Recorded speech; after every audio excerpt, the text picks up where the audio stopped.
Well, a very good evening and welcome to Election Night Live from Westminster on LBC. Stream live on YouTube and, of course, Global Player. Throughout the night, we will be bringing you the first results from across the country. Fast results, accurate results, the sharpest analysis anywhere, the story as it happens, when it happens, with our crack team of reporters across England, Scotland and Wales. These elections matter in and of themselves, of course. The politicians elected tonight will control tens of billions of pounds of public spending and the politics of where you live. But inevitably, what happens tonight will stretch far beyond the town halls and the council chambers, beyond your street, because right now, in Downing Street, Keir Starmer must know and wrestle with the fact that his fate is not entirely his own. To some extent, it may yet rest what is ever inside the thousands of ballot boxes now being opened across the country. Less than 2 years ago, Britain handed him one of the largest parliamentary majorities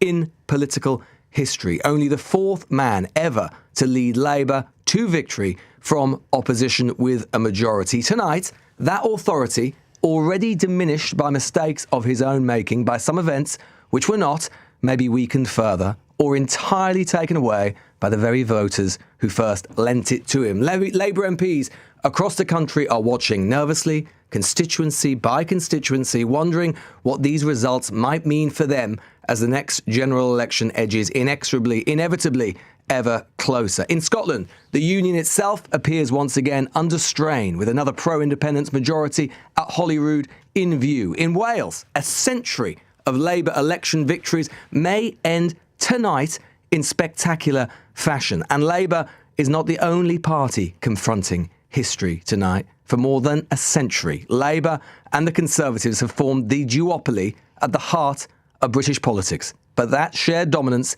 is fracturing, challenged by Reform, by the Greens, by nationalists in Scotland and Wales and others too. In 24 hours' time, we seem likely to conclude British politics, for so long painted in familiar shades of red and blue, may tonight begin turning technicolor. New political possibility in every single direction. And we will be taking you through it every step of the way. Joining me live in the studio, of course, Aggie Chambray, LBC Deputy Political Editor, and Natasha Clark, LBC Political Editor. Natasha, what are you watching out for tonight? Yeah, Lewis, I mean, it's obviously a local election, but the significance of this couldn't be higher for Sir Keir Starmer. And actually, I wrote something earlier today and got quite a lot of stick for saying, look, it's not a general election, Natasha, but it is. No way.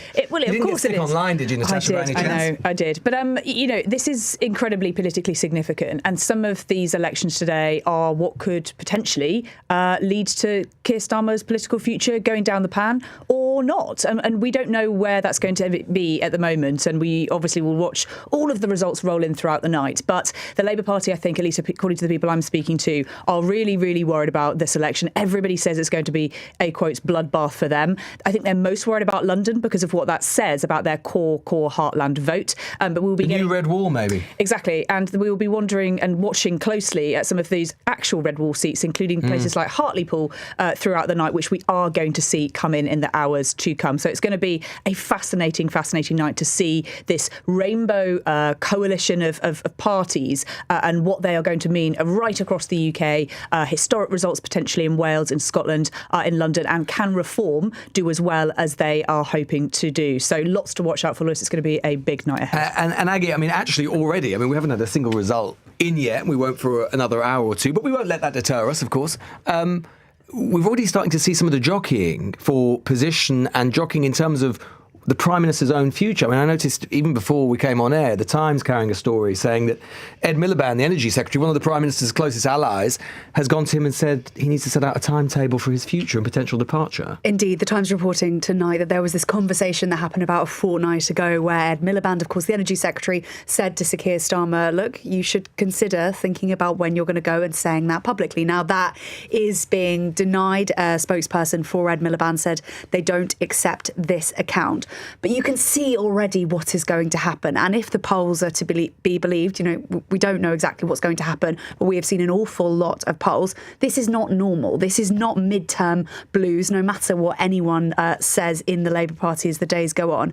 And I think we should expect to see much more jockeying, many more calls for a timeline, potentially calls for Sir Keir Starmer to go sooner, and potentially a challenge too. I mean, all eyes on Andy Burnham, who's not in Parliament, but all eyes on what he might say over the next 24 hours or so. Andy Burnham, Wes Streeting, Angela Rayner, Ed Miliband too. Those names are really people to look out for over the next few days, because although anything could happen, anything may happen, we just don't know at this stage. It's too early to tell, but I think this is the moment of maximum peril for the Prime Minister. Well, of course, it's not just elections in England that we're seeing, and we should have about 40 councils in England announcing overnight, so it's about 1,300 seats. It, of course, historic night in Edinburgh and in Cardiff as well. We will maybe looking at either the end of a century-long dominance for the Labour Party in Wales and potentially the renewal of a run for the SNP in Holyrood, which goes all the way back to 2007. Gina Davidson is LBC's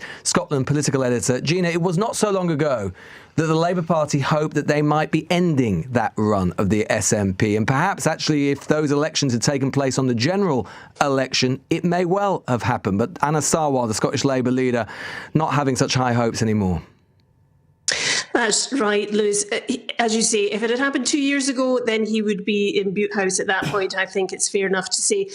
Of course, he's had 2 years of a Labour government at Westminster, which has just slowly chipped away at any chance of that happening. Now, he has gone through this election campaign saying that he still can win, that they can still be the largest party. But if you've looked at any of the opinion polls over the period, which I have to say have varied wildly, they have gone from coming second to coming fourth, potentially even fifth, and having the worst night that they've ever had in devolution history. Now, that is unlikely to happen. The last few polls just in the last day or so have suggested that they will make that second place position, but they're battling it out with reform for that. I mean, who would have seen that coming? They weren't even around at the last Scottish Parliament elections, and yet here they are, completely upsetting the apple cart in Scotland, redrawing the political map once again, but they are not likely to win either. They will be potentially kingmakers when it comes to choosing the next First Minister of Scotland, but that is only if, of course, the SNP do not do as well as they want to. They want to get that outright majority because that is the bar that John Swinney himself has set.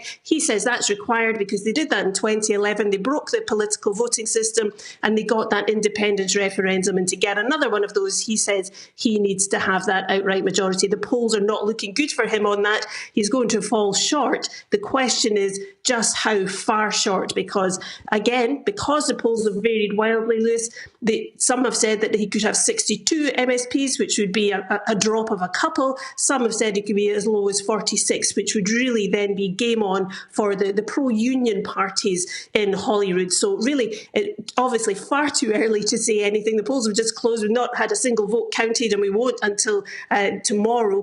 But, there could be a major change in Holyrood. The SNP likely still to be the largest party. Will they be the government? Probably. I would say absolutely probably. But at the same time, reform will be there. They will want to disrupt the whole show. What they will be like as elected politicians in Parliament, we will have to wait and see. But, it is going to be a day of real change tomorrow. And I think we're going to see exactly the same thing happening in Wales, where Mike Hughes, our Wales editor, I think can tell us what is likely to happen there.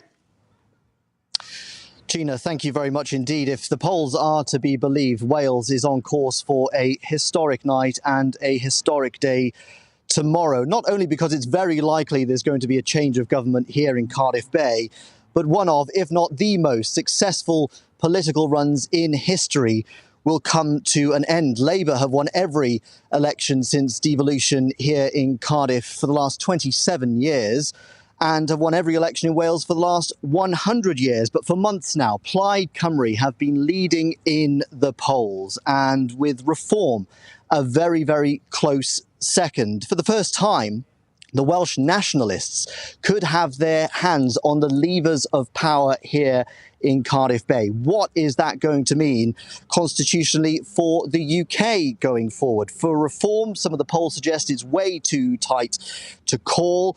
They could get the most seats tomorrow when counting starts, but because they've been cannibalising all of the Tory vote in Wales, who are they going to work with? They may find themselves without any friends here in Cardiff Bay, and therefore they could have the most seats, but unable to form a government. And what about the Tories? Well, they could well be facing another wipeout, a second wipeout in Wales since in the last 2 years. Don't forget, they got wiped out in the general election in 2024. What does that mean for their leader, Darren Millar, should he get re-elected? The Greens, well, they could win their first ever seats here in Cardiff. A historic moment for that party. The polls have them on somewhere between the low single figures all the way up to double digits. So we'll see how that turns out.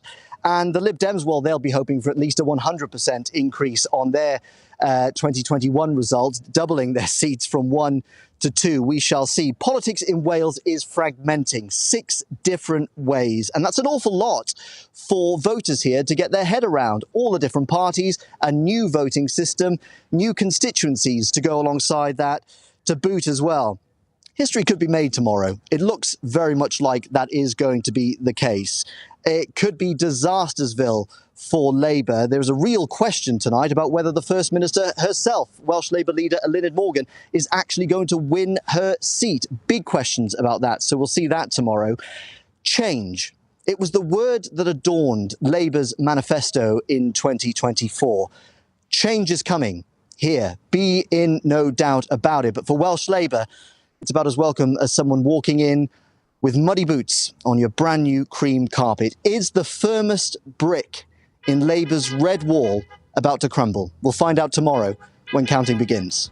Mike Hughes there, LBC Wales editor, who will be supplying us with endless colourful metaphors, I'm sure, over the next 24 hours or so. I'm joined here live in Westminster. I don't know how we've managed to afford him, everybody, but I suppose the gambling habit must have come back. John Sopel, presenter of the News Agents, of course, alongside myself, and Luke Trill, UK director of More in Common. John, how important do you think tonight is going to potentially be? I mean, obviously, it's always important. We should say it's important in and of themselves, these elections. But they have the potential to change national politics as well. On a scale of 1 to 10, about 11. I think that these elections are absolutely crucial.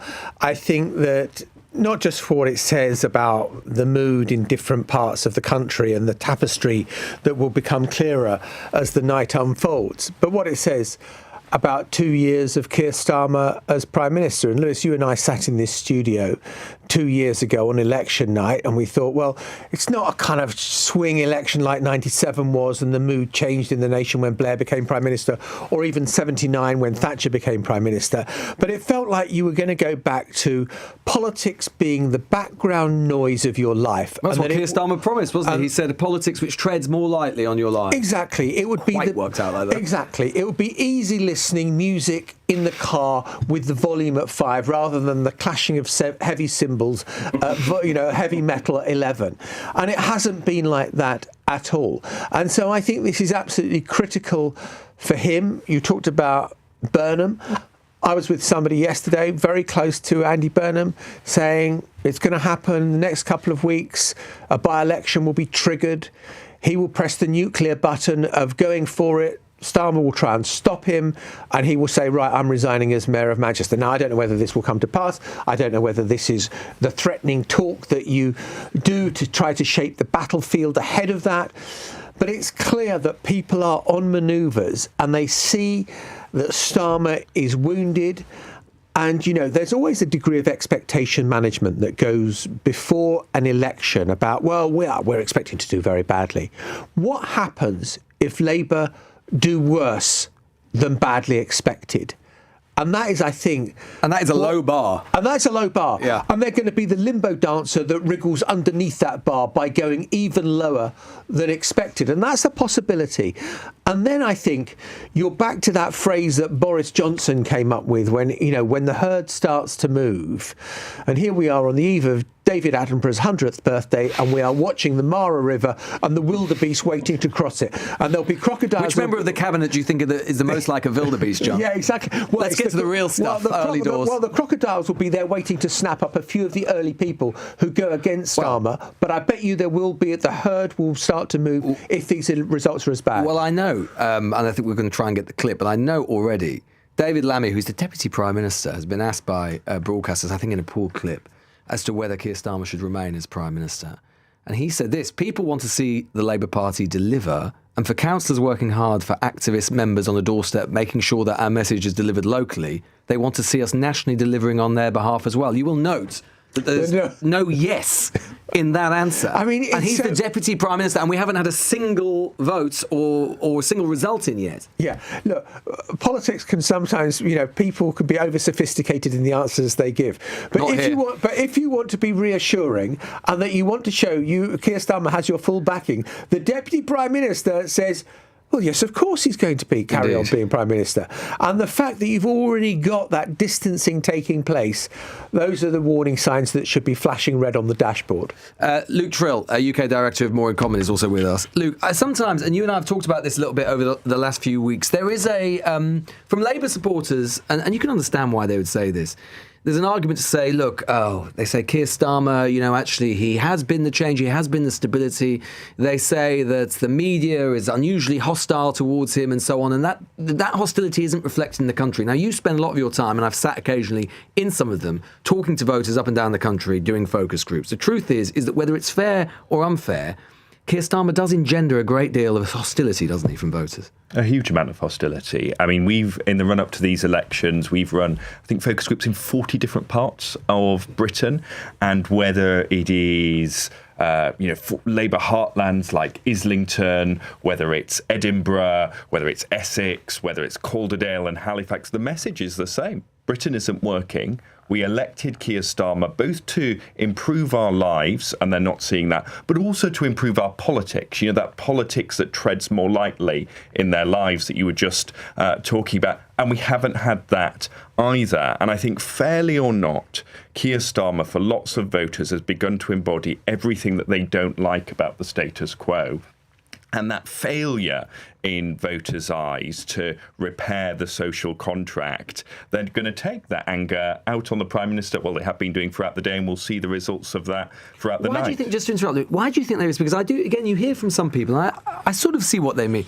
Starmer, in some ways, is an unusual figure to engender hostility, you might think. I mean, you might not think that he's... there's much to be enthusiastic about, some might say, because he's such a kind of, in some ways, quite an anodyne figure. And yet it is true, there is a genuine hostility, at least from quite a big section of the electorate. What do you think it is that has caused that? So I think there's broadly three things. I think one thing is that the electorate were angry in the run-up to the 2024 election, but the fact that there was going to be a change kept a lid on some of that anger. And now that the change hasn't been delivered, it is bursting out. People are like, it's fine, we're going to get rid of these Tories, we're going to get Labour in, it'll be better, and then, we'll be able to move forward. The fact that hasn't happened means the anger is now bursting forward. I think the second thing is this sense that, as I say, he was elected, people thought he was going to end that cycle of exhaustion, and yet things like freebies, Mandelson, and in particular the U-turns, it's striking how often the U-turns come up, and U-turns don't normally matter to the public. Most people don't notice too much going on in their lives. But the sheer volume of them makes them think, what does this guy actually believe? What is he willing to actually stand for? And then the third thing is, I do think things like Ollie Robbins, the freebies, have also started to damage his character, because people say, well, again, I thought he was this sort of decent guy. He might not have been the most engaging leader, but at least he was. And yet they've seen things like that and gone, this is just more of what we had before. Well, of course, one of the big expected winners, if not the big expected winner, certainly in England tonight, is expected to be Reform UK. Dr. David Bull, chairman of Reform UK, former MEP back in the day when we had them. David joins us now. What does success look like tonight? Well, it's a great question, isn't it? Look, I've been around the country. I've been campaigning for 10 months. I've seen 30,000 people around this country. So if we were to win, say, 800, 900, 1,000 seats tonight, I think that is a measure of success. Obviously, lots of polls are saying that we would win far more than that, maybe up to 1,500. I'm just slightly nervous about that, because is that then setting us up to fail? But if we were to win 1,000, I would be very pleased with that. Got a bit of expectation management in there, David. Well, I mean, not that it will happen much in the studio today. But it's important to be pragmatic about it. What is interesting, and this harks back to your point, it doesn't matter where I go. It doesn't matter if I'm in the Isle of Wight, if I'm in Hull, if I'm in Liverpool. Liverpool, 80% voted Labour. That's down to 40% now. So we're starting to see people who tribally voted Labour coming across to us. This is the end of the two-party system, as far as I can see. I think there are new kids on the block. And just going back to what Luke said, people on the doorstep, I start talking about council tax and bins and potholes, all the stuff that we should be talking about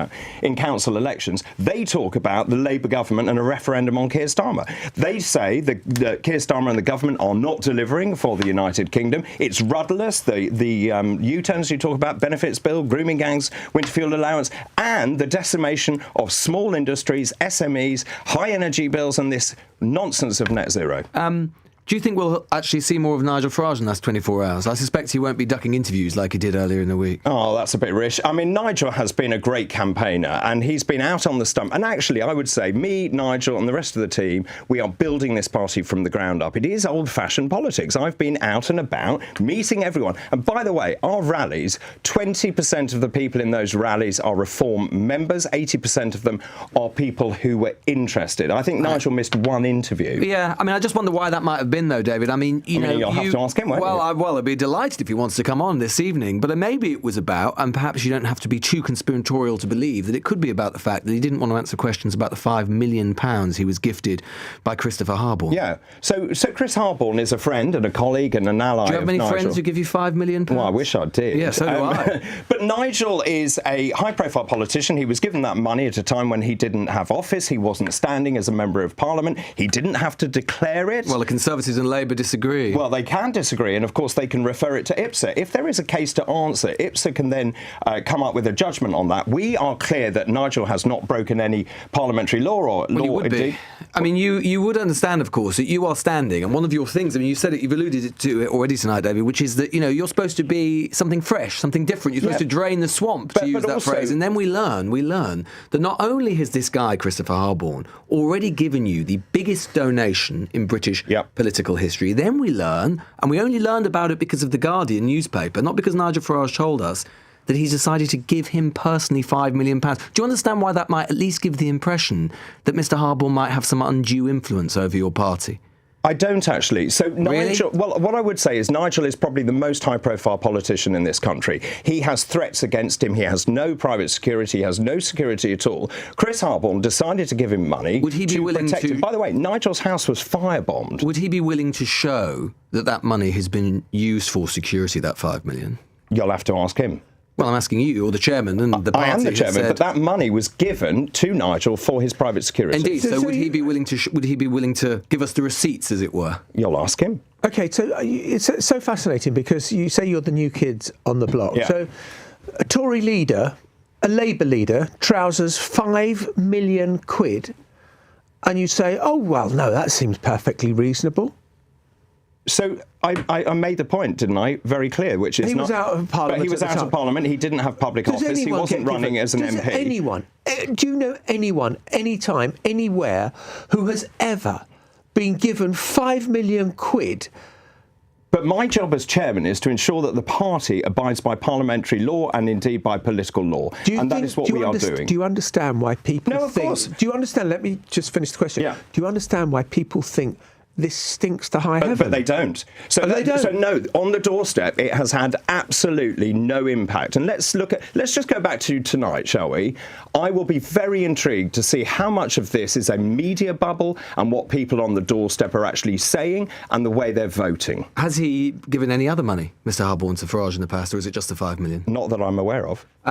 And what do you say to a senior party source who has told The Guardian today, there's no question that Nigel is a rock star and he has undoubtedly faced threats to his security, but we do need to make greater progress away from personality towards policy. I wonder if this could have been best avoided by declaring it in the first place. It's well, again, look, this is up to Nigel. Just in terms of the party, we are developing policy. It isn't just about Nigel. Part of my job is to broaden the top team of the party, and you can see that happening across the board. Dr. Bull, you said this is up to Nigel. I mean, you are here tonight as the Reform. What do you think?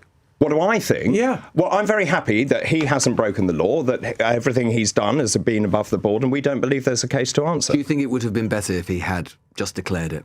I honestly don't think he thought it was an issue. But do you think it would have been better, in retrospect, if he declared it? If he didn't have to declare it, if the letter of the law says he doesn't have to declare it, why would he declare it? So you don't think it would have been better? No. I just wonder as well if there's a question about wider professionalisation. I don't know if you saw today. I mean, there are people in this country, they can see your party. It's had tremendous success. It's going to have tremendous success tonight, absolutely clear. And it is a credit, clearly, to your political operation. I do wonder, though, whether what you might have to say to people who do worry about the potential of a reform government and what it might do and the character of it. I mean, I don't know if you saw that Aaron Banks, who, of course, had previously been a long-time political ally of Nigel Farage, in response to a Plaid Cymru video fronted by a black community organiser from Bluetown in Cardiff, Banks posted "Welsh lad?"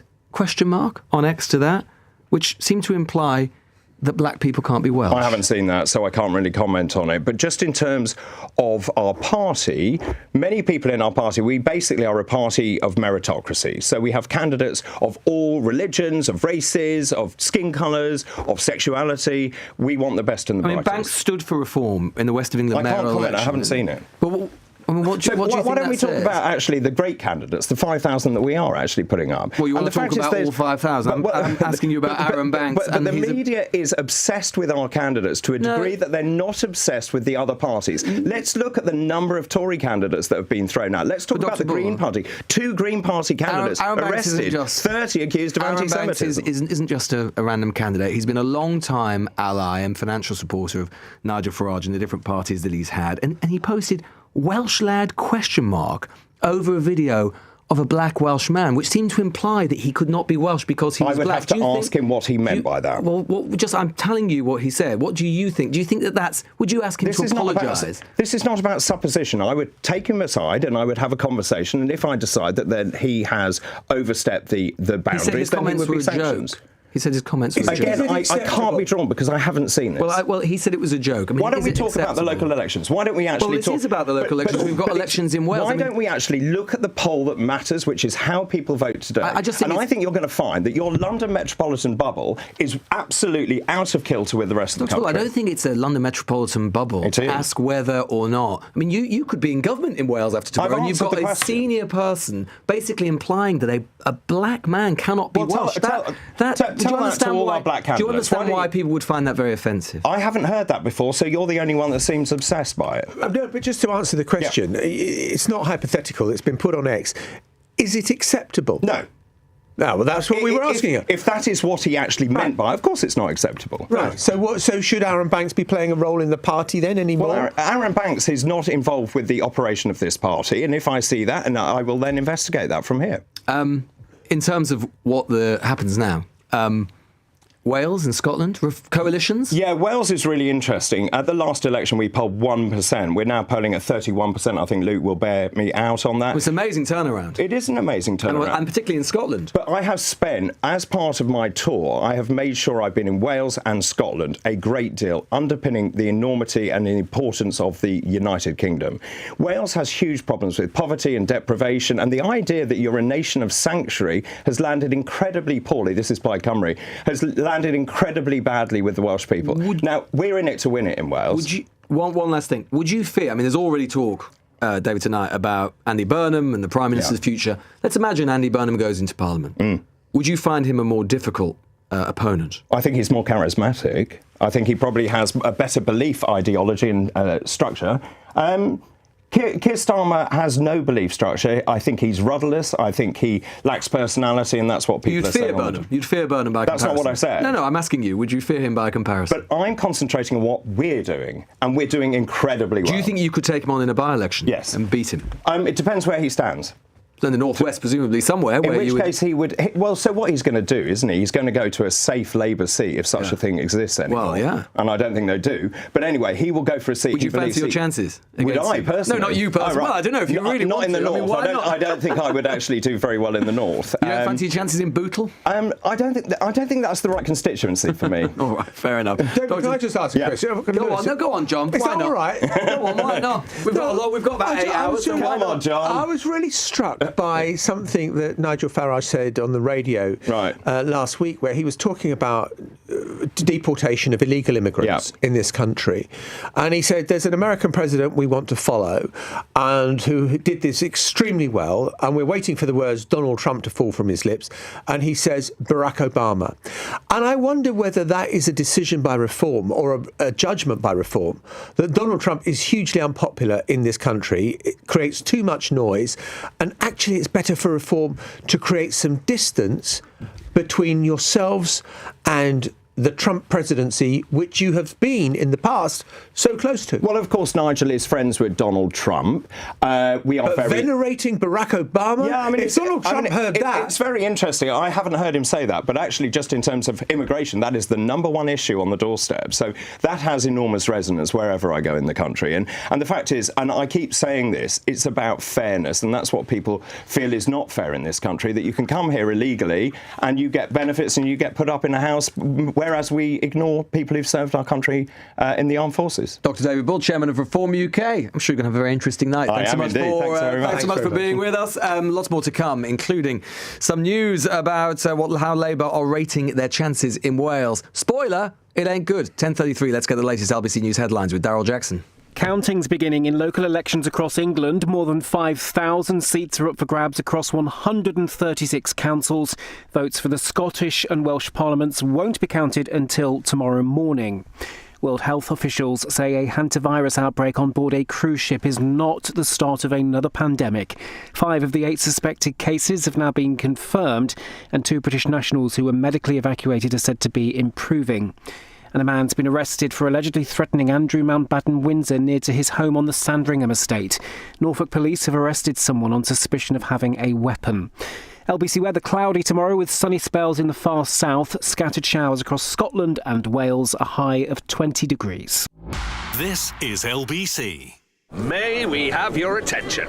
Introducing the Volkswagen May event. Get an extra £1,000 towards your finance deposit with Solutions PCP 7.9% APR representative across the range, including the amazing Golf, Tiguan, and all-electric ID3. Major. I said it was in May, right? Yes. Ends Monday the 18th of May. Visit your nearest Volkswagen retailer. You may just find the car you've been looking for. Stop it. Participating retailers. Excludes T-Roc ID bars and Golf GTI 50. ID3 from stock only. Indemnities may be required. Registered by 30th of August. Volkswagen Finance. Experience. It's knowing the difference between a good deal and, well, a great deal. Saga Travel Insurance covers most pre-existing medical conditions and has been named a Which Best Buy. Smart choice. And right now, you can get 20% off travel insurance until the 11th of June. Search Saga Travel Insurance for a quote today. New policies only, subject to medical screening. Standard and Plus, or Which Best Buys May 2025. Terms and conditions apply. Over 50s only.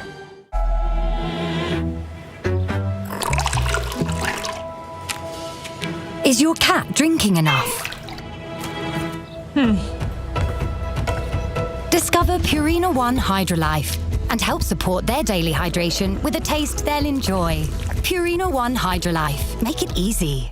Leading Britain's conversation. Election Night Live with Lewis Goodall on LBC. David Bull's going for an early lie down. Let's get a sense of where we are across the country with votes being counted. We've got some very important results coming up, particularly in the south of England and London overnight. Henry Riley, LBC's London reporter, is in Havering in East London. Henry, what's going on out there? Well, Lewis, good evening. This is right on the Essex-London border. It has places like Harold Wood, Upminster and Romford, which has the oldest market, one of the oldest markets in the UK, dating back to the 1300s. It also has Margaret Thatcher House, which is at the centre of a bit of a storm at the moment because it still has large posters of the local MP Andrew Rosendale saying vote Conservatives, and neither Reform nor the Tories are particularly happy about that. Nigel Farage is very confident here. He said in an interview with the Evening Standard last week, and I quote, in my mind, there's no doubt that we're going to win Havering. I feel very confident there. He also said in that same interview that his first stop off would be in Havering. He said, I'll be there at around 7 o'clock in the morning. Now, this particular area is quite unique in the sense that it's one of only 2 London boroughs that isn't governed by one of the sort of so-called main parties. It's run by the Havering Residents Association, which does add a different complex to it. And we've seen lots of defections from the Conservatives. Some have gone to the Residents Association, 3 have gone to Reform. A notable defection here is Keith Prince, who is the long-standing member of the London Assembly. He was Conservative. He defected to Reform UK. He's now standing for the council here. We also have a former Labour MP standing for the council. This is Keith Darville, who was the MP in Upminster for a number of years. Also on the ballot for Reform UK is Alex Sibley, who came 3rd place on the 3rd series of Big Brother back in 2002 and actually beat the TV presenter Alison Hammond. But it promises to be an interesting election here, Lewis. Reform very confident. As I say, there are 55 councillors who will be elected from 19 different wards. And if Reform win, which does look quite likely when counting begins after 1, the ballot papers just coming in around me, they want an independence referendum for Romford. Romford, of course, part of Greater London since 1965. They want Romford to leave London, saying it doesn't chime with the values of the Mayor, Sir Sadiq Khan. And so that may well be something to come out of this election. Now let's get a picture of what is happening in the east of England. Shivani Sharma is LBC's correspondent and has the latest.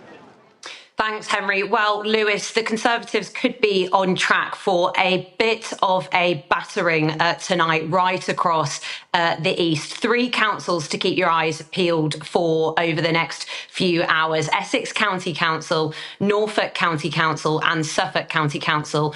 All county councils which are currently run by the Conservatives, all councils currently looking very vulnerable indeed. Reform UK feeling bullish in relation to all 3. Essex County Council in particular is one which would be a devastating loss for the Conservative Party, not least because it's a council that the Conservatives have held on to for the best part of 2 decades, but also because Kemi Badenoch, the leader of the Conservative Party, is also the MP, of course, for North West Essex. In a similar vein, worth keeping an eye on Epping Forest District Council, which was historically a Conservative stronghold, not looking so much like that anymore. We know there have been some key issues in Epping, not least the asylum hotels, which made national headlines last year, which have been causing discontent. Reform looking to make gains there.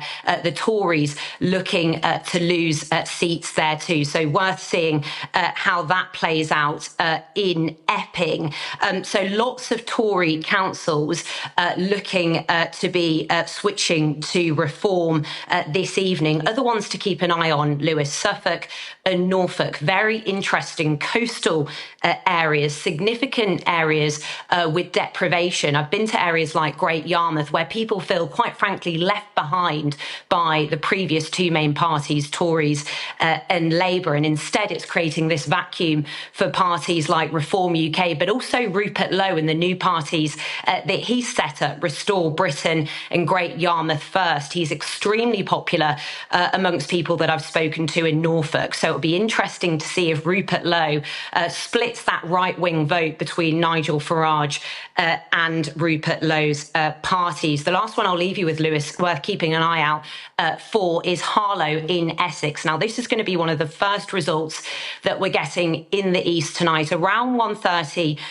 in the morning. It's Brexit backing area, and it's been again an area which has fluctuated between the Conservatives and Labour. The Tories have held on to it with a bit of a knife edge recently, but once again the story here is looking like reform could do some serious damage, so worth keeping an eye out on Harlow, because this could be an early indicator for us tonight about just how much damage reform could do over in the east. Now let's get a picture in the West Midlands from our reporter there, George Ike.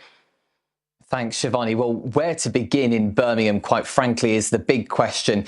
In the last 12 months, you've had binge strikes, Europe's largest council that was bankrupted, equal pay disputes costing the authority millions of pounds, and then add in your average council issues of potholes and rising council tax whilst people feel like they're getting nothing more for their money. And you've got the perfect recipe for what has historically been a Labour council to lose their majority there. You've also got added into the mix of this a huge change here with independent candidates, which we saw starting to emerge in the 2024 general election, who are standing on the back of the conflict in the Middle East, particularly Gaza, but also now encompassing Iran as well. And people are using this election as an opportunity to voice their disappointment with Labour's stance on both of those conflicts. We're also expecting to see wealthier areas looking to reform, and we know that many of these areas have been the subject of much anticipation from Nigel Farage. He's come to the NEC a number of times and made it very clear to party members that he sees reform winning seats on Birmingham City Council. And we know that in the wider West Midlands, they have seen electoral success. In the last local elections last May, George Finch, the 19-year-old council leader, he was 18 at the time, he's still in post there, and he's going for another seat in account tomorrow at Nuneaton and Bedworth Borough District Council. But ultimately, in Birmingham, where I'll be as the votes get counted from 9 a.m. tomorrow, a lot of the polling says very, very different things. One of the latest rounds of that by More in Common suggested reform could win as many as 47 seats, making them the largest party on Birmingham City Council and more independent councillors than Labour ones. That would be a huge change to the political landscape in Birmingham, particularly as Unite say they were about to do a deal with Labour to end this binge strike. So quite frankly, anyone's guess is as good as the next man's as to what will happen in Birmingham, Lewis. George Ike, LBC's West Midlands reporter there. And having reported from there yesterday for the Newsagents podcast, we've got a special little treat for you with coming up a little bit later on with perhaps the maddest set of election candidates that you will ever hear in a local election. And that, as anyone who's ever been involved with a local election knows, is really saying something. I said earlier on that the Deputy Prime Minister, David Lammy, had been asked by broadcasters if Keir Starmer should stay on as Prime Minister. This is what he had to say. It is not unusual to be given a message by the electorate at midterm elections. Let's wait to see what comes in tonight. But yes, on the doorstep, it has been tough. There has been frustration, and we will have to pick up pace and really hear the public and deliver for the public, not the status quo. What people want to see is genuine change in their lives, and they want to believe that the Labour Party can deliver for them. That is David Lammy, the Deputy Prime Minister to Keir Starmer, being asked whether Keir Starmer should stay on. And you will note, the particularly politically acute listeners and viewers out there, you will note that he didn't say yes. We're talking about that with the panel just after this. Time's just approaching 10:45. LBC. Shots from halfway causing goalkeeping howlers, roofs badly leaking from sudden rain showers, Saturday hackers and onion sizzling. These are a few of our favourite things. When you're singing yet not winning, when your bet's gone bad, we simply remember our favourite things and then we'll feel so glad. For all your favourite things, visit BetVictor. 18+, gambleaware.org. Please gamble responsibly. May we have your attention? Introducing the Volkswagen May event. Get an extra £1,000 towards your finance deposit with Solutions PCP 7.9% APR representative across the range, including the amazing Golf, Tiguan, and all-electric ID3. Major. I said it was in May, right? Yes. Ends Monday, the 18th of May. Visit your nearest Volkswagen retailer. You may just find the car you've been looking for. Stop it. participating retailers. Excludes T-Rock ID bars and Golf GTI 50. ID3 from stock only. Indemnities may be required. Registered by 30th of August. Volkswagen Finance.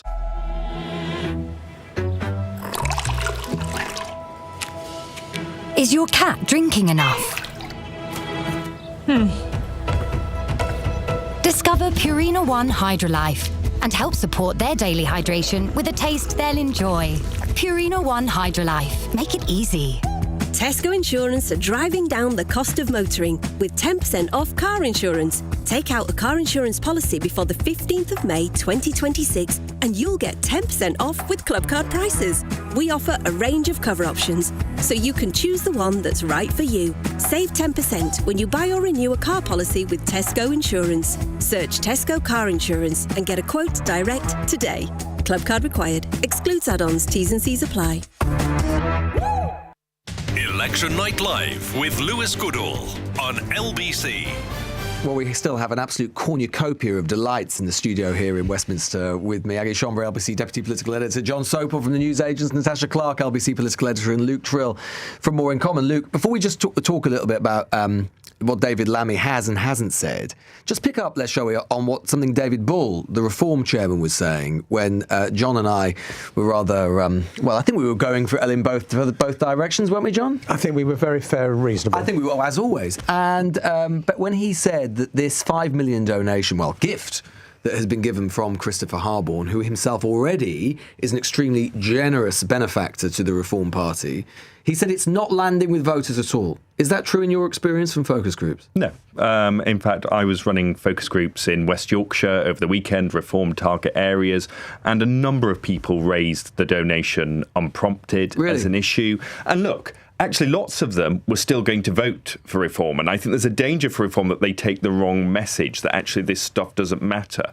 But what we've started to see over the past year, and I think this is the latest example of that, is more and more people saying things like, well, Farage does sort of seem like the rest of them. He seems a little bit establishment. That word establishment comes up a lot. And if there's a sort of, core to Farage's appeal, it's being different, right? So in those focus groups, they're saying, look, we'll give him a shot. We're angry with Keir Starmer. We think the Tories are not on the pitch, so we're going to give them a go. But we've got questions. And I think they're going to have to look at their strategy and think, because they can't keep doing the same old doesn't matter, because the public are now starting to look at them as a potential government, not a protest vote. And that's very interesting what you say about people unprompted starting to describe Farage as the establishment.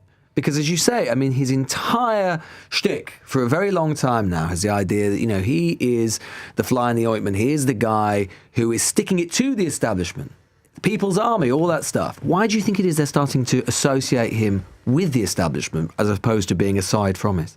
So I think there's a couple of things. I think one is, just this series of kind of, you might call them minor scandals, but they're starting to cut through. I think the second thing, which isn't helping, is having taken in so many former Conservatives, and particularly in Scotland and Wales, where Lord Offord has become the Reform leader. There's an ex-Tory, I think an ex-Tory council leader is the leader in Wales.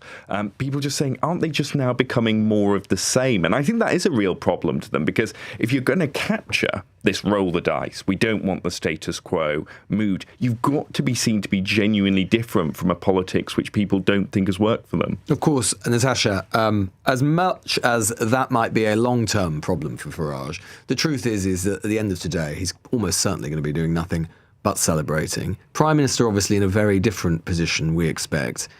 David Lammy, that clip, I mean, let's just remind ourselves, David Lammy is not even a sort of frenemy of the Prime Minister's. No. He is a proper ally. He's a Deputy Prime Minister. He's a proper ally of the Prime Minister.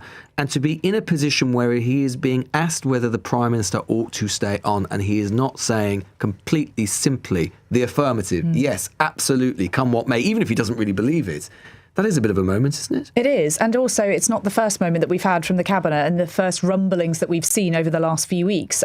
In the House of Commons a couple of weeks ago, Yvette Cooper, the Foreign Secretary, was saying how worried she was at reports that Number 10 were looking for jobs for Matthew Doyle at the time. There was Ed Miliband as well saying, well, I wouldn't have hired, I wouldn't have hired Lord Mandelson if it were up to me. The collective responsibility has certainly been starting to fray, and it's starting to show. And I think we will be looking out all night for Cabinet Ministers, whether there is any sign of of dissent. And that Times report that you and Aggie Shombury mentioned earlier in the programme, which is being furiously denied by people in Ed Miliband's team tonight, even if that is the case, there are clearly conversations being had behind the scenes. And the idea that obviously Ed Miliband talks to Keir Starmer about leadership issues is, of course, expected, right? Of course we'd expect that. But the idea that they're having conversations that potentially he's getting advice from him on how to lead the Labour Party is really something. And I think we will absolutely be looking out for that throughout the night, whether any of the cabinet ministers, they're all now looking around saying, well, is anybody else going to go? Is anybody else going to say something? And we, of course, are waiting to see whether any of them actually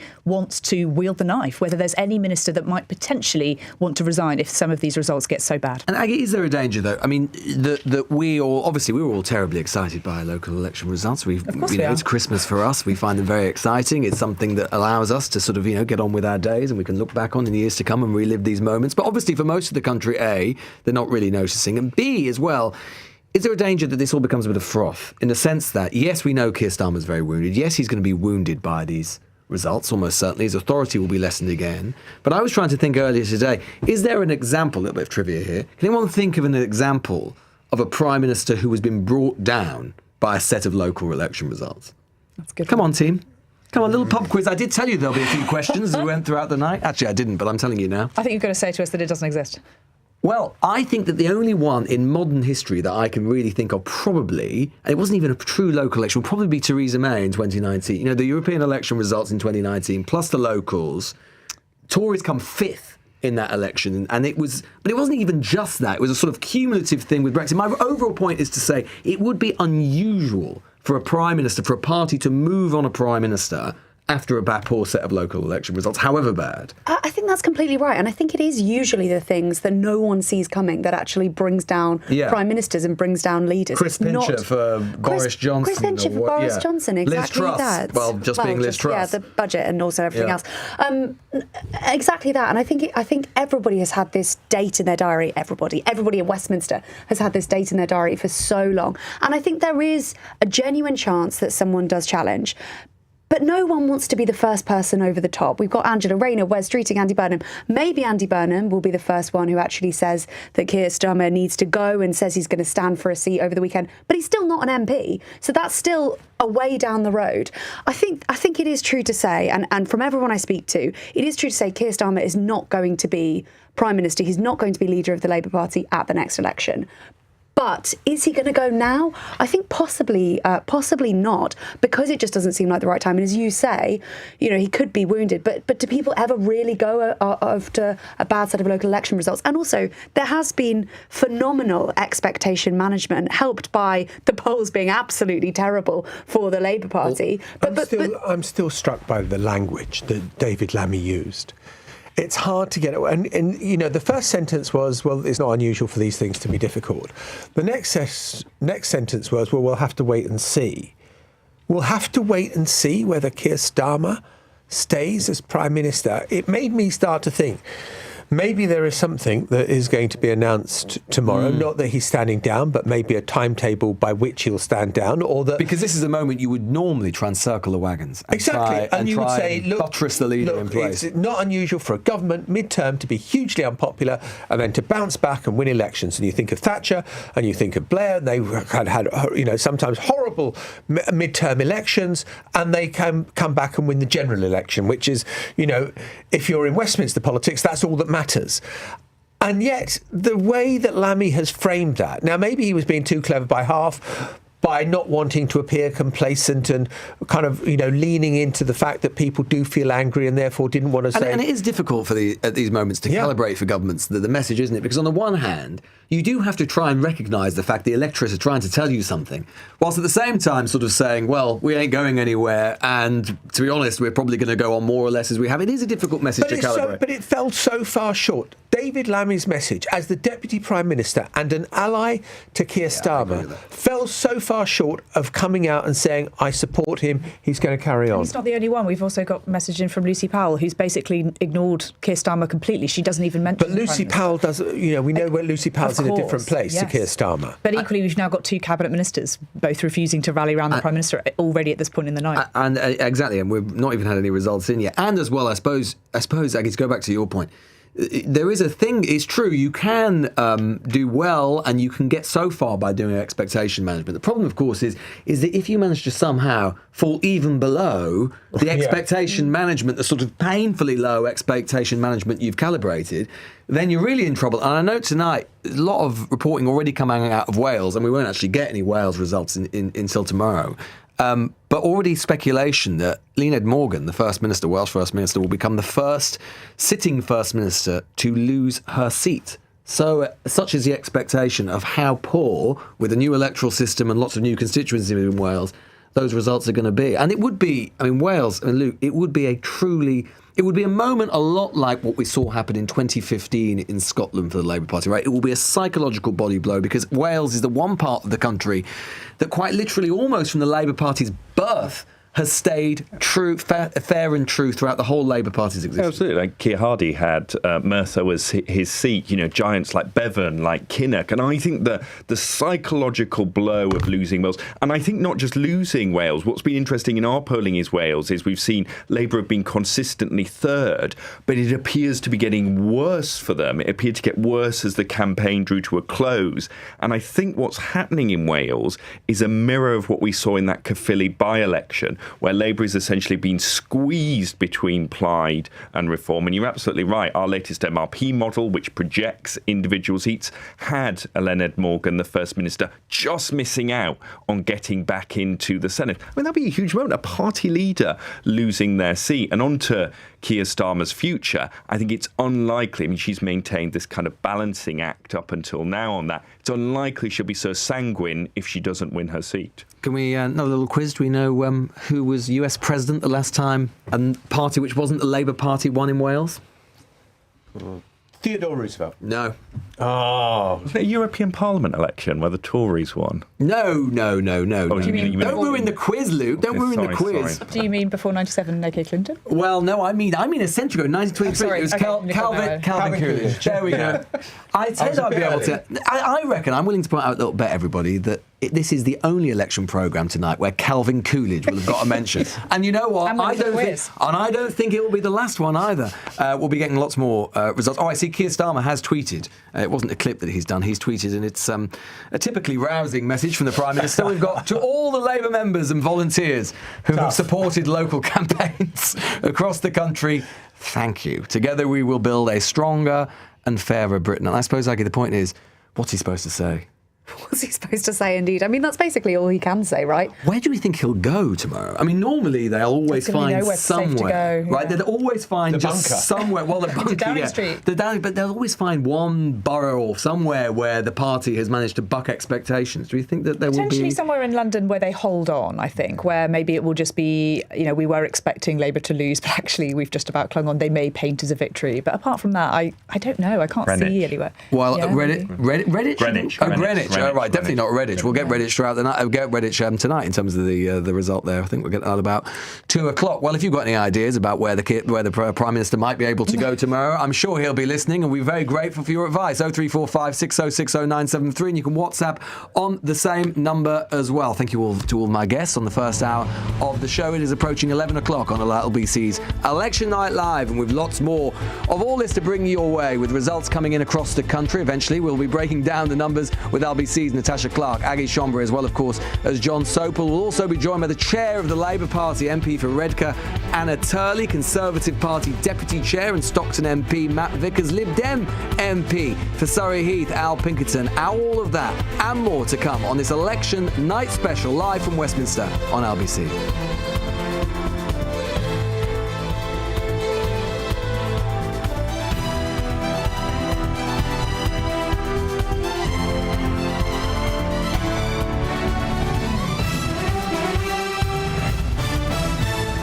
On your radio, on the LBC app, and Play LBC. Leading Britain's conversation. This is LBC. From Global's newsroom at 11 o'clock. Counting's beginning in local elections across England. More than 5,000 seats are up for grabs across 136 councils. Reform and the Greens are forecast to make significant gains, mostly from Labour and the Conservatives. Deputy Prime Minister David Lammy says it's a reality check for the government. I don't want to sugarcoat it. The message from the doorstep is this is a tough election cycle.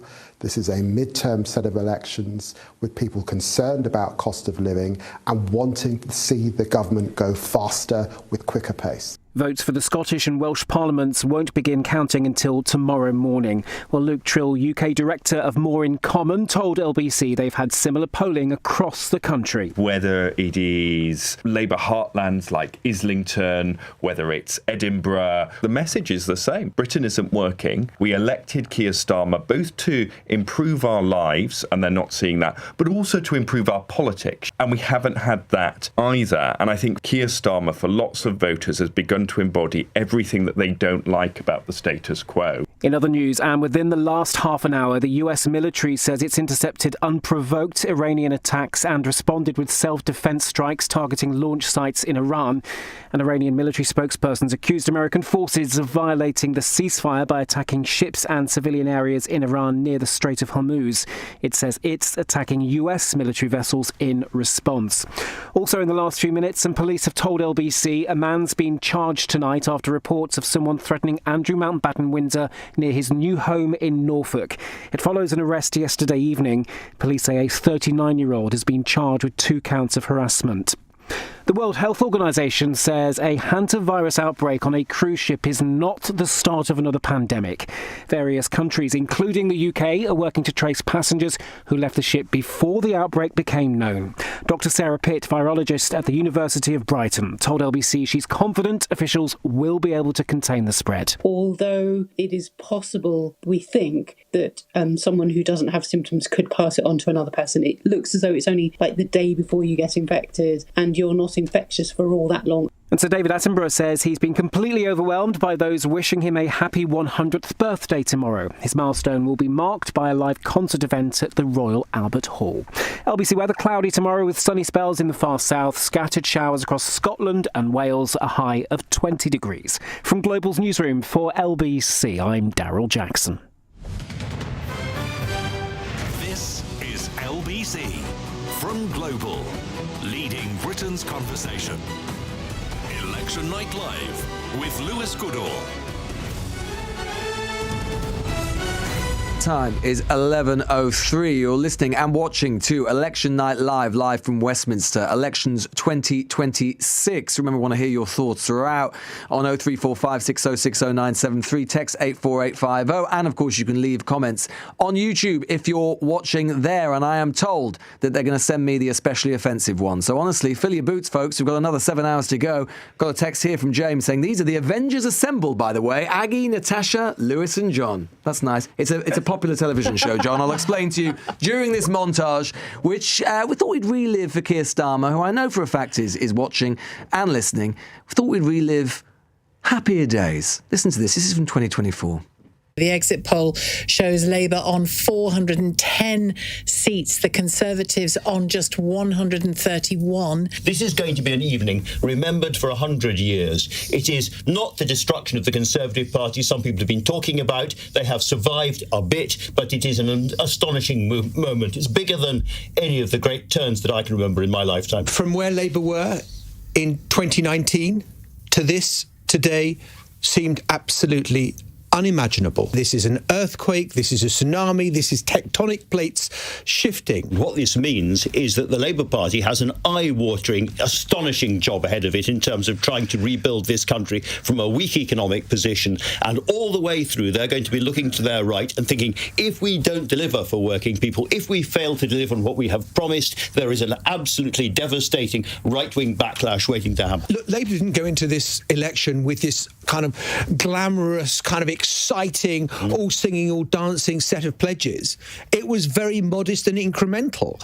And the problem they're going to have is there's no money, yet at the same time, they want to be able to deliver and say to the British people, look, we're changing your lives. And that is going to be immensely difficult. There will be lots of cabinet ministers who probably thought that they had seats for life, looking at these numbers, absolutely terrified that tomorrow morning, as John was saying, they could be looking for a new job. Keir Starmer's writ is going to run through Parliament like no Prime Minister since Tony Blair. He is going to have complete power in this next Parliament, but of course, as we know, with that comes a lot of responsibility. There will be no one on the basis of these numbers, Andrew, Sheila, for him to blame but himself and his own government.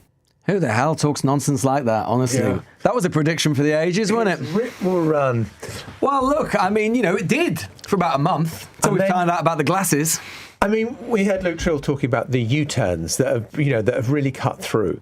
And who would have thought that a Prime Minister with a majority like he's had would be forced on so many occasions by his backbenchers to kind of go into retreat, that he didn't have the political muscle or know-how to get his writ to run. And that is one of the stories of his premiership. Well, I think that's right. I mean, look, I don't on paper, I mean, this is, I think, in some ways, as you say, John, this is what Luke Trill was saying.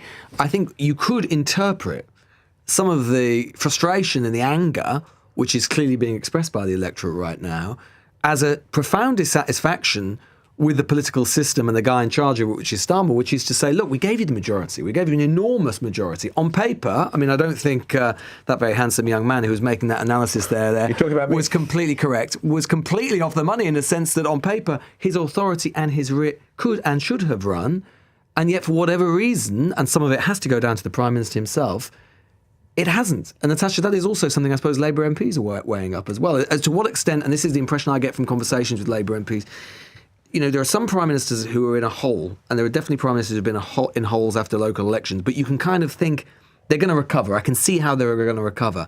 My impression from Labour MPs is they're wondering whether the Prime Minister has it in him to chart a different course and to frankly be better. I think that's completely fair, Lewis. And, what you say about sort of the idea about how much can we pin on the Prime Minister and how much can we pin on the sort of general chaos that is British politics at the moment, that is people genuinely feeling frustrated and their patience is just running out with politicians of all colours. And we obviously saw that under the Conservatives, but the speed of which Labour's support has completely deteriorated, I think has shocked everybody in Westminster. And we've obviously seen it with the rise of reform, and now, some people are getting bored of reform and going to vote Green or Independent or whatever else it may be. But it is a real collapse in Labour's vote, and it has happened quicker than I think anybody imagined, especially with the stonking majority that Labour won in 2024. And I don't think anybody, if you've gone back to Keir Starmer after that historic vote and you said to him, well, wonder how you're going to be doing in 2 years' time, what are you going to want to have achieved and what will you want to have done? I do not think that anybody in the Labour Party or in government would have predicted that they have fallen quite so fast. Aggies, there is this question, of course. Everyone's still talking about Andy Burnham, what he might do, whether constantly he might hear talking from about him, whether he might. I'm sure he hates that. What he might or might not do. There is obviously still this question, right? He's not in Parliament, and there are questions and queries and speculation about whether or not someone might make way for him. Is there any sense that we know who that might be? Well, there are reports around, and there are constantly rumours, stories, speculation, gossip in Westminster that this conversation has been had with this MP and this other MP might consider giving up their seat. The Times is reporting tonight that Andy Burnham has told several Labour MPs that a backbencher is willing to give up their seat to facilitate his comeback, and that announcement could come as soon as Saturday. There is speculation, I've heard this too, that Marie Rimmer, who's the MP for St Helens South and Winston, that she could potentially be a candidate. That's been denied by Andy Burnham's team as fiction.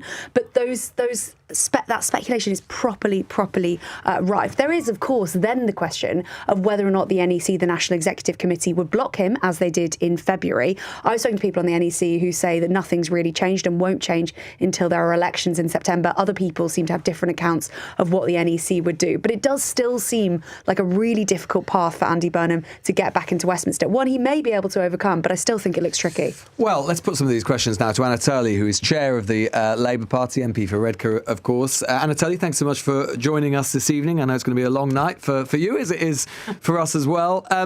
Your Deputy Prime Minister, David Lammy, has been asked whether Keir Starmer should remain in Downing Street, and he didn't answer directly. He said, people want to see the Labour Party deliver. Now, before I ask you what you think about that, I want to ask you the same question. Do you think Keir Starmer should stay on in Downing Street and as Prime Minister?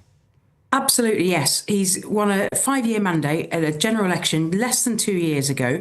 He's turned the Labour Party around from the historic defeat in 2019, where I lost my seat, many other seats were wiped out across the country. We were at a historic low that we hadn't seen since the 1930s. He turned the Labour Party around incredibly quickly, delivered a great election result, and is now delivering a huge amount that is starting to have an impact on people. We know how desperate people are for change. We know we need to see and feel that change that we're delivering. But it's absolutely right that the Prime Minister is there, particularly in a time of international volatility, where he's standing up really, really strong for this country and standing astride the kind of global leadership. And that's what we need to support, because the reality is that we're in a situation where there is a lot of volatility. He's proved his record and he'll be here for the whole of this term. So no matter, Anatoly, no matter how bad the results are tonight, no matter how many councillors you lose, no matter whether you lose Wales and whether the Welsh First Minister loses her seat,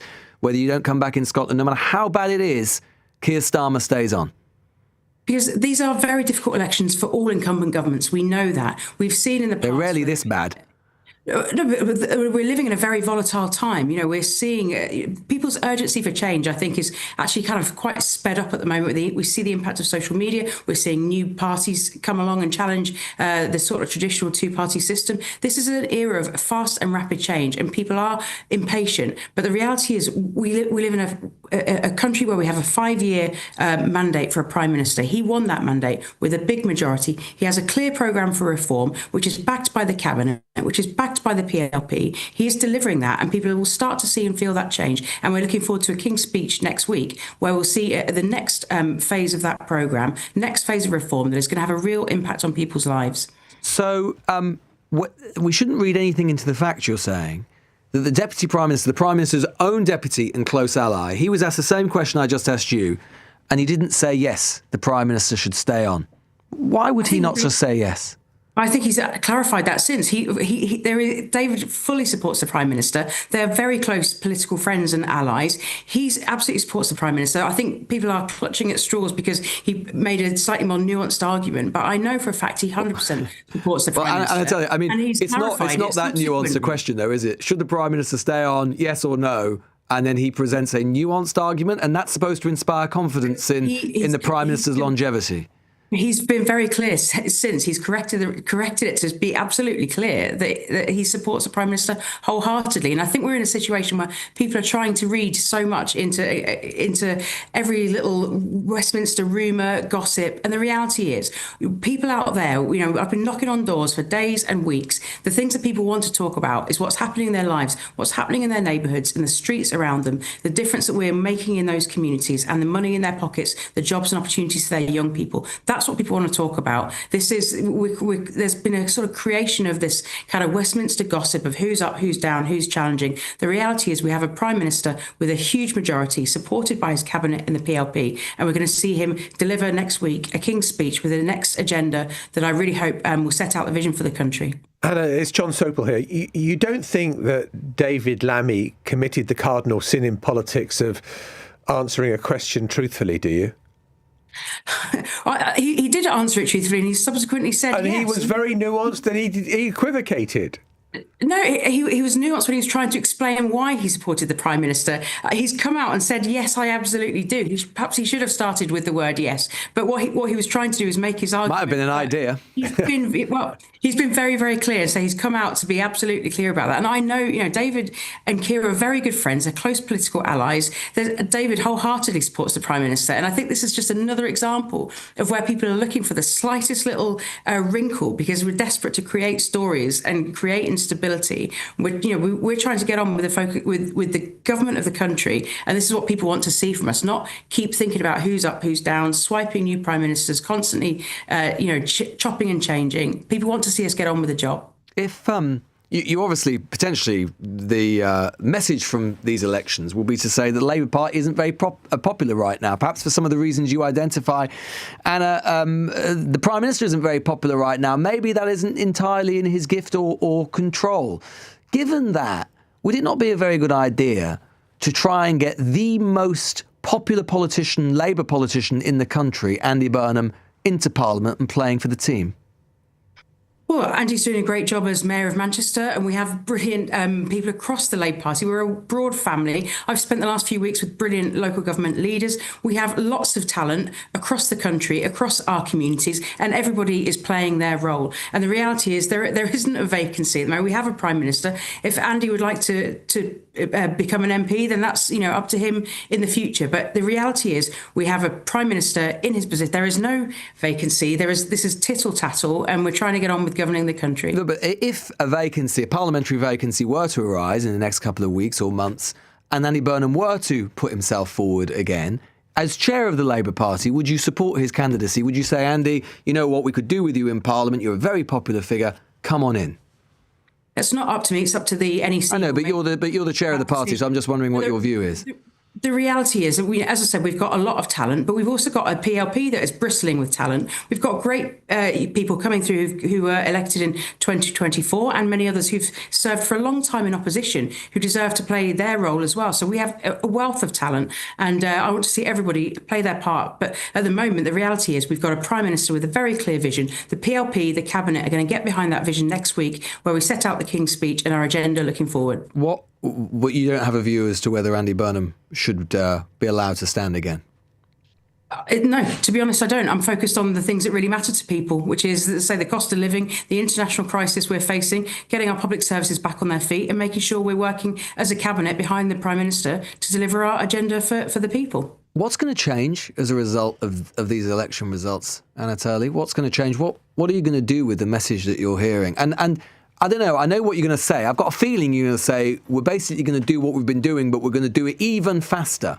But given that you're probably on the brink of some of the worst local election results in modern British political history, is that a very satisfactory answer to just say, well, we're going to do a bit more quickly?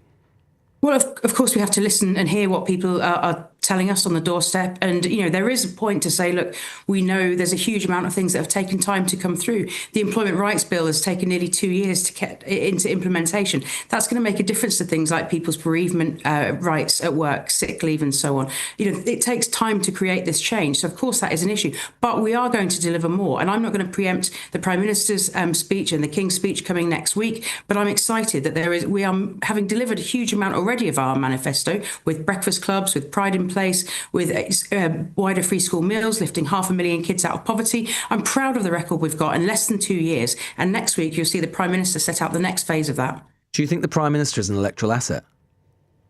Of course he is. Of course he is. You do. He's the Prime Minister. You look at the position he's taking, particularly internationally, in an era of stability. I was in Swindon, actually, just yesterday, and a lady on the doorstep said to me, I'm fed up of all this talk about the leadership. I'm fed up of chopping and changing. Why are people so angry? We've just got to get on with things. And I think she spoke really clearly and resonated. People just want us to get on with the job. And it's the political sort of class want to talk about and discuss this, who's up, who's down. People out there want us to get on. It's not about who's up, who's down, Anatoly. It's about, do you think the Prime Minister is an electoral... You really think that the Prime Minister, with his record low approval ratings, who's probably on the brink of overseeing a century's worth of Labour victory in Wales, and it's on his watch, and you think he's an electoral asset? Do you not think that is in danger of sounding rather deluded?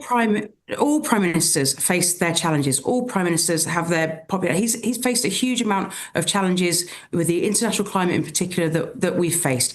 I think there's so much more to come from him, and I'm really looking forward to seeing that. So particularly in the next week, we're going to see that next King's Speech, that next phase, and we're setting out a programme for government. The Cabinet are backing that, and I'm really looking forward to hearing that and setting it out to the country. And people will see the vision that Keir Starmer has, the vision that, as I said, took the Labour Party from a historic defeat, that have got us ready to government, that set out a programme for change that the public voted for overwhelmingly, and we're starting to deliver that now, and people will start to see and feel that with every week that goes by. John McTernan, who, as you'll know, was political secretary to Tony Blair, has said that plans to block once again Andy Burnham from gaining a seat show that this Labour government is really committed to losing. Let's be honest about it. Everything now and everything we're about to see is going to be about saving Keir Starmer's skin, and it will leave Labour all the weaker for it, won't it? Well, look, John can come. John's a political commentator now. He will have his say and have this discussion. But I'm not interested in that. We have a team. We have a prime minister. We have a group of people that are really committed to delivering on the things that people care about. That's what we're focused on, not Westminster tittle-tattle. We're focused on delivering the things that people care about. And that's our job. That's our responsibility. That's the promise we've made to the British people. And that's what we'll continue to do. Anna Turley, who's chair of the Labour Party there, MP for Redcar. Well, if the Prime Minister is looking for a political friend, I think he at least has found one in Anna Turley. We'll be hearing from more Labour figures, of course, throughout the night. As the results come in, we'll be discussing and chewing over what Anna Turley said with the panel here in Westminster. You're listening to Election Night Live here on LBC and watching, of course, on Global Player and YouTube. The time is 11:20. This is LBC. A box of Abel & Cole fresh organic fruit and veg delivered weekly to your door. Requires washing, peeling and or chopping. Vegetables may come with mud and soil on and very occasionally a ladybird. All produce is grown ethically and with absolutely no artificial pesticides. Delivered without pointless plastic. Increased natural flavours in meals can lead to busier kitchen tables during peak hours, may lead to unexpected enthusiasm for cooking and distaste for processed food alternatives. Abel & Cole. Unprocess your food. Second helping subject to availability. I'm in the kitchen with Charlie Bigham. So what have we got here, Charlie? My brand new pan-fried pad thai noodles. Noodles? But you're Mr. Fish Pie guy. Guilty. And while ovens rule at roasting, the pan is king of noodling. Whether it's pad thai, yakisoba or laksa, finding that perfect texture is a bottomless noodle rabbit hole. But all I have to do is stir it in the pan for 6 minutes, right? Bingo! Try the new Charlie Bigham's Asian pan-fried noodle range. Handmade in my kitchen. Pan-fried in yours. How likely is she to, have another heart attack? Can I still go to the gym after heart surgery? Is my mum still my mum if she has a new heart? When it comes to heart health, no question is too big or small. That's why British Heart Foundation have dedicated cardiac nurses you can speak to by phone, email or online chat. Hi, this is Chloe from British Heart Foundation. How can I help? Search BHF Cardiac Nurses. Election Night Live with Lewis Goodall on LBC. Time is 11:22. Well, John, Anna Turley bucking for promotion by any chance? No, that was a great job she did. That was what you want, the chair of the Labour Party. It's all tittle-tattle. Well, it really would be all over if she said, you know what, I think he's got to go. Exactly. But she gave the answers that Lammy should have given that had set hairs running. And I think that, look, she did a very good job. Just one other thing that's occurred to me about what saves Keir Starmer, and it's this. The bond markets. And people say, what? What's that got to do with the election? The fact is that the cost of borrowing in this country is so high right now. I think it's 5.7% for a 30-year government gilt. It reached the highest point since 1998. Exactly. And so this is the international financial community saying, we don't think Britain's a very safe bet at the moment because of political instability being one of the factors, energy dependence, other things as well. But political instability. And if the bond markets think, oh my God, Britain's about to go through a leadership contest, it may be going further to the left, what does that mean for taxation? Do we really want to loan money to this government? Well, if we're gonna buy government debt, we're going to charge them an even higher interest rate. And that absolutely will be devastating for the UK economy. And you could just see how this argument plays out. I mean, there was the great American political strategist, guy called James Carville, who was known as the Raging Cajun, who said, if I die, I want to come back as the bond market. I thought I wanted to come back as a king or a pope, but I want to come back as the bond market because the bond market can intimidate everyone. And you just wonder whether the bond market might be an intimidating factor in a Labour leadership contest. Much like your good self, of course, John. Yeah. Intimidating absolutely everybody. I want to come back reincarnated as John Soper one day. Natasha, you can only dream. I can only dream. Beautiful. I suppose, Natasha, though, the uncomfortable thing, I think John's completely right, and that will be potentially a factor. And depending on how things pan out over the next 24, 36 hours, certainly tomorrow while the markets are open, people will be keeping a close eye on the bond markets. But it's an uncomfortable position for any Prime Minister, especially a Labour Prime Minister, to essentially be saying the thing that ought to keep me in place are the international capital markets. For sure, but he has been using the Iran war and the cost of living crisis since probably the beginning of the year to try to make the argument about why he's the one that should stay in power. And I thought, John, that argument that you're making there about sort of the economy is something that Labour MPs are really aware of. And like, if you look at sort of the left-right politics of the Labour Party, you know, arguably Wes Streeting, Angela Rayner, Andy Burnham, all to the left of Keir Starmer on the economy, probably. I think most people would probably say that. And the idea that then that could cause some potential instability, you know, that's exactly the argument that Keir Starmer makes, you know, week in, week out at Prime Minister's questions. You know, do you really want to risk Liz Truss all over again? This is the argument that I think if Keir Starmer does decide to try to stay in power, this is the argument that some of his allies should be making to say, actually, we don't want this instability. It's the same argument we were talking about Rachel Reeves, you know, when she had that crying in the Commons sort of moment last year, and everybody was going, you know, the bond markets went wild. Everybody went, oh, this is why we've got to keep her in place. And Keir Starmer was basically put in a bind. He had absolutely no choice but to do that. And I think as a lot of Labour MPs are going, are we going to really spook the markets if we have a Labour leadership contest now? Well, meanwhile, talking about Iran, I see it's being reported the US is saying that it has launched strikes on Iran tonight in an act of self-defence. So it is a reminder that issue is still absolutely a sort of very live one, not only obviously in international politics, but British politics as well. Aggie, something I'm really struck by, I mean, we were hearing from Anna Turley there talking about the upcoming King's Speech with the new session of Parliament and trying to use that as a springboard to try and basically reinvent, have another relaunch for the Starmer government. It's not a reset. It's not a relaunch. It's something else. It's a renewal of the Keir Starmer government. A decade of national renewal. Yeah, I can't wait. It's going well, isn't it?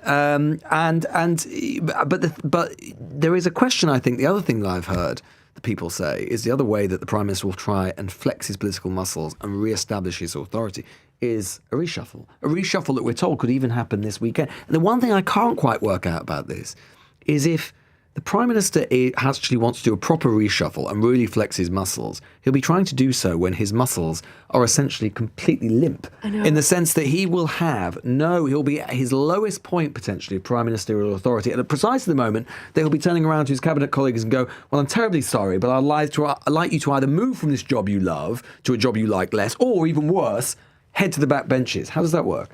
I think it doesn't. I mean, there has been reporting and lots of people suggesting that maybe a reshuffle might happen and that's what he needs to do. He just needs to juggle his top team and that will sort everything out, of course.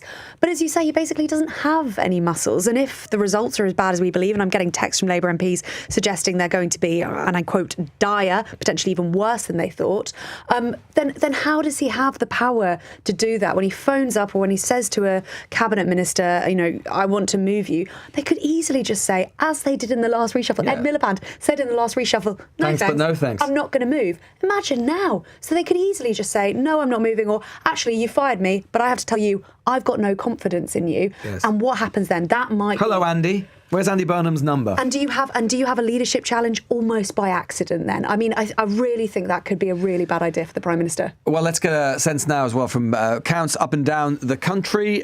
Voting already underway. We're expecting our first results, I'd say, in about an hour or so, maybe 90 minutes. Alex Taylor-Brown is LBC's Yorkshire correspondent. Alex, how are things looking where you are?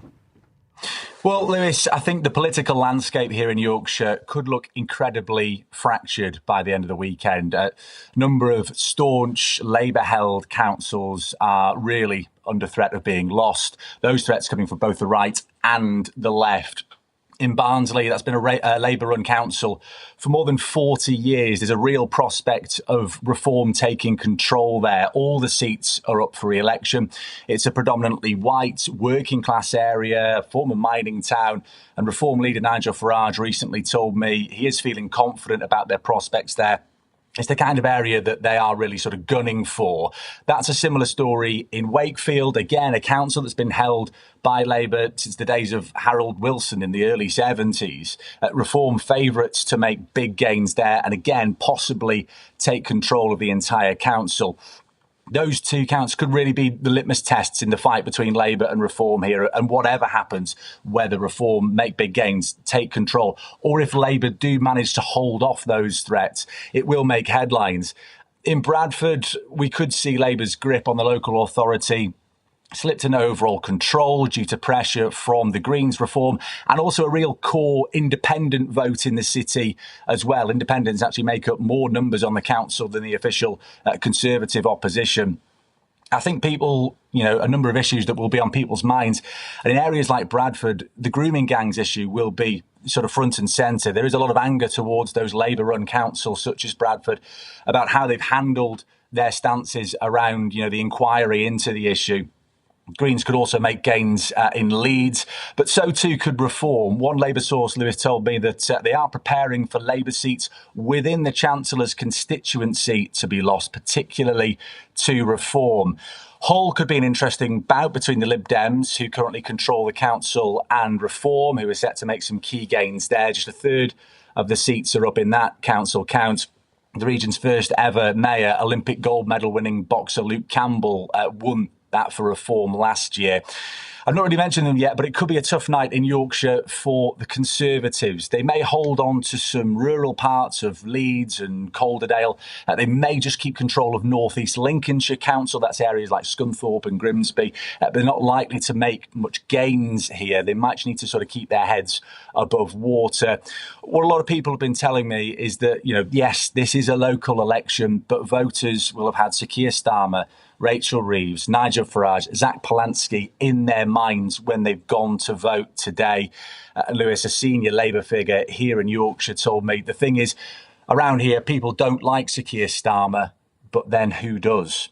Now let's hear from our Southwest correspondent, Andy Ballantyne, who's got the lay of the land there. Well, pundits are predicting a bleak night for Labour in Exeter and Plymouth. Labour's grip on Exeter City Council is in jeopardy. The most likely outcome is the council will end up under no overall control. 14 of the council's 39 seats are up for grabs and 8 of them are currently held by Labour. Many of the seats here in the city will be a 3- or 4-way race with residents, they've been urged to vote tactically.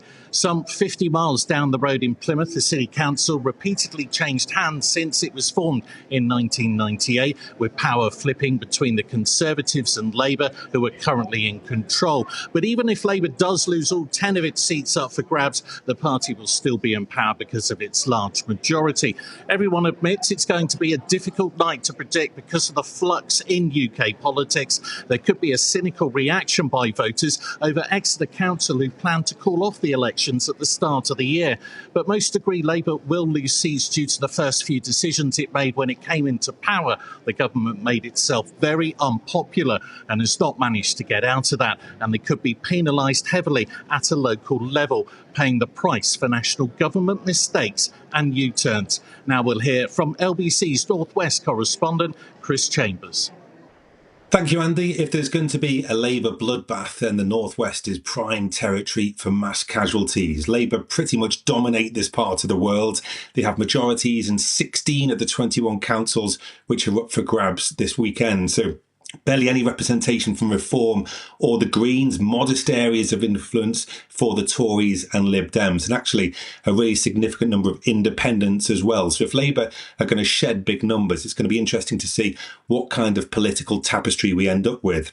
If we're looking at potential headlines, then areas like St Helens and Sefton are places where Labour could really feel it. They have majorities in both, but because they are all-out elections, there's a real risk they could hemorrhage seats. In St Helens, it would only take the loss of 4 seats for Labour to lose overall control. Really, it's going to be about how meteoric the rise is for Reform, though. Barely any representation at the start of the day. How much will that change? If we want to use recent by-elections as a barometer, we saw Reform take Runcorn and Helsby from Labour last year, albeit by 6 votes, and we saw the Greens winning comfortably in Gorton and Denton. So it's clear the political DNA in this part of the world is changing. Things to watch out for on your bingo card: Andy Burnham drawing all the attention. Of course, we expect him to pop up somewhere, maybe not at the count, but inevitably there will be plenty of speculation linking him to a potential challenge to Sir Keir Starmer. He was due to be speaking at an event in Manchester tomorrow morning, but has pulled out of that this evening. So we'll just have to see if he's lurking somewhere else, and maybe we'll see him over the next 24 hours. But ultimately, it's going to be big stories, and we'll just see the first results start to drip through at around 1 a.m.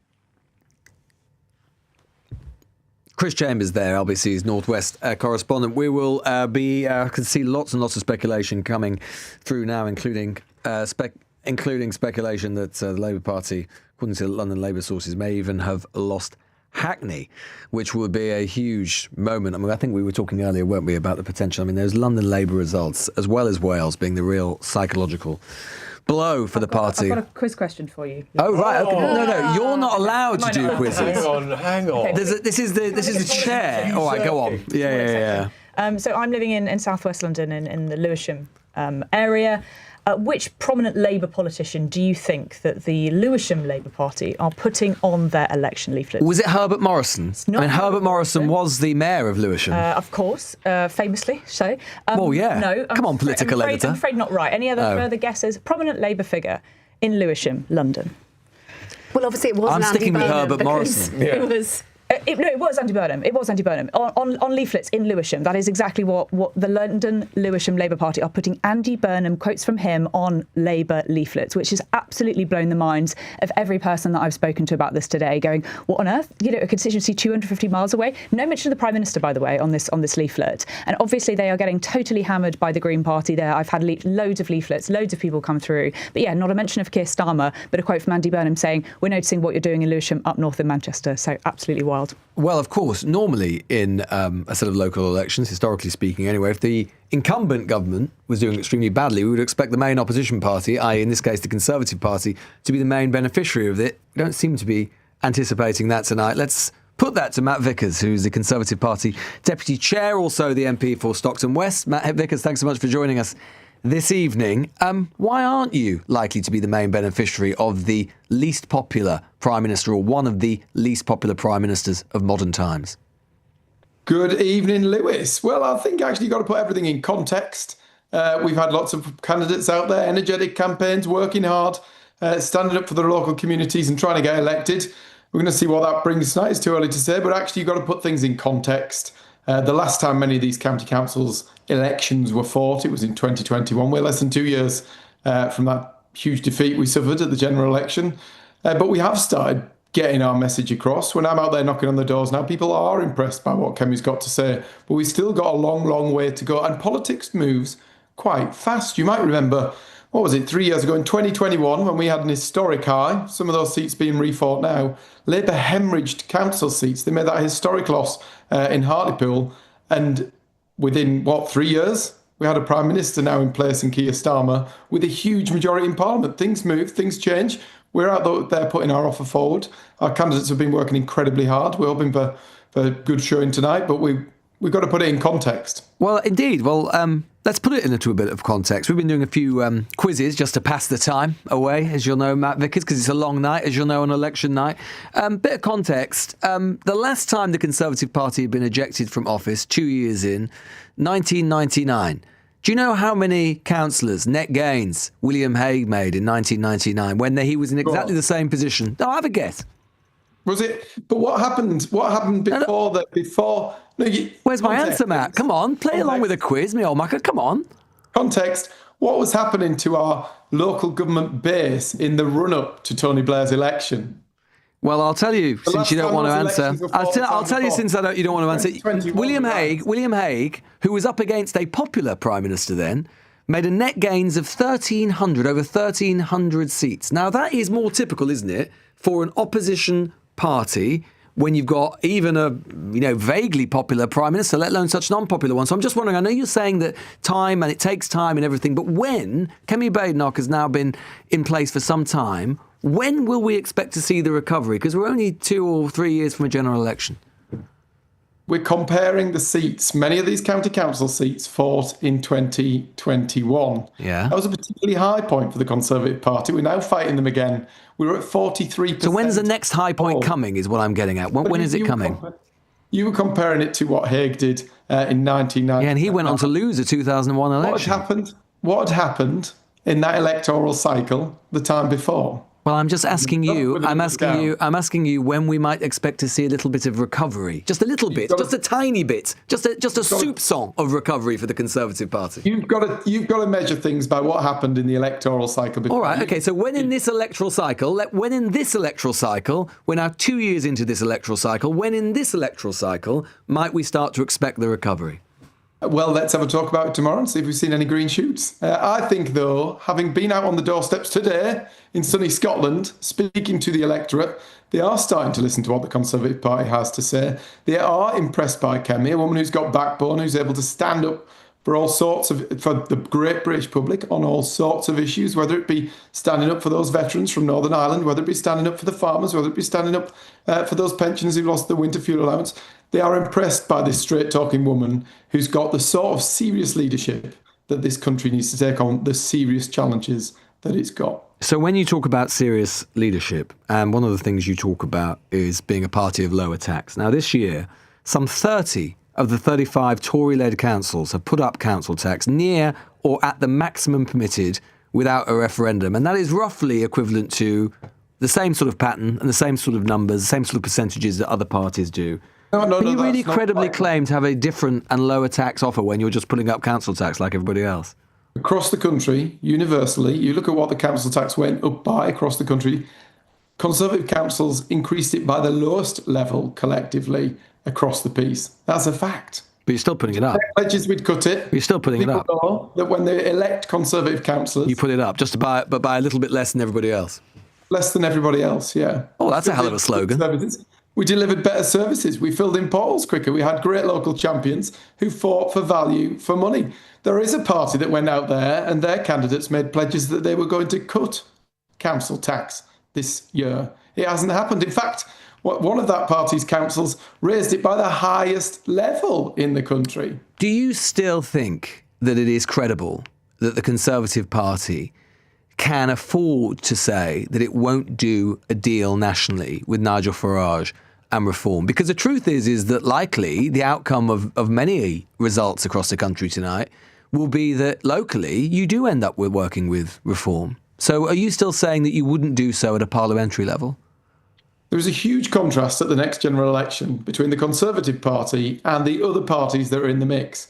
We are the party that is committed to reducing the size of the state, to reducing the welfare state and making really serious decisions about that and living within our means as a government and reducing that debt. That is not something that Reform are offering. That's not something that the Labour Party are offering. We're going to stay true to that. We're going to take that pitch to the great British public, whether it be axing stamp duty, whether it be reducing the welfare state, whether it be putting 10,000 more police on the streets. We will have a real offering for the great British public next time, and we'll be going out there to win every vote. That's all terribly interesting, Matt. I just wondered if it might correspond at all, your answer to my question, which is whether or not you think it is credible that your party can say it will not do a deal with Reform. So let me just ask you very, very, very directly. Are there any circumstances in which you would support a deal, a parliamentary deal with Reform after the next election? We aren't looking for deals. We're looking for a majority in Parliament. But if you don't achieve it, could you imagine yourself sitting alongside Nigel Farage in a Reform Conservative cabinet? I think it's not at all. Not at all. I'll be sitting there looking at that fantastic Prime Minister that we're going to elect in the next general election, who's going to axe stamp duty, who's going to reduce business rates for small businesses on high streets across the country and put 10,000 more police officers on our streets. Kemi Badenoch is going to be the next Prime Minister of the United Kingdom. So no circumstances at all in which you could imagine yourself in a cabinet or in a ministerial team with Nigel Farage and Reform MPs? Not with Nigel Farage, not with Zach Polanski, not with Keir Starmer. No, I don't see it happening. In terms of what happens now, Kemi Badenoch, it doesn't matter how bad results are tonight because it looks like that, you will lose seats and lose ground. She is completely safe in her position as leader because we're talking a lot about Keir Starmer's future, but she'll be in a similar position tonight as being a net loser. But it doesn't matter. You'll stick with her come what may. We've said about this, Lewis, you do need to look at the context of these local election results. Well, the context is that you're losing and you keep losing. Let's see if we've taken back any councils in the morning. Let's see where we've got to with all of that. The reality is you've got to start from the fact that the last time many of these seats were contested, it was in 2021 when we had 43% in the polls. That's the starting point. We want to look at where we got to last year. We want to see if we've made any progress since last year. I'll have a chat with you tomorrow as to whether we increased our share of the vote against last year's local. But you don't think there's any prospect that you will have net gains tonight? I think if you put it in the context, I think anybody with an ounce of sense who was fair-minded and looking at it in a reasonable way, comparing sets of elections that were held in 2020. Well, I suppose anyone who's fair-minded. I'm just thinking. I mean, I just wonder if you're a conservative activist out there in the country, and you're basically fighting to be the main force on the right in Britain, which means that you at some point you do have to show signs of life, of political life, not just retracting, no matter much talking about what happened in 2021. You have to start to advance at some point. So if you're a conservative activist in the country, looking at Kemi Badenoch, looking at the fact that time and time again, reform steal a march on you in by-elections, in parliamentary elections, in Scotland and Wales, in council elections. You're sat there thinking, I'm slogging my guts out campaigning for this party, and we keep losing. When might we expect to win? Yeah, I think that our activists out there who've been slogging the streets have heard the message from the public. They're impressed by Kemi. They're impressed by what she stands for. They're looking forward to what she's going to offer them in the elections to come. They'll also look at what happened last year in May, and they'll compare that to what happens this year in May and see if we can make any progress on that front. But they do know that the great British public like that woman. In fact, she's not the most popular leader on many polls. Doesn't seem to be mattering very much, not translating into very much. Well, we're going to see what it translates to. Well, you said yourself, let's think about the context. We're going backwards, but, maybe at some point in the future we might go forwards. You would be a fool not to look at the context, Lewis. Some people are less foolish than you. Some have been knocking on those doors all week. Yeah, for much good that it's done you, apparently. Never mind. Oh, well, Matt Vickers there. We'll have you back tomorrow, and we'll see what the context's been. All right, Matt Vickers there, Conservative Party Deputy Chair. We must look at the context, which is the Conservative Party keeps losing and losing and losing again. The time is 11:46. LBC. When you're smiling, the whole world smiles with you. Life feels better with a smile. Banning Dental Group Clinics. Modern, comfortable and affordable dentistry for all. See online for our price match promise. Keep on smiling. Keep on smiling, keep on smiling, and the whole world smiles with you. banningdental.co.uk. What's the best present you ever got for your birthday? I bet it wasn't as life-changing as £1 million. Every week with the birthday draw, there's £1 million to be won. And you can enter from as little as £1 or via post. Enter by midnight on Sunday and your special day could win you £1 million. Visit thebirthdaydraw.com. Is it your lucky day? From Global and ITV. 18 plus, UK only, no purchase necessary. At John Lewis Money, we know your home is more than an address. It's the sunlight pouring in. Well, sometimes. The coffee on tap and the best spot on the sofa. It's why our home insurance is thoughtfully designed with 3 levels of flexible cover for the home you've created. Because when you notice the details, you notice the difference. Search John Lewis Money. Terms and exclusions apply. John Lewis Finance Limited is authorised for insurance distribution and credit broking by the Financial Conduct Authority. The following is from TfL. My name was Luna, like the moon. I was 2 days short of my 17th birthday when I was killed. My killer wasn't a bad man. He had a rescue dog called Frank and rang his mum every Sunday. He wasn't a speed freak. He just thought it was okay to go a few miles an hour over the limit. But that was enough to knock me off my bike and kill me. Speeding injures or kills over 1,000 people in London every year. Slow down. To the Mayor of London and TfL, every journey matters. Election Night Live with Lewis Goodall on LBC. Text 84850.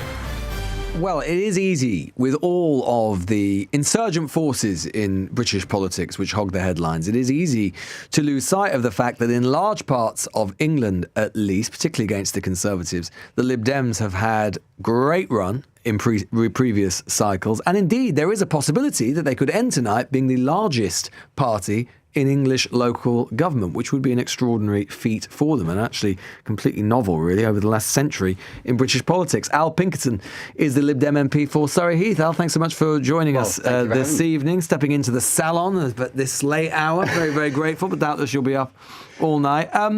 What does victory and what does success look like for the Lib Dems tonight? I think, as you've described it, I think if we end up at the end of tonight as potentially the largest party in local government... Do you think that's credible? Do you think it's possible? I think it is, because I've been looking at some of the polling that has been done that's already showing us that we could be that, and that's also getting a substantial number of seats in my area of Surrey remarkably wrong. I mean, it's showing, and we've had an amazing day on the doors. I think we could potentially take a clean sweep in my area of Surrey Heath. Now, you talked about once-in-a-century novelty. The last time there was a Lib Dem MP or a Liberal MP in Surrey Heath was 1906. So, I have overturned more than a century's worth of continuous Conservatives. Henry Campbell Bannerman did it, and you did it as well. Well, and that's probably where the similarities end. But he died in office, so let's hope so. Well, let's hope so. But it is a remarkable time, and in places like Surrey and in Sussex and indeed in Hampshire, I think we stand to make remarkable gains. And so, as I was saying, some of that exit polling or some of that polling is showing that we might become the largest party in local government, but that's also showing that Reform are going to win some of my local areas, and I just don't think that's going to happen at all. It is true, and it might be that I'm sure you'll have a decent night, and you've certainly had some great nights in recent cycles. Yeah. But if you do become the largest party in local government, it'll be partly down to your success, partly down to the fact that Conservatives and Labour are going down so much. And if we do look at the polling overall, I mean, latest More in Common polling this week, Reform 28%, Labour 23%, Conservatives 20%, the Greens fourth place 14%, Lib Dems on fifth on 13%. Now, how can you credibly claim to be an alternative to Reform and indeed the other parties when you're not even in front of the Greens? I mean, I think polls will go up and down, and there are multiple polls, and the last ones that I saw put about four political parties within about 4 points of each other. But you're always sort of grazing at the bottom, aren't you? Well, I would think that's a very unfortunate term. I think... But an accurate one. Well, I don't know if it is grazing at the bottom. When was the last time you were third in a poll? That's a very good question, and there are far more intelligent people than me who will be able to tell you that, and you possibly know the answer. Well, I think it's quite a long time. But I think one of the things that I'm certainly noticing is that you've got the rise undoubtedly of populist parties, and I think they're flashy, but I think they also are a bit like Icarus. They fly a bit too close to the sun. Look at Polanski's personal polling over the last week, dropped 14 points, being subject to interrogation by the media of a kind that they haven't done before. And I have to confess, I don't think he's particularly popular with. Well, Dave, your leader isn't particularly popular either at the moment, is he? I mean, he's not the most popular leader in UK politics, according to many polls. Well, the polls that I'm looking at here show him actually. I mean, he's got similar sort of name recognition now, or he's about sort of 13% above where Zap Polanski is. Now, when you consider how new Zap Polanski is on the scene, that doesn't say very much for your leader, does it? I mean, I don't want to be rude, but it seems that he can only get attention or fracture into or penetrate the national consciousness when he's doing bungee jumping. I think political communication is a rich menu, and our leaders. What's he said recently? Davey, what's he said? Yeah, what's he said of any note recently? I mean, I think what he said about the war in Iran and Donald Trump, I think he's absolutely captured the national mood. I think he set exactly the right tone on those things. I think he was. Well, it's interesting you say about Iran, because Ed Davey is obviously nothing if someone who's defined himself obviously by opposition to Donald Trump and Iran, and yet 2024 Lib Dem voters are even more supportive of Keir Starmer's approach to the conflict than Labour voters. So your voters actually think Keir Starmer's been doing a better job than your leader. They might think that the Prime Minister's been doing a decent job, but remember what the alternative was. The alternative was that if we had Kemi Badenoch as our Prime Minister, we could potentially be up to our necks in a Middle Eastern conflict and facing all of the consequences. Can I just go a bit bigger picture? What's the point of the Lib Dems at the moment? What's the point of them? I've seen a lot of think pieces about this recently, a lot of analysis about this. You've got a huge presence in Parliament. You've got the biggest Lib Dem or third-party contingent in Parliament since any grouping since 1923. And yet one sort of feels that by comparison to even much smaller forces, you're rather absent from the pitch. I think that's really unfortunate to say, because when I sit in the House of Commons, as I do every single day, I see really hard-working Lib Dem MPs who are often asking the toughest questions of the government. I think very often Ed Davey is asking the questions that really, frankly, define the dividing lines in politics at PMQs. I, for example, just before Christmas, I won a vote on the floor of the House of Commons for an EU customs bill. I think we're pushing this government to be further, faster and bolder on issues like Europe than they might feel comfortable being. And I think that's the job of a really effective opposition. It may not always grab the headlines. I totally grant you that. And I think Reform and the Greens have undoubtedly, they've taken a kind of magic potion and they're gathering a lot of attention. But whether they're being effective as an opposition party and also whether that's sustainable in the long run, I think is still very much. There's obviously a lot of speculation about Keir Starmer's leadership, and there will be tonight and tomorrow. Do you think Ed Davey should definitely stay on until the next election and beyond the next election? I think he should. I think he's a very good leader of us MPs. He's incredibly supportive. I think he is doing a good job. I think his performance at PMQs, I genuinely think, has been fantastic. I think he has got all of the big calls right. I'm very pleased. He used to say that about Boris Johnson, of course. Well, he did used to say that. I'm struck by sort of decades of local elections where they come and the Liberal Democrats make sweeping gains because they are the place where you express your displeasure with the government of the day. And that just isn't the case now, is it? That you see the surge in Reform and the surge in the Green Party. And to Lewis's question, what are the Liberal Democrats for in this world when in the attention economy, you seem to be doing really badly unless it's a bungee jump? What are the Lib Dems for in this world? We have political parties in this country, arguably the largest party according to the polls, Reform, who are deeply authoritarian, who want to snip Britain's relationships with the rest of the world. I think liberalism is the answer to so many of the challenges that we face. We believe in free trade, breaking down the tariffs that people like Donald Trump have put up. We want to ensure that there's personal freedom. And yet it's to the left and to the right where the inroads are being made. Well, I just don't agree with that. I think, we've had an extraordinary electoral success. I think we're about to see another fantastic 8-year consecutive run of victories in local elections for the Lib Dems overnight tonight.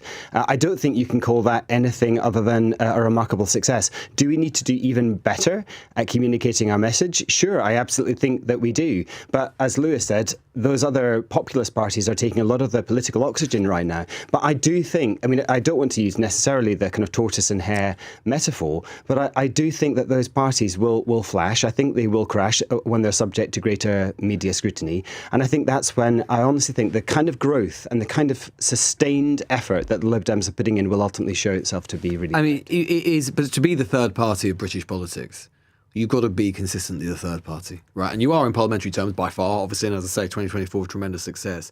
But again, to go back to that question of being third in the polls and being a main opposition force, it was January 2024 that you were last third in the polls. Okay. That is a bit of an indictment, isn't it?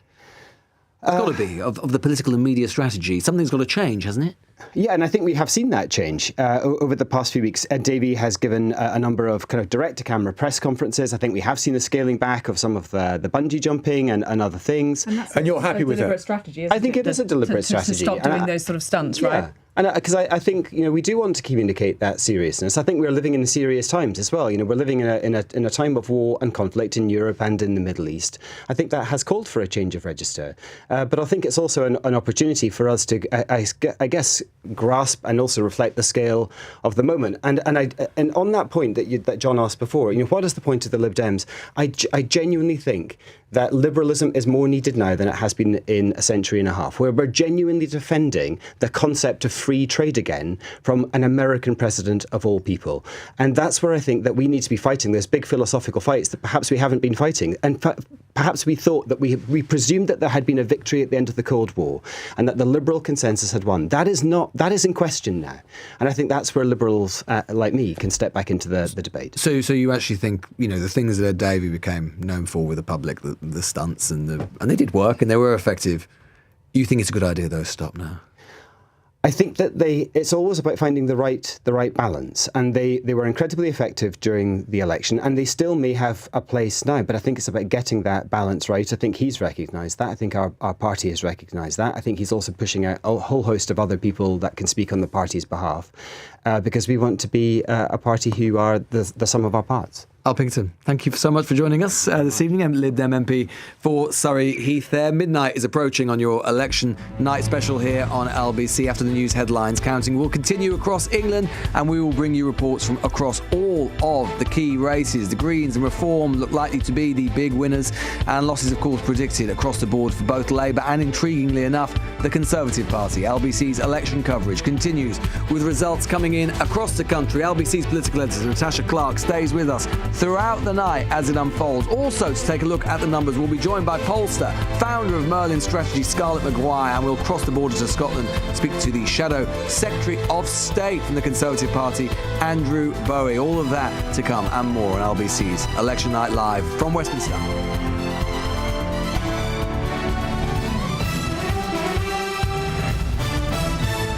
On your radio, on the LBC app, and Play LBC. leading Britain's conversation.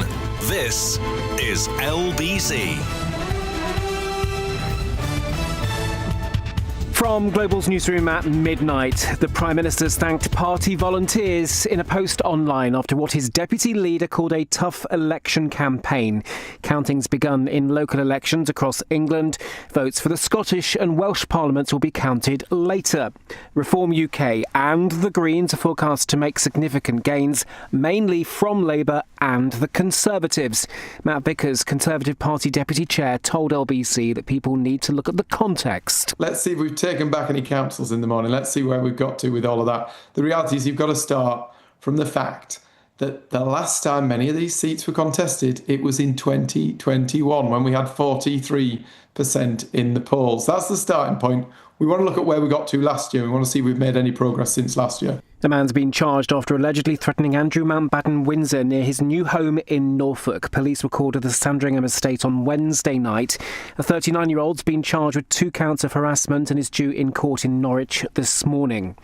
Donald Trump has said that numerous Iranian boats are at the bottom of the sea after both the US and Iran claim to have fired at one another in the Strait of Hormuz. But the US president insists 3 US warships did transition out of the strait successfully without damage. Trump also warned Tehran that the US will knock them out a lot harder and a lot more violently if they do not sign a deal quickly. World health officials insist a hantavirus outbreak on a cruise ship is not the start of a COVID pandemic. 5 of the 8 suspected cases have now been confirmed. 2 British nationals who returned to the UK from the trip last month are isolating.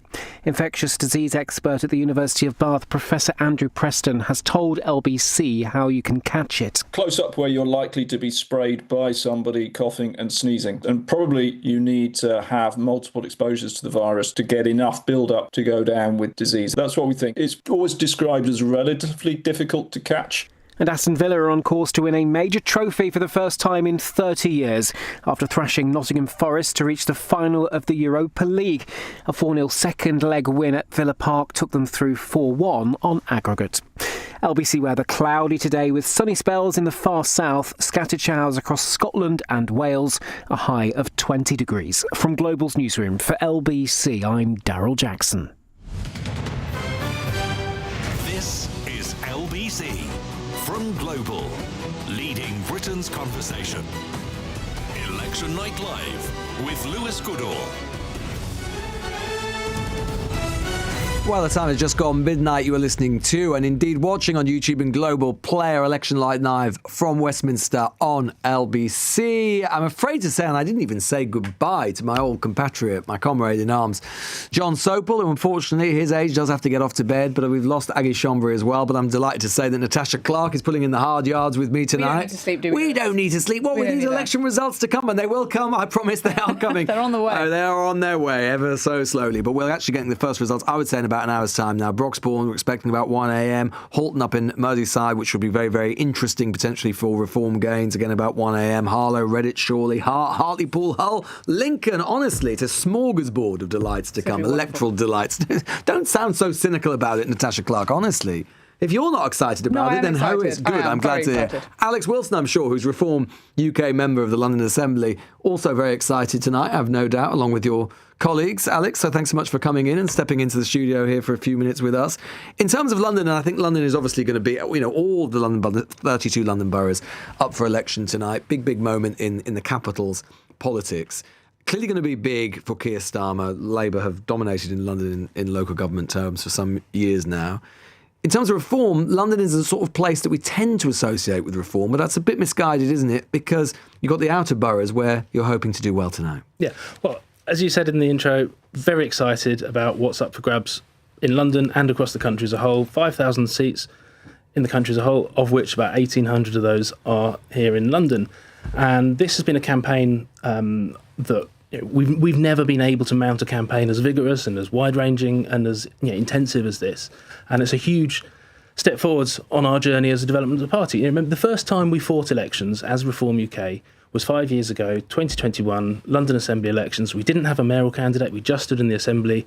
We basically got nowhere. We put our flag on the map, started off a journey as a party, but we didn't trouble the scorers. Roll on 5 years, and we're now on course to do very, very well, particularly in outer London. I'm hearing very, very positive things from the ground in Havering, which we should be expecting some results. Should be getting out tonight. We've got LBC's Henry Riley there. Bexley, another key target for us. It's looking possibly neck and neck with the Tories there. We shall see. But other places, look, in 2014, when UKIP were at their peak, they won just 12 seats in London. There are going to be several councils in London where we smashed that. It's a very huge step forward. It's a very good point because UKIP, which we associate, is a very politically successful party in a lot of ways, but it always struggled, in fact, really struggled, didn't really manage it anywhere to establish a local government base. But that is not true, as we saw with Reform last year, and it's certainly not going to be true tonight. What do you think the difference is? Yeah, well, UKIP did quite well in the 2013 county council elections. There were a few. But nothing on this scale. Exactly, and nothing on the scale of compared to what we achieved last year in those same sort of county council elections, and nothing on the scale that we're hoping to achieve tonight. Now, look, we don't know. We haven't had a single individual result in yet. We're at that stage where everyone's kind of speculating and talking about what they think might happen, and obviously a whole range of it's what we're good at as journalists, you see, Alex. Well, so don't knock it. But as we see those results trickle in, hopefully some of that speculation will be filled, will be confirmed by real results on the ground. And certainly the vibes that I'm hearing from people up and down the country are very positive. We heard earlier on, about an hour or so ago, we had Luke Trill, the pollster, in. And I was asking your chairman, Dr. David Bull, about this £5 million gift that your party leader, Nigel Farage, received before he became an MP. Tories and Labour say it should have been declared. He said it didn't need to be declared. I don't want to get bogged down into the sort of parliamentary mechanics of it. But Luke Trill was saying, as opposed to what David Bull was saying that this isn't cutting through on the doorstep. Luke Trill disagreed, said it was being brought up in focus groups, this £5 million gift, unprompted. Should Nigel Farage have declared it and told us about it? Well, I don't know how the mechanics work, but what that... But he didn't declare it. The whole story about it just goes to underpin exactly the kind of threats that Nigel faces on a day-to-day basis. Now, this donation was made when he wasn't an MP. All politicians face a lot of threats. They We've do, seen but two MPs get killed. None to the... very few to the same extent as Nigel gets on a daily. Well, we saw two MPs. Yes, so say very killed. few, but it's a big issue in politics. Our politicians, and those MPs didn't have, and other MPs don't have very rich crypto billionaires giving them £5 million. Well, Nigel doesn't receive any protection from the Home Office and the police, etc., etc. So someone has kindly stepped in to make sure he has that protection, because otherwise he is at great risk. He gets death threats every single day. Do you think that therefore... You've seen the video earlier this week of someone with that effigy. If that's the kind of thing that's happening, and Nigel attracts that because there are a lot of people who feel very threatened by the change that we can bring to the country, and that's the way they respond. And we have to be able to... Well, you think that... we have to be able to keep people safe. You think that the change that you're bringing to the country is potentially prompting people to try and kill him? I think there are some people that feel that way, yeah. And that's a terrible, terrible indictment of certain... Why do you think that so many people feel that way? Well, because some people like to behave in ways that we shouldn't be doing in a civilised. Look, we should pride ourselves as a democracy. I mean, today is a perfect example.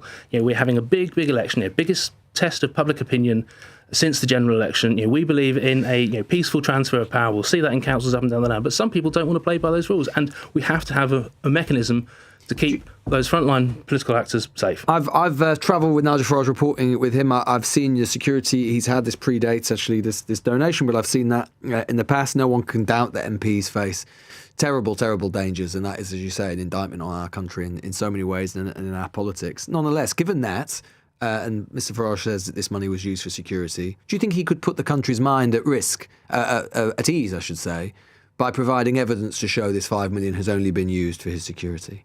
Yeah, we'll have to have that conversation with Nigel. Do you think that would be a good idea? May well be, but would you like to see that? Would that help? I don't know the ins and outs of this. It's only something that's. I know, but he said you do know the ins and outs. He said it's for security. So, in the interest of full transparency, should he say, give us the evidence to show it's only being used for that purpose?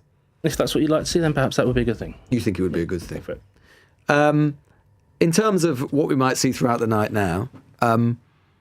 We're obviously going to see Reform make lots of gains, but they won't necessarily be able to be in control of every chamber. They might not get majorities.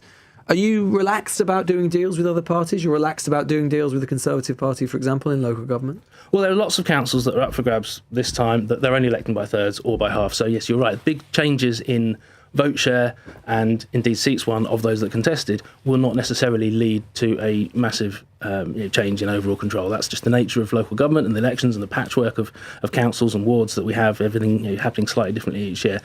I would hope that on the ground, our people, if they're elected, if they're fortunate enough to be elected tonight, overnight, tomorrow, will do what is necessary to put themselves in the best possible position to implement some of the policies that they went to their residents on the doorstep. And if that means having to find ways of working with other parties, I think that would be a really good way of demonstrating that as a party ourselves, we can act maturely, responsibly, and deliver for local residents. So that's got to be the first thing. So you'd be happy to do a deal with Labour?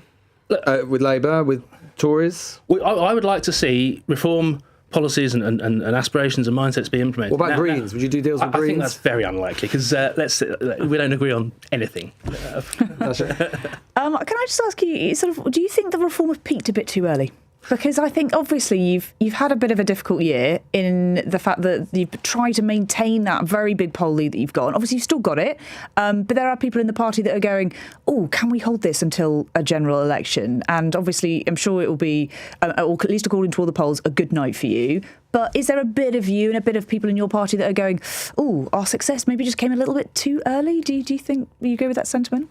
Well, if leading nigh on 300 consecutive opinion polls and winning 700 seats in last year's local elections and possibly anything between 1,000 and 2,000 seats in this year's local elections and 70 council by-elections, net gains week on week since the last local election. If that's a difficult year, bring on more difficult years. And what does a good night for reform look like tonight? Because obviously we expect you to do well, expect you to pick up seats. What does actually success look like? And my other question is also, do you want to come first in Wales, or would you rather become second and just continue holding a Plaid or a coalition's feet to the fire? Or do you actually really want to be in charge in Wales?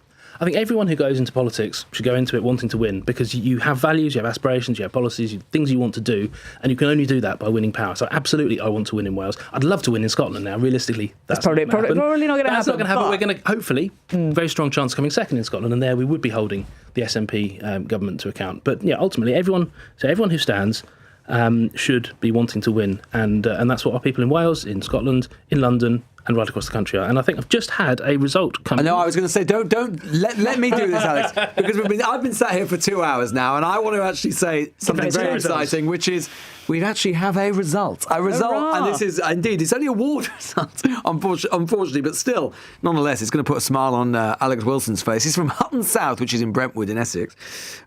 We see Reform there, not stood there before. Reform gained from the Conservatives. 40.7% of the vote. Conservatives at 32% of the vote. That's down 30 percentage points. So first Reform gain of the night from the Conservatives. I'm sure you'll be hoping Alex is the first of many. Can I do the second one? Go on. Second one in Chorley in Lancashire. Chorley East, Reform gain with 39.7% of the vote. So there we are. So we've got two very different bits of the country, different bits of England, northwest of England, the southeast of England, or the east of England. We're seeing, obviously they're just two wards in two councils, but if those were to be replicated, even those councils alone, shows that potentially you're on course for a historic night in British Still politics. another 5,000 seats to go, so let's see where we are this time tomorrow. And look, we'll be there every step of the way. Alex Wilson there, a former UK member of the London Assembly, grateful for your time this evening. Natasha, even those little, I mean, these are just tantalising. There's sort of not even glimmers, but glimmers of glimmers into what we might be seeing tonight. It's just those sort of things which instantly will be electrifying for certain political figures and already disturbing for Of course, and actually, we obviously are not going to get all of the results overnight, but the first and early results are usually what politicians and the media and everybody else will look at to be the first Well, it often sets the tone, doesn't it? Even sometimes when those results sort of reverse a little bit, sometimes those narratives, and maybe that doesn't speak very well about us as journalists, but those narratives, those early narratives, set in early. Exactly, and I think that there is a risk of that. And actually, we've got a long road to go over Friday, and like I say, many places not starting counting until the morning, especially in Wales and Scotland, so we won't be seeing any of a picture until the hours ahead for that. So that is something to bear in mind as we are seeing these first results rolling in. And of course, again, we'll hear the point that Matt Vickers was making earlier, the Conservative MP, making the point that obviously the Tories did have such highs of 2022, 2021, when these last seats were last being for. So it is not surprising to see those places that we've just mentioned, those results that have just come in, going from Conservative to Reform. It is just not surprising. It is obviously just a sign of the times and the Reform continuing to make those gains and eat into the Conservative Party's vote. That's entirely in line with expectations of what all of the polling has been saying for years. Two other little tidbits coming in. These are actually courtesy of Ben Walker, who's a political journalist or commentator as well, who monitors elections very closely, saying that he's hearing reports from Tameside, which is, of course, in Greater Manchester, happens to be where Gorton and Denton is, where we had that by-election, also happens to be Angela Rayner's seat, or the local authority which covers Angela Rayner's seat, saying that Labour are expected to lose most, if not all, of their seats in that council. And another here, but a tidbits from a party activist in Blackburn, Labour activist in Blackburn, saying, "I'm welling up at my count, reform after reform after reform." These are local authorities that even in the nadir, what many Labour people currently in the government would consider to be the nadir, i.e. the low point under Jeremy Corbyn, still return Labour councillors and Labour councils, and it looks like they're falling one after the other. Look, I mean, if the story of the night is indeed Labour losing chunks of councils, control of councils, chunks of council seats, as indeed the polls point to the potential that they will do, it's going to be a story of, losing those major red wall heartlands, the sort of places up in Manchester, Sunderland, Stockport potentially, and also London, some really, really staunch Labour through and through areas which just, are going to go to either Reform or slip to other parties for the first time in a very long time. And these are the results that are really going to pile pressure on Keir Starmer in the days to come. I mean, again, as Alex Wilson was saying there, just looking at that result from Chorley East, which is, of course, Lindsay Hoyle's constituency. He's a speaker, so he doesn't stand party politically, but he was a Labour MP. This particular ward, Labour obviously had about 70% of the vote in this ward at the last election, down 36 percentage points. Reform, therefore, sneaking ahead with 40%. And actually what's really interesting about that ward, again, is that you can sort of also see how this could be the other story of the night, which is Reform there, just shy of 40%, Labour on just shy of 35%. Who's in third? Green Party, 15%. And again, we've not costing Labour the seat. Exactly, that's exactly, and I think that's exactly what the Green Party are going to do all across the country: cost Labour seats and potentially come in first in some places like London. Reform to the right of them, Green to the left, bleeding on every side. It's crazy because since Gordon and Denton, we have seen such a change in the way that the Labour Party's messaging. But it was all about reform. That was all Labour and the Prime Minister was talking about since potentially the beginning of the year and before. And now they are facing a war on two fronts with the Green Party. And I do not think that this Labour Party know exactly which way to turn. I've got a text here from Reese, who says, Lewis, can we get a happy centennial birthday for Sir David Attenborough? Very happy birthday. Happy birthday, Very Sir happy David. birthday, Sir David. Wonder how he voted. Time is 12:16. This is LBC. Switching to Vodafone full fibre broadband is now as easy as pie. Ooh, freshly baked. It's a walk in the park. Hello, little fella. It's like taking candy from a baby. Come on, as if I'd do that.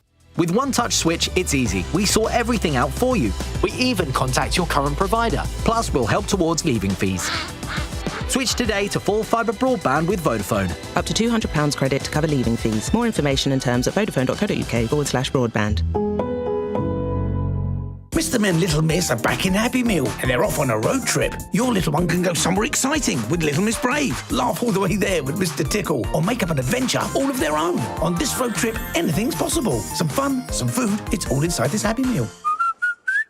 Until the 8th of June from 11 a.m. Includes one pre-selected book or toy while stocks last, subject to availability. I'm Will Buxton. I'm Naomi Schiff. I'm David Coulthard. And I'm Jolie Sharp. This is Up to Speed. Available every Monday and Thursday on Global Player or wherever you get your podcasts. Leading Britain's conversation. Election Night Live with Lewis Goodall on LBC. Right, well, Natasha Clark is still with us, and Tim Montgomery, political commentator, campaigner, was founder of Conservative Home, and in his own way sort of embodies one of the trends that we're seeing tonight, which is all of these Conservative voters moving over to Reform, because he's since, of course, joined Reform UK. Tim, thanks so much for joining us. Pleasure. Now, we have had, and we were just talking about it, it's very exciting, we've got 2 wards, 2 council seats so far. In both cases, they're Reform gains in both different parts of the country. Well, hurrah, there you go. And actually, what's interesting, as we were saying in particular, the gain against Labour in this ward in Chorley, which was a rock-solid Labour ward, the Labour vote down 36%. Not only do you see Reform gaining, but crucially, the Greens have gained, which actually has made the difference with Labour losing the seat. This is going to be a theme of the night, isn't it? Time and time again. Labour bleeding on 2 sides and it costing them. Well, how long have we been on discussion panels together and talked about the end of the 2-party system? And I think we've got used to the idea, but tonight it's going to be made form politically in spectacular style. It feels like it's actually happening. It's really happening now. And the thing that I've done a lot of campaigning, as you'd imagine, over the last few weeks. And what I've been struck by, and I've actually found it quite ugly, actually, is the scale of vehemence towards the political establishment out there. People are very angry. And so I don't think the mainstream parties, if they think this can be put back in the box easily, I think they're wrong. There's something happened out there in the British electorate that means that I think the foundations aren't just being shaken for this election, but I think they've gone. And I don't welcome that. I was a Conservative activist for 30 years. And you believe in the political system? And I didn't want to leave the Conservative Party. I still believed in the first past the post system, still hanging on to it with a thread. But I think if our political system is broken, as I think tonight's results suggest it will be, in a sense we are now in a 4, 5, 6 party system, depending on which part of the UK we're in. That's not going to. That's so shattered. You're not going to mend the vase and put it back on the pedestal. And why do you think that is, Tim? I mean, what is it about? Because obviously we've had change after change election. You're arguably going back to Brexit. People pulling the change lever time and time and time again. Brexit, Conservative, and the Labour. But the anger, it almost doesn't seem to, no matter what those parties in government do, and they do things. I mean, it's fashionable to sort of say, oh, nothing's changed, nothing's happened. This Labour government has done things. It's done Labour things, the Employment Rights Act, the Renters' Rights, but all of these sorts of things. And the Conservative government, Boris Johnson's government, did things again. But it's never enough. What's going on? Well, I would go back further than you, actually. I would go back to the stock market crash, really, 2007, 2008. That was the moment, I think, where it became obvious that the West, because if you look, it's not just Britain that's going through political turmoil. Most Western democracies are going through turmoil. That was the moment when it became obvious, really, that the money was running out, that it's harder now. There's lots of interest groups that are dependent upon the state for various forms of help. And there's competition for those resources now on a scale that hasn't always been true. When you're growing as slowly as most Western economies are now growing, the competition for resources creates unhappiness. And even if you look back to the 2010 election, we had a sort of sign of it. Do you remember when the Lib Dems surged during the debates? Of course, yes. Cleggmania. Remember that? Yeah. And it wasn't actually sustained by the time of the polling day. No. But that was an early sign, I think, that the 2-party system was vulnerable, even at that stage. And we've had elections time and time again, which have only confirmed that trend. Obviously, what we're seeing now is, slightly more broadly, it's almost we're moving to a kind of, you talk about it, Tim, the collapse of the 2-party system. We're almost, without anyone quite realising it, we're moving almost to a kind of Danish model or Scandinavian model, where you basically have a kind of red bloc and a blue bloc.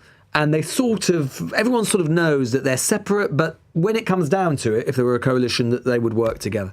You've made that transition from Conservative to Reform. One part of the blue bloc. Indeed, to another part of the blue bloc. What actually, with Kemi Badenoch as leader, who describes herself unreservedly as being on the right, she could have taken this opportunity to move the party back to a slightly more one nation direction, centre-right. Yeah. That's not her. She doesn't want it. She's been really clear about that. She's actually said to some of those people, if you don't like it, just leave. Yeah. What actually separates you and her? Not much. I could easily back Kemi Badenoch. Then why don't you? But Kemi Badenoch is not in charge of the Conservative Party to a large extent. There was the launch of the Prosper, is it the Prosper UK group recently? Sounds like an insurance company rather than a division of a political party. It's Andy Street's Andy Street, Ruth Davidson, Gavin Barwell. They're not very influential, are they? Well, they're influential enough, and this is the trouble. Really? Whatever Kemi Badenoch says she can promise to the electorate, I'm not sure she can deliver it. And one of the things I've noticed since I've joined Reform is Nigel Farage is absolutely in charge of Reform. There is no, there's no alternative to him at the moment. His leadership is unrivaled. And not even Robert Jenrick? Well, in the future, Robert Jenrick, Zia Youssef could be an interesting leadership election, but that's somewhere away. The important thing Marco Rubio and JD Vance of British politics. Very interesting, yeah. But no, the point I wanted to make was that 25% of the time I spent in the Conservative Party was upon leadership speculation. I don't know what the percentage is for Labour now. There is no leadership speculation inside. That's because he's a tyrant inside Reform, isn't it? But the point, you may call it a tyrant, I just call him a strong leader. Strong man. But the fact is... they said about Idi Amin. But the fact is that we are a united party behind Nigel Farage, and that the focus is therefore on policy. The Tory Party and Labour Party haven't been like that for a long time. It's internal divisions that mean that people can't trust what Kemi Badenoch necessarily promises. Isn't that exactly the point? I mean, even though, of course, the Labour Party has internal divisions, Conservatives have internal divisions, but that's because they're big parties with long-established roots, with different coalitions and different factions within them. They're proper political parties, and they always have been. And actually, it's maybe not a strength that Nigel Farage's writ always runs and always rules the roost in Reform, because it just shows it's not a proper political party. It's a one-man band with all of you following behind him. It's a strong leader, but as you've mentioned, there's Zia Youssef there, there's Robert Jenrick there, there's plenty of other people. It was, I think, a legitimate criticism a year ago to say it looked like a one-man band. Since then, there have been very serious defections, including Danny Kruger. The policy development that he's overseeing is very significant. Robert Jenrick is a very capable shadow chancellor in waiting. Zia Youssef is developing the immigration policies that the country is yearning for. So I think it was a criticism, Lewis, you might have legitimately made a few months ago, a couple of years ago, but I think it's unfair now. The key thing, though, is an unquestioned leader with the confidence of the party. That's what matters. But you'd be perfectly happy in the event of a hung parliament for the Conservative Party and Reform to work together? 100%. But do you think that view is universally shared in Reform? No, I don't always speak for the party, as you know, and I speak my own mind. But there won't be a deal before the election. No. If Reform falls short, for example, and is, do you think the Conservative Party so well, better than almost anybody? Do you think the Conservative Party, the grand old party of British politics, the most successful British political party, one of the most in the Western world, it sees itself as the party of the British state and nation. Do you think it could really find it within itself to, say, be a junior partner in coalition to Nigel Farage? I think if the British people give it the balance of power, and it was to withhold its support for getting on with the kind of immigration policies that the country needs, the economic stabilisation that will probably be necessary after a failed Labour government. If the Conservative Party fails to contribute to a government in those situations, I think it will be judged very heavily and very critically by voters. So I'm sure it will play ball if necessary. I want to actually just play something, given that we're waiting for some more results. One of the most interesting results over the next 24 hours is going to be my home city of Birmingham. Mm-hmm. It's in so many ways a sort of microcosm of British politics right now, because it's got such complicated politics, and it's got, Labour losing to the Greens and Lib Dems and Tory. But also, it has this new phenomenon that we're seeing more and more in British politics, which is the rise of the independents, and in particular so-called Gaza independence. And some people have talked about it as being a form of sectarian politics in very Muslim areas. I went to Birmingham yesterday to interview basically the mastermind of this force, the Gaza independence, a man called Ahmed Yaqub, a man who is currently actually facing charges for money laundering, among other things. One of the reasons he's not standing in this election. He almost won in Birmingham Ladywood last time against Shabana Mahmood. Just listen to this short exchange that I had with him in a cafe in the Sparkbrook area of the city. Why aren't you standing in these forget elections? about me standing. Talk about Nick I'm Handy. asking why aren't you standing in these elections? Over 30 candidates. It's nothing to do with the money laundering trial. It's got nothing to do with the electoral commission.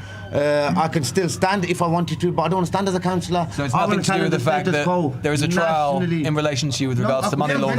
We have many trials. I don't care about the trials. Whatever happens with the trial, the movement still carries on, Louis. You don't care? I don't care about no trial. You don't care whether you go to prison? Prison, a chance to converse and be alone. The state-sponsored. Do you think every great man has been to prison? Wait. Nelson Mandela went to prison. You would compare yourself to Nelson Mandela? Nelson Mandela went to prison and he was called a terrorist before. You'd compare yourself to Nelson Mandela? I'm not saying I compare. I follow people like that. But you do think you're a great man? Of course. What have you done that's so great? I've challenged the status quo. Nelson Mandela led 70,000 votes. a 30-year campaign against apartheid. What have you done? Against apartheid, and I've led a campaign against Jewish apartheid in Gaza. Right. In Gaza, in Palestine, where your puppet masters, the Zionist regime, have made the Palestinians suffer under occupation for over 70 years. Who are my puppet masters? Your puppet masters, the Zionist regime. You know exactly who that sounds pretty. Come on, man. Come on, everyone knows you've got puppet masters. We know what you're trying to do. That sounds pretty anti-Semitic to suggest that there are Zionist puppet masters who control the media. The whole media is like that because you try to push a certain narrative. Do you recognise that is one of the oldest anti-Semitic tropes in the book? And do you understand why that there will be people who are deeply concerned about that sort of rhetoric? Which people, Zionists, the people are happy with the apartheid that's happening in Gaza. That's the only people that can take offence to that. Nobody else. Anybody with the ounce of humanity cannot take any offence to what I just said. That was Ahmed Yaqub. And believe it or not, it is highly likely that man is going to be one of the main power players and power brokers in Birmingham politics, the largest local authority in Europe with a £4 billion budget after tomorrow. Such will be the political chaos and the number of seats that his band are likely to win. Tim, what's your reaction to that? And first of all, well done for holding that interview. And I found it quite intimidating, actually. And it really does frighten me a great deal, actually, that we have that sort of sectarian politics in Britain. And clearly, talking about you as having Zionist puppet masters, that is absolutely anti-Semitic. And to have anti-Semitic parties winning large numbers of council wards, I suspect today, in Birmingham, and we've already seen them win in other parts of the country. I don't think they've had the tide has risen as high as it's going to still rise in the future weeks. I think we need to think an awful lot more as a British political establishment, with or without our paymasters, as to how we combat this, because it's very ugly and it's an awful thing to see on the streets of Britain.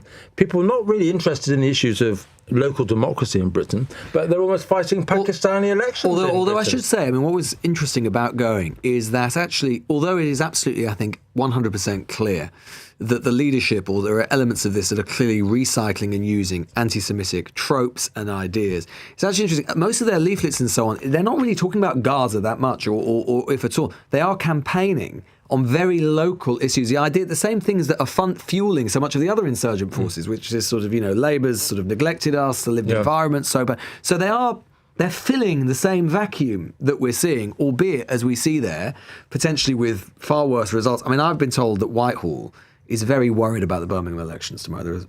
Officials in Whitehall are very worried about it because they think that they may have to sort of have special measures in the council or send in commissioners, because such is the political paralysis there might be. If you get 20 Labour seats and 30 Reform seats and then 20 seats there, no deal that can be done, and just a sort of chaos that someone like Yaqub might try and spin and create. In the biggest, we're not talking about some small district council, we're talking about, a council of 1 million people. There could be political chaos there. Well, it is an indictment, of the political class for a long time. We had Birmingham went bankrupt a couple of years ago because of their policies on equality. How long has it been that the bins have not been properly collected in the city? They've only just sorted it out.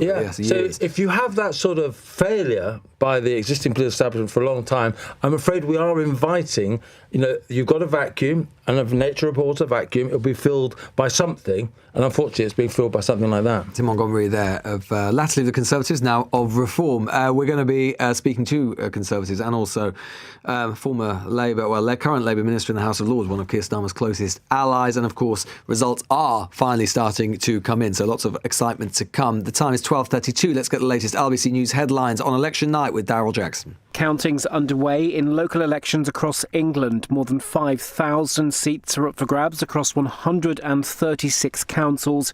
Votes for the Scottish and Welsh parliaments won't be counted until later this morning. A man's been charged following reports that Andrew Mountbatten Windsor was harassed at his new home in Norfolk. Police were called to the Sandringham estate last night, where the former prince moved to after being stripped of his title. And World Health officials say a hantavirus outbreak on board a cruise ship is not the start of another pandemic. 5 of the 8 suspected cases have now been confirmed, and 2 British nationals who were medically evacuated are said to be improving. LBC weather: cloudy today with sunny spells in the far south, scattered showers across Scotland and Wales, highs of 20 degrees. This is LBC. The quintessential Mackey's burger. The go-to you'll always go to. The new cheese and bacon McCrispy. 100% chicken breast, melty cheese, sizzling bacon. Betray your go-to for the new cheese and bacon McCrispy. Now at McDonald's. Served from 11 a.m, subject to availability. At John Lewis Money, we know your home is more than an address. It's the sunlight pouring in. Well, sometimes. The coffee on tap and the best spot on the sofa. It's why our home insurance is thoughtfully designed with 3 levels of flexible cover for the home you've created. Because when you notice the details, you notice the difference. Search John Lewis Money. Terms and exclusions apply. John Lewis Finance Limited is authorised for insurance distribution and credit broking by the Financial Conduct Authority. Calling all young creatives. Kickstart your career in media. Apply now and join us in years 10 or 12 at Global Academy. globalacademy.com. Election Night Live with Lewis Goodall on LBC. Time is 12:34. Well, joined now by Andrew Bowies, Shadow Secretary of State for Scotland, and we'll talk a little bit about Scotland in a minute, Andrew, because obviously it's going to be, we're not getting any results tonight, but nonetheless it's a big night for Scottish politics. I know you were just since we're here and talking about it, you heard the Ahmed Yaqub interview that I had in Birmingham. What's your reaction to the sort of thing he was saying, and the fact that, again, this isn't he's not going to be elected because he's not standing, but he's going to be a big power broker in the biggest local authority in Europe? Yeah, I found it quite terrifying, actually, the thought that somebody with as extreme views as that could be as in an influential position as holding the balance of power in Birmingham tomorrow. I think what was telling was the fact he was talking about the situation in Gaza, and there are legitimate opinions on both sides about the situation in Israel or Palestine right now, is that you referred to a Jewish occupation, a Jewish apartheid, not an Israeli apartheid or Israeli occupation, it was specifically Jewish. And I think trips off the tongue and accusing you of having Zionist paymasters. I think that sectarian politics is something that we do not want in Britain. And the fact, as I said, he's going to hold such an influential position in Birmingham tomorrow is quite worrying. And we'll have to watch and see what happens in that great city when they start counting the votes there, which I think starts tomorrow morning. Starts tomorrow. Yeah. I think we'll get it by 6 p.m. But what's to be done about it? Because this is, we're talking a lot about the decline of the two-party duopoly. It's clearly happening. It's clearly happening, and you're sensible enough to recognise that. How could you not? But it's one thing to have that duopoly being replaced by sometimes new parties, but they are parties. And then sometimes in the vacuum, we're getting organisations like that who aren't even parties and are difficult to track and rather shadowy. What is to be done about this? Yeah, look, if I had the answer, I'd probably be a much richer man than I am right now. We saw the breakdown of the two-party system in Scotland now. We've had that for many years. The SNP broke through in 2007, and we've had 4 or 5, now 6-party politics at play in Scotland for nearly 20 years. But as you say, they are political parties. They have policies, and they stand candidates on specific issues. What we're seeing right now, the rise of these issue groups, these single-issue campaign groups, being able to win elections and therefore influence what happens in some, as you said, Europe's biggest local authority tomorrow is very worrying and troubling. And I think that all of us in the established parties and who care about our democracy need to take a step back and actually work out how we combat this. Well, isn't one answer, perhaps, that political parties need to appeal to Muslim voters and not alienate them? And you can make an argument to say that the way that certain parties, and perhaps your own included, frequently the way you talk about Muslim voters and Islamists, and you talk about those issues, and always seems to be, even after the Gorton and Denton by-election, we saw the first thing Kemi Badenoch come out and say is that Labour was paying a price for clan-based politics and all of this sort of stuff. I was in Birmingham yesterday, and I actually spoke to some young Muslims who said that a lot of political parties seem to have a problem with us. Well, and that's one of the things that is driving them into the hands of men like that. Well, that is the case, and that is how they feel. That's something we need to address. But when we're calling out Islamism and taking on extremism, we're not criticising or talking about individual Muslims or the Islamic faith as a whole. We're talking about an extreme version of that faith. Well, one thing they might have heard is the fact that Kemi Badenoch, many people will think entirely legitimately, has said that the marches against Israel ought to be banned because there are people on there who have anti-Semitic views, in her view, and indeed I think that is well documented. But then they don't hear her saying the same thing about, say, Tommy Robinson marches, despite the fact that we know that there are people on that march who have anti-Muslim views. Indeed, they've called for Islam to be banned from Britain. Well, let's look at the context that the question was put to Kemi at the weekend. We were 3 days after the horrific attack in Golders Green. We have seen week after week after week aggressive protests, aggressive protests about the situation in Gaza and Israel, where security at synagogues, where marches have deliberately gone past, making the Jewish community in our country feel incredibly unsafe and unable to go about their daily business, have been going on for well over a year now. Some of the chants on that march, some of the flags and the banners that have been waved on these marches, specifically designed to make Jewish people in this country feel unsafe and unwelcome. I think Kemi was absolutely right to call that out, especially in the context of what happened just last week in Golders Green. Does she ever call out what goes on Tommy Robinson's marches? If she was asked about the Tommy Robinson march, I'm sure we are, the Conservative Party, Kemi, we are not a fan of Tommy Robinson and what he says on these demonstrations. But let's look, it was only a week and a half ago that innocent Jewish people going about their daily businesses were attacked in the street purely by virtue of do you understand being why some people Jewish. might feel that there's something and of a there is a rise in hierarchy of anti-Semitism in this racism? country?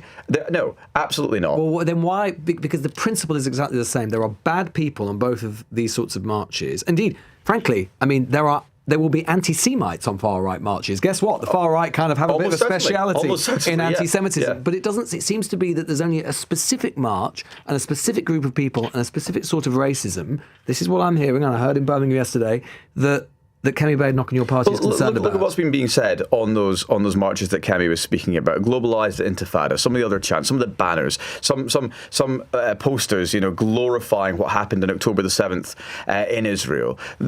These are ban things Islam. This needs to ban Islam. This needs to end. Allah is a paedophile. That was what was heard on the last Tommy Robinson march. That is well documented. Ban Islam.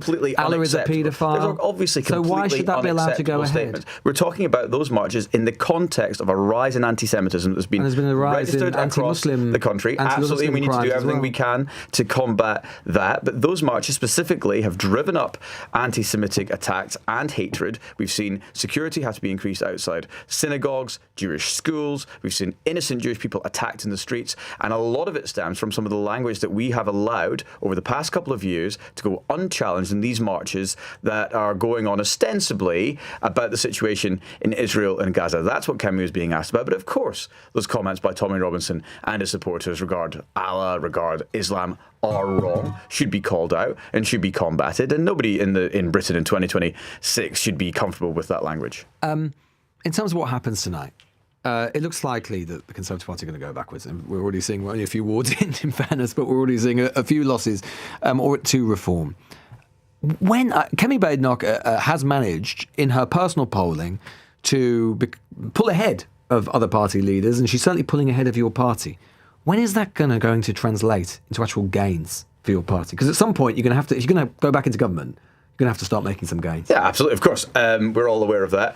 It hasn't even been 2 years, Lewis, since that cataclysmic defeat in 2024, when we recorded the lowest number of seats in Westminster in modern history for our party. And that's going to take a long time to build back from. And what we're seeing right now is Kemi is in just about every poll the most popular leader of a political party in the UK right now. She outpolls the Conservative Party by some margin. I hear on the doorsteps just how positive Kemi is viewed by the public. And I think what she's doing in bringing forward new policies, taking the party in a new direction, talking about the issues that really matter to people out there in the country, and taking on the Labour Party, holding their feet to the fire for all the mistakes that they have made over the past 2 years that they have been in government. We're moving absolutely in the right direction, but we're not going to turn this tank around overnight. We are heading in the right direction. Next year? Well, I'm not going to put next a date year? on it. I'm not going to put a date. Well, you're going to run out of years at some point, Andrew. I am confident that we will start to see gains over the next few years as we move towards a place where we're asking people to put Kemi in Downing Street in probably 2028 or 2029. Could you imagine sitting in a cabinet with Nigel Farage in a coalition? Look, it's far too early to be talking about possible coalitions or deals. I don't want to imagine. I want to sit in a cabinet run by Kemi Badenoch as Prime Minister. But That's you're going to see aim tonight, aren't you? and ambition. I mean, you're going to see lots of councils up and down the country where Conservatives and Reform will work together. What is it you disagree about? Well, there's councils in Scotland where Labour and the Conservatives work together, or the Liberals and the SNP work together, for example. I just had Tim Montgomery in here, and he is obviously used to be a Conservative, now Reform. And I asked him, what do you disagree with the Tories about? And he said, well, not very much, really. I just think the problem with Reform is that they say one thing one day and another thing another day. They say one thing to one group of people and another thing to another group of people. What's the thing you most disagree with Reform on? I disagree with their lack of intellectual continuity. I disagree with. I think that they are populists, appealing to the electorate simply to gain votes, not because they want to make this country a better place to live in, or Britain a better country to be in. That's what the Conservative Party is about. We are for a strong economy. We want to build a stronger country, and we want to make life better for the British people. That's not what Reform's about. Reform is about simply a platform for Nigel Farage to get into Downing Street, and that is all it's about. And they'll say anything to make that happen. And Scotland, how do you think it's going to go? Well, look, it's going to be a very difficult day, not night, for the Conservatives tomorrow. I think that's absolutely clear. We registered in the last Scottish election our highest number of votes in any Scottish Parliament election, so we're coming from a very high bar. What is clear in Scotland is there's complete disillusionment with the political class. We're probably going to see a record low turnout, and if the SNP are returned as the largest party, which it looks like they will be, it will be on their lowest share of the vote. An indictment of unionism, isn't it? I mean, 2007. I mean, you know, George W. Bush was still president in 2007. It could well be that there is a unionist majority. We don't know what's going to happen in that election, and whatever happens, the SNP will probably get their lowest share of the vote that they've had since 2007. But if there's a pro-independence majority, you think Westminster should continue to ignore the request for another independence referendum, despite the fact that this will be the second Holyrood election in a row since the 2014 election where there would have been a pro-independence majority? No polls show that there is a majority of Scottish people in favour of independence. No polls show that the Scottish people want a referendum. How do they get Even one? if people want, well, it's not for me as somebody who's campaigned in 2014 for Scotland to remain in the UK and is very proud of Scotland's place in the UK, to give the nationalists, the separatists, a route to taking Scotland out of the UK. No, I just wonder It's how for them can Scots express their consent or withdraw their consent from the union? Are you basically saying there's no way for them to do so? 2014, there was a hard-fought referendum. But that was some time ago. It was 12 years ago. It was 12 years ago, but we won by a considerable margin. We're not going to keep asking the same question, hoping for a different result. Now When's is the not statute the of time. limitations for a referendum? I mean, look, in my view, I don't think we should have any other referendums in this country ever again on anything, frankly. After So in what which we've seen case, the last, few years. Scotland has to remain in the union forever? Well, I would be very happy with that outcome, Lewis, as a But what if Conservative there's and not a unionist. majority? But what if there's a huge majority against it? You would be happy But with there's it. not a huge majority against Well, what if there were? Let's say if there was 60%. Well, let's cross that bridge when we come to it, but we're nowhere near that now. How does it looks express like itself? We'll cross that bridge when we come to it. We don't need to discuss that now. What people in Scotland are worried about, the state of their health service, the state of their roads, the state of the education system, and everything else that people across the UK are worried about. You know, the high rate of tax, for example. That's the issues that people are going to the polls to decide on today, not whether Scotland should remain in our United Kingdom. Andrew Barry there, Shadow Secretary of State for Scotland. Interesting night and indeed day ahead. I'm sure we'll be speaking to a Labour peer, Baroness Jenny Chapman, also International Development Minister, very close ally of the Prime Minister. That is coming up. You're listening to Election Night Live here on LBC and, of course, on YouTube as well. The time is 12:46. LBC. Switching to Vodafone full fibre broadband is now as easy as pie. Oh, freshly baked. It's a walk in the park. Hello, little fella. It's like taking candy from a baby. Come on, as if I'd do that. With One Touch Switch, it's easy. We sort everything out for you. We even contact your current provider. Plus, we'll help towards leaving fees. Switch today to full fibre broadband with Vodafone. Up to £200 credit to cover leaving fees. More information and terms at vodafone.co.uk/broadband. Amazon offers term time working to their employees, like Anton, who's home to look after his daughters during their holidays. Hello? To him, this is the best sound in the world. Actually, maybe that's the best sound of all. Now that's term time working, offered at Amazon. 10 weeks off guaranteed per year. Mix of paid holiday and unpaid time off. Conditions apply. Tesco Insurance are driving down the cost of motoring with 10% off car insurance. Take out a car insurance policy before the 15th of May 2026 and you'll get 10% off with Club Card prices. We offer a range of cover options, so you can choose the one that's right for you. Save 10% when you buy or renew a car policy with Tesco Insurance. Search Tesco Car Insurance and get a quote direct today. Club Card required. Excludes add-ons. T's and C's apply. When you're smiling. Banning Dental Group clinics with over 5,000 top-rated Google reviews. Keep on smiling. Election Night Live with Lewis Goodall on LBC. Text 84850. Time is 12:48. Well, I said a little bit earlier on that one of the ones we're really councils we're going to be looking at with a great deal of interest is Halton. Halton is in Merseyside. It's been a Labour stronghold pretty much forever. We're getting the first results starting to trickle in from Halton now. Halton Castle Ward, Reform gain from Labour, up 39 percentage points. Halton Lee, up Reform gain from Labour, up 45 percentage points. We're seeing Norton South, Halton Reform gain from Labour, 41 percentage points. In each case, again, we're seeing the Green vote, which is also up substantially. 17% in one ward, 19% in another ward, 18% in another ward still, being the difference, which is costing Labour the seat time and again. This seems to be a trend that we are likely to see repeated up and down the country. While Baroness Jenny Chapman is a Labour peer, also in the International Development Minister within the FCDO,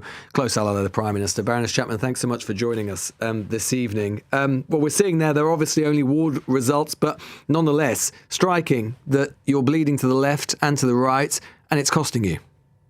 There's no doubt that this is looking like it's going to be a really tough night for the Labour Party, and I wouldn't want to try and minimise that at all. I've been a Labour councillor myself, and I've been there when losses take place, and I would just like to take the opportunity to acknowledge what is happening, because putting yourself up for election takes courage, and there are Labour councillors who will be losing this evening and through tomorrow who've worked really hard for their communities, and they deserve our thanks and respect for everything they've done, and also all the party volunteers and staff who I know have worked really, really hard this campaign. But having said all of that, there is no doubt this is going to be a very tough night for the Labour Party. What is the lesson that you will likely take from tonight? We haven't got many results in, but you already seem to be sounding rather funereal about the whole thing, Baroness Chapman. What's the lesson that the Labour Party ought to take from this? It is early. We don't have many results, and I think it is important that we wait for some more results to come in, of course. No, you're right about that. But I think one of the lessons, I think for me, that we are less than 2 years into a government. I think it's easy to underestimate the scale of the task that we put ourselves in the place of delivering for the country when we won in July 2024. And I think there's the pace of change. I think people are voting with frustration. That's certainly what I've been hearing, lots of frustration on the doorsteps. They want us to move more quickly. There are things that are starting to happen, which are, the renters reform. We've got workers' rights. We've got £8,000 for childcare for parents, the breakfast clubs, pride of place. All of these things are starting to happen. but they're not yet, the truth is, they're not yet being felt sufficiently or in the pockets of people who are really feeling it right now, and they want change and they want it to be more quick. And we get it. We're going to have to deliver that, because that was the promise that we made to the people of this country in 2024, and we will deliver it. No matter how bad the results are this evening, and you seem to be accepting they're going to be very bad, and indeed tomorrow, you think the Prime Minister ought to stay in office? I think he has to. I mean, let's see what the results look like. It is early in the process, like we say, but I think he has to. I think it's his responsibility to. He was elected for a 5-year term less than 2 years ago. No, Baroness Chapman. You were elected. The Labour Party were elected. He wasn't elected. He could have another Prime Minister. The government was elected. Let's be constitutionally accurate about this. The government was elected, and he leads the government. But he was that happened less than 2 years ago. Nobody said that this was going to be a 2-year task. We said at the time this was likely to be a 5-year, if not a 10-year, process of renewal for the country. We are a small way into that process. And I think that the Prime Minister, being the responsible person that he is, will want to see through that obligation, that he feels the commitment that he made to the people of the United Kingdom in July 2024. Well, you said, Baroness Chapman, that he has to stay. Your colleague in the Parliamentary Labour Party, veteran MP Barry Gardiner, has said that he ought not to stay. He said that tonight that leadership brings responsibility. Labour's defeat is Keir's. He must accept that and stand aside. What would you say to him? I would say, with all the love in the world and respect to Barry Gardiner, this is not the first time that we will have disagreed with each other. I don't think that what the country wants to see is the Labour Party turn in on itself, give the people of this country the spectacle of a big old fight within one political party, giving them would be like the 7th Prime Minister in 10 years. That is not what people want to see. They do want to see change. They're frustrated at the lack of pace. They want to feel the benefits in their pocket in particular, but they also want to see improvements that we are delivering. The cuts in waiting lists that we're delivering for the NHS, the 2/3 cut in migration, the way that we've had cuts in interest rates. They want to see more of all of that. They're not feeling it just now. They're frustrated, and they're using, as they should, this is a democracy, and their ability to go and show that frustration at the ballot box. So we need to hear it. Do you think that the public are telling you that they want 3 more years of Keir Starmer? I think what they're saying is they want a government that delivers for them and that keeps the promises that we made in 2024. Keir is only the 4th Labour leader in history to win a general election. That is a big responsibility. He takes it seriously. He wants to see that through. Things do have to, we have got to deliver for people and keep the promises that we made. That's what they really want. So that's what we need to do. And I think all talk of internal contests and faction fights and all of that in the party, tempting though it is, and the Labour Party can be really good at that. Been there, been through that several times. I honestly, genuinely do not think that is what the country needs right now. Well, I mean, you've alluded to this, Baroness Chapman. You know the Prime Minister well. You were there at the very start during his leadership campaign. You were instrumental, I think, in convincing him to run for leader. Been there since the start. Give us an insight into his mindset at the moment. What's he thinking? How's he doing? This must be wounding. Well, I mean, the Prime Minister will speak for himself, and I'm sure he'll have things to say over the next few days. And it's not for me to kind of speak about his inner thoughts. They're his to convey to the nation, should he wish. But the person that I know isn't going to allow a bit of pressure to put him off the job that he's undertaken. It was a big act that what happened in July 2024 does not happen very often in British politics. The Labour Party is given the opportunity to lead the country. We're less than 2 years in. We are making progress. It's not as quick as we want it to be. There is a lot more that we need to do, for sure. On the international stage, things are making it even more challenging than it was before. Most people, even his harshest critics, will acknowledge that our Prime Minister is doing a good job on the international stage. And we understand now, I think, better than we ever have in the past, just how international events impact directly what happens here in the UK. So I think there is a task that he needs to complete, and he will feel a real sense of duty to complete that task. But do you understand, Baroness Chapman? Do you understand? It is precisely for the reason you've identified that so many of your colleagues have their heads in their hands and would like, or at least a decent contingent of them would like the Prime Minister to consider his future, because for precisely the reason you say, that the Labour Party gets gifted government so seldom. It gets gifted government so seldom with the sort of majority that you have, even more rarely than that. Isn't it time? Do you think that the Prime Minister, if the Prime Minister believed that he was the problem, given that you see that he think that he's a man of integrity and honour and cares about the party, do you think he'd do the honourable thing and step aside? Well, I don't think we're ever gifted anything. I think we fight for it. And we've certainly fought for the election victory that we achieved in 2024. And I was there at the Hartlepool by-election where everyone was writing the party off. They said Keir Starmer needed to go. We were never going to win back the north of England. And look what happened just 3 years later. We achieved the election. So do you think he's being underestimated again? I think he has. I think he's frequently underestimated. But actually, I talk to Labour Party backbenchers every day of my life. I was one for 10 years. And I think, lots of people will go around saying the view of the PLP is whatever they want it to be. And I would just, respectfully caution against trying to sum up the views of the PLP because of the words of one or two who do want the change that you've just described. But by no means do I believe that to be the majority of Labour MPs. They feel also. You think the majority are happy with the Prime Minister in place at the moment? I think so. I think what they want to see is the government moving faster, delivering for their. But you think they're happy with the Prime Minister in place? You think they want him to continue? The majority. I don't think anybody is happy with the results that we're going to see tonight. No, they're not. But that does not mean that they want to see us turn in on ourselves and stop delivering. Look at what the legislation that we've managed to pass. We've got the King's Speech coming up very, very soon with a new agenda. We're starting to see things happen. We've got Pride in place. We've got childcare. We've got breakfast clubs. Things are starting to come and to be seen by people in their day-to-day lives. It's only just beginning. We have another 3 years of work to do.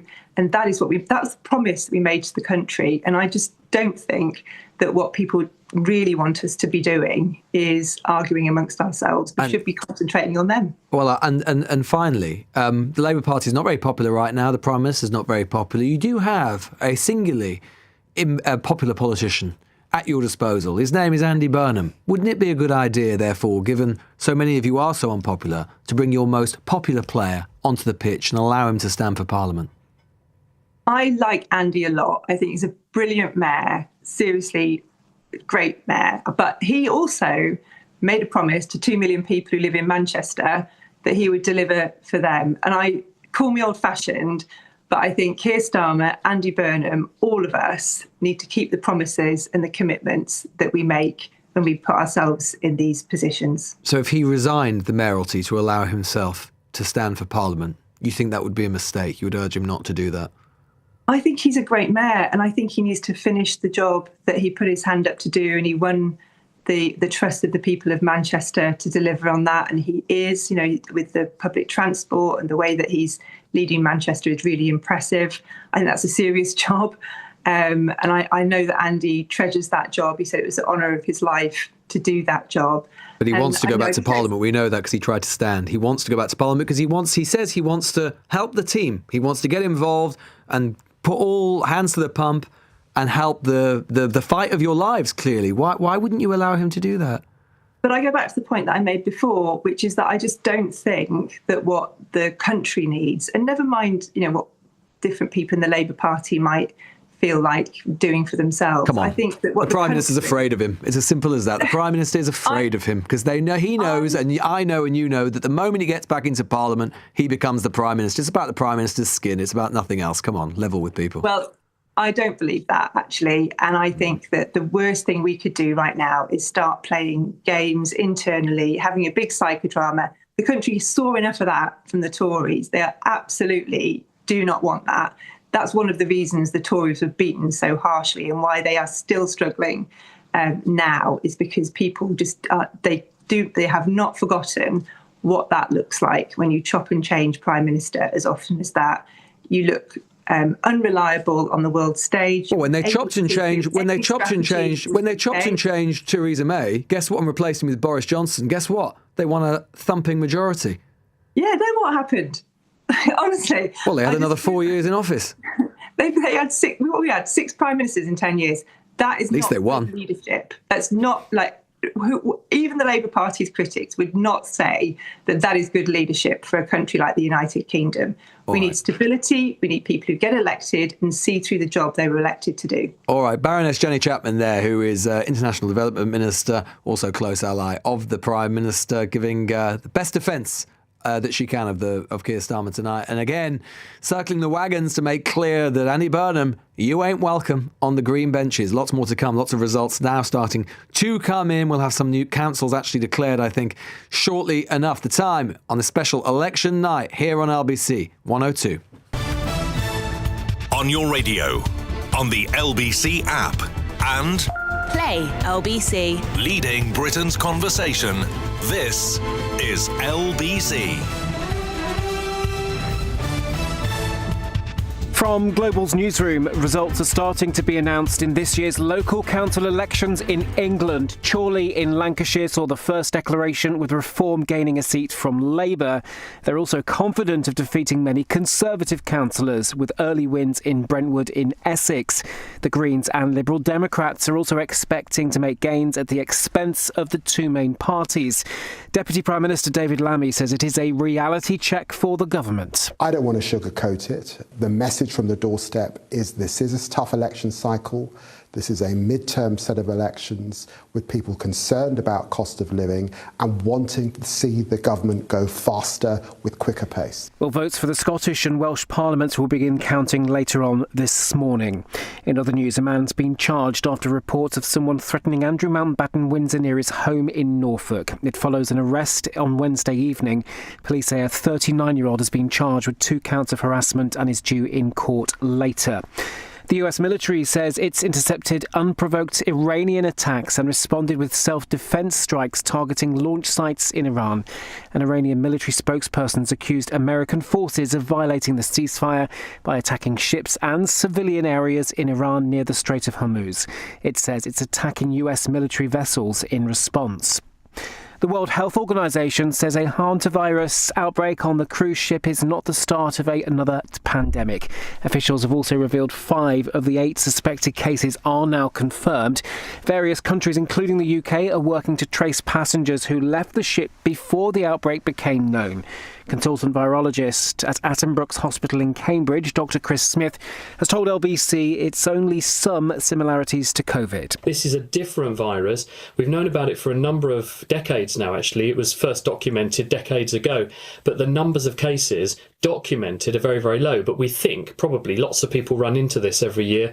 Maybe some are lost to follow up and lose their lives without knowing the diagnosis. Others perhaps recover uneventfully. And Sir Keir Starmer's paid tribute to the courage of armed forces personnel on the 81st anniversary of Victory in Europe Day. VE Day marks the end of the Second World War and the official surrender of all German military operations on May the 8th, 1945.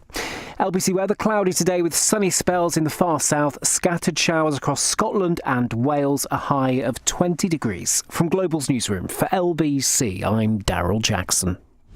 This is LBC. If you bought a home on a holiday park in the UK, what you thought you were getting may not be what you ended up with. From unexpected site fee increases, running costs, a huge depreciation in value, many owners feel they've been missold. If you think this might be you, holidayparkadvicecentre.co.uk could help you receive the compensation you're entitled to. Text ASSIST to 78900 to find out more. That's ASSIST to 78900. At the third stroke, the time from BT will be 6 o'clock precisely. Today in the UK, 100,000 people will call 999. 3,000 will say fire service. 465 will say, I think she's gone into labour. And 1 will say, the cat is stuck up a tree again. and every second a BT employee will answer and connect those calls to the emergency services. At the third stroke, the time from BT will be brilliant. BT, behind brilliant things. Election Night Live with Lewis Goodall on LBC. Text 84850. Time is 1:06. Welcome to Election Night Live. I say welcome if you're still with us at this point. I'm sure you've been in it from the very start and will be with us for the long haul as well. Broadcast live, of course, on LBC, YouTube and Global Player. I want your thoughts as we're going through, as always, 0345 6060 973. Text 84850. We've got our first couple of projections for the night. This is in Halton Council in Cheshire and in Chorley in Lancashire, both in the northwest of England. We're projecting that Labour will hold both councils, but if you're a Labour supporter, I'm afraid I have to, disappoint you if you're already cracking open or popping the champagne corks. The reason it's projected is not because Labour are winning a slew of seats. It's simply because that as a result of the fact that only a third of the seats is up in both of these councils, just numerically, even if Reform were to win every single seat, and they are winning some seats in the seats that are available tonight, it would be the case that they would automatically win them anyway, such as the size of the majority. But nonetheless, we can say Labour hold in Chorley and in Halton. We'll keep the results coming, though, in terms of the individual wards, because they're very, very interesting indeed. Lots of interesting results to come. We're going to get the first full council declaration shortly, including, I think, in Broxbourne, which will be an interesting one, which has been Conservative dominated for a very long time. We're going to get some results in London tonight as well, and across the wider south of England. Let's check in one of those councils in Havering in East London, which is on the Essex border. Roxana Wright is LBC's London reporter, who's also going to tell us a little bit about some of the other London races as well. Roxana, what's happening in Havering? Hi Lewis, I'm in the City Pavilion in Romford, Havering. As you said, it's an East London council which borders Essex. It's quite a swanky building really. I don't know if you're watching LBC app. You can see there's quite a lot of chandeliers behind me. In Havering, there are 55 seats up for grabs across 20 wards, needing 28 for a majority. Havering fell into no overall control in the last local election, but a local residents association has been running the council. However, tonight, Reform UK are hoping to change that. Nigel Farage told The Standard last week that there is no doubt in my mind we're going to win Havering. Here in Romford, Andrew Rosendale has been an MP since 2001 as a Conservative. However, in January this year, he defected to Reform UK. Andrew Rosendale has also been running a campaign of his own in Havering to leave London and become independent. Some are calling it Hexit. If they win the council, that may be something to look forward to in the Reform UK manifesto. Reform have been campaigning hard in Havering alongside other nearby boroughs, including Bexley, Bromley, Barking and Dagenham and Croydon. Havering may well be Reform UK's first London Borough Council, but all is yet to play for. We will expect to get the result at 6 a.m. And for a flavour of what's happening in the south of England, LBC South of England reporter Benji Hire is in Fareham.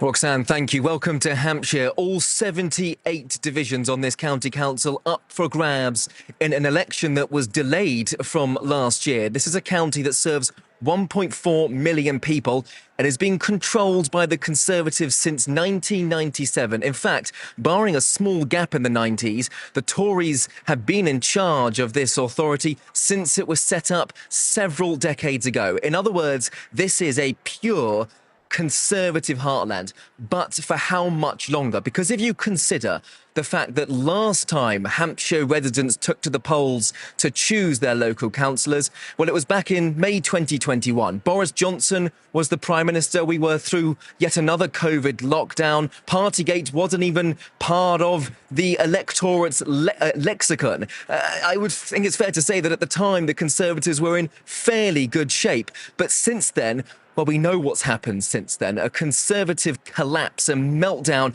and indeed the rise of reform, notably in places like this, Fareham, the scene of a huge defection. The former Home Secretary, Suella Braverman, the local MP, shifting her support to Nigel Farage's party. And that could really be the story of tonight. Here in Fareham, across the county, but particularly in coastal areas of Hampshire, where you find your more typical older, Brexity, sort of disaffected electorate. They could be, like Suella Braverman, shifting from one shade of blue to another. What about the other parties? Well, the Liberal Democrats, they fared pretty well recently here. They are the second largest party on Hampshire Council, and they are hoping to make gains, perhaps in the more affluent, leafy parts of the country, the kind of Winchesters and Eastleys, areas like that, just further up the coast from where we are here in Fareham. It's looking promising for them too across other parts of the south of England, the likes of Sussex and Surrey. Those results, though, will come in much, much later on Friday. And actually, because the count in places like Winchester doesn't happen until later as well, it is unlikely, Lewis, that we'll get a full picture of what is happening here in Hampshire, for example, until after breakfast. But by the end of the night, I think it's fair to say we'll have a pretty good steer, an indication as to how much damage has been inflicted to the Conservatives, really from both sides of the flanks of the political spectrum, from the Lib Dems on one side and indeed from Reform on the other. You might be sitting at home thinking, well, Benji, what about Labour? Where are they in all of this? Frankly, they're nowhere to be seen. They are not really part of the conversation in places like Hampshire and other parts of the south, except in some city councils. Now, it is worth just adding as well, without wanting to kind of undermine the entire democratic process that you can hear happening or see happening behind me, that much of this exercise could well be redundant. And the reason I say that is that Hampshire County Council, in fact, all the borough and district councils across Hampshire are going to be totally abolished in 2 years' time as part of this restructuring that we're seeing in local government. And I don't even know where we could end up by the end of tonight, Lewis, never mind where British politics is going to be in 2 years' time. Benji Jackson there, thank you very much. Spirit reporting from the south of England. Right, we're keeping an eye on other results as well as they're coming in, and I can see more and more Reform gains in Halton. Actually, few results starting to creep in now from Peterborough. We've had a Conservative gain from Labour, actually up 7% in that ward, in the North Ward there. Labour down 40 percentage points. Another one in Peterborough, Reform gain from Conservative, though those are up 33 percentage points. These are all just tantalising glimmers of the wider piece to come. British politics is the British electoral map tonight, like a huge jigsaw, and all we've got is the sort of most tiny little slithers of the pieces to be put in so far, but we're sort of filling it in a little bit by bit, and we will be over the next few hours as well. Let's take a little bit of a breath now with a new panel who've joined me in the studio, in the little salon, as I prefer to call it, here in Westminster. We've got Noah Kigali, Conservative councillor, commentator with Young Voices UK, Lucy Reid, columnist for The New World, and Cassie Bellingham as well, who's a member of the Your Party executive. We haven't heard much from them this evening, but I'm sure we will over the next few hours or so, certainly maybe when some of the London results come in. Richard Tice will be joining us shortly as well, who, of course, you'll know, Deputy Leader of Reform UK. So, Lucy, let's start with you. What do you think make of what we're hearing so far in terms of the national political picture as well? We're hearing allies of the Prime Minister circling the wagons. We heard it with Jenny Chapman there, basically saying, yeah, things are going to be really, really, really bad, but what we need to do is kind of do more of what we're doing, but quicker. Well, tonight's all about the new kids on the block, isn't it? It's all about Reform UK and the Green parties making massive gains in London, in places across the south coast, and probably in the north. I mean, some of the results we've seen so far, which are the Reform gains from Labour, are in places like Halton, which is in Merseyside, and I think Blackburn, Chorley. And you know, I think tonight will be a real focus on what 2029 might look like, but I also do think we need to keep some perspective there. Remember that local elections are not general elections. Certainly not. Despite the sort of fervour that we've had about this. And I think we've maybe got election fever in this country off the bounce of it. Oh, come on. It's election night. If we're not going to have election fever here, then where on earth would we, Lucy? Very true, but I feel like since 2014, with the rare exceptions of 2018 and 2021, we've basically either had a general election, a referendum, or a leadership election. And I hate those fallow years. I think we've just got a bit of an addiction to it, to the chaos. We love the drama. And no complaints from me. It keeps us in a job. Noah, is that a problem? Have we got too addicted to the drama in British politics since the Brexit years, perhaps? I think it says just quite a lot about the quality of our politics at the moment. And I think looking forward, what voters seem to want is, in the long term, is probably stability.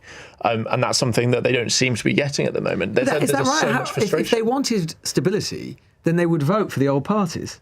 They vote for Labour and they vote for the Conservatives, but they're not. They voted for Labour on the promise of stability, and then don't seem to have got it. And I think that's why you're going to see Labour punished this evening, and over the coming years, unless they manage to find it. And Cassie, your party, what are we expecting from your party over the next? Well, speaking of the new kids on the block, we're the newest new kid on the block, aren't we? So we're very excited about this first election for us. We're not in the same position as the other parties are, where we're running up and down the country. This time next year, I hope to be sitting here having a very different conversation.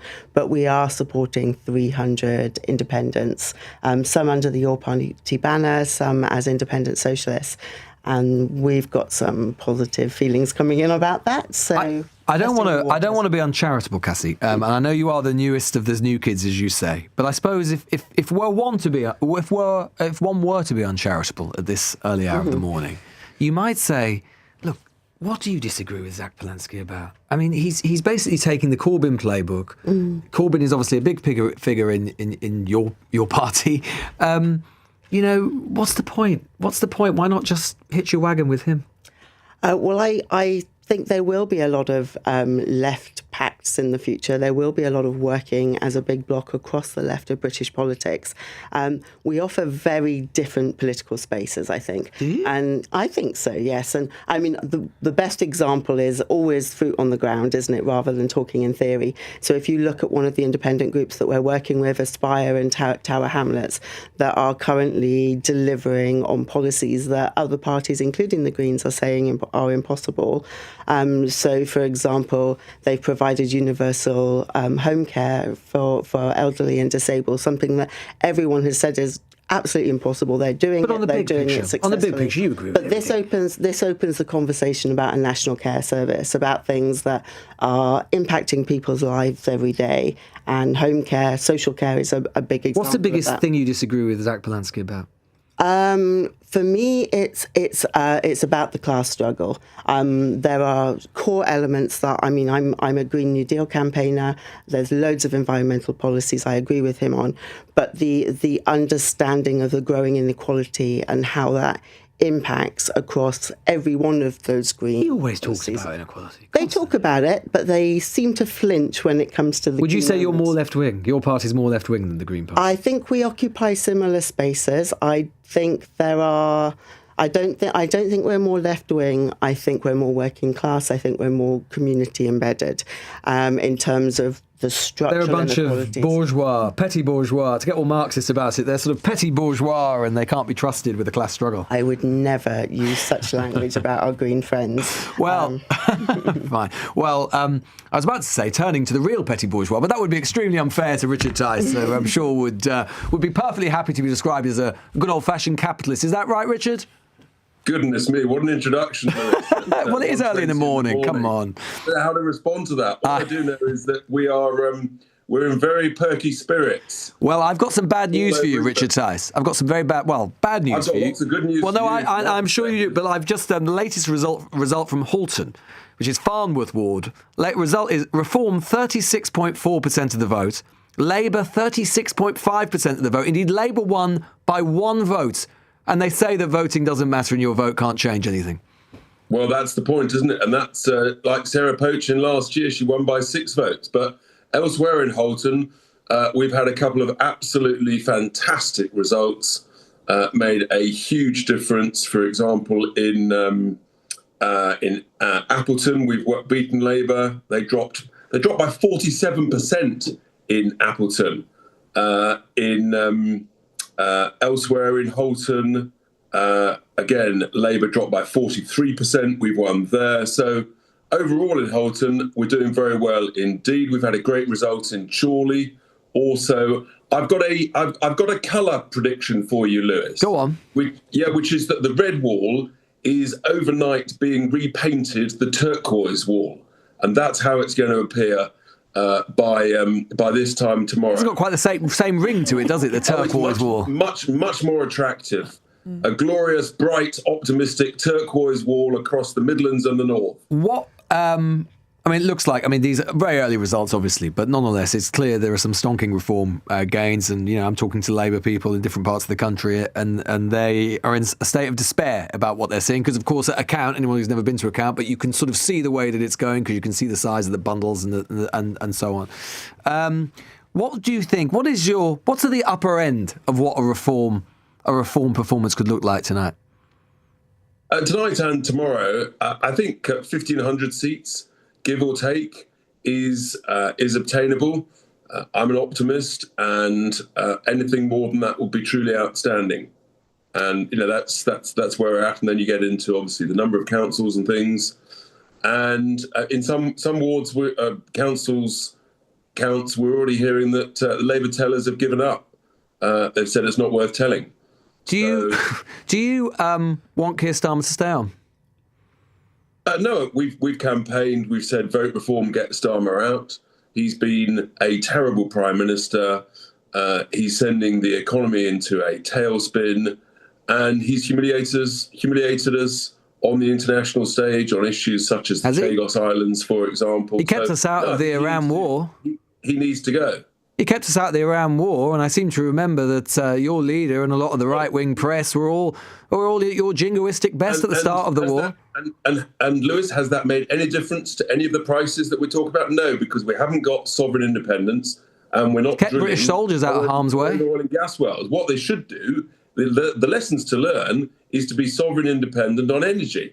America's got cheap energy. Their gas prices have gone down since the beginning of the Iran war. Well, how can we possibly? Yeah, but we don't have those sorts of energy resources. Absolute nonsense, Lewis. What? If you drill wells in the North Sea like Norway are, they drilled 49 last year. We drilled none. The North Sea, as you know, Richard Tice, the North Sea is a declining basin. There is no way. We haven't been self-sufficient in oil and gas for years. There is no way that we would be self-sufficient. Norway, as you know, is a country of 5 million people. The reason that they can be self-sufficient is because there's far fewer of them. Even if we were to drill for more oil and gas, we would not have enough. You're talking nonsense. There is a decade's worth of gas, shale gas, in North Lincolnshire that would drive this country, bring prices down. If you increase the supply, so you'd be happy to frack across the whole of the north of England, would you? Where there's shale gas, it's our patriotic duty to bring our energy bills down, reform, bring our gas prices, vote reform for lower bills, lower cost of living. Reform, and right. Vote reform, and you can have a fracking, and you'll have fracking near you. Is that your campaign slogan for the next election? Good luck, mate. You'll have cheap gas, and do you know what people are complaining about? The cost of living, the cost of energy. You need to get out more. Do you know why, Richard Tice? Do you know why America is able to frack with such success? Exactly. It's because they frack in places like North Dakota, where almost no one lives. You want to actually frack? Are you saying in your backyard in Lincolnshire, where loads of people live, you'll be happy to have a load of fracking? You know so little about what you're talking about. There are 20 million people in the US that live within 1 mile of a shale gas well, Lewis. And guess what? Their economy's growing, their gas prices are a quarter of ours, and since the beginning of this war, their gas price has gone down, not up. So yeah, lots of gas. That is the way to bring our bills down, have lower energy costs, and that makes our industry more competitive rather than outsourcing it to China and other places. That makes people more prosperous, Lewis, like it was in the 80s and 90s. OK. The 5 million that Nigel Farage received from your great benefactor, Christopher Harborne. We've had a few members of your party on tonight, including your own chairman, who have sort of indicated to us or intimated that perhaps it wouldn't have been the wisest thing in the world. It would have been wiser for Nigel Farage to tell us all this had taken place, just to avoid any potential hint of a conflict of interest. Do you think it would have been a good idea if he told us? There was no need to. It was an unconditional gift. He's complied with the rules. And at the time, he hadn't made his decision whether to come back into British politics. Why should he declare a personal private matter, which is an unconditional gift? And actually, I think that Nigel's security and safety, whether or not he is in politics, is, I think it's essential for this country. And I'm delighted that he's been able to feel safe and secure on the back of that, bearing in mind, of course, that the state refused to give him security and has reduced his security since he was elected back in July 2024. He's told us, as you say, that this 5 million is to be used for his security. Would he provide the country with evidence that this money has solely been used for his security? He doesn't need to. It's an unconditional gift. Well, yeah, you say it's unconditional. I want you to provide us with the proof that it's unconditional. You might want all sorts of things, but the reality is he's complied with the rules. Why wouldn't he do it? If he's got nothing to hide, why wouldn't he do it? Because you'll never be satisfied, Lewis. No. He's complied with the rules. Would be satisfied if he did that. At the end of the day, Nigel's security and safety is a matter for him. I believe. So show us the receipts. I believe it's in the national interest. If the state was going to turn round, which it could have done, and it decided not to. Okay, so if the state, if Shabana Mahmood, we will provide security. That's a different matter. But so if Shabana Mahmood turns around tomorrow and goes, actually, you know what, Nigel Farage, we will provide your security. Would he give the 5 million back? Well, the reality is the state's already refused it, so he had no choice. That's the point, Lewis. Okay. Look, the other point is, what you seem to be missing the point is, we're in the middle of election night, and guess what? We're going to be the massive winners. Sure. Because voters up and down the country, they know that under Nigel's leadership, then we can run our councils well, and then when a general election comes, they're giving a very clear signal they want to reform government. And it is precisely because of your success, Richard Tice, in these elections, and the fact you've led in so many polls, and the fact that it looks like you could form the next government and Nigel Farage should be the next Prime Minister. Don't you think we ought to be absolutely certain, this country deserves to be absolutely certain, that he is not in any way, that he is no way beholden upon a rich crypto billionaire who doesn't even live in this country? I'm delighted to provide that confirmation to you. Oh, well, we'll just take it from you then, because that's how political trust should work. We'll just take your word for it. Yeah. Do you think that's good enough? No, I think what would you because you have every interest and every reason to tell us something, and don't you think that the public deserve to have complete confidence in knowing that this money has been spent on security? Show us the receipts, Richard Tice. You're part of the People's Army. Show us the receipts. We've shown you the receipts. No, you haven't. Millions of votes today. People have trusted us. They've got confidence in us. Why won't you show us the receipts? I'm showing you the receipts of our policies, of our people, of our brilliance, and that's why millions of people, Lewis, are voting for us. That's why. What's Nigel Farage got to hide? And tomorrow. What's he got to hide? He's got nothing to hide. That's then show us. He's been out there. He's been out. Well, he pulled out of interviews on Sunday. Campaigning more than any other campaigner, any other party leader, and guess what? It's paying off hugely. If he spent the money on security, if he spent the 5 million on security, then he will have no problem showing the country that he spent the money on security to avoid even the slightest soupçon of suspicion, Richard Tice, that he may be beholden to this man who doesn't even live in this country. Do you know what? I've campaigned and knocked on hundreds and hundreds of doors, thousands of doors, and no one's asked me about it. Do you know why, Lewis? Because they just want Nigel to be safe so they can vote for him as a brilliant leader of reform and a brilliant future Prime Minister. What do you think it says about the leader of the People's Army that he's taking £5 million gifts from crypto billionaires? What it says is that we need to keep Nigel safe, and the donor of that gift, the giver of that gift, Christopher Harborne, he has the same view as millions of British voters, that Nigel should be the next elected Prime Minister. Has he taken any other money other than the 5 million? Any other gifts? Anything else we should know about? Well, whatever needs to be declared will have been declared. So it's possible? Well, if it requires declaring, then it will have been declared. Well, this wasn't declared, and the Conservatives and Labour think... It didn't need to be declared. Well, there is some doubt about that. You've spent more time talking about this, which is irrelevant to millions of voters. It's irrelevant that the next Prime Minister of this country is getting £5 million gifts from crypto billionaires in Thailand. Well, it doesn't matter. The voters are saying, actually... You had a go at Keir Starmer for accepting a pair of free specs. What you're doing is, you don't like it. You don't like the fact that millions of voters have ignored... I've been praising you all night. I've been praising Reform's political performance all night. But you had a go. Richard Tice. The slandering, the lie... You had a go. It's not slander. You've accepted it's 5 million. He's taken it. You had a go at Keir Starmer. You had a go. Your party had a go at Keir Starmer for accepting a pair of free specs. And here's Nigel Farage taking 5 million... And that was all declared, by the way. That was all known. And here's Nigel Farage taking 5 million quid. And you're like, doesn't matter. What the Prime Minister said he was going to do. Totally contrary to what the Prime Minister said he was going to do. What, so Nigel Farage didn't say he wasn't going to take 5 million, so it's okay? By the way, at the time, Lewis, Nigel was not in politics. He hadn't decided to come back to politics. But someone wanted to make sure that he could be safe and secure. And now that he is back in politics, voters are voting for Nigel and for reform in their millions. And it's great news. Conservative Party, is that it for them after tonight? Yes, they're no longer a national party. When the counts are all completed, back end of Friday evening, Saturday morning, they'll basically become a sort of southern regional party. I've got to go because I've got to jump on another interview. It's a busy night, Lewis. Well, Richard Tice, we're grateful for the little time that you received us. And if you get those receipts, do send them our way. We'll always be very grateful to have a look at them. Richard Tice there, Deputy Leader of Reform, UK MP for Boston and Skegness, of course. I think he's joining us live from Birmingham there. Well, we will be talking to other political figures throughout the night, of course. And I can see some more results coming in. We'll bring you the latest of those. Let's take a breather now. I think we need it after that. 1:32, LBC Election Night live from Westminster. LBC News headlines with Daryl Jackson.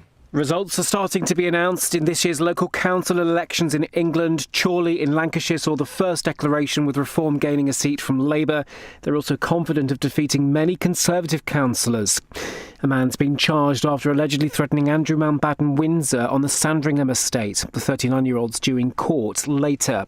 And the US military's carried out strikes against 2 locations in Iran. Iranian state media says air defences have been activated and US Navy destroyers have been targeted in the Strait of Hormuz. LBC weather cloudy today with sunny spells in the far south. Scattered showers across Scotland and Wales, a high of 20 degrees. This is LBC. At John Lewis Money, we know your home is more than an address. It's the sunlight pouring in. Well, sometimes. The coffee on tap and the best spot on the sofa. It's why our home insurance is thoughtfully designed with 3 levels of flexible cover for the home you've created. Because when you notice the details, you notice the difference. Search John Lewis Money. Terms and exclusions apply. John Lewis Finance Limited is authorised for insurance distribution and credit broking by the Financial Conduct Authority. With up to £3,000 every year towards career growth at Amazon, I started in the warehouse, knowing I could train in things like coding or robotics. It turns my job into a career. So it means I can be who I want to be, even if I haven't quite decided who that is yet. Amazon, opening doors with up to £3,000 every year towards career growth. Eligibility conditions about type and duration of employment apply. Leading Britain's conversation. Election Night Live with Lewis Goodall on LBC. Well, the time is 1:33. We've been talking about Halton in Cheshire, and it's going to be a Labour hold because, as we've been saying and reporting, not enough of the seats. They elect only a third at a time, some of these councils. But the 19 seats up tonight so far that have been declared, after 12 of 19 seats declared, 11 I should say actually, we've got Labour down 11, Reform up 11. So a clean sweep in Halton so far in Cheshire. We'll be keeping an eye on that and other awards and other results as they come in. Let's get a sense from across the country. Joining LBC's reporters in different parts of the UK. Henry Riley is LBC's London reporter. He is in Havering, which is where Reform are eyeing up with some glee, I think. Is that fair, Henry? What's going on there? What weird and wonderful candidates have you found for us this time? Well, it's very true, Lewis. There's a lot of turquoise rosettes that have smiles on the faces. People are very excited here. And actually, to be honest, speaking with some of the opposition parties, it does feel very much like this is a bit of a foregone conclusion for Reform UK. As I mentioned to you earlier, Nigel Farage has made it very clear that he hopes to visit Havering in the morning, results dependent, I imagine, but based on what we're hearing so far, not just from Reform UK, but also from some of the other parties, from sources within Labour and the Conservatives, they're all saying that this looks very much like a huge Reform UK win. And this is big for them. This is their first flagpole in London, a huge local authority. And the spending here, Lewis, 70% of the council budget is spent on social care for adults, for children, and for homeless provision. So they've got a bit of a task when they come in. And the debt here as well, it hasn't applied for one of those Section 114 notices that mean the council's out of money, but they are in debt. And there is a real sense here that when Reform UK, and it does seem like a when they get in, is a bit of a mountain to climb. In terms of weird candidates, I might just rehash a notable name for Mr. Sibley, Alex Sibley, who came third on the 2002 series of Big Brother, which was the third ever season, and has the title of beating Alison Hammond, who, of course, is now TV royalty. So very impressive. He's one of the candidates. And you also have Keith Prince as well, the London Assembly member who defected from Reform. But Andrew Rosendale's here, the local MP. Keith Prince is here. It's all very much hotting up. Counting started at 1:30, so we've just had a few minutes. And it's amazing that even now, a lot of the faces from all of the different parties are saying Reform UK have won. But that is not the picture across the whole of London. George Ellison, LBC's reporter, has been taking a closer look at some of those other councils in the capital. Yeah, Henry, I'm here in Merton, where it's far less clear-cut right now. Counting is well underway, but when you speak to the parties, none of them are willing to stick their neck out and say that they are in pole position, although most of them are in positive mood. There was a bit of drama shortly before counting started when one of the Liberal Democrat candidates collapsed at the leisure centre. A Reform UK candidate, who is also a doctor, was on hand to provide help. He's apparently been up since 4 a.m. and is now well on his way home.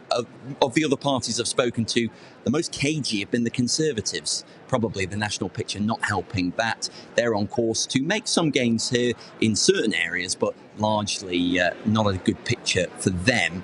Certainly here, but we'll get on to where they might be doing well later on. This seat is, of course, a Labour-run authority, and it's looking like it could tilt into no overall control. This was one that the Liberal Democrats fancied themselves in pre-briefing chats. This was their big London target, shoring up their support in this part of the capital. They've certainly got the most number of agents running about. They've been putting stickers on people's backs, maybe inflating the number of people they've actually got working here.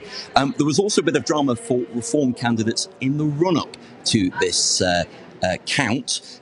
Two members in this ward had to be kicked out of the party because their names appeared on a list of BNP members. Being a member of BNP is one of Reform's red lines. They've been kicked out. They're still on the ballot, but the Reform insists they're not welcome in the party if they were to win. There's an interesting story going on just over the border in Wandsworth, where there might be some good news for the Conservatives. It's flip-flopped between Labour and Conservative over the years, and now it could be going to a Conservative minority council. Of course, Wandsworth famous for having the lowest council tax of anywhere in the UK. Where else are the Lib Dems looking at if they're not going to get that control of Merton and it goes to no overall control? Well, polling seems to have them shoring up their support in Richmond, in Sutton and in Kingston. The big results they're saying for them will come later on Friday. We'll know more in Merton a few hours from now. Let's look at the southwest. Andy Ballantyne is there for LBC.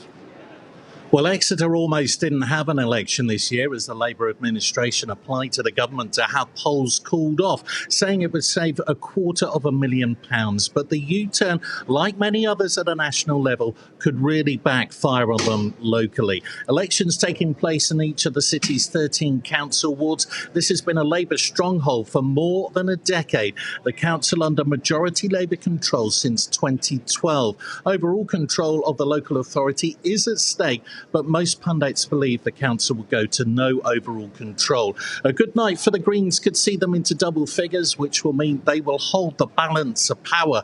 Other parties will also be eyeing big gains, with tactical voting very much at play in the city. Down the road in Plymouth, even if Labour do lose all 10 of the seats up for grabs, the party will still be in power because of its large majority. Counting is underway now, but there has been a bit of a delay due to 6 boxes of postal votes needing to be verified, which is more than usual. Pundits predict an extremely difficult and bleak night for Labour in the southwest. Lewis expecting the first results in around an hour in Plymouth. Our first one in Exeter is just about to be declared in a few minutes. Andy Ballantyne there, LBC Southwest correspondent, marking our card for us on everything going on in that very electorally important part of the country. And we have got 4 council results in, and they are all Labour holds. That's in Halton, in Wigan, in Chorley and in Salford. They're all Labour holds, despite the fact that Labour are going backwards, losing in every single council. They're down 35 councillors so far, largely across those places. Reform up 40 overall so far. Liberal Democrats down 2, Greens up 3, Conservatives down 5. 4 Labour holds, as we've been explaining, because only a third of the seats are up for grabs. So just numerically, the Labour majorities in those places are so big that even if Reform were to win every single seat, they can't possibly take the entire council tonight. Let's go back to my panel. Got Noah Kigali here, Conservative councillor. We've got Lucy Reid here as well, columnist for The New World, and Cassie Bellingham from your party. We've got a couple of Labour holds, at least, in a couple of places, so that'll give the party some cheer. Admittedly, it's coming from wards where they had previously had 70% of the vote.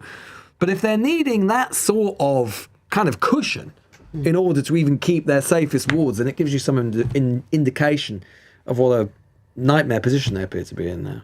I think one of the really interesting things to keep an eye on over tonight and into tomorrow is where that Labour vote is going, and especially I think some of those ones that are coming in the north of England at the moment. It looks as if they might be going possibly directly to Reform. I think it does look that way. Although partly as a result of losing support to the Greens as well. Yeah, absolutely. But it would go against possibly some of the thinking of potential Labour leadership candidates, and potentially define the direction that they need to go in after this if they do lose Starmer. Whether they go to the left or the right, it might be defined by where their vote goes this evening. Absolutely. I mean, wards in the northwest, in and around like Merseyside, Manchester. I mean, the results that are coming in from places like Halton. Even though Labour has held a few, I mean, the fact that Reform is making gains here, this is not Boris Johnson winning a landslide in the north in 2019. This is groundbreaking territory for Reform in the northwest, and I agree. I do think it does give the Labour Party pause for thought in terms of who are its core voters. Does the idea of a traditional Labour voter even exist anymore? And if they do, who is appealing to them? Because, I mean, arguably it is Reform or it's the Green Party. I also think quite interesting about the number of Reform councillors that we're probably going to see come up after tonight and through to the weekend. Richard Tyson, before being grilled by you about the 5 million donation to Nigel Farage, and I do think this is something that Reform will encounter once they have more control of councils, more scrutiny on them, like the level that we're now seeing. I don't think will do them any good, but I suppose that remains to be seen whether the public do care about it and whether it does cut through on the doorstep. I mean, according to Richard Tice, it doesn't, but of course he would say that, wouldn't he? I mean, to be clear, I mean, Halton Council, which is one we're talking about a lot, where Reform were gaining in every ward that they're contesting, this has been Labour since its creation, right? Since 1974 in its modern incarnation, and I guarantee, without even checking, it would have been Labour before that as well. It is the definition of Labour stronghold proper. It's not even like the sort of place, as you're absolutely right to say, Lucy, it's not even the sort of place, Boris Johnson wasn't competing there. We're not talking about this. This is the most rock solid of Labour territory, and they're going backwards. Well, I'm struck by how close the results are as well. It's not a runaway Reform vote, is it? It's not, a massive of the vote share running over to them. It's a complete collapse of the Labour vote, and then that's spreading across the system. And as you said, the traditional Labour voter, maybe surprising Labour that so many of those have gone to Reform, this perception of left and right in British politics. But ultimately, people want somebody they think is on their side, and that is not what Labour have been communicating. I mean, this is their report card, isn't it? This is the Labour report card. You are not on our side. You don't have our back. Things aren't getting better. They're getting worse, and they're going for whoever has shouted loudest that they think is gonna have their back. I don't think that's Reform. I don't think Reform has anyone's interest in mind other than the donors giving them these 5 million donations for vital security, of course. But I don't think they do have the average person's back in this country. But that's the narrative that's been sold, and people are desperate out there. They have jumped for that. So before we go, very, very quick question. Yes or no? Does the Prime Minister survive this weekend? Or let's say this time next week? I'd be very surprised. It would take a lot of ego to stay there after this. It might not not be unknown in a Prime Minister, of course. Not unknown, no. Dead man walking, ultimately. If it's not this weekend, it will come soon. I don't think it'll be this weekend. There we go. Noah Kigali, Lucy Reid, Cassie Bellingham. Grateful to you. Thanks so much. After the break, we're going to be talking to a Minister from the Justice Department, also to a plethora of other party political figures. Frankly, you know what? It ain't worth going to sleep at this point. It's 1:45. We're getting the results. If you go to sleep now, then you're mad. You never have stayed with us in the first place. 1:46. LBC. Your time is valuable. Your perspective should be too. The Economist cuts through the noise with the stories that truly shape your world. How can you believe that a new regime won't crush you just like the previous one? Online scams are stranger than they've ever been. When the world's turned upside down, know which way is up. Read, watch, or listen to The Economist. They say go big or go home, but now you can go big at home with the Big Arch on delivery. When you're hungry for something big, like really big, Big Arch for big McDonald's hunger. Order on the McDonald's app. Served from 11 a.m. Upcharges and fees apply to delivery orders, subject to availability. Price and participation may vary. You know what you're getting with a wedding? Wedding hats. A baby in a waistcoat crying throughout the vows. Themed tables. Awkward best man speech. The +1. Hello. People dancing in a circle. Ruined rental suit. Sometimes in life you just know what you're getting. Like a luxury bed and a great night's sleep. You know what you're getting with Premier Inn. At the third stroke, the time from BT will be 6 o'clock precisely. Today in the UK, 850 small businesses will make their first sale. 1,300 homes will be connected to full fibre broadband. 100,000 calls for help will be answered. 999 with service. 4 million cyber threats will be prevented, and countless messages will say, "Good night, love." At the third stroke, the time from BT will be brilliant. BT, behind brilliant things. Data includes BT Group customers. Election Night Live with Lewis Goodall on LBC. Text 84850. Time is 1:47. Wow, it's like a sort of little conveyor belt here in Westminster. We've got a new panel, just blink and you'll miss it. Jake Richards, who's a minister at the Minister of Justice for Labour, of course. Sam Fisk, former head of media for the Lib Dems, and Baroness Jenny Jones, who is described here, of course, as a Green Party grandee. How do you feel about that, Jenny? Who put that? Well, I don't know. We'll find them. That's not a Green Party term. Well, no, a Green Party greendee, in fact. Let's start with Jake Richards. How bad do you think this is going to be?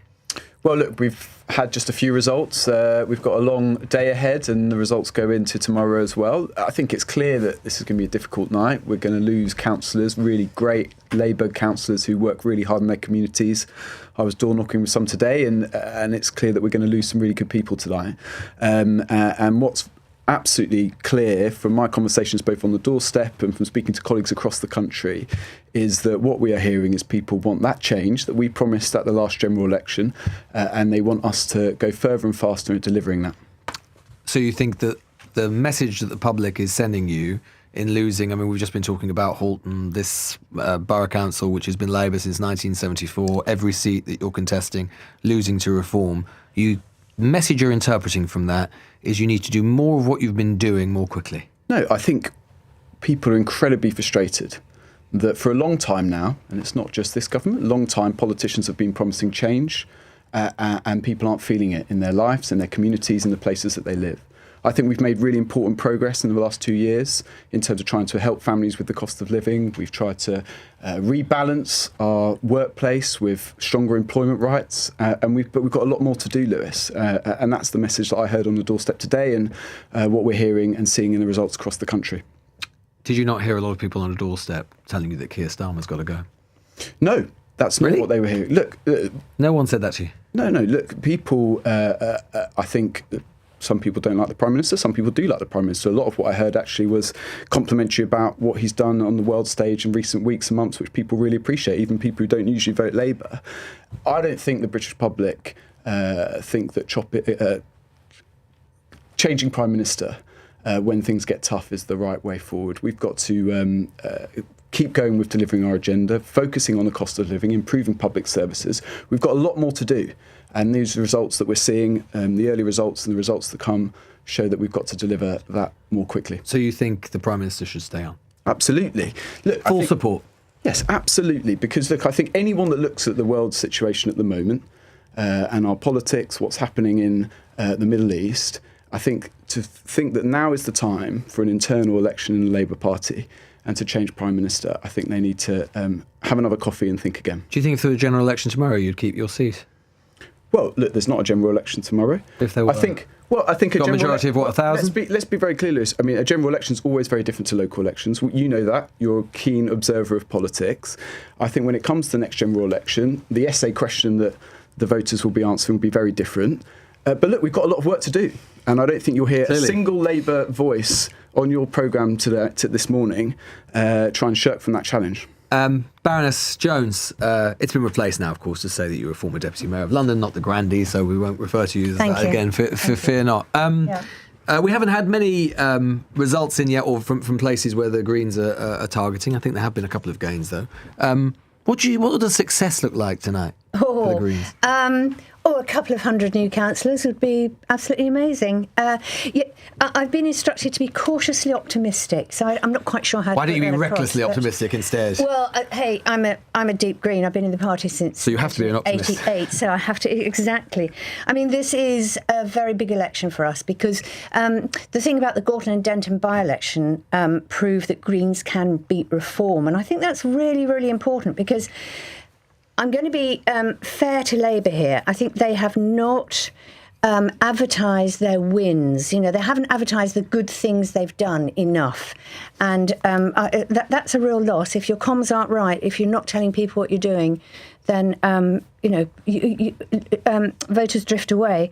And on the issue of Reform, Labour, I think, has just been trying to placate them and sort of say to their voters, no, it's fine, we are going to deal with immigrants and all that sort of thing. But you're being very nice about Labour, Baroness Jones, but Labour haven't been very nice about the Greens, haven't they? I heard the Prime Minister... The Prime Minister the other day said that it was disqualifying what Zach Polansky had done in what he tweeted about the Metropolitan Police. That was disqualifying. Do you think it was disqualifying? I think there are two things, isn't there? There are lots of people out in the country who clearly want a progressive politics, and some of them are voting Green at the moment. But I think there is a difference. Forever. Well, I think you better be a bit careful about that. I think what has been unmasked over the last week or so with Zach Polansky's attitude to the horrific anti-Semitic attack we saw has opened people's eyes to the fact that there are elements of the Green Party, and I say elements, perhaps new elements actually, that are potentially quite dangerous. And I think that's opened a lot of people's eyes in the last few days. Well, Dangerous. I think it's true that we've got a handful of people who are being extremely, extremely unpleasant and showing hate rather than hope. And we are dealing with that. We are taking it incredibly seriously because that does not fit with our ethos as a Green Party. But on this issue of Zach Polansky, our leader, has actually suffered a huge amount of discrimination and attacks and so on. And when he was talking about the police... I sat on the Met Police Authority for 12 years, and I know very well that sometimes the police go too far. That, they can't help it. They're in very violent, difficult situations. But Jenny, and come on, even Zach Polansky has apologised for what he said. I listened to you politely. You have to listen to me now. And the awful thing is that one of the Labour people who was attacking Zach was Steve Reed, who's made anti-Semitic comments in the past. So we have a Jewish leader. We have a Jewish leader who's being attacked for anti-Semitism, which I think is absolutely ludicrous. And Labour's been and the right-wing press all been terrible. I want to get something in a second. Very briefly comment. There's a really interesting split in the Green Party. Ellie Chown, who is the leader of the Green Party in Westminster, I had a brief look on her Twitter feed recently. She hasn't tweeted about Zach Polansky at all in the last few months. She's trying to distance herself because she knows there's a big part of the Green vote at the last general election which are absolutely horrified of Zach Polansky. So I think the Green coalition is incredibly fragile, and I think there's a lot more of a rollercoaster ride for the Greens to come. Sam Fisk, where do the Lib Dems fit in all of this? Jake. Well, Intruding on private grief, clearly. I'm really sorry to jump in. I was getting the popcorn ready at one point. But, I think just from the Lib Dems perspective, I think it's going to be another good night for Ed Davey, who's kind of built his time on being a leader as well, winning elections, and look like to make some more gains tonight. But I think what just that showed here is that this election is really one of the first of its kind. 5 or 6 parties and political leaders desperately trying to capture attention, and perhaps in some recent comments from leaders, it goes a bit wrong, and the media's on the face. We did a bit of bungee jumping, that catches it. So I think it's a real scrum. I think this conversation here just shows when a fragmented system. But doesn't and isn't one of the problems in the way this conversation shows? Ed Davey and the Lib Dems, yes, he did get a lot of attention when he was bungee jumping, but he hasn't really been able to find a way of translating that attention into something a bit more serious, and it actually very often gets eclipsed. I think tonight they're going to, Lib Dems are looking to get 100, 150 more seats, win a whole bunch more for the Conservatives. I think if you're Ed Davey right now and you're building that electoral base, you can stay out these heated kind of debates across the table and think, well, if we're winning real elections and people are trusting us at the ballot box, then isn't that what politics is about? Is it winning elections and changing things? Ask a question in a way to you all, about you all, which is that you could say that, increasingly, if politics continues to fragment as we are, we're moving from a sort of duopoly or a 2.5 sort of party system to something a little bit more like a Scandinavian system or a Danish system or whatever, where you have a sort of red bloc and you have a blue bloc. You've got a progressive bloc and a non-progressive bloc. And if the essay question, as you say, Jake Richards, at the next election is partly about Nigel Farage and it's partly about how you maintain a progressive government, could all of you find it within your hearts to work together to make sure that didn't happen, i.e. a Farage government or something like it? I think there's only one serious progressive force in British politics, and that's the Labour Party. Well, clearly the public don't agree. Hold on, Lewis. The proof is in the pudding, because the Liberal Democrats were in government. They oversaw austerity, and Ed Davey played a key part in that. So the idea... Are the Lib Dems progressive, would you say? No, I think there was only one true progressive vehicle in British politics. Why do you have a monopoly on truth, on progressive truth? Because... Who does the Labour Party think it is? Well, because, Lewis, the proof is in the pudding when it comes to Liberal Democrats. In very recent history. And the Greens? And the Greens, well, I think I've just dealt with the Greens, that they are a complete coalition of small C conservatism. People who used to vote Labour. Small C conservatism in some of their more rural seats, and then incredibly dangerous far left radicalism in urban centres. You think they're dangerous? You think Baroness Jones is dangerous? No, as I said in answer to the question, not large. You should be careful. Hold on, not large swathes of the Green Party I wouldn't describe as that. Their leader, I think, has got some very dangerous policies. Progressive Alliance doesn't sound like it's in terribly rude health. I would say this. I know I'm going to be ringing the alarm bells as the Lib Dem on the panel, but it's probably a good time to say that actually the first past the post system is completely broken. Absolutely. Here we are, I'd argue, a group of progressive parties, perhaps, all vying for votes. But right now, we're seeing seats that are being won by a tiny minority of votes. Yes. And actually, right now, is this system working? I think tonight we might see another proof that it's clearly not. And the next general election looks to be a complete kind of free-for-all. I'd argue now is a good time to look at the voting system. Going back to working together, which is the original question, Greens often on councils have to work with other political parties or we can't get anything done. And one of the problems, a huge problem I have with Labour at the moment, I've been watching the Labour government ever since it got elected, sitting on the opposition benches in the House of Lords. They are absolutely ignorant about the environment. And for Greens, that's very, very difficult. I've heard the Greens talk about the environment for months. Well, you should get on my Twitter feed and see what I say. Follow her now, Jake. Follow her now. I mean, look, it's a very serious point, but the Green Party aren't campaigning about green issues anymore.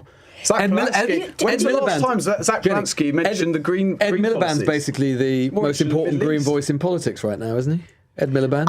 He talks about the environment a lot. I mean, Jake Richards is right. He talks a lot about it, a lot more than Zach Polansky does. I know, but the problem with Labour is they do talk about climate change and so on, but then they can't sort of take it down to on the street stuff that people need in their lives. More in renewable energies than any other government in history. Understand that people need clean air, they need nature, they need to get outside, kids need to play outside, and that's something Labour constantly.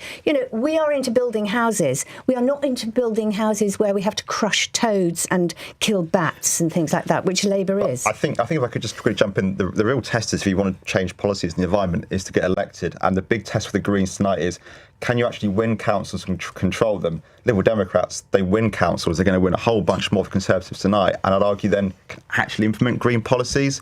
That's going to be the new test now for parties like the Greens. Changing the electoral system, Jake? Look, I think if you speak to the British public and you're knocking on doors and you ask them, look, do you think we should spend time in Westminster talking about the electoral system? I think they tell you where to go, because quite rightly they're worried about the cost of living, they're worried about NHS appointments, they're worried about the border security, and those are the issues that we're focused on. How would you react to the fact that Reform UK have just gained 3 wards in Lee, which is Andy Burnham's old patch on Wigan Council? Lee Central, all 3, they've gone to Reform. In Lee South, there was a 48-point increase for Reform.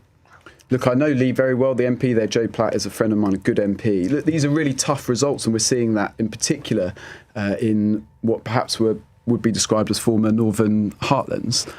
And we've got a massive challenge to win those seats back and to win who might help? Back. You know who might help? The old MP for Lee, Andy Burnham. Andy Burnham is helping in Lee already, because Lee's part of Greater Manchester and he's a very popular mayor there who's doing a great job with the buses.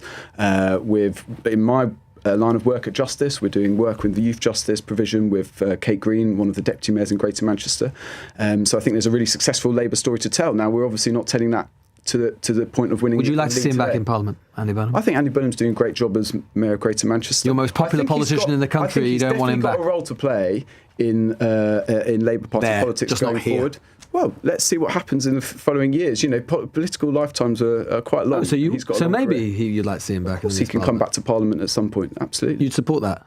Well, absolutely. If he at some point, Andy Burnham, if he wants to come back, if a vacancy was to arise in the next 6 months or so, you think getting back in? His term goes to May 2028, I think. He's got a really important job to do. Ultimately, these are decisions for the NEC in any event, as we saw earlier this year. You haven't been approached by any leadership campaigns, Jake, have you? No, I haven't. Not just a single yet. one? No, I keep hearing about all these approaches and feeling that I'm being left out somehow, Lewis. Look, I actually have to say, I do think that the Westminster lobby, that you know very well, have got a bit overexcited about this. I'm being realistic with you, Lewis. These results are not good. We're going to hear that message. We've got to improve our performance as a government and as a party. That's a challenge for all of us, and it's one that we've got to take on. Jake Richards from Labour, Sam Fisk from the Lib Dems, and Baroness Jenny Jones. Definitely not a grandee. We are going to be keeping an eye on these results, which are now coming in very quickly indeed. At last, and we'll be doing that in the next hour of this special election results show on LBC. We'll also be talking to Suella Braverman from the Reform Party. That is all coming up 2:02. On your radio, on the LBC app, and Play LBC. Leading Britain's conversation. This is LBC. From Global's newsroom, Reform UK are making most of the early gains as local election results start to be declared across England. They've already gained more than 30 seats, with Labour losing nearly as many councillors. Hundreds of Conservative defeats are forecast too. Richard Tice, Deputy Leader of Reform UK, told LBC he's very optimistic about how many seats they may win. Tonight and tomorrow, I think 1,500 seats, give or take, is obtainable. Anything more than that will be truly outstanding. That's where we're at. And then you get into, obviously, the number of councils and things. And in some wards, councils counts, we're already hearing that Labour tellers have given up. They've said it's not worth telling. Well, votes for the Scottish and Welsh parliaments will be counted later. In other news, a man's been charged after allegedly threatening Andrew Mountbatten Windsor near his new home in Norfolk. Police were called to the Sandringham estate on Wednesday night. The 39-year-old is due in court in Norwich this morning. Donald Trump says a ceasefire between the US and Iran is still in place. That's despite the US president saying earlier that numerous Iranian boats are at the bottom of the sea after both the US and Iran claim to have fired at one another in the Strait of Hormuz. Mr. Trump's been speaking to reporters this morning. They were firing at us and we were firing back at them, and our firepower was a hell of a lot stronger than theirs, and they knocked the hell out of them. They took down a lot of small boats. We call them small boats or fast boats. They're both small and they're fast, with some weaponry on the front. World health officials insist a hantavirus outbreak on the cruise ship is not the start of a COVID pandemic. 5 of the 8 suspected cases have now been confirmed. 2 British nationals who returned to the UK from the trip last month are now isolating. Infectious disease expert at the University of Bath, Professor Andrew Preston, has told LBC how you can catch it. Close up where you're likely to be sprayed by somebody coughing and sneezing. And probably you need to have multiple exposures to the virus to get enough build-up to go down with disease. And Aston Villa are on course to win a major trophy for the first time in 30 years after thrashing Nottingham Forest to reach the final of the Europa League. A 4-0 second leg win at Villa Park took them through 4-1 on aggregate. LBC weather cloudy today with sunny spells in the far south, scattered showers across Scotland and Wales, a high of 20 degrees. From Global's newsroom for LBC, I'm Daryl Jackson. This is LBC. From Global, leading Britain's conversation. Election Night Live with Lewis Goodall. Well, Election Night Live here on LBC, streamed live, of course, on YouTube and Global Player as well. The time is 2:05, and we are starting to colour in the political map. Scores on the doors is where we are so far. Labour have held 4 councils, down 2, down 63 net councillors. Reform are up net, not a single loss, 74 councillors up. Liberal Democrats down 1 councillor. Green up 4. Conservatives down 9. Independents and so on we need not detain ourselves with for the time being. And some of the results, when you drill in, will make the blood of various Labour MPs curdle. We've had all wards declared in Halton now. We've been talking about that quite a lot. It's a rock-solid Labour council, has been Labour council since it was created in 1974. Labour have held the council, but simply because numerically there weren't enough seats up for grabs for Reform to take it. If we look at the actual percentage of the vote share, Reform's vote is up 41% compared to 2022. Labour down 34%, and that is something we're seeing, particularly in the northern wards, repeated again and again and again. Well, Suella Braverman was a Conservative MP, of course. She's now a Reform MP. She's one of those who've made the transition over to Reform. Suella Braverman, you must be feeling pretty comfortable about your decision right now. Good evening, Lewis. Listen, I think my decision was one that was one which really was irresistible. The Reform Party has been speaking common sense now for some time under Nigel Farage on immigration in the main, but on a whole host of issues, declaring that Britain is broken and that, we need some real change. And that's what I've seen reflected on the doorstep over the last 8 weeks down here on the South Coast. Do you accept and do you think that with this success, and it looks like you're going to do extremely well, I mean, if the results that we're seeing from across the north of England in particular, I mean, it's going to be a bloodbath in lots of places for Labour. Do you accept that the scrutiny that the party receives will inevitably intensify? Yes, but I think that's actually already been very high on Reform. I do think there is a heightened tendency within the mainstream media to focus more on Reform already. We've seen that in the coverage of candidates. There have been, unacceptable things said by candidates from all parties. But what we generally see is a focus from the media on what the Reform candidates have said. So I think that we're used to that heightened level of scrutiny in Reform. It's par for the course. So, yeah, I mean, that's the way the media operates. And we're very happy to,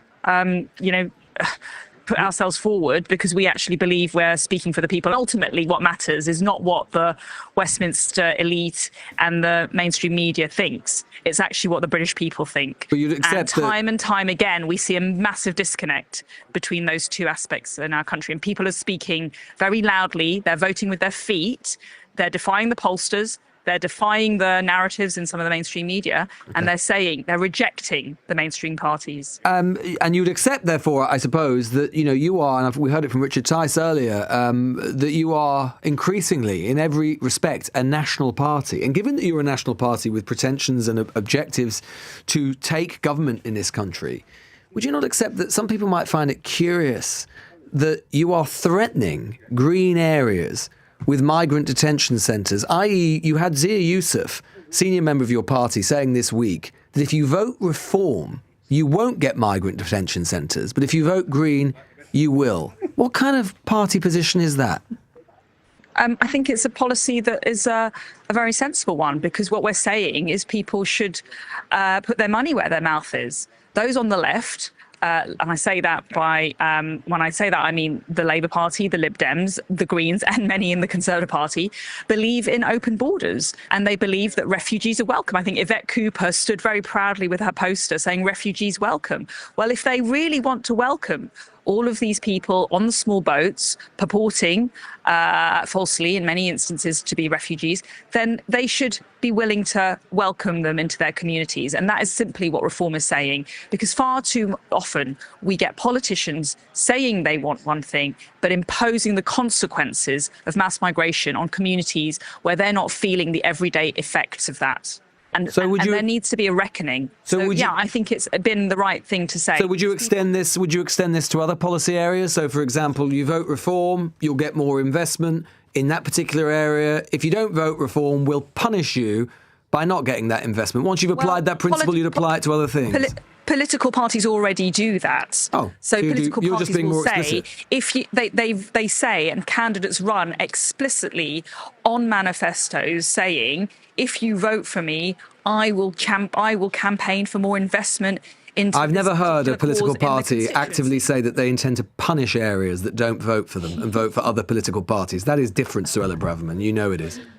Well, I think what we're doing is we're trying to make it clear that there are consequences to people's choices. not voting for you. And if people want open borders, then they will have to live with the consequences of open borders. So you're saying tonight there are consequences. There are consequences in not voting for us. On the left, support the idea of open borders because it doesn't affect them, because they don't have to live with migrant hotels in their town centres. They don't have to live with the threat of illegal migrants in their communities, potentially assaulting their women and girls. It's something far away for them, but they love the idea, they love the concept of open borders without living the reality. So you're saying, you just said you were very clear. You're saying, in your view, migrants and open borders, they're a threat to women and girls in particular areas. So what you're saying, the logical extension is that areas that don't vote for you, areas that vote for Green, you're going to send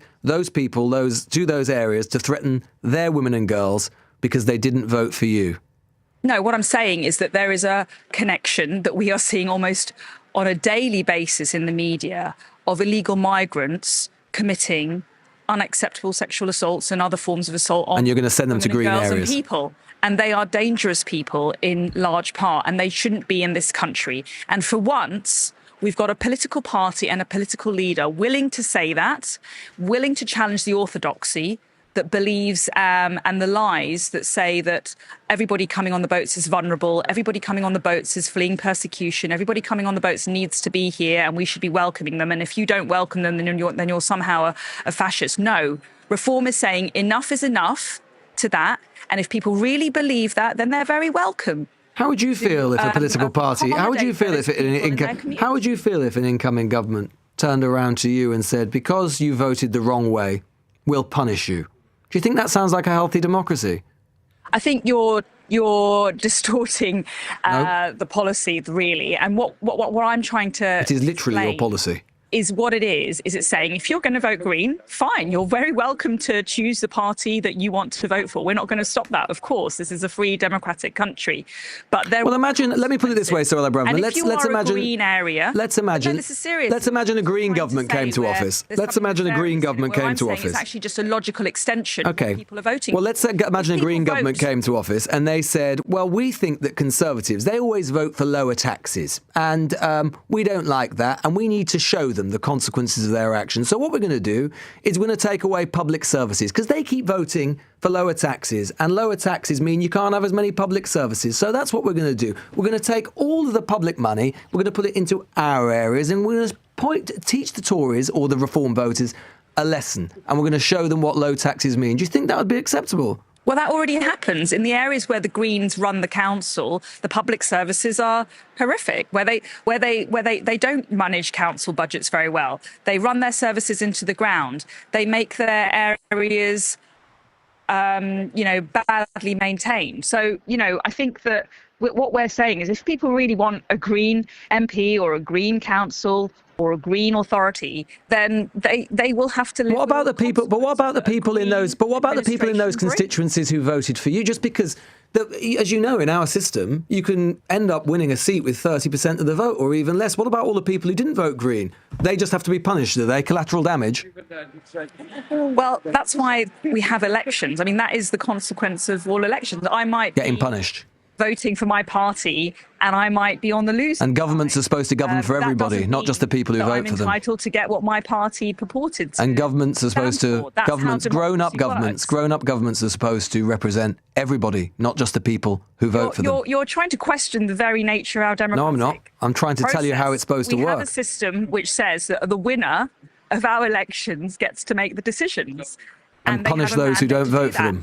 And what's important, it's not about punishment, it's about if they've got the mandate. That's the key thing, Lewis. If people vote for a reform government in the knowledge that was in the manifesto, that was the promise, then actually I'd say that a reform... But what about reform voters? Let's say... Everyone has the choice. Let's say they Green all have vote... the choice. They can reject it if they want. But if the majority of British people choose it, then it's on... So just to be absolutely clear about this, in a Green constituency that returns a Green MP, let's say you get 20% of the vote, so that's thousands and thousands of people who voted for you.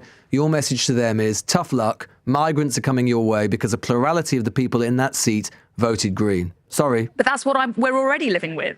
In my area... No, because no one's ever connected those things. No one's ever said if you vote this way, you get migrants, Suella Braverman. This is new, this is novel.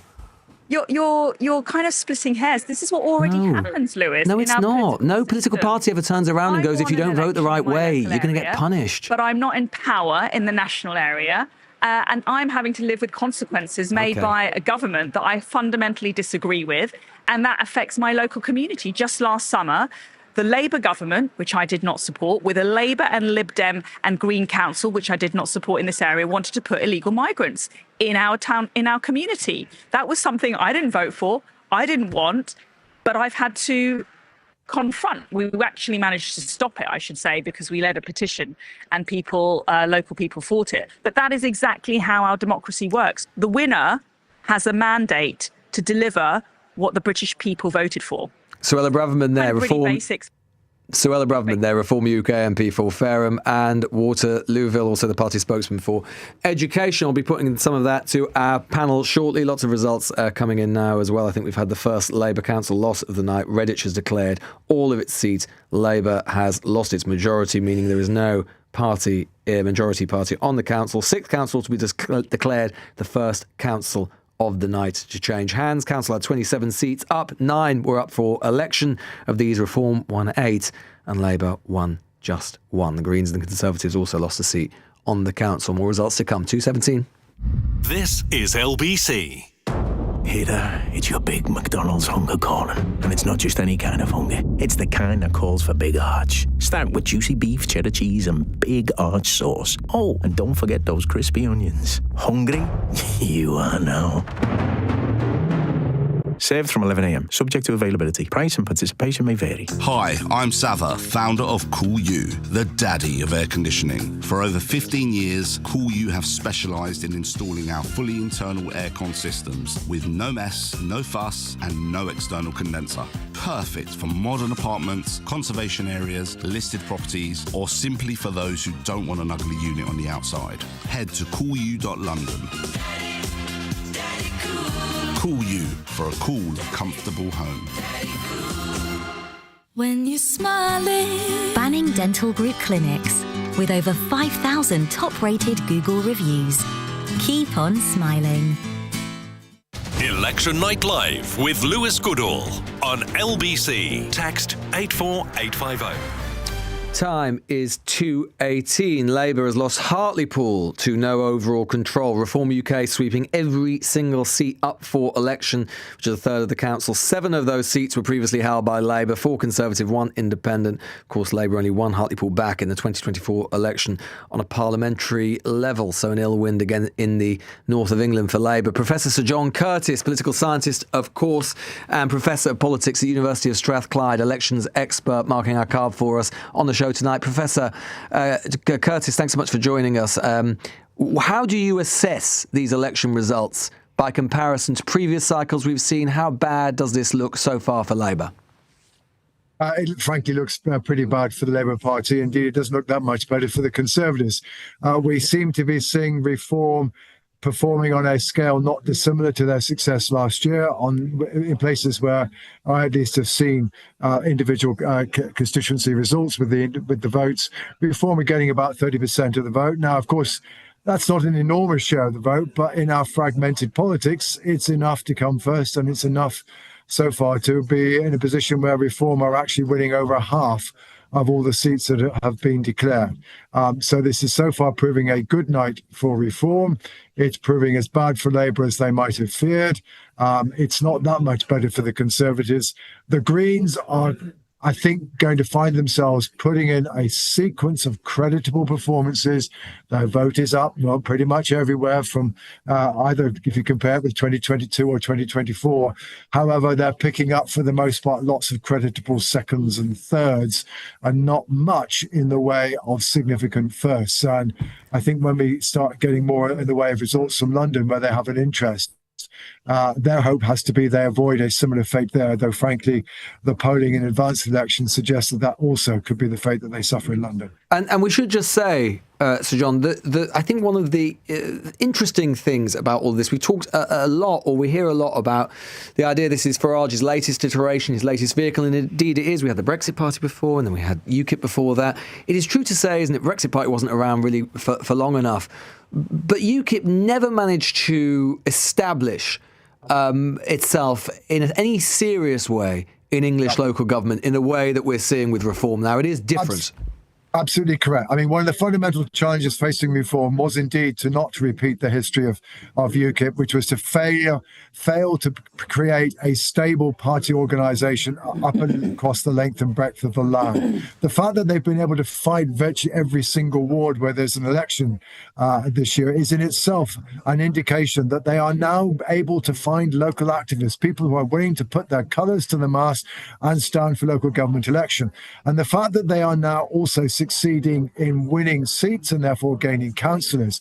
The great thing about councillors for a party is that they provide the ballast that helps to keep a local party organisation going, provides motivation for local people to be active inside the party. So I think the question now, one of the things that both Conservative and Labour have to realise is that the successes by Reform, and I think some of the successes that come from Greens, they are not just registering where the electorate is at the moment, but they are also helping those two parties to create the kind of structure that makes it more likely that they're going to survive through to 2029 and be able to withstand adverse winds when those winds occur, which they're bound to at some point. Professor Sir John Curtis there, expert on elections, of course. I think that last point there on the difference between Reform and UKIP, absolutely crucial. Baroness Jenny Jones is still with me, Green Party peer, also joined now by James Mathewson, writer and former Labour Party spokesperson, and Emma Schubart as well, research fellow at the Henry Jackson Society. A little bit of breaking news as well, more bad news for Labour, which has lost control of Tamworth Council in the Midlands after Reform has gained 9 seats. James, this is bad, isn't it? It is bad.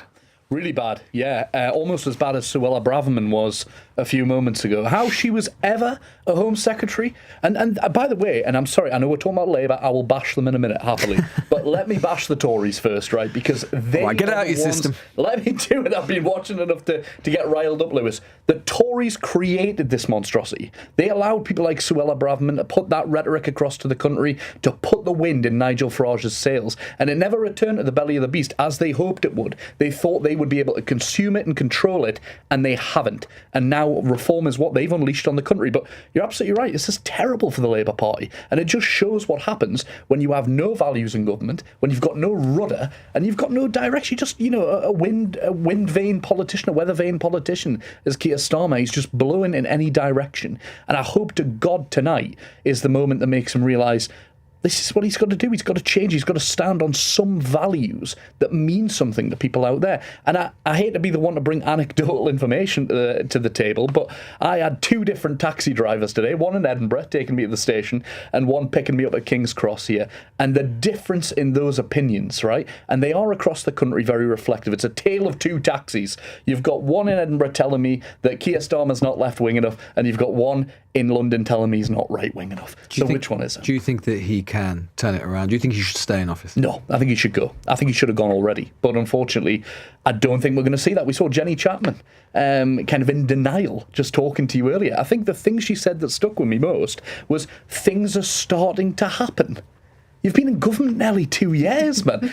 Things can't start to happen now. Emma, from the perspective of the right of British politics, is this good? Is this bad, what we're seeing? I mean, because we're obviously seeing Reform doing extremely well, the Conservatives continuing to decline, and they've obviously been the historic force on the right of British politics for 2 centuries. How do you assess what we're seeing?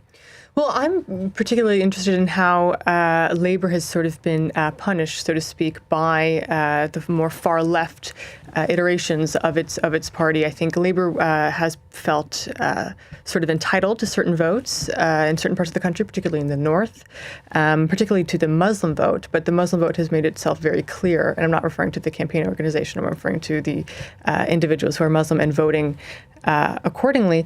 They've made it very clear that they don't really need Labour anymore, and they've splintered off into parties like your party and the independent slates across the country. So I think that's particularly interesting. I mean, and it's sort of, and we've just heard it from James there as well. I mean, this is the dilemma that Starmer's facing, right? I mean, he's losing votes to his right, but in many of those places, the difference in the loss is the Green Party vote. Yeah, this is true. The Green Party or various Workers' Party, independents, this kind of thing. Baroness Jones, I could see when I was talking to Suella Braverman just now, you were chuntering from a sedentary position, as they say in Parliament. What did you think about what she had to say? Well, it made me queasy, in fact, because threatening voters doesn't seem a very healthy way forward. It was quite interesting. She started with the idea that Britain is broken, which I disagree with deeply. I mean, we do have problems. Clearly, we do have massive problems. But immigration isn't the biggest problem we have at the moment. But what we're facing is a cost of living crisis. People are finding it incredibly difficult to live, heat their homes, feed their kids, and they find it difficult work. to get housing and work. Absolutely. But and so immigration does add to those things. Yeah, but not the way that she was describing it, let's face it. And we all know that we need immigrants. We actually need people to keep this country going. We're an ageing population. We need help. And one of the things that really struck me about what she was talking about is that, all right, I hate to see Reform win so many seats, but at the same time, it does sort of show that democracy works, that, if you present a platform, however nasty, however hate-filled, and you can get voters to vote for you, then you win seats. Well, Joe Robertson, who is the Conservative MP for the Isle of Wight, joins us now. Joe Robertson, thanks so much for joining us this morning, about to say this evening, whatever time it is at this point. What do you make of the results we're seeing so far? It's a bad night for Labour, isn't it? I mean, they're hemorrhaging votes all over the country, but it's not surprising. It's not surprising because the government of the last nearly 2 years hasn't achieved anything, and people are fed up, and they're expressing that through the ballot box.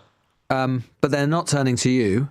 And when might we expect, given that presumably you wish to return to office by the time of the next election, when do you think that the public might look at the Conservative Party again? Because on the basis of these results, they're certainly not doing so far.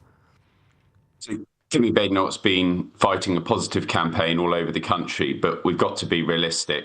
The results we're seeing overnight and tomorrow morning are compared to where we were 4 or 5 years ago, and we were at a historic high. We were polling over 40% in the polls when some of these elections were last fought. We've got to accept that we're going to be going backwards compared to those results. And we've also got to accept that we lost a historic defeat in a general election less than 2 years ago. So they're very early days, but we are fighting a positive campaign, and we do accept that we made mistakes when we were last in government. Would you ever defect to Reform? No. Under any circumstances? Under any circumstances, I wouldn't defect to Reform. Would you ever support a situation where the Conservative Party were in a coalition or working with Reform? No, there's no coalition or working with Reform. We're a fundamentally different party. We stand for different things. We have different values. And I'm supporting the campaign led by Kemi Badenoch, and I'm doing everything I can to install her in number 10 at the next general election for a new Conservative government to take the country forward. And what is the biggest difference? You talk about the difference in values between yourself and Reform and your party and Reform. I mean, Kemi Badenoch proudly describes herself as being on the right of politics. She's told more moderate voices within the party if they're uninterested in her agenda, then she's not much interested in them. Would you say, what is the biggest difference, do you think, between Kemi Badenoch and Nigel Farage in terms of values? She's leading a positive campaign. She's setting out what a country under a Conservative government could look like. And that's about making people feel good about the country they live in again. It's about cutting taxes, cutting the waste in public spending, particularly in welfare, dealing with welfare reform, and putting the pound back in people's pockets. This is about an optimistic vision for the future, not trying to denigrate or vilify others. That is what Kemi Badenoch stands for, that's what I stand for, and that's what we're campaigning on. Joe Robertson there, Conservative MP for the Isle of Wight. I noticed that Reform have just gained, have passed the threshold of three figures, up 100 councillors. In fact, it's already gone up, 101 already. So Conservatives down 25, Labour down 75. So we're seeing a lot of that transference happen, particularly in the north of England, from Labour directly to Reform. And of course, we've got a lot of those big London councils still to come. Haven't even started counting yet, the 32 boroughs of London. Lots more to come before we get to that, though, over the next few hours here on LBC Election Live. Let's get the latest LBC News headlines now at 2:31 with Daryl Jackson. Labour has lost its first councils in the local elections in England. Hartlepool and Redditch have gone to no overall control after Reform UK made large gains. Hundreds of Conservative defeats are forecast too. A man's been charged following reports that Andrew Mountbatten Windsor was harassed at his new home in Norfolk. Police were called to the Sandringham estate on Wednesday night, where the former prince moved to after being stripped of his title. And World Health officials say a hantavirus outbreak on board a cruise ship is not the start of another pandemic. 5 of the 8 suspected cases have now been confirmed, and 2 British nationals who were medically evacuated are said to be improving.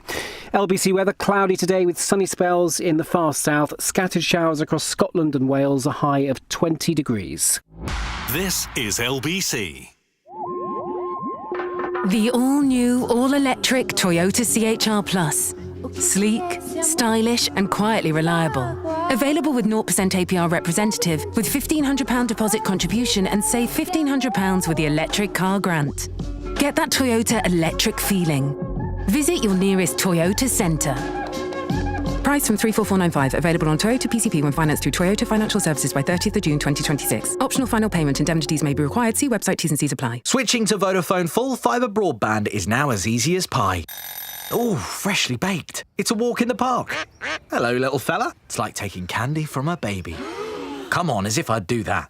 With One Touch Switch, it's easy. We sort everything out for you. We even contact your current provider. Plus, we'll help towards leaving fees. Switch today to full fibre broadband with Vodafone. Up to £200 credit to cover leaving fees. More information and terms at vodafone.co.uk/broadband. Leading Britain's conversation. Election Night Live with Lewis Goodall on LBC. Time is 2:33. So here's the state of play so far. Labour have lost Hartlepool, Redditch and Tamworth councils to no overall control, basically losing almost every seat that they were contesting in most of those places. Labour have held Salford, Wigan, Halton and Chorley, all in the northwest, of course, because numerically there just weren't enough seats up for grabs for Labour to lose them. I think on the basis of the results we've seen, if all of them had been, I think there'd be no doubt Labour would have been wiped out in those places. Tories have held Broxbourne, Peterborough and North East Lincolnshire stay in no overall control. Story of the night so far, frankly, is a Reform UK sweep, gained well over 100 seats now. Tories at Labour down 75 seats. So, so far, a very good night for Reform. Let's get a sense of where we are in different parts of the country. Benji Hire is LBC's South reporter, and I think you've got a result in Fareham. Is that right, Benji? Lewis, we do, and I think this is going to be something you don't hear much over the evening, which is a Conservative hold in one part of Fareham, Uplands and Funtley. I mean, it depends how much you want to look into it, really. It's an indication, perhaps, that this isn't going to be a complete demolition in this part of the country for the Conservatives, but it's indeed very early days, and there are significant gains in that particular area, but also we're expecting much more widely for reform. And I think, as we were hearing earlier from Suella Braverman, the MP here who defected from the Conservatives to Nigel Farage's party, she is hoping that that is a pattern that continues across this area, but across Hampshire County Council more widely, that people move from kind of one shade of blue to the other. This is an area which is staunchly Conservative, Lewis. Hampshire County Council held by the Tories since 1997. In fact, apart from a small blip in the 90s, held ever since this authority was created. But there are real questions now over whether the Conservatives can kind of hold that grip, the control they have over this area, given the transformation, frankly, that we have seen in the Conservative Party's fortunes since Hampshire residents last had the opportunity to vote for their councillors in 2021. Almost a different world politically. Boris Johnson, the Prime Minister, Partygate, not even part of the electorate's lexicon. And since then, we've seen a Conservative collapse and a reform rise. Pretty good results here too so far for the Liberal Democrats. They're hoping to make some gains across Hampshire in more leafy, affluent areas. Also in Sussex and Surrey, we'll find out those results later on Friday. Labour, I've seen a couple of rosettes around, but really not part of the conversation much here. It seems to be a three-way battle, really, between the Conservatives, the Liberal Democrats and Reform, with the Tories squeezed by both the other parties on either side of the political spectrum. We are actually getting another result here coming through shortly. So I might close up, Lewis, and let the returning officer continue with their statement and hand over to Henry Riley, who has the very latest for us in London.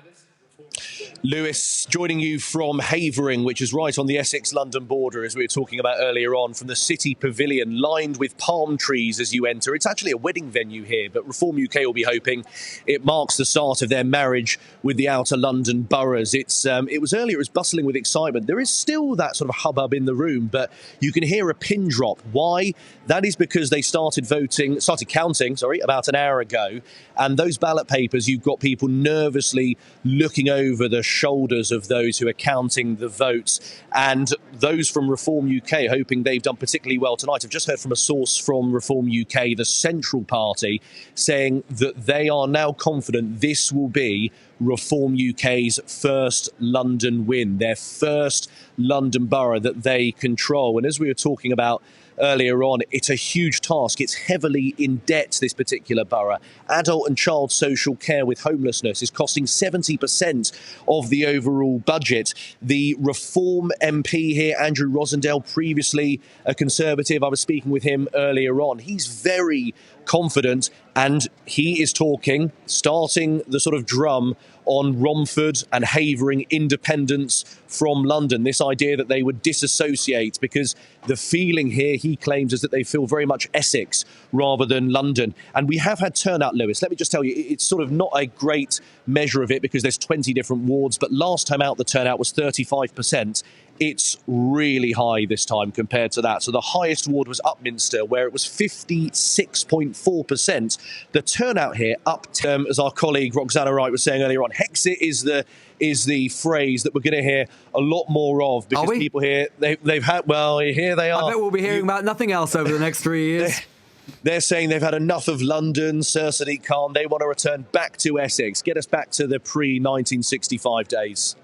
Well, that's something to look forward to. They thought Brexit was bad. They ain't seen nothing yet. Henry Riley there, LBC's London reporter. We heard from Benji Hire before that as well. Still got, two-thirds of my panel. The Green Party grandee, Jenny Jones, she didn't like us calling her that. She's departed. She's got some other interview somewhere else to go to, heaven forfend. But we've still got James Mathewson, former Labour Party spokesman, and Emma Schubart, who is the research fellow at the Henry Jackson Society, still with us. I mean, the more and more this comes in, I mean, we've talked for so long, everyone, not we just us, sort of political class in general, media class. All this talk has been about the sort of collapse of the two-party system for a long time. And you don't have to go back that far. You go back to 2017, slightly unusual circumstances with Brexit, but you have the Labour and Tory parties in that election getting nearly 85% of the vote.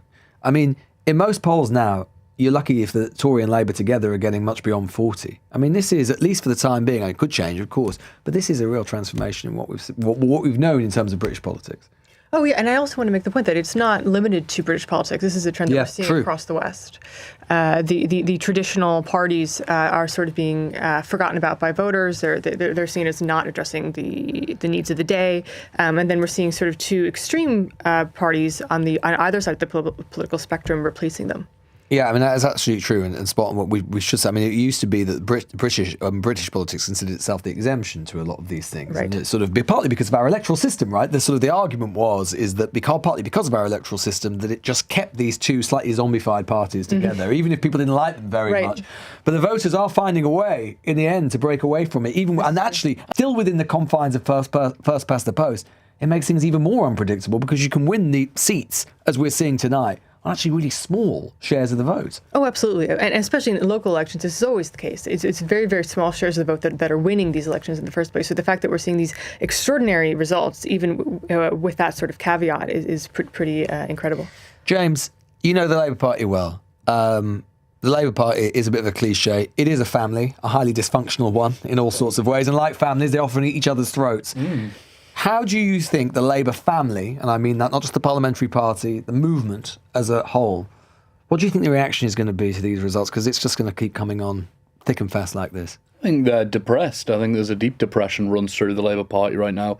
And that's amazing when you think about it, because you're 2 years into a government with a majority, and there should be cause for celebration. There should be transformation of the country. There should be, you're able to do everything you wanted to do. 15 years, Lewis, that I helped campaign for the Labour Party with like the government, and then it got into power and did nothing. And just languishing. Is that fair, James? I mean, I suppose if Keir Starmer were here now, he might say, well, come on, James. I mean, what do you want? I mean, we've actually passed a load of legislation. Passed the Renters' Rights Act, which is going to make a big difference. I'll say we've passed the Employment Rights Act.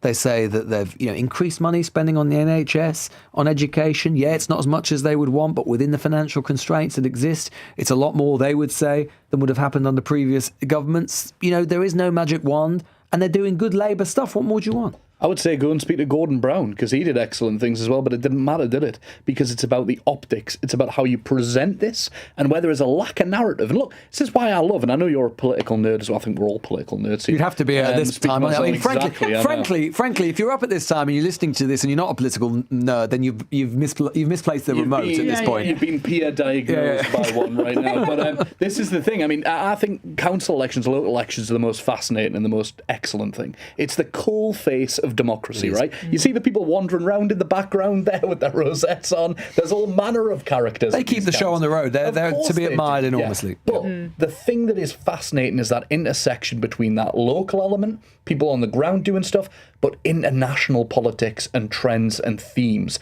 I heard Suella Braverman open her mouth earlier and Donald Trump's voice came out. That's what I heard. And that's the reality we're seeing right now. Well, I have to say, the influence of Donald Trump, of MAGA politics on the UK. Well, I have to say, I mean, whatever one thinks about Donald Trump, whatever one thinks about the policy that Suella Braverman was articulating, which was this idea that if you vote one way, then you'll get migrant. I mean, I can completely imagine Trump saying that, right? I mean, we can completely imagine Trump. In fact, I'm sure he has said some version of it in the past. I'm sure he has. But that is nastiness. That is different. That is something that's new. This is to British politics, yes, absolutely. I mean, it's completely new. I think that the Trump effect has been felt again across the West. Another result has just come in Plymouth. Labour have held Plymouth again, only a third of the seats up. They're down one. Councillors, Reform up 3, Conservatives down 1, Green down 1. So maybe a slightly better performance in the southwest, and maybe that's something that we will see. Maybe, James, over the course of the day, that actually, again, it is the north that continues to be the true sort of hemorrhage for the Labour Party. Yeah, I think so, but they took it for granted for too long. I know. I knocked those doors. I walked those streets. I'm from there, and that's what happened. The Labour Party. Yeah, I remember the most fascinating thing the day after the 2019 general election, right, and that thrashing that we had, and they interviewed someone. It was Sky News interviewed somebody in Hartlepool and asked them why they voted for Boris Johnson for the first time rather than, for the Labour Party. And he said, well, Labour have been in power for so long. And so, well, they haven't. They're not in government. But to him, they had been, because he'd had a Labour MP for 30 years. So for him, the local representative was Labour. They were the establishment. That's the change. And that's the thing. What, if anything, I mean, maybe it's not Keir Starmer, maybe it's another Labour leader. Is there a path to a Labour recovery before the next election? We should remind ourselves, it could be July 2029. There's a lot of political water and space to be moved for between them. I mean, if you think about it, where we were, in the last electoral cycle at this point, we were in 2021, still in the sort of high water mark of Boris Johnson, the vaccine bounce. We were not to know that 12 months later Boris Johnson would be gone, and then Liz Truss would be in, and then she would be gone, and Rishi Sunak would be, there's a long way to go. So is there a path to Labour recovery? Well, in my opinion, if there is a path, it would have to probably fall on someone like the Home Secretary. I think she'd have to take a much harder stance on immigration, visas, this kind of thing. That's what polls keep showing. I think this is why Reform is polling so well consistently. Isn't the problem there, though, on the other hand, though, Emma, is if you do that, fine, that's a kind of blue Labour solution, so-called. Right. You're a bit more sort of authoritarian, you're a bit tougher on these sorts of things, a bit more socially conservative. That's definitely a school of thought. But then what happens with all your Green voters? Well, yeah, I mean, they have to make a decision. I don't think those Reform ones come back. Yeah. I think the Green ones are winnable with a different character, right? They don't like Keir Starmer. Nobody likes Keir Starmer now. I like Keir Starmer. He's a nice guy. But people don't want him as their Prime Minister. That's the very clear thing. But with a different character at the helm, there is a trajectory. And I hate to say it, it's Andy Burnham. It's someone like that. It's someone who has been talked about. Well, he is the Boris Johnson of this scenario. I mean, if we think, let's go back, not to the last Parliament, but the Parliament before that. The Parliament before that, you had a very unpopular Prime Minister, i.e. Theresa May. It seemed like intractable. You had terrible election results of 2019, local results and so on. And it was Boris Johnson who was the king over the water, except he wasn't that far over the water because he was in Parliament. Exactly. And he, Boris Johnson was able to cut through in Hartlepool. I mean, come on, this is the land where we realise that Andy Burnham would be able to coalesce those people, because the Greens haven't won it everywhere. I'll say, places like Barrow and Furness, where jobs are dependent on the defence industry, for example, with BAE, right? They're never going to vote Green, so you've got a chance to win those back. James, Emma, grateful to you. A few more results now. Hart, Southend-on-Sea and Rochford councils all remain in no or overall control. Reform has won the most seats in Southend-on-Sea. Labour and the Tories also picking up a few as well. In Rochford, every seat so far has been won by Reform. We'll be keeping an eye on the rest. 2:46. LBC. At John Lewis Money, we know your home is more than an address. It's the sunlight pouring in. Well, sometimes. The coffee on tap and the best spot on the sofa. It's why our home insurance is thoughtfully designed with 3 levels of flexible cover for the home you've created. Because when you notice the details, you notice the difference. Search John Lewis Money. Terms and exclusions apply. John Lewis Finance Limited is authorised for insurance distribution and credit broking by the Financial Conduct Authority. What's the best present you ever got for your birthday? I bet it wasn't as life-changing as £1 million. Every week with the birthday draw, there's £1 million to be won. And you can enter from as little as £1 or via post. Enter by midnight on Sunday and your special day could win you £1 million. Visit thebirthdaydraw.com. Is it your lucky day? From Global and ITV. 18 plus, UK only, no purchase necessary. You know what you're getting with a conference. Laptop backpacks. Security pass lanyard. If you could just pop this on. Being asked, how was your journey in? How was your journey in? An array of triangular sandwiches. Having to deal with a small crisis back at the office. Sometimes in life you just know what you're getting. Like a great night's sleep and a tasty breakfast. You know what you're getting with Premier Inn. Calling all young creatives. Kickstart your career in media. Apply now and join us in years 10 or 12 at Global Academy. globalacademy.com. Election Night Live with Lewis Goodall on LBC. 2:48. Well, let's just have a little breather now, shall we? And just remind ourselves of where we are in terms of the scores so far. What do I think I am? A conference division football commentator? I don't know. Reform are up 134 seats net. Lib Dems down 3. Labour down 88. Conservatives down 36. Green up 4. Residents Association down 3. We'll find out who they are one day. And Natasha Clark is Natasha Clark is with us, RBC political editor as well. Well, have you ever interviewed anyone from the Residents Association? I didn't know that was a party. I'm so sorry. Well, they're not really. They're sort of loose grouping, really. Okay, they're rare. Yeah, exactly. Okay, they're about the residents, and they associate with the residents. We'll get them on I can next see Basildon in Essex is about to, famous old bellwether seat, of course, at the parliamentary level, not for some time now. They're making a declaration. See what's happened there with reform as soon as we get it. I mean, look, taking the So many results still to come. We've got 5,000 results overall. I think we've barely got, 250 or so. 15 councils or 136 councils in so far.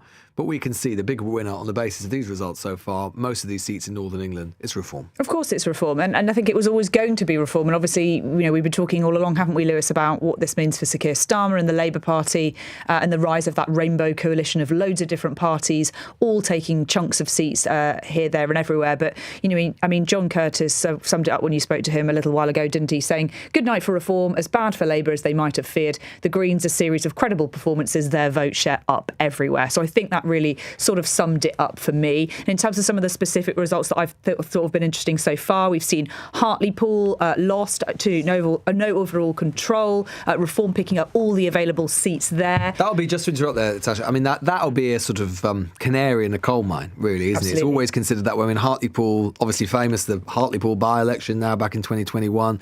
Party wins it back in 2024. It's exactly the sort of seat, kind of Brexit voting seat, Labour Party targets again. And they'll just be able to see already that the tectonic plates are moving very, very quickly away from them. Exactly, yeah. And another sort of bellwether seat, sort of, I guess, another Swindon, I guess we might see at some point, sort of looking at where the country overall might be feeling and how the lay of the land might be as a sort of overall picture. So that'll be one to look out for. Other interesting results coming in, Labour losing Tamworth Council. We've also heard from 3 MPs now that are calling for Sir Keir Starmer to go, to either set out his departure timetable or to just downright quit. Should we get a spreadsheet going? We should probably get a spreadsheet going. I'm amazed you haven't got one already. I haven't. Well, I don't need to. You don't need to. There's only Well, 3 that's on the true. list, That's so true. that's fine. So they include Jonathan Brash MP, so he's the Hartlepool MP. He actually did say a couple of weeks ago that he thought Sir Keir Starmer should stand down, and now we found out why, because obviously Hartlepool, clearly he knew that it was going to be some dire results in his back garden. His wife is actually one of those Labour councillors that's lost their seat, so understandably it's very personal for him. We've also heard from Barry Gardiner as well. Obviously he served in Sir Keir Starmer's shadow cabinet at a time. They worked together, didn't they? He was an international trade secretary. We've also heard as well from John McDonnell, who we'll be hearing as well from a little bit later on your show as well. He has said that Sir Keir Starmer should set out his timetable. And like I say, Reform doing undeniably well. They say they are painting the red wall turquoise, was I think the phrase that Richard Tice used earlier on. I still don't today. think it's the catchiest, Well, it sounds nice, doesn't it? It's a nice little soundbite. It sort of sums it up. Turquoise. That's the Reform colour. Teal would be better. Painting it teal. That's absolutely fair. Keeping it teal. That's what they should say. We're keeping it teal. I suppose that's the re-election, right? We'll submit that as the next slogan for the Reform. You can have that one for free along with frack baby frack. Exactly. The result in from Stockport as well, which is a Lib Dem gain from no overall control. They've won a net 2, which takes them up to 32. Labour down 5 there. Another, again, Northwest Borough, Reform not doing so well. Increasingly prosperous in Stockport, area of Lib Dem control. And we should say the Lib Dem's probably likely to do quite well tonight as well. They are. And, as you've been hearing from Al Pinkerton when you spoke to him earlier, Lewis, him saying that there's a possibility that they might sort of be the largest party in local government by the end of the night, which is quite a feat for them, considering many people just aren't talking about the Lib Dems. And interesting, I thought he, sort of confirmed what many people have been saying in Lib Dem circles for a long time now, is that they don't want to be seen as sort of this sort of bungee jump party. They don't want to be seen as this sort of stunts that they've been doing for the last couple of years. Imagine saying that to someone 10 years ago. Absolutely bewildered. Bungee jump part, exactly. Yeah. He's jumping out of planes to try and get noticed, but they don't want to be doing this anymore. I was hearing from an MP a couple of weeks ago that basically a group of them came to Ed Davey and came to the leadership team and were like, we do not want you to do this anymore. We want to be a serious party. You've got to stop doing these stunts. And it sounds like they have now listened.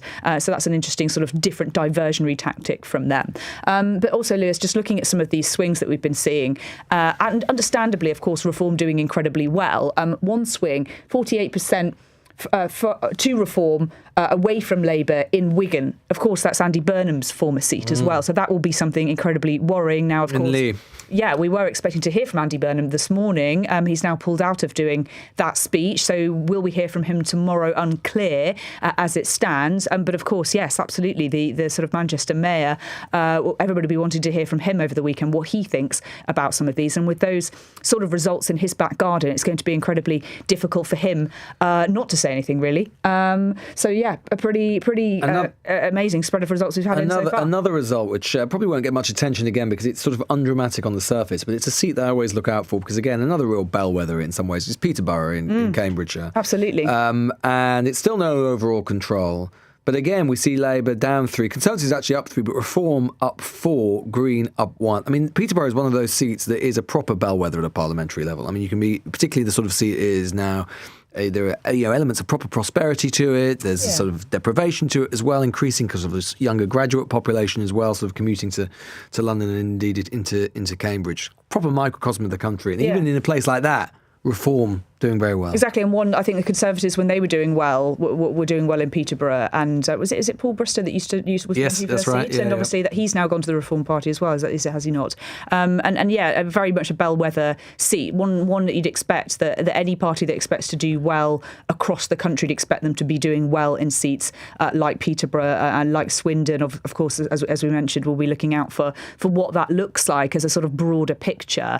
But yes, it's sort of as we expected so far. We've obviously not got a huge amount of results. We're getting a lot more flurry of them coming in the next few hours as some of these local councils decide that the time is right to sort of declare their results. But yes, the picture is starting to emerge, isn't it? Reform doing well, Greens doing better, Labour doing better. And in a way, Natasha, I mean, look, these results are both dramatic and in some ways entirely unsurprising, right? Because, I mean, if we're looking, I see that, again, John Curtis has been doing some of the extrapolation around what this means in terms of party percentage votes. And, of course, it's still very early days and you can't be absolutely exact. But if on the basis of the wards that we're seeing tonight were repeated across the country, if you extrapolate it out, it looks like Reform will be getting about 28% of the vote, which, quelle surprise, that is pretty much exactly where they are. Exactly, that's most exactly of the where they are in the polling, exactly. And they were sort of around sort of 30-31% sort of several months ago, right? And they've now had a little bit of a dip, but still. But it's absolutely where we expect Reform to be doing. The question being, can they keep it up for this next part of the electoral cycle, which is arguably the hardest part, isn't it, right? Going into a general election, especially if you are doing well as Reform has been doing in sort of the last couple of years, and you've been picking up all these seats, seeing these massive swings. Are they going to be able to keep up that momentum? That's a really interesting question, and many people in Reform aren't quite sure about that. Absolutely, and obviously there's more scrutiny as well. And it does mean, I mean, I think it remains the case. I think it was true 12 months ago. It's going to be true now. Whether it's Keir Starmer or Labour, their greatest asset at this point is time, right? Because ultimately, as exciting as this is for us, and it isn't just that we're being frothy about it. This stuff does influence national politics, and it influences the sort of space that a Prime Minister has and what might happen to them. But something that is unalterable is the parliamentary timetable. The Labour Party is not going to lose its majority in Parliament between now and 2029, and whoever is Labour leader will be able to run down the clock to July 2029 if they want to do so. And that is a huge advantage because, as you say, it's a hell of a long time to keep up this sort of momentum for Reform. It is, and I think, for Sir Keir Starmer, the more time that they've got to show this is what Reform looked like in local government and this is what they could look like in national government, I think all play.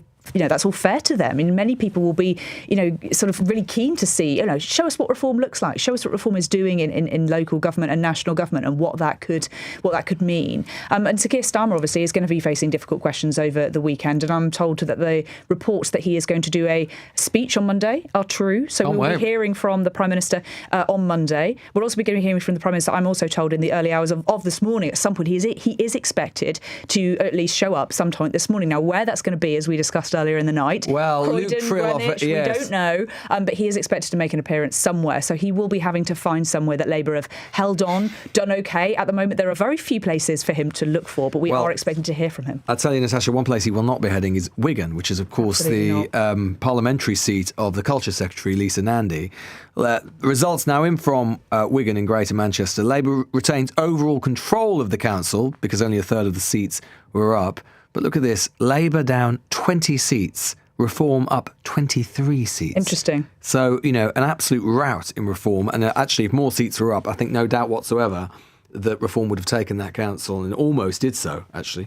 So Reform 23, up 23. They only had 2 councillors before tonight. They're kind of lucky in a way that not every council, the way that we're doing these local elections is working in this way, because if so, they would have been seeing Reform sweeps across the board in many places, wiping Labour out. They'd be taking almost every seat in some of these places. Exactly. And indeed, some councils will be like that, including Birmingham Council, which we were talking about. We'll get that result tomorrow. But results from Wigan. Reform 23, up 25, up 23. Independents 8, down 2. Conservatives 0 now, down 1. Labour 42, down 20. This is proving an absolute wipeout for Labour in so many of these seats across the northwest of England. And we should also say, Lewis, that we're expecting to hear from Nigel Farage, the Reform leader, at some point within the next sort of half an hour or so. And that is another sign that he just believes that he's having a great night and he wants to speak now. Well, these results are coming in extremely quickly now, and we will be across all of them and bringing them to you as they happen. Thanks to everyone who's joined me over the past few hours. Labour has now lost control in a slew of councils. The first 3 councils in England as part of this electoral bloodbath in Hartlepool, Tamworth, Redditch, all flipped from Labour control to no overall control. The party is slated to lose as many as 2,000 seats across the UK in results which could see Keir Starmer ousted as Prime Minister. Joining me straight after the news is John McDonnell, former Labour Shadow Chancellor, who is no stranger to a friendly fire. We'll see if he will offer some to the Prime Minister. The numbers coming in throughout the night, really getting underway now. Stay tuned as we continue our live coverage throughout the night and into tomorrow morning.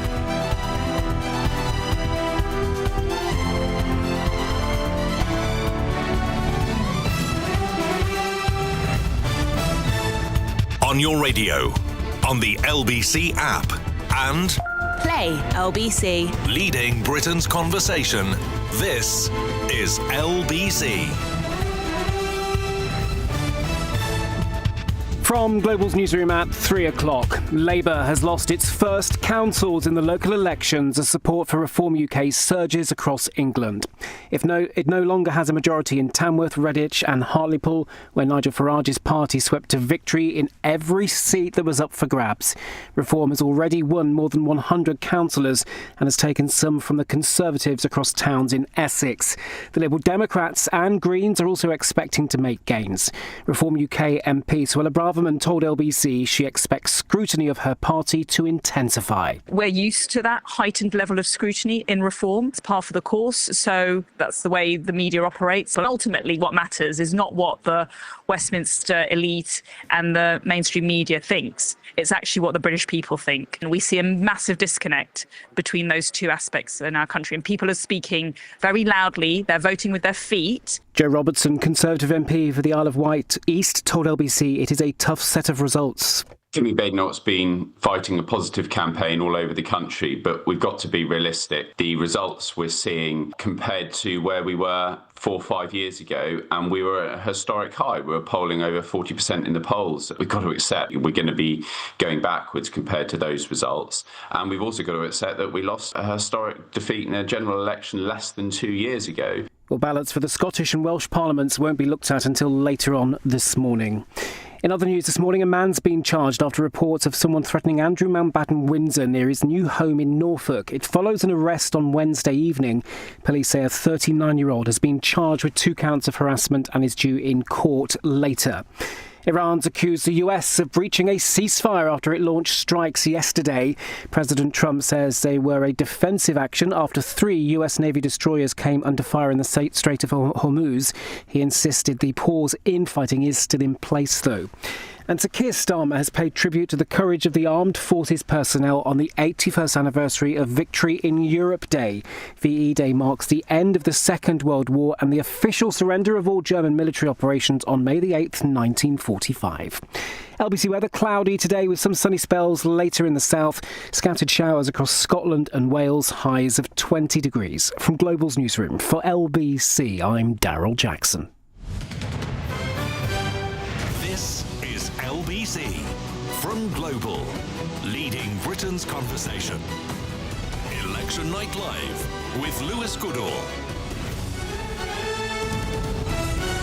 Well, you're listening to Election Night Live here on LBC, streamed, of course, live on YouTube and on Global Player. We've got 17 of 136 councils in so far. We're only getting results. I can see a few people texting in saying, what about Scotland and Wales? I would dearly love to be able to bring you the results from Scotland and Wales, but unfortunately, as a result of the wisdom of the way they count in those places, no results until tomorrow morning, actually tomorrow afternoon. But in England, as I say, 17 out of 136 councils in. Reform, nearly 150 net gains. In fact, they've lost absolutely nowhere, 148. Lib Dems 33 down 2, Labour down 102, so you can see that transference, so much of it going from Labour in the north, as we're seeing, to Reform. Conservatives down themselves 42, Greens up 11. The big question, obviously, throughout tonight, but also this weekend, will be what the Prime Minister intends to do differently, given that the voters apparently are sending him a very clear message on the basis of the results we're seeing so far tonight. Well, John McDonnell is former Labour Shadow Chancellor under Jeremy Corbyn. He might have some thoughts on that, joining me live in Westminster now. John, thanks so much for joining us this morning, this evening, whatever it is at this point. These results, look, they're still obviously very early, but in terms of a breakthrough in Labour heartlands, we haven't really seen anything like this before. In the boroughs that the Reform are doing well, Boris Johnson didn't come close to anything like this. The SDP didn't do anything like this. This is something new, isn't it? Yes, it is. It is. From a Labour perspective, it's looking pretty grim. We'll see what the results are like tomorrow, but it looks disastrous. London is tomorrow, and I'm a London MP. Usually, London will give us a bit of a silver lining, and I'm hoping that's going to be the case this time. But I'm worried because we're being hit on all sides. We're being hit by reform in some areas, as you've seen so far, and it's been pretty horrendous. But also, on all the analysis that we've done, we're being hit by losing progressive votes as well. So we'd be hit by the Greens and others as well.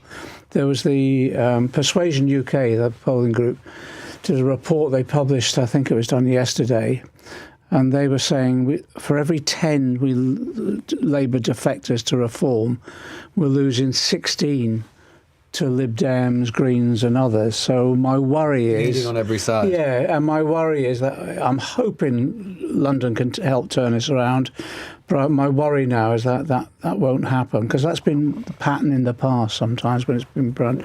The other thing as well, we'll see what comes out of Wales and Scotland. I actually think the Wales and Scottish results might be more influential than the English council election, especially if we come third in Wales. I don't think we're going to come third in Scotland, although some people are predicting. I think we might just come a very bad second. And again, that really knocks the confidence out of the party. Well, of course, I mean, Wales, birthplace of the Labour Party in so many ways, but also won every election in Wales for a century. Yeah, every time. And again, there's even a risk to the leader of the Welsh Labour Party's seat as well. Yes. What are the voters telling you, John? What I get, I do the Labour pitch about what we've done, and you can get some element of, okay, you've done that fine, but then what happens is I get quoted to me the series of mistakes we made. So I get winter fuel allowance, 2-child limit in a constituency like mine as well. We then get the attack on disability benefits. Gaza is still hanging over as well, but then you get Mandelson, and it's like an explosion. The animosity, and I don't say this lightly, the animosity towards Keir on the doorstep is beyond anything I've ever experienced. Now, I thought, is that just me? Is that him? But again, in The Guardian today, there was the report that they gave to the Labour Party, which emphasised that level of animosity.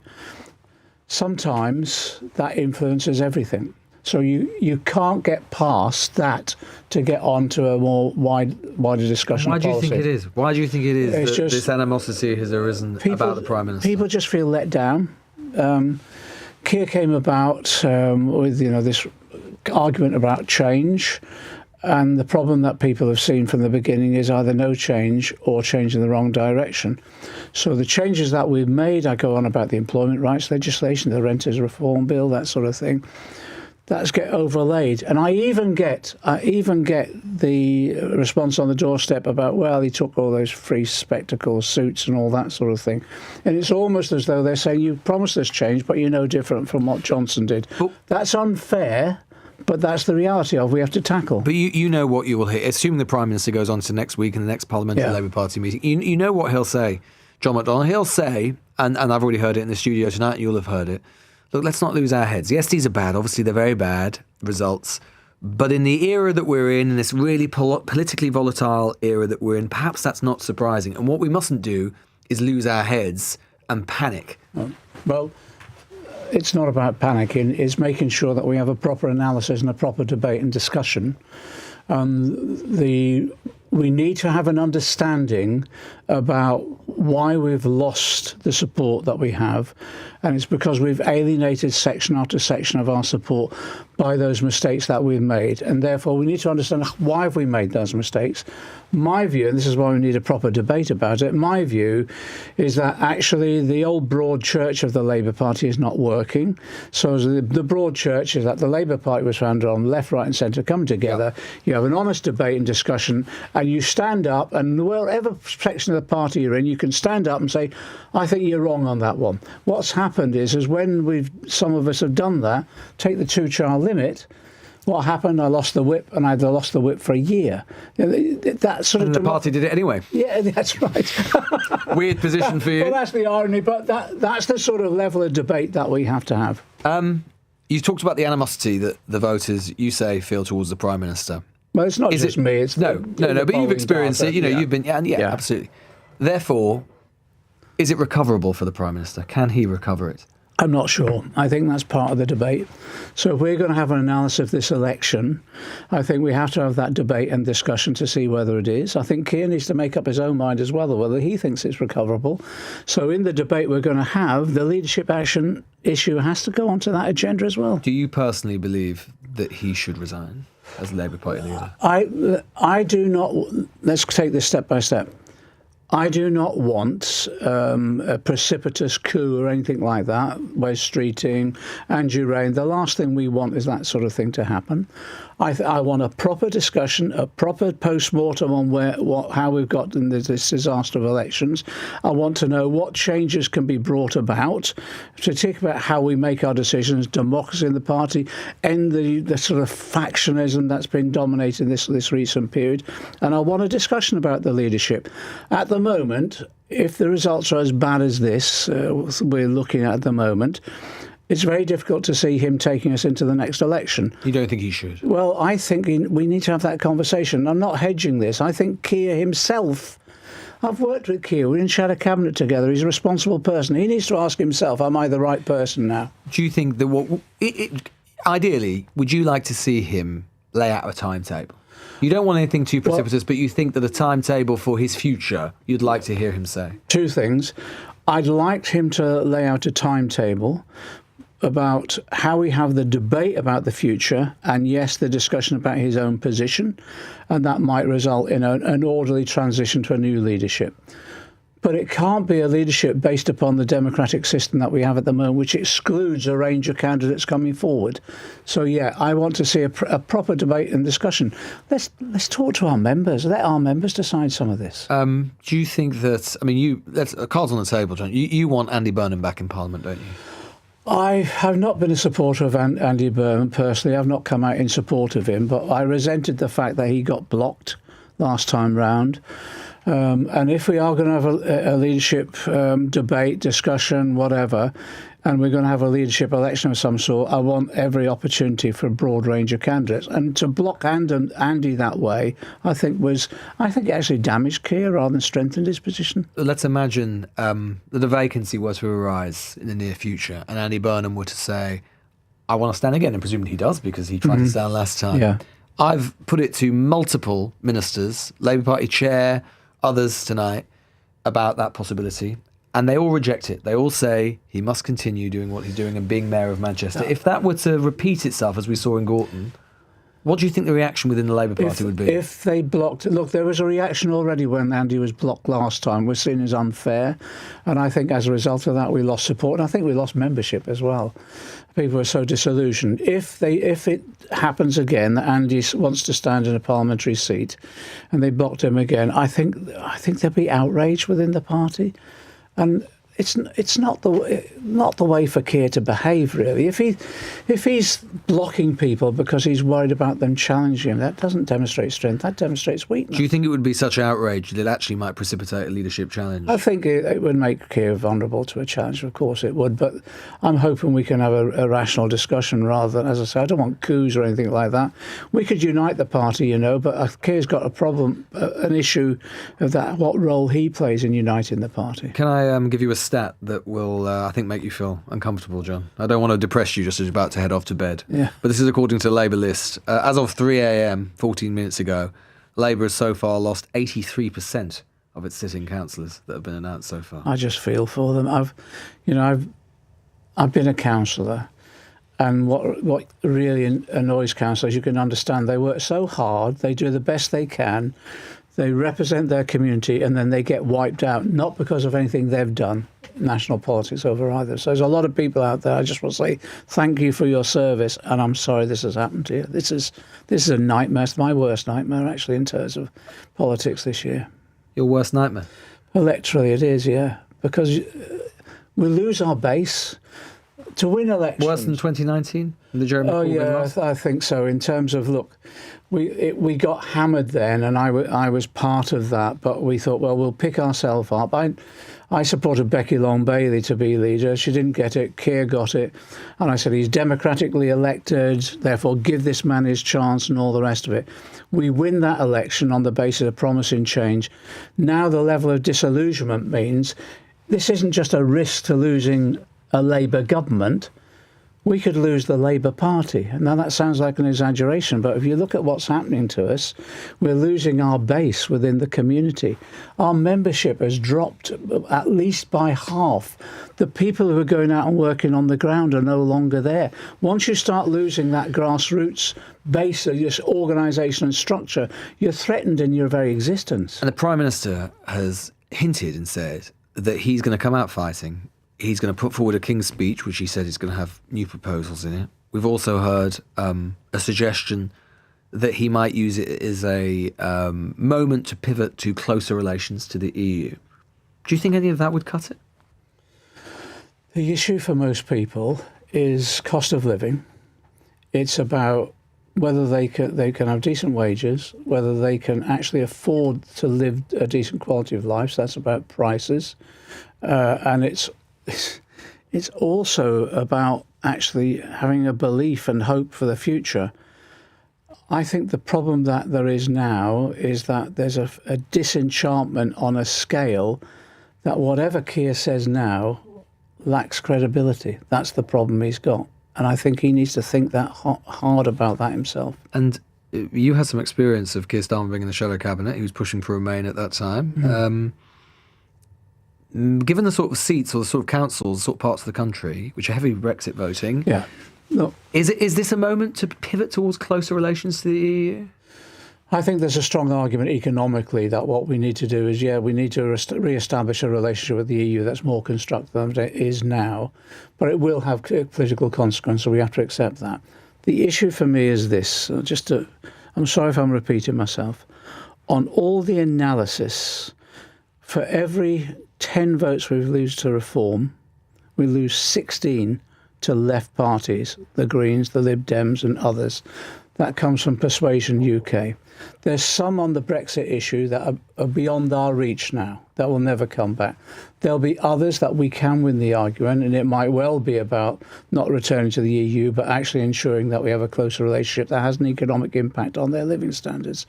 But with others, the pitch that we have to have is to bring back that progressive vote that we've lost in this recent period. And that is about cost of living, but it's also about other issues like climate change and issues like Gaza as well. Just finally, Nigel Farage, just being told now, has told reporters at his party's Millbank headquarters just down the road from here that the results have so far exceeded his expectations. Yeah. He said, I think what you're witnessing is an historic change in British politics. Forget left-right. There is no more left-right. It's gone. It's out the window.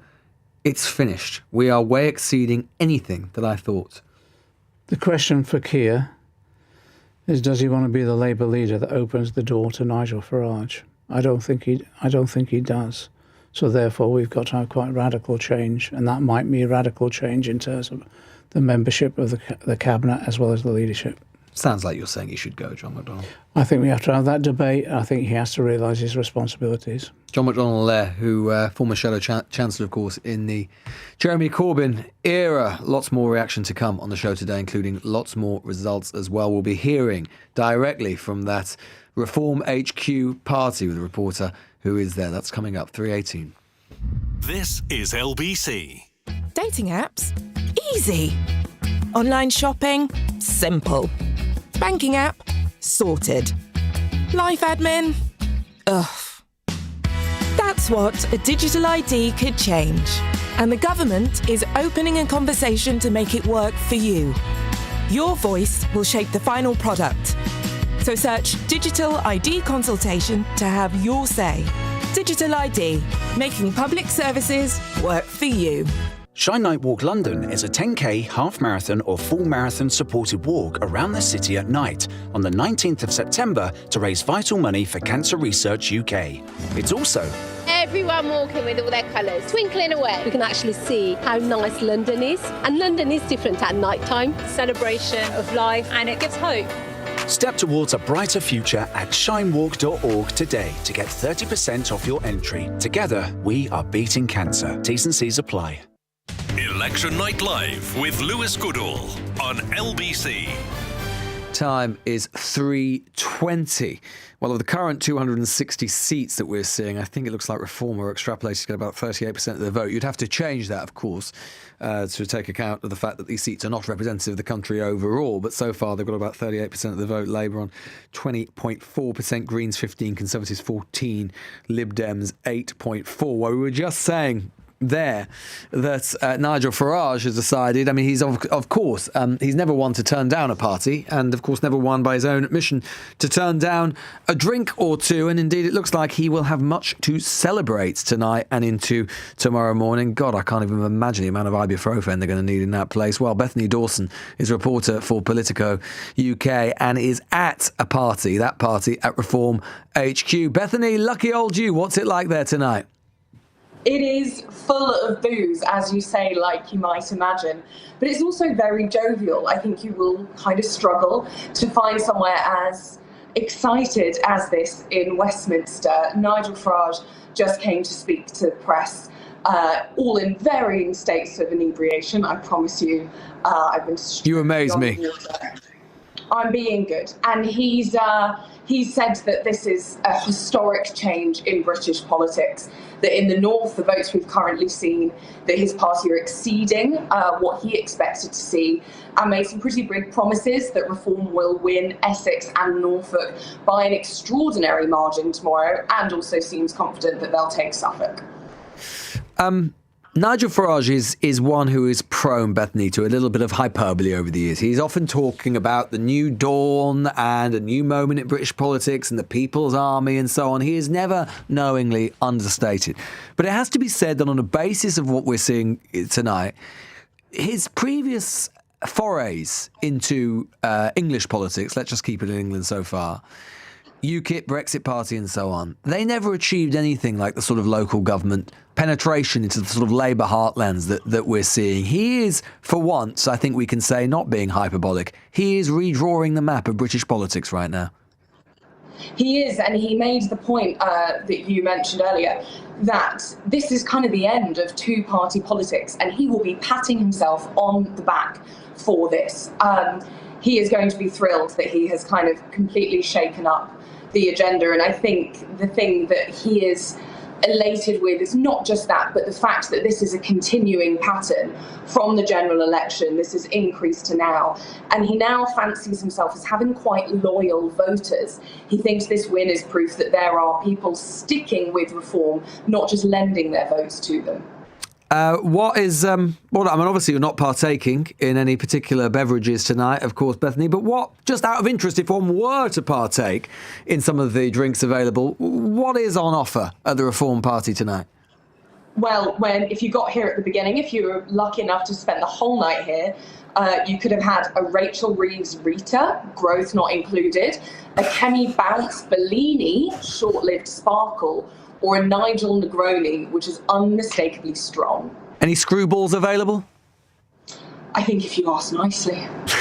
Bethany Dawson there, reporter for Politico UK, who has drawn, well, I don't know really, the short straw, the long straw, or certainly a few drinks or two by going to the Reform Party HQ tonight, and for the party that is going to be taking place there. We're going to be taking a look and hearing from different parts of the country and different LBC reporters stationed around the country.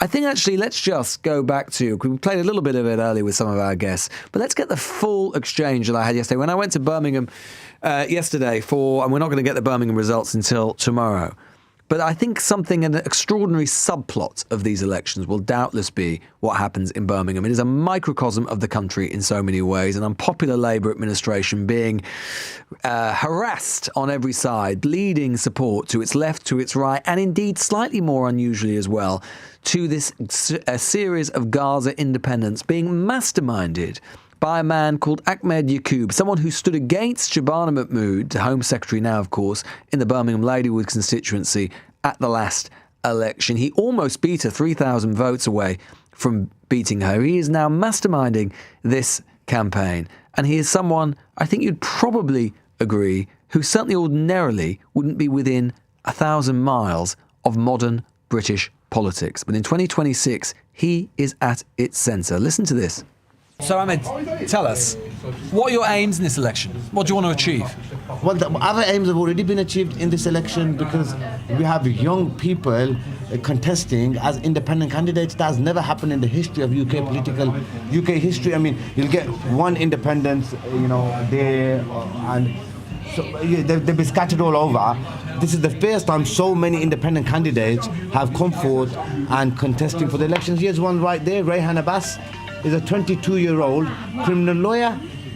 We want to achieve what Labour hasn't been able to achieve for the last 20 years. Which is what? I'm in Spark Brook at the moment, then I'm going to Nigel's from here. Let me finish. Don't be like Nigel, because when I debated him, he was like, I had to correct him live on. Let me finish. What we want to achieve is accurate representation for our community. What we believe Labour has done is they have used nepotism and the Baradri vote to control our people. You can all see that there's people, bystanders, taking pictures of us. We have the support, Louis. And back to your question, we want to make sure... Yeah, of course. Yeah, thank you, sister. Thank you very much. Thank you, and pray for God bless you. God bless you. Take listeners across the road. I'm a solicitor myself. So you're a colleague of mine. Inspiration too. Okay, thank you very much. Do you think he's an inspiration, madam? You think this gentleman's an inspiration? Why do you think he's an inspiration? He is inspiration. Why? I say this, he's upsetting the status quo. Yeah. For sure. To be very honest, I have seen him, I think, for the second time.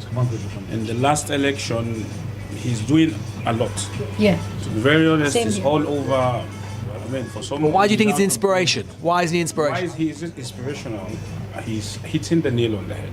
Some people I've spoken to today are very afraid of him. Yeah, he should be afraid of him. Afraid of you? Like we're afraid of reform? No. People hate what they don't know.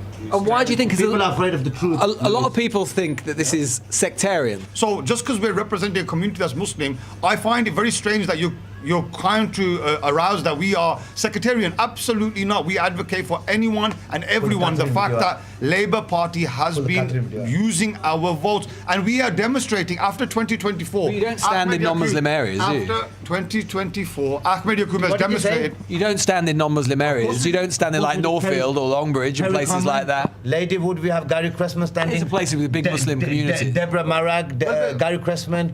I'm just putting it to you. The accusation is I'm just saying the accusation that is put to you. The accusation is put. I'm just putting it so you can defend yourself. From who? The police? From national media, from other political parties. Who cares about national media? The media will have you believing the people who are the bad people are the good people, and the good people are the bad people. Who cares about the media? You're only seeking to represent. You're only seeking to represent Muslims. Okay. And that is therefore that is therefore by definition sectarian. Is it sectarian? Look, we have started our movement with the inner city areas. It is not our fault that these are majority Muslim areas. We are moving out. We are looking to expand our movement from I don't need to explain that to you. From 2024. Why aren't you standing in these elections? Forget about me standing. No. I'm asking why aren't you standing in these elections? I'm supporting over 30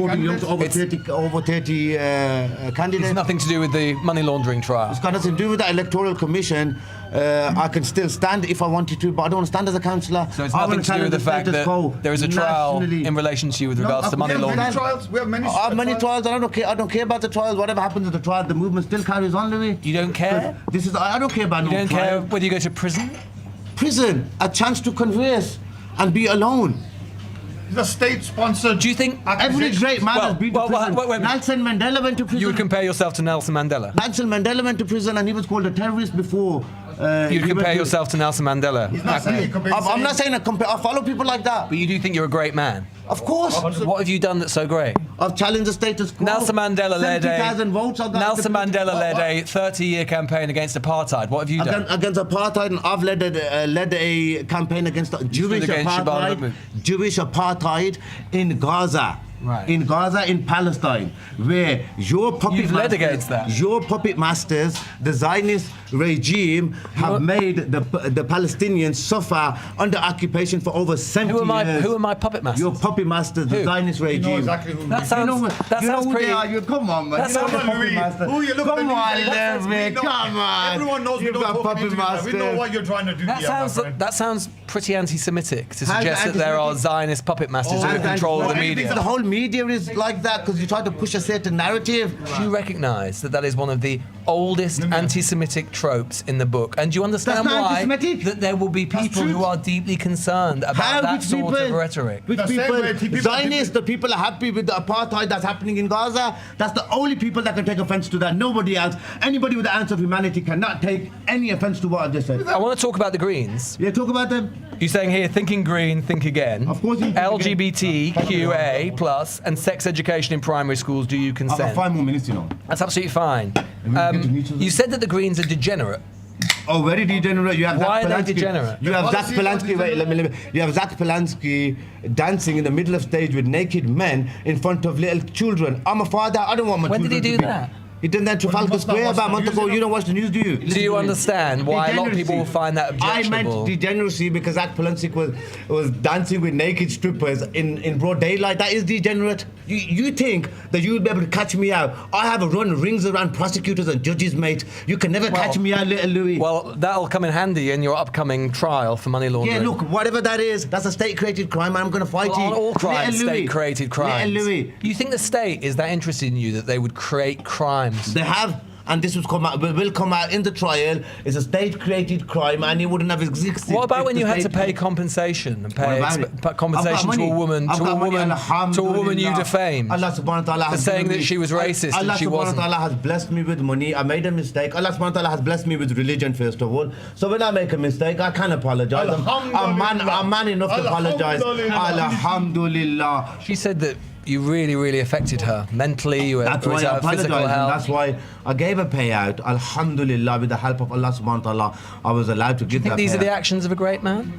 Every man makes a mistake. Every man is targeted by the likes of little people like you, state, with little government, personalities, by state, by the Epstein class. People like you. The Zionist regime is controlled by the Epstein class. You got Peter Mandelson mentions in the Epstein files. You have Nick Candy in the Epstein files. You have people like Jimmy Savile around here, and then you're trying to target me, Louis. Jimmy Savile. What's Jimmy Savile got to do with the Epstein files or the Zionist class? He was a close friend of Keir Starmer's. No, he wasn't. Of course he was. No, he wasn't. That's just a conspiracy nonsense. Okay, everything I say is a conspiracy, everything you say is not. It's just some of the stuff you say is a conspiracy. That's just nonsense. Not even a conspiracy, it's just plain wrong. How's it wrong? What's wrong? What's wrong? Well, he was never a friend of Jimmy Savile. Let's go quite a lot of followers. There must be one. Who would you work with? Labour? We need to go. Look, I got Amara Sophia. One last question. Who would you work with? Hello, I think you know what.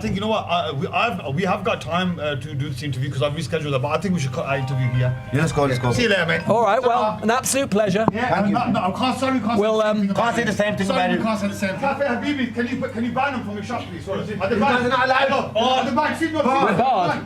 Oh, you mate, you're barred. Oh well, there we go. Hello, Barney. You're barred. Excuse me, mate. We're barred. All right, okay, we're barred. We're being barred from the cafe now. Disgraceful. You need to go media report and learn how to conduct yourself and learn how to be neutral, sir. I have done debates with the likes of Nigel Farage, Philip Schofield. Philip Schofield. Yes, I've done, and I've shut them all down. Just like we shut you down. All right. Well, say hello to Phil next time you see him.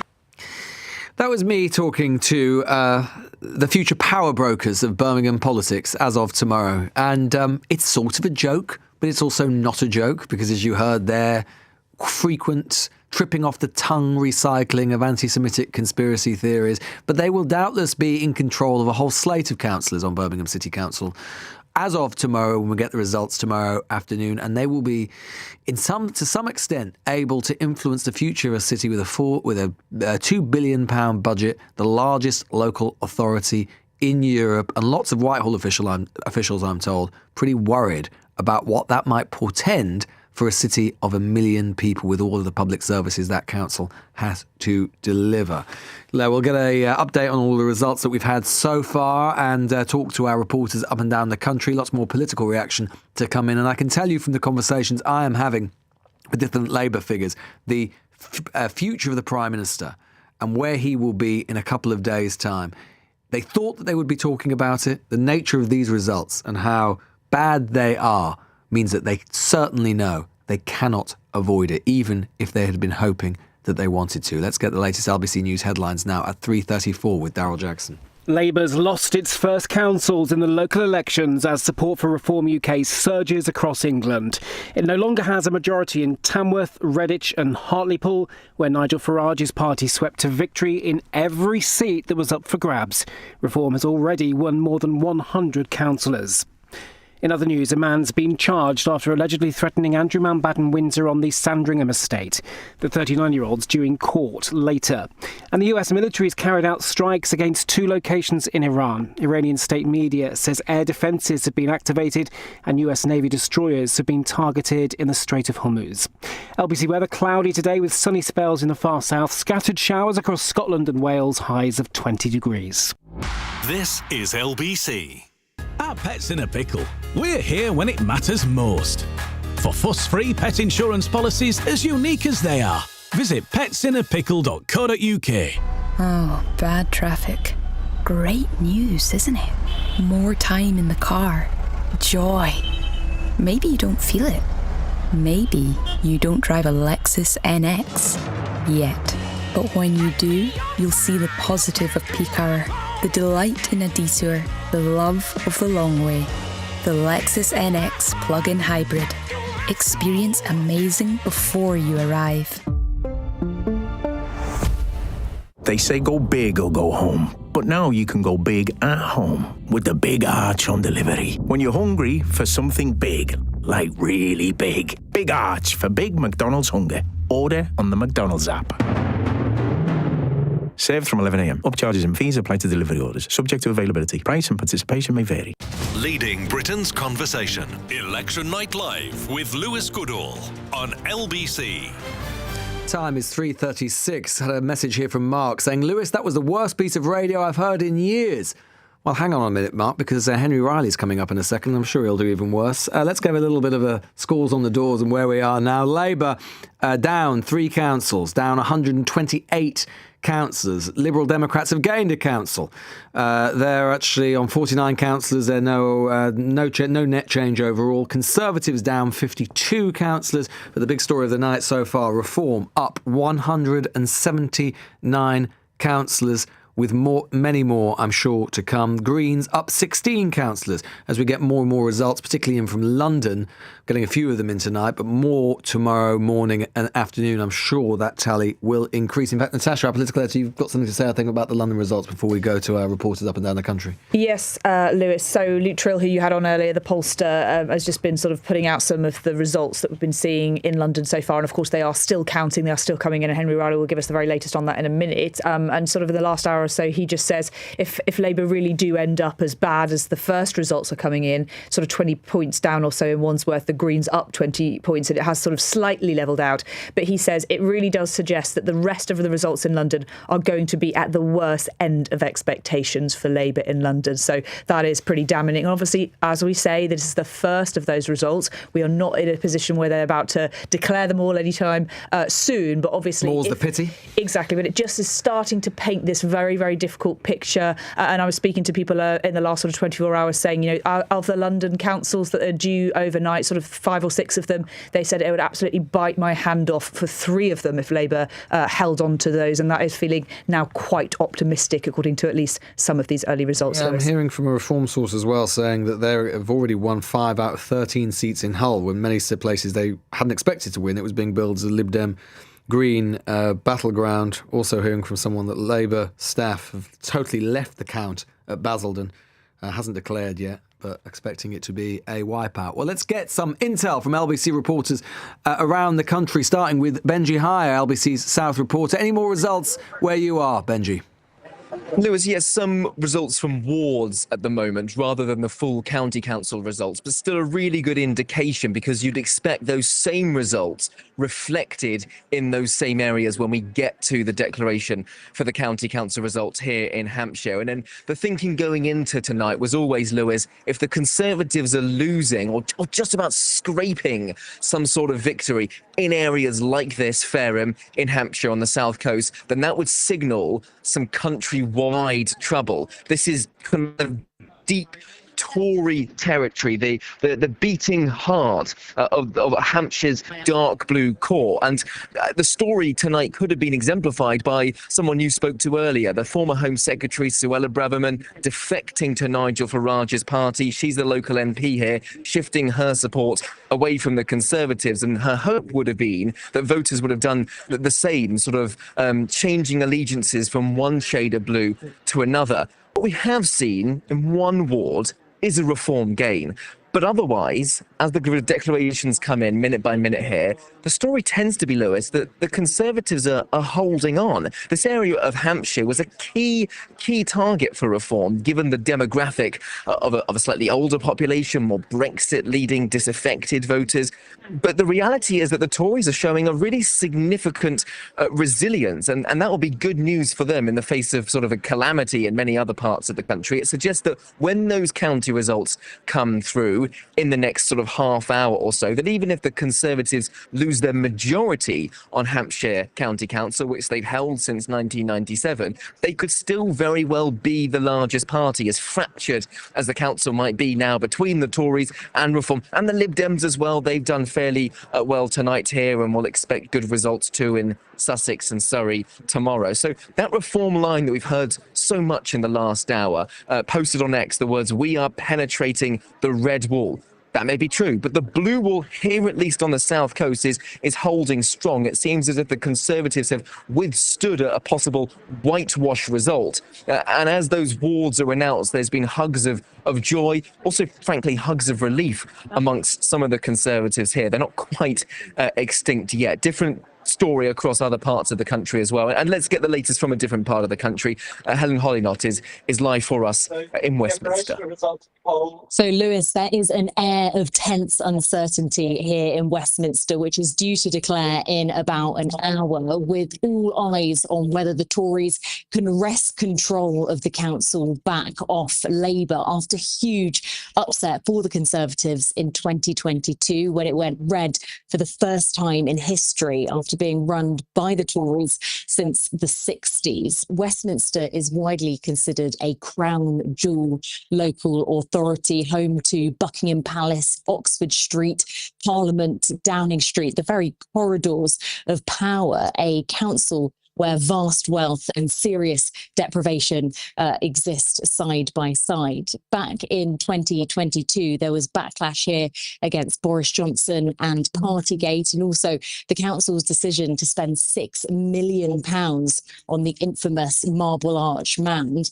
And 4 years later, there is a huge focus on crime, with the West End taking the dubious title of phone-snatching hotspot of the UK, and intense debate over the pedestrianisation of Oxford Street. It is mainly a two-horse race here between Labour and the Tories, but Reform are also fancying their chances of a seat or two. They currently have two councillors here, Layla Cunningham and Alan Mendoza, both of who defected from the Tories last year. Layla's not standing again after being selected as Reform's pick for London Mayor, but there is certainly an active and engaged set of Reform candidates vying for seats in her wake, and the Greens could also make some inroads here in wards like Hyde Park and Little Venice. And such is the knife edge here that any seats for Reform, any seats for the Greens or the Lib Dems could make it or break it for the two main parties. We've got some results coming in. I'll get a clearer idea of what they are, but certainly some cheers going up from the hall behind me. But it is high stakes here in Westminster. Labour is hoping that its 4-year flirtation with power isn't about to come to an abrupt end. Now let's head elsewhere in London and catch up with Henry Riley in Havering. Lewis, there's a feeling here that it's about as certain as death and taxes that Reform UK are going to win. I mean, virtually all of the parties have conceded this without a single result coming in. We're expecting the first of which in around 10 minutes from now. To paint you the picture, I think a lot of people think of Andrew Rosendale when they think of Havering, but there are actually 3 MPs who represent across this council. You've got a Conservative in Julia Lopez for Hornchurch, Margaret Mullane from Labour, with parts of Dagenham making up this council, and Andrew Rosendale, who of course defected from the Conservative Party. I know, like me, Lewis, you're becoming mildly obsessed with Hexit, Havering exit from London. So I spoke with Andrew Rosendale about that earlier on. Havering being on the outer edge of Greater London, we can have a different relationship with London than, say, Hackney or Tower Hamlets. Why not? Why can't we be more self-governing, more in control of our finances, no ULEZ, make decisions about planning without the Mayor of London getting involved? All these things are possible with a fresh-thinking Reform UK Council and a Reform UK government in 2 years' time. But whichever part of the country they class themselves as, Lewis, they love voting here. Turnout is up 10%, around 45% on average compared with this time when it last voted 4 years ago. The Residents' Association are the largest party here. Earlier, though, they were suggesting, despite the fact they were in coalition with Labour, they would not do a deal with Reform UK. And, Lewis, there's one word now in the last 10 minutes that is being whispered around this wedding venue, and that is Nigel. There's a sense that Nigel is coming. We knew he was going to be here at some point in the morning. I think, though, based on what I'm hearing from some of the Reform activists, he may well be on his way now to make an appearance. We'll have to wait and see. And now let's head to LBC's George Ellison, who can tell us the picture from the rest of the capital. Well, if Keir Starmer wanted any respite from what could be a potentially bruising night and a fatal night in terms of his premiership, he should come down to Merton, where the biggest cheers from operatives tonight have been from those with red rosettes representing Labour. They've actually gained a seat and held on to 3 that were tipped beforehand to swing green with pretty healthy majorities as well. This was supposedly going to be a big Lib Dem stronghold, although we haven't really tapped into any of the seats that they're expected to do well yet. They were feeling confident beforehand, and in several pre-briefing chats they were saying that this was a big prize. They've already got one of them, another name that was mentioned, another place that was mentioned in those chats, and that's Stockport, outside of London obviously, but they were aiming for here as their big prize within London, shoring up their support within the southwest. They're expected to consolidate in Kingston and Sutton. For now, though, we're yet to see any Lib Dem seats, although, as I say, there are still plenty of results to come. Lots of movement out at the front. The Conservatives were pretty cagey before when I spoke to them, and they have every right to be, considering it's not been a good night for them so far. Slightly more interesting picture, as Natasha said a little earlier, in over the border in Wandsworth, famously the council with the lowest tax of anywhere in the UK. It's been flip-flopping over the years between Labour and Conservative, wrestled back off the Conservatives by Labour recently. Now, though, looking like it could be pretty bruising for Keir Starmer's party, heading to a Conservative minority. The Greens haven't made as many inroads as we were expecting here, as I've already said. Reform have done well, obviously a bit of a free hit for them, considering they haven't got any councillors here. They're pretty much new on the ballot. They ran Labour pretty close in one of the seats, surprisingly, but as of yet, they haven't had any results. But they were saying beforehand that they just want to send a message saying they're here and that people should be taking notice of them in local government. Well, given the results in the national picture, they certainly are. Benji Hire, Helen Hodnott, Henry Riley and George Ellison all reporting from around the country for LBC. A few more results as well. Lincoln it remains a Labour hold, but another 3 losses there. Reform up 4, Greens up 1. Salford as well, we've been talking about all the results now in from Salford, yet more terrible results from the northwest for Labour. Labour retained control of the council, but again only because a third of the seats were up. Labour down 13, Reform up up 13, Green up 3. That familiar pattern we're seeing again and again and again. Huge transference of seats and votes from Labour to Reform, and the Greens also managing to eat in, not to the same extent as Reform, but still to such an extent to deprive Labour of seat after seat going to Reform, making the difference in lots and lots of wards between the difference between Labour victory and Reform victory, a pattern and trend I'm sure we will see sustained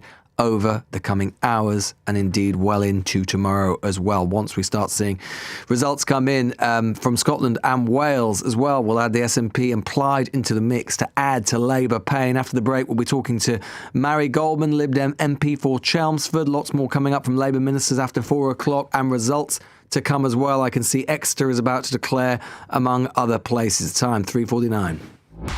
LBC. At John Lewis Money, we know your home is more than an address. It's the sunlight pouring in. Well, sometimes. The coffee on tap and the best spot on the sofa. It's why our home insurance is thoughtfully designed with 3 levels of flexible cover for the home you've created. Because when you notice the details, you notice the difference. Search John Lewis Money. Terms and exclusions apply. John Lewis Finance Limited is authorized for insurance distribution and credit broking by the Financial Conduct Authority. Your time is valuable. Your perspective should be too. The Economist cuts through the noise with the stories that truly shape your world. How can you believe that a new regime won't crush you just like the previous one? Online scams are stranger than they've ever been. When the world's turned upside down, know which way is up. Read, watch, or listen to The Economist. May we have your attention? Introducing the Volkswagen May event. Get an extra £1,000 towards your finance deposit with Solutions PCP 7.9% APR representative across the range, including the amazing Golf, Tiguan, and all-electric ID3. Major. I said it was in May, right? Yes. Ends Monday the 18th of May. Visit your nearest Volkswagen retailer. You may just find the car you've been looking for. Stop it.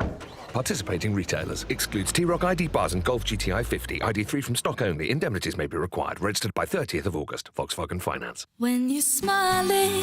Banning Dental Group clinics. With over 5,000 top-rated Google reviews. Keep on smiling. Election Night Live with Lewis Goodall on LBC. Text 84850. Well, we've got another result in from Greater Manchester this time. Angela Rayner, the former Deputy Prime Minister's own backyard of Tameside. Labour losing that to no overall control. Labour losing 14 seats. Reform gaining 15 seats. We're seeing it again and again and again. Labour hemorrhaging support to Reform in not just its old heartlands, but many of these boroughs and councils and districts and places that Labour has dominated very often since these boroughs and councils and districts were created in local government terms. Places where Labour is used very often to having every single or nearly every single seat. We're seeing it again and again and again. As I say, more often than not, Reform are the main beneficiary of that Labour collapse under Keir Starmer. In terms of where we are in overall numbers, Reform are about to overtake or go over the 200 gain mark. They're on 197. Labour down 137. Lib Dems down 2. Conservatives down 58. Greens up 16. So far, pretty much exactly as predicted. Although, actually, if anything, I'm hearing from Labour people it's a bit worse for them than they thought. And when you underperform already pretty subarctic expectations, then you know you're onto a bad thing. Well, Marie Goldman, Lib Dem MP for Chelmsford, joins us in the studio now. Natasha Clark, LBC political editor, is still with us. Marie Goldman, thanks so much for joining us this morning, just about now. Look, the Lib Dems, traditionally, when governing parties weren't doing very well and when the main opposition party wasn't doing very well either, you would be the main beneficiaries, but you're not anymore, are you? Well, we are doing pretty well, actually. It's really early days for us in these elections because actually a lot of the results that we're looking forward to getting are going to come, I want to say tomorrow, but I suppose it's today now, to Friday afternoon. So we're looking forward to you just gained Portsmouth as well, so there you go. Yeah, congratulations on that. Thank you very much. We've also gained Stockport as well, which we're incredibly happy about. That's down to a fantastic fantastic team in both of those two councils. We also retained control of Eastleigh as well, which we're very pleased to see. There are lots of results still to come, of course, and we have been working really hard. We are on track to have our record-breaking 8th consecutive year of election gains, which is absolutely fantastic.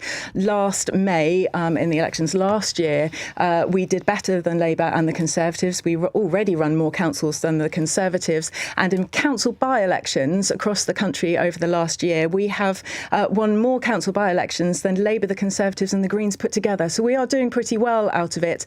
But you're not the big winners, are you? I mean, let's be real. I mean, you're not going to be the big winners tomorrow.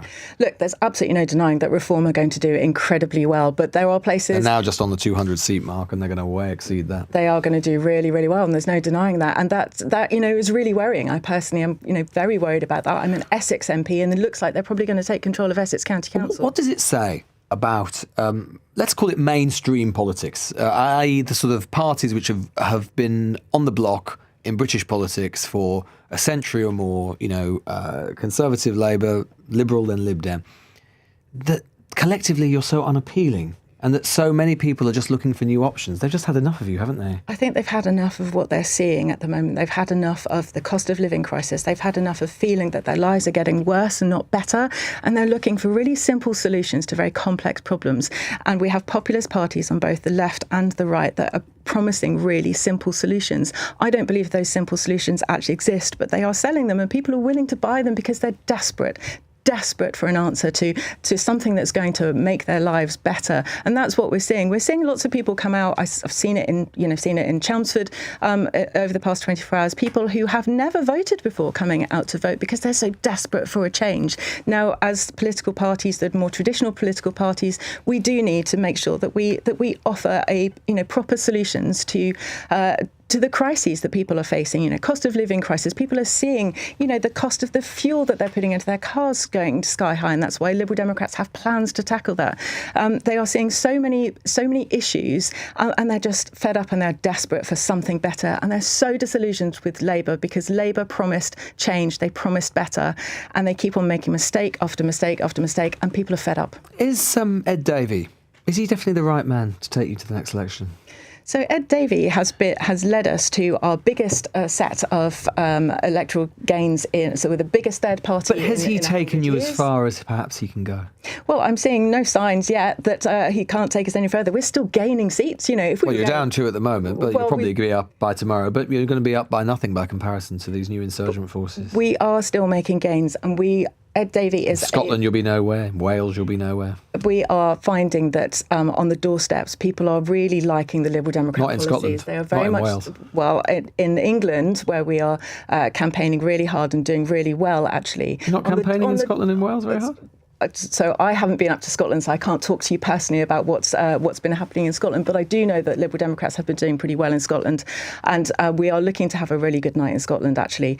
But I know that on the doorsteps, people are really liking the fact that when they have Liberal Democrat, hard-working councillors, they see them get stuck into their local communities, and that's why they re-elect us. Can I there's a slightly... What you said just now about, voters looking for sort of simple solutions to complex problems. Not a bit of a danger, Murray Goldman. It sounds a bit patronising. It sounds a bit as if you're saying they're naive. They're naive and they're just going for snake oil salesmen. Maybe they just like what the Greens are saying, and maybe they just like what Farage is saying. Maybe they're hearing it and they're just not hearing you, and they don't like what they're saying. They don't think it's simple. They just don't like you.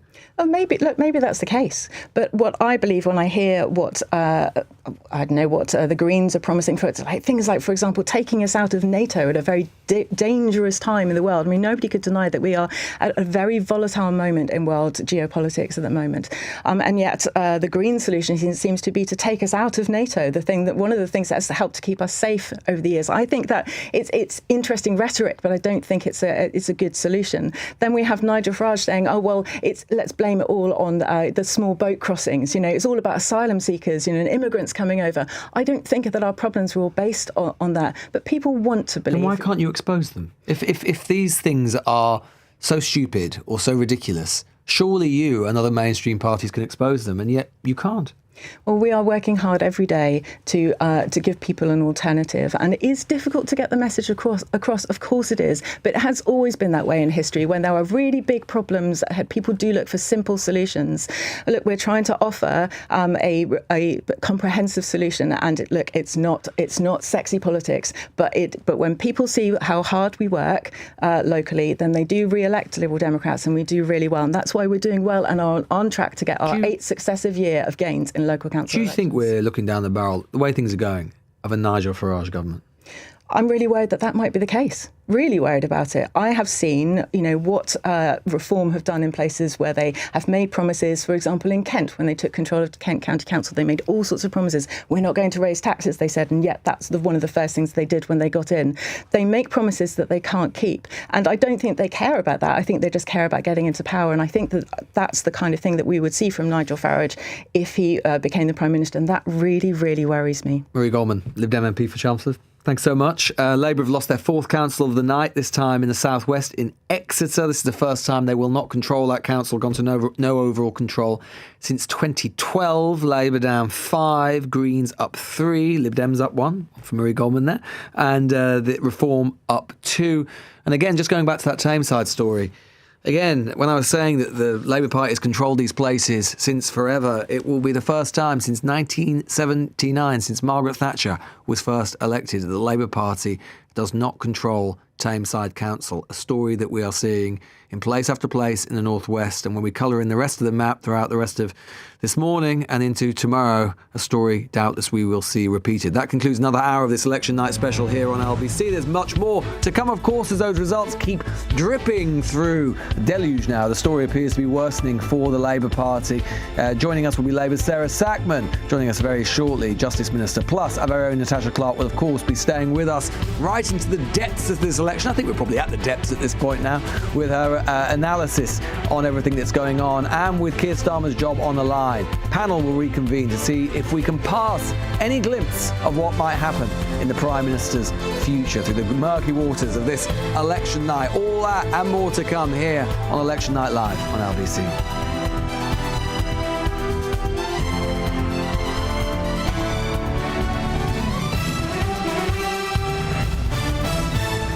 On your radio, on the LBC app, and Play LBC. leading Britain's conversation.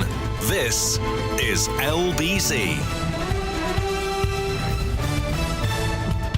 From Global's newsroom at 4 o'clock, Nigel Farage says Reform UK's success in council elections across England shows there's historic change in British politics. His party won every seat up for grabs in Hartlepool and made enough gains in Tamworth and Redditch to remove Labour of its majority.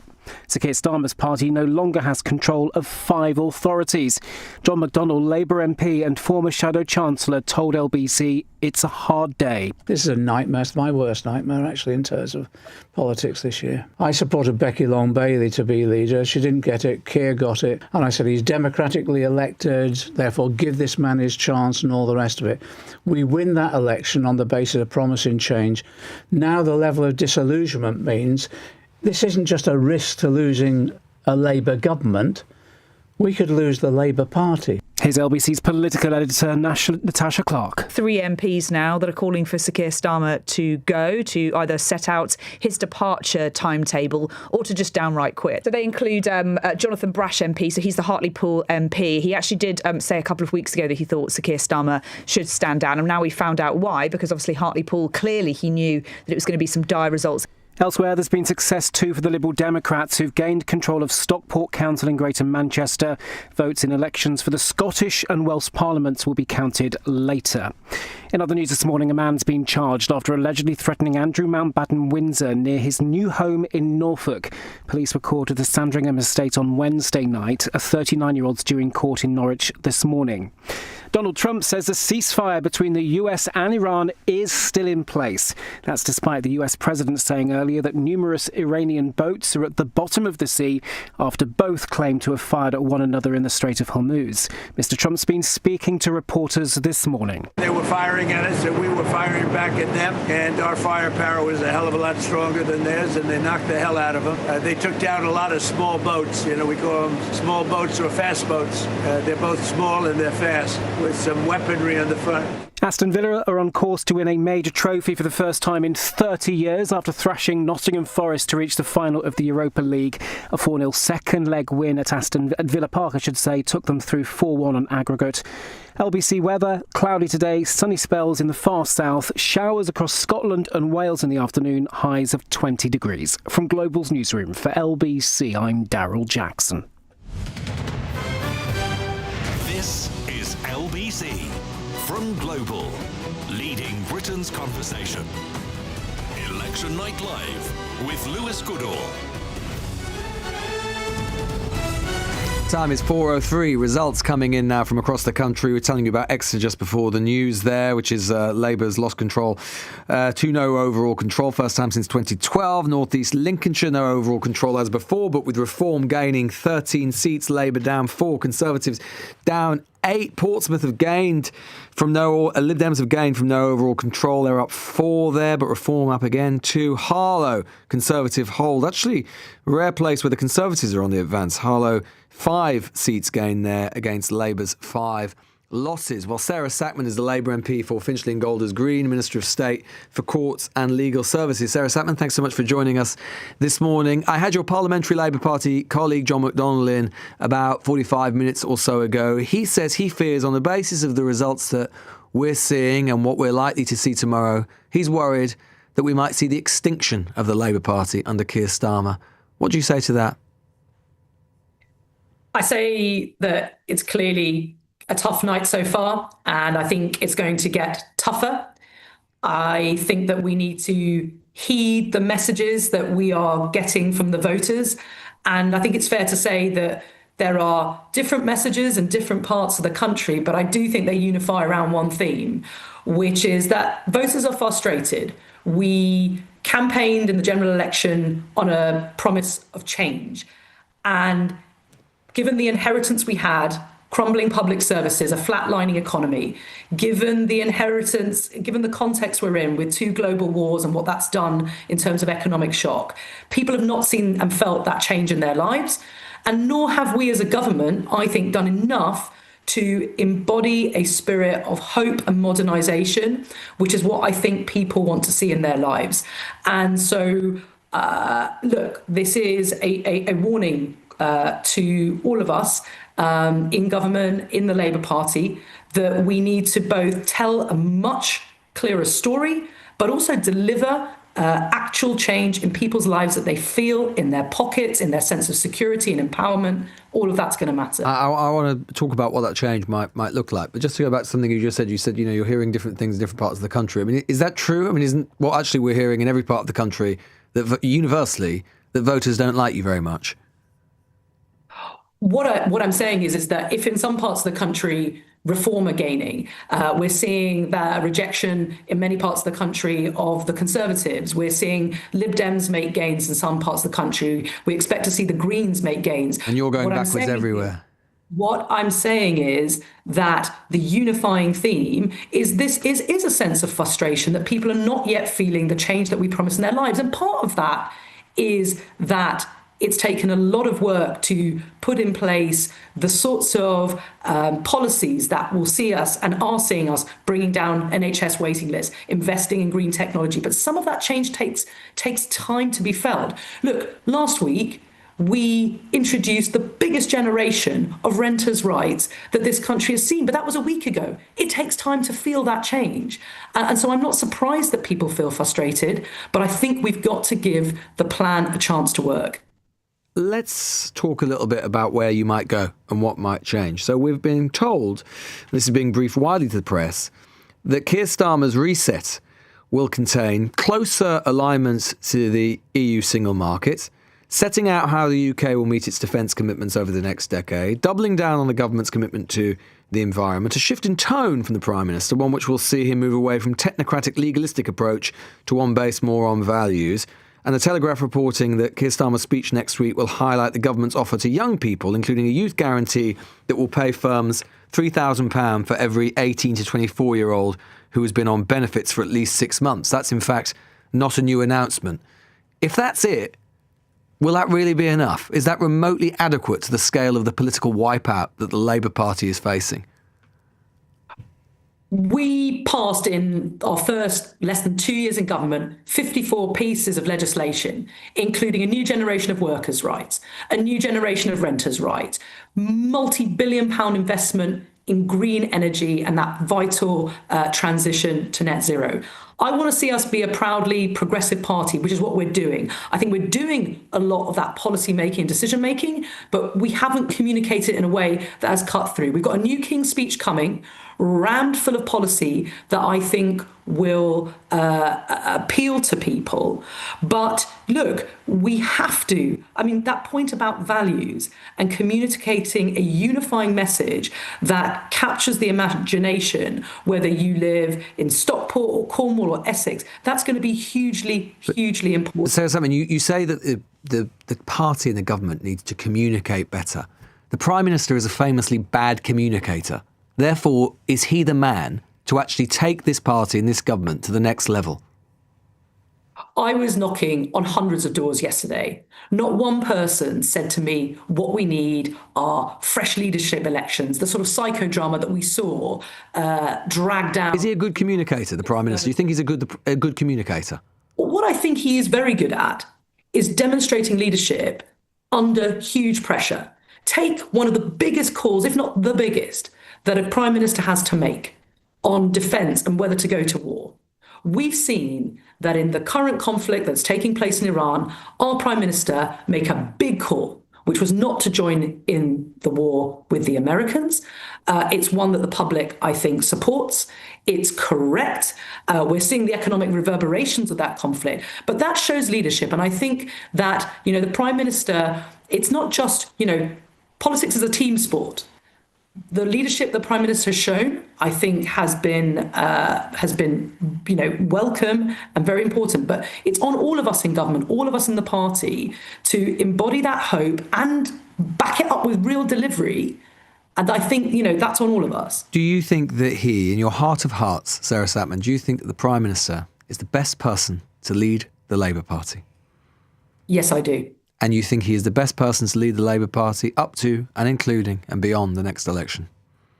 I think he's the right man at the right time. What the British public want is stability. It wants direction and it wants leadership. It wants to feel hope. It wants to feel a real difference in the everyday lives, in the sense of economic security empowerment. We've got to deliver that. I don't wish to be unkind, Sarah Chapman, but do you honestly look at these results and the results we're likely to see and honestly interpret them as the British public saying, we'd love Keir Starmer to remain in office? There's a lot of ways you can interpret these elections. They're local elections. The conversations I was having yesterday on the doorstep, hundreds of them, were as much about potholes and bin collections as they were about the state of the nation. So in which case, all these Labour councils have obviously done a very bad job. Look, I'm really, I genuinely feel for those Labour councillors, those hardworking Labour councillors who have lost their position. Well, which is it then? It's either about the Prime Minister or about these councillors. Someone's done a bad job.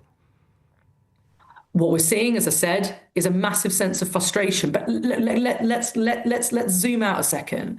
First of all, local elections frequently are, a free hit, because a free hit on the government of the day, a way for voters to express their frustrations. And as I said before, I think what people are frustrated at is not on individuals, who's up and who's down in the Westminster bubble that might consume you and me and, others in the political class. Isn't that deeply patronising? I'm sorry, Sarah Salmon. Isn't that deeply patronising? The voters are very interested in who the Prime Minister is and how good the Prime Minister is at his job and how well he can communicate and what sort of leadership he shows. And what we see from the polls and what we see from by-elections and what we see from these elections is the public are repeatedly telling you they don't think he's up to it. Well, look, I would never, ever deign to patronise the electorate. And I think what people communicate with their vote can be a lot of things.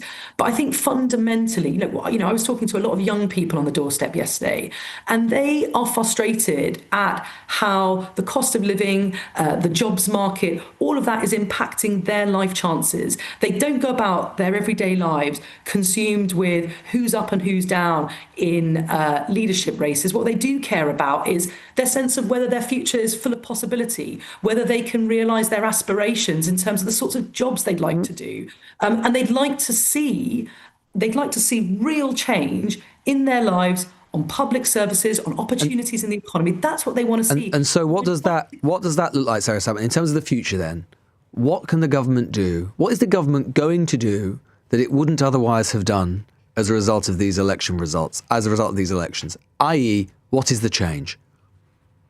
I think it's twofold. I think that our communication, and there needs to be a clear narrative that is proudly progressive. We have, in our first couple of years in government, brought in a new generation of workers' rights, employment rights, clean energy. This is bold and progressive, but I think we've shied away somehow from telling a story about the sense of direction that, is hopeful for our country. I think we need to do that because that's the stuff of politics. It's about the mood music. It creates investor confidence, but it also binds people and makes them feel part of a national project. So we've got to be much better on that.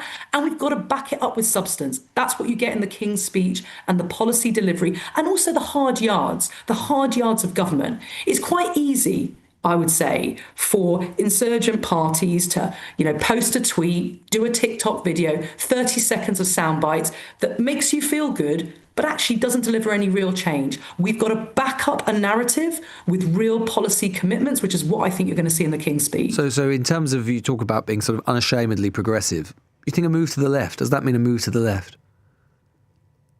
I think it's about fairness. I think it's about bringing everyone, empowering different parts and not just, accepting the status quo. The status quo in this country, whether it's in terms of the economy or the distribution of power, has failed to deliver for too long.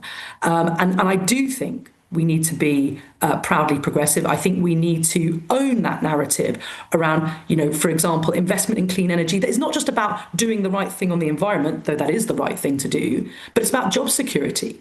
It's about energy independence. It's about getting our economy going and spreading prosperity. So I think we need to own that so much more. Same with our public services. We've made massive investment in the NHS. The waiting lists have started to come down. The thing we need to do here is, go with the plan, not with the mood, but embody a much more hopeful and progressive message, which I think can bring large swathes of the country along with us. Where do you think the Prime Minister is going to go tomorrow to celebrate election results, as party leaders always do? Well, look, clearly we are not going to be celebrating. Clearly it's been a tough night, and clearly there's going to be a lot of... Will there be anywhere he'll be able to go? That there are going to be lots of Labour councillors that are hurting, and I'm sorry to them, as a member of the government, as much as I'm sure the Prime Minister will be too. I think it'll be a moment for reflection, Lewis. It's not going to be a moment for punching the air. Of course it won't be. It'll be a moment for reflection, and it'll be a moment for thinking through what is needed when so many parts of the country are clearly expressing their frustration at the main parties and wanting that direction and sense of hope. And how do we get on with the job? It says something, though, doesn't it, Sarah? It does say something when, frankly, you and I both know there's nowhere he's going to be able to go. He's going to be able to go nowhere. A party leader always, after an election result, is able to go somewhere to find some slither of victory. Where will he go?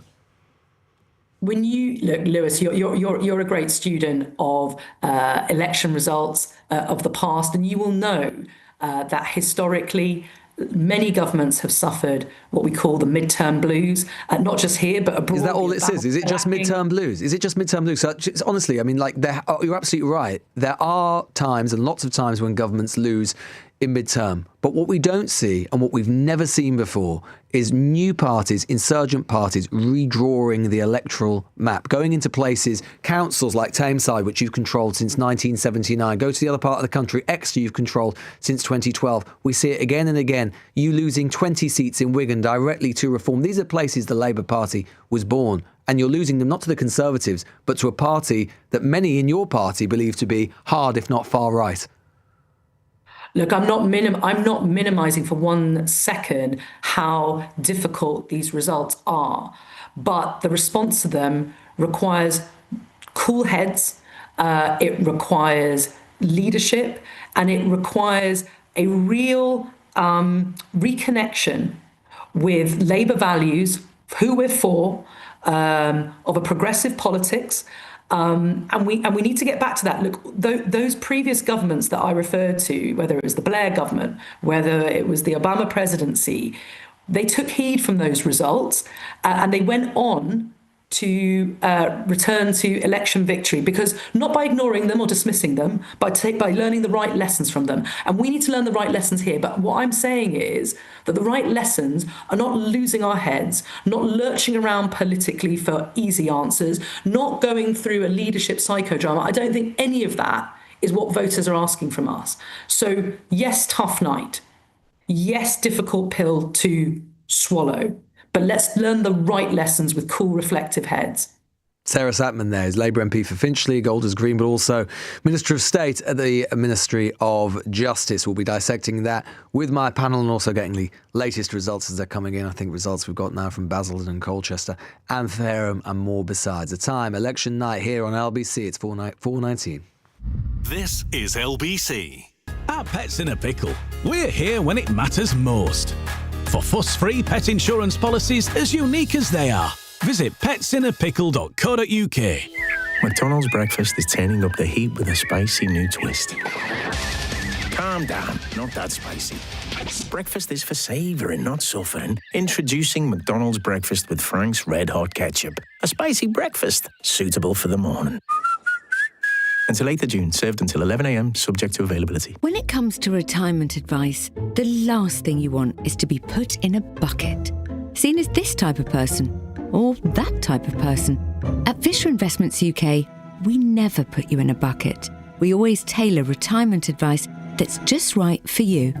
Fisher Investments UK, retirement advice that's as individual as you are. Learn more at fisherinvestments.co.uk. Investing involves the risk of loss. Fisher Investments UK is regulated by the UK Financial Conduct Authority. Leading Britain's conversation. Election Night Live with Lewis Goodall on LBC. So, Reform now on 227 seats. We've got Labour on 82, Lib Dems on 70. As I say, those gains for all gains for Reform, 227. Labour down 159, Greens up 22. Two more results in as well. Brentwood in Essex, no overall control as before, but again, Reform up 7, Tories down 4, Lib Dems down 1, Labour down 1. Hull, again, Lib Dems actually lose to no overall control. Down 3, the Lib Dems there. Labour down 7. And guess what? You put that together, you get 10. And guess who have gained all 10 is once again Reform. From south to north in England, we are seeing Reform gain and gain and gain. And even if there aren't enough seats to take the councils involved, it's certainly enough for them to rack up almost near clear wins in almost every seat they're contesting in a lot of these councils. Well, let's chew over all of that and indeed what we heard from Sarah Sackman there with my panel. Natasha Clark, LBC political editor, is still here, of course. Albi Amankona, political commentator, campaigner, vice chair of the LGBT Conservatives campaign group. Jovan Owusu-Nipal, Labour candidate in the 2024 election, of course. Well known, I think, is the best dressed parliamentary candidate that possibly there has ever been. Now co-presenting the podcast, What's Left, and James Mathewson is still with us as well, writer, commentator, former Labour Party spokesperson. All right, let's just open it out. What do we think of what Sarah Sackman was saying? Is it adequate to the scale of the defeat that we're seeing? Let's go to our Labour people. Joe, go on. What did you say to me a minute ago? Yeah, I'm a Labour man through and through. Been out campaigning over the last 6 weeks, knocking on doors yesterday, and I admire the gymnastics that Sarah went through to find some accommodation for the government. This wasn't what I was experiencing over the period of the short campaign. What I was seeing was that we're peeling voters, obviously, to the Greens in London, where I grew up in the Midlands. Votes are going to Reform. And so this coalition that we once assumed was natural and fertile territory, especially after the landslide victory in 2024, that would still be with us, is no longer. And it's demonstrating that we obviously have to change the direction of the party. We can't just continue as is. And there are more fundamental questions that I think the party has to answer and ask itself about what is the point of a Labour Party today, in whose interest does it serve? And I think more fundamentally, what is the direction over the next 2.5 years between now and the next election? I suppose the difficulty is ever always with these things for an incumbent government, right, is what are they supposed to say? I mean, they can't turn around and go, well, you know what, you're right, we're absolutely genuinely terrible, and we're going to accept what the voters are saying. They can't say, well, we're going to have a massive change overnight. They kind of have to always repeat these cliches, don't they, in these bromides, which is, we're hearing the public, but we're going to continue almost exactly as we were, but do the same things faster. But there are traditions in the party that, for the last 18 months or so, has sought to recognise some of these challenges that the government has almost to a point created for itself. I mean, when we look at the U-turns, these things still came upon the doorsteps. The fact that Labour had put something in place and then within a couple of weeks' time it was something else. If the top of the Labour leadership is willing to bring in all of those different traditions, I think, into the main body of thought of the government, I think we would see a lot of these ills addressed. The fact that the winter fuel allowance and things of that sort that were brought by people of the left of the party that said, actually, have you thought about it? Some of the disability reforms that have gone through. Have you thought about this? Have you measured this with constituents? Have you seen the polling of this data? Is that stuff still coming up on the doorstep for you? Well, yes, in part. I mean, John, do you think it is the Prime Minister person? I mean, do you think he should stay on? Well, I think there has to be some orderly transition. I think what he should do is some kind of Theresa May thing, saying, I'm not going to be your candidate at the next election. It's clear halfway through the parliamentary cycle that the Prime Minister isn't performing with traditional Labour voters in the way that we'd anticipate. And we don't want to see a leadership contest and a bloodbath between the Labour family. But what we can't see is risking the country going down the path for a reform government and Labour just left trailing behind. Well, Albie, I mean, this is something that sort of amuses me a little bit. I've heard it from lots of Labour ministers tonight. They say, what we can't do, no matter how bad these results are, we cannot have the sort of what they call the psychodrama of the Tory years and just be chopping and changing leaders. And you can see this sort of appeal of that argument. On the other hand, you can make a slightly different argument, right, which is to say, well, they chopped and changed leaders with Theresa May and got Boris Johnson. Boris Johnson won the 2019 election. And they chopped and changed leaders. Well, they got rid of Boris Johnson because he was deeply unpopular, replaced with Liz Truss, but it was probably quite a good idea to replace her with Rishi Sunak, even though he didn't win the election. She would have done even worse. So chopping and changing your leader isn't always the worst thing you can do.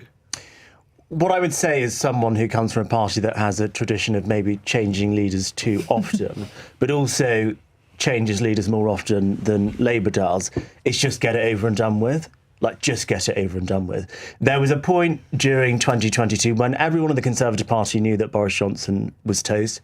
He should have just gone. Someone new could have come in and potentially the situation in 2024 wouldn't have been as bad. I think after Liz Truss, it was over, wasn't it? So I would just say, if your view is there should be an orderly transition, I think that is probably right. Just get it over and done with. I think it was notable. We had some reporting in the Times, I think yesterday, talking about how Ed Miliband had said to the Prime Minister privately that he should set out think about a transition plan or think about the end of his tenure. Ed Miliband's team is denying that story, but... Well. It was reported in the Times. We've also it can't be wrong then, can it? Well, there's no smoke without fire, Lou. There's no smoke without fire. And there's a lot of fire if there's anything there to is go a lot of fire, from what Jovan is saying. Also, we've had reports of Barry Gardiner calling for Keir Starmer to go. That. Anna Sarwar called for Keir Starmer to go earlier on this year. There's private reporting of Labour MPs scheming behind his back. We've had this date in our minds for a long time, the 7th of May. The 7th of May has come. It's now the 8th of May. And I think it's probably time for Keir Starmer to hang it up. Another result now from Greater Manchester. Bolton this time stays in no overall control, but with all 20 seats declared there. Conservatives down 5, Labour down 5, Reform up 9. It's the same thing we see again and again, isn't it, James? It's actually, even though we've got this multi-party situation and we've got sort of fractured politics, actually the results are remarkably consistent. The Labour Party's on fire. And the Labour Party house is burning to the ground right now. And when that's happening, you can't just ignore it. and you can't tinker around the edges, and you can't start doing interior decorating and designing. It's too late for that. You need to change the leadership of the party. That is the only way that you signal to the entire country that something new is going to happen, that you're going to have something fresh and different. And crucially, it cannot be someone who's going to do the continuity weather vane politics of Keir Starmer. It needs to be someone who says, here's what I want a UK government to look like. Because let's not forget, I know a lot's happened in the past 2 years, but this government started off on the most miserable foot imaginable. Do you remember Keir Starmer standing in the Rose Garden telling everyone, it's going to be painful, everything's going to be painful, it's going to be misery and suffering. Then we had the winter fuel allowance cuts, and then we had, the PIP rebellions, all of this stuff. And unfortunately, it is misery, and it is exactly what they predicted, and they were never able to break out of that narrative. But here's a question, again, for you all. Is it simply a matter, and Sarah Sapman was sort of saying this, is it a matter simply that the Labour Party could improve its communications and perhaps have a different leader who was simply better at communications, but keep more or less the same prospectus? Or is it both? Is it a new prospectus? And if so, what does that look like, given the constraints which do exist, right? The government doesn't have complete freedom of action. There's what's going on. The fiscal situation's bad. You can't reverse public service decline overnight. You've got the international situation over which it's got no control. So what practically could be done by a new Labour leader, if that's what you think that needs to be had, beyond communications, in terms of what the government's offering? But the Labour movement has the answers. It's in the movement. It's not just the Labour Party. The Labour Party is the political wing of that. I don't have the answers, but the Labour movement has them, Albie. That's why I'm not in the Labour movement anymore. But the problem is you see that the answers are there. They're in the trade unions, right? They're about class struggle. They're about fighting these issues that we see. They're about workers' rights. Yes, those things are fantastic, and the changes are important. just expanded workers' rights. He has, but it's about the vision and the narrative that ties it together. It's about more than a comms strategy. It was about a comms strategy about 8 months ago. We've got past that point now. I mean, I would have to respectfully disagree.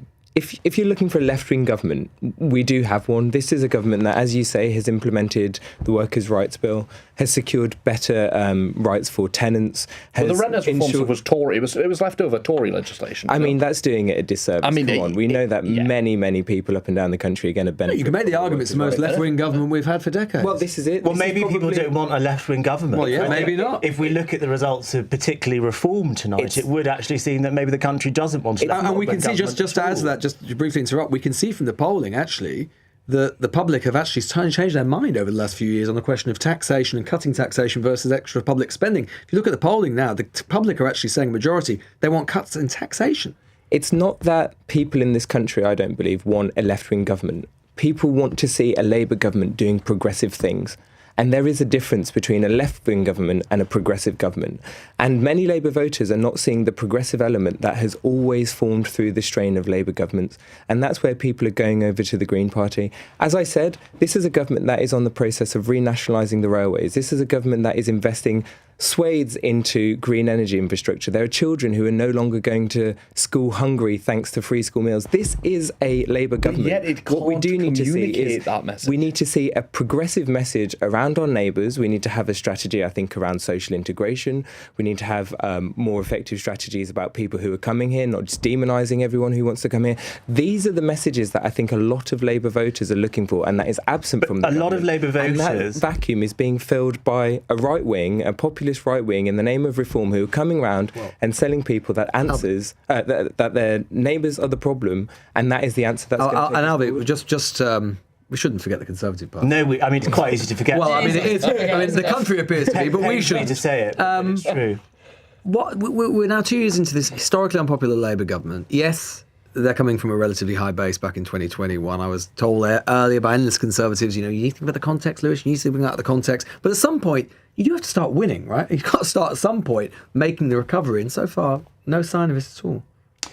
Well, from the results that we've seen tonight, that would seem to be the case. One council election I think is quite interesting is Fareham. I think the Conservatives have held Fareham. Now, that is Suella Braverman's seat, and she was obviously quite a big defector from the Conservative Party to the Reform Party. I know the Conservatives are hoping that maybe they can retake Wandsworth, perhaps in southwest London, maybe Westminster and in central London. The picture in Essex isn't quite clear yet, but I think Essex will be a key one that lots of Tories will be watching, not least because a lot of key figures in the shadow cabinet, their seats are in Essex. Kemi Badenoch, the party leader's seat is in Essex.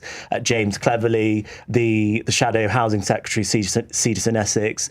Priti Patel, the shadow foreign secretary, seated is in Essex. So if Essex turns turquoise, that will, I think, be an indication of something quite concerning within the Conservative Party. I think the question that might be on a lot of people's minds is, well, what does all of this mean for Kemi Badenoch? Personally, I think Kemi Badenoch is safe. The party seems to be quite happy with It's her interesting. There's no performance. real sense, is there, at all? Not least because Jenrick is no longer in the Conservative Party. If he had, maybe it would be a little bit different. But there's no sense you get that Kemi Badenoch's position is under any real threat, unlike Keir Starmer's. Well, exactly. People have been happy with Kemi Badenoch's performance. And actually, if you look at her personal approval ratings, Kemi Badenoch, the person, is more popular with the public than the Conservative and Unionist Party. Well, we'll continue this after we get the latest LBC News headlines at 4:33 with Daryl Jackson. Nigel Farage says Reform UK's success in council elections across England shows there's historic change in British politics. His party won every seat up for grabs in Hartlepool and made enough gains in Tamworth and Redditch to remove Labour of its majority. So Keir Starmer's party no longer has control of several authorities. A man's been charged following reports that Andrew Mountbatten Windsor was harassed at his new home in Norfolk. Police were called to the Sandringham estate last night, where the former prince moved to after being stripped of his title. And Donald Trump says the ceasefire with Iran is still on, despite them exchanging fire last night. Each side claimed they were firing in retaliation, with Donald Trump calling it a trifle and a love tap. LBC weather, cloudy today with sunny spells in the far south. Showers across Scotland and Wales later, highs of 20 degrees. This is LBC. It's like a jungle sometimes, it makes me wonder how I keep from going under. Get that Toyota electric feeling with the all-new, all-electric Toyota Urban Cruiser. Available with 0% APR representative and £1,500 deposit contribution. And save £1,500 with the Toyota Electrified Saving. Visit your nearest Toyota centre. Price from $29995. Available on Toyota PCP when financed through Toyota Financial Services by 30th of June 2026. Optional final payment. Indemnities may be required. See website conditions apply. When you're smiling, don't let missing teeth stop you smiling. At Banning Dental, our experts could restore your beautiful smile with premium dental implants. See online for our price match promise. Banning Dental Group Clinics. Keep on smiling. Keep on smiling, and the whole world smiles with you. banningdental.co.uk. Election Night Live with Lewis Goodall on LBC. Text 84850. Time is 4:35. So Reform up 234 in the councils that we've had so far. And we've had, 27 of 136 councils in. Labour down 168. The Conservatives down 79. Lib Dems up 4, Greens up 24, I think, as the results we get later this morning, I should say. Now, I keep saying tomorrow, and of course it is, this morning, because for some reason it's 4:35 in the morning, and here we all are in Westminster, really examining our life choices, I think, in various different ways. No, not at all, of course. Let's see if Andy Ballantyne, LBC South West correspondent, has been examining his own life choices. I mean, don't get too heavy about it, Andy. Actually, just do the results. It's too early for all that psychoanalysis stuff. Yeah, it's amazing when you're in an empty sports hall at 4:35 in the morning. As predicted, though, Exeter goes to no overall control. Council Labour have had a majority over 14 years since 2012. They held 4 of the 8 seats they were defending in Exeter, losing 3 to the Greens and 1 to Reform. They finished on 18 out of 39 seats overall, just short of the 20 needed to control the council. The City Council's Deputy Leader, Laura Wright, is the highest profile Labour casualty. She finished 4th in St Thomas, almost 800 votes behind Green winner Jack Reed. The Greens strengthened their vote share. In Plymouth, it was a good night for Reform, who gained 11 seats, but not good enough to gain overall control. Labour losing 4, and the Conservatives almost being wiped out. They now have just 2 sitting councillors. In both cities, the Tories often left fighting over the wooden spoon with the Liberal Democrats. Democrats, they have taken the seat of St Lloyd's in Exeter in an extraordinary 3-horse race separated by just 9 votes. It was very close in some wards with recounts needed, all surprised by a near 50% turnout in some wards, which is very impressive for local elections. The South West bucking the national trend, with Labour suffering losses, but not as bad as predicted. Now here's my colleague in Havering, reporter Roxanne Wright. Hi Lewis, it's big news for Reform UK here in Havering as they have just won their first ward. Reform UK have won both councillor seats in St Albans, one at the expense of the Conservatives and the other at the expense of Labour. The 2 new Reform UK councillors, Diane Smith and Russell Smith, are a marriage in real life and in politics. A Reform UK powerhouse, if you will. They're also landlords of a local pub, so drinks on them tonight. Also, Layla Cunningham, the Reform UK mayoral candidate for 2028, has arrived here in Havering. Seeing as she was a Westminster councillor and Westminster is her patch, it's telling how confident Reform UK are about how they're going to perform here in Havering. LBC has also heard from a senior Reform figure that Bexley is on a knife's edge between the Conservatives, who's been running the council since the last election, and Reform UK. Right there, LBC's London reporter reporting live from Havering. Reading, I think, came in a little while ago, and I sort of neglected my duties here by ignoring Reading. We can't be doing that. Reading. Berkshire. I know, exactly. We can't leave out Berkshire, can we? Said literally nobody ever. Reading Council. So Reading 7. Labour have got 7 councillors there. That's down 4. Greens up 3. Conservatives up 1. And Reading actually.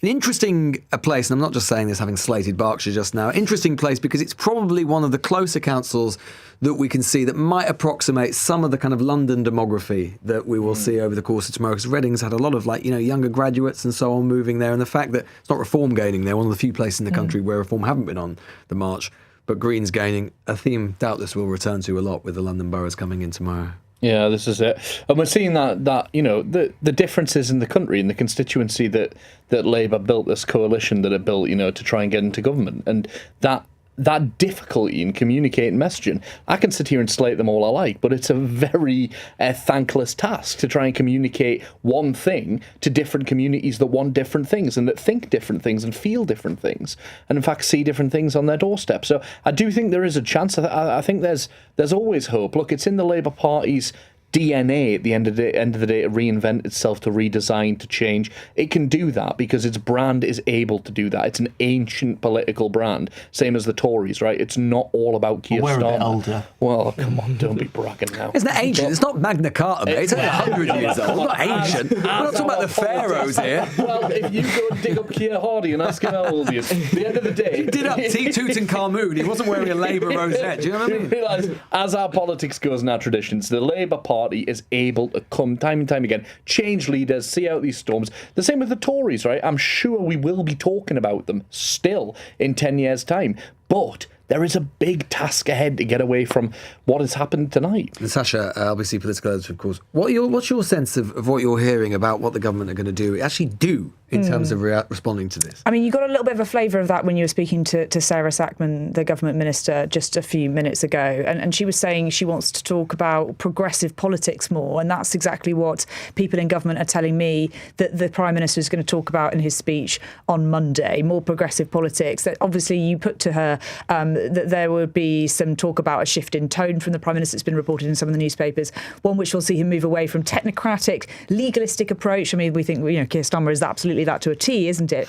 One more based on his Keir values. Starmer says, I will move away from my legalistic approach. Exactly. So I'm not going to talk about being a lawyer anymore. Yeah. And he's going to talk more about what it means to live in Britain today. And it's fair to say that many people think that he is bad at talking about his values, who he is. And he obviously has a great story to tell. We hear it from the people around him, talking about his upbringing, but he just can't get that through when he's making these speeches. And I was there in Hastings for the speech that he did earlier this year, where it was the Pride in Place announcement announcement. And that, I think, is what people in government feel that they should be talking much, much more about, and not doing that well at doing. So a little bit about what they're saying and a bit about how they're saying it. But equally, I don't think it's going to be a real shift to the left in terms of policy. I mean, we talk about the EU, Brussels, that reset that the Prime Minister keeps talking about. That's not really a change of position. He's been saying this for weeks. So we can't say this is a result of these local elections. But there will be intense pressure. I'm sure we'll hear it from Labour MPs over the next few days that maybe we should be going, or the party should be going in a shift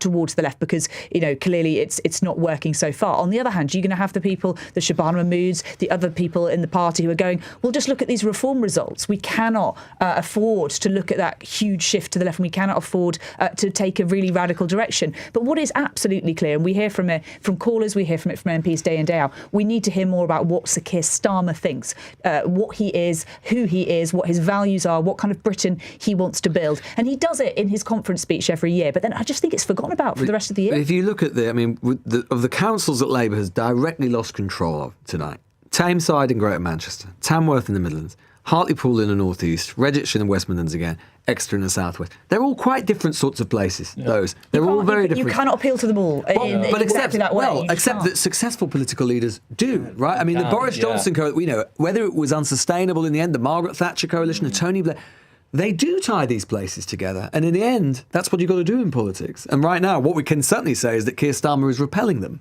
Absolutely. And to that point, this comes in part because of the death of the broad church of the Labour Party. People who are able to speak to different communities, who have varying degrees of different politics, who can coalesce and rally around the Labour messaging and advocate at the top of government what they believe their communities want and what they believe their political philosophy to be.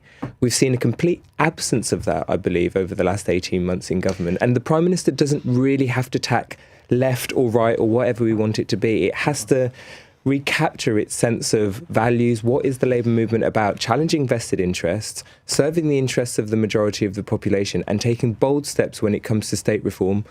For many across the public, I don't think that they've seen that from this government. I'll tell you one thing, though. I mean, reform actually, this could not have come at a better moment for reform, in the sense that, if you actually look at the trend for their polling over the course of the last 6 months in particular, certainly since the turn of the year, it's been going south. It's been bad. And Nigel Farage's personal ratings have also been going south, particularly over the last month or so. And yet, and it's been this sense, this party that kind of needs constant momentum to thrive and to survive and to go on. And they've got that tonight, because suddenly the conversation starts to change again.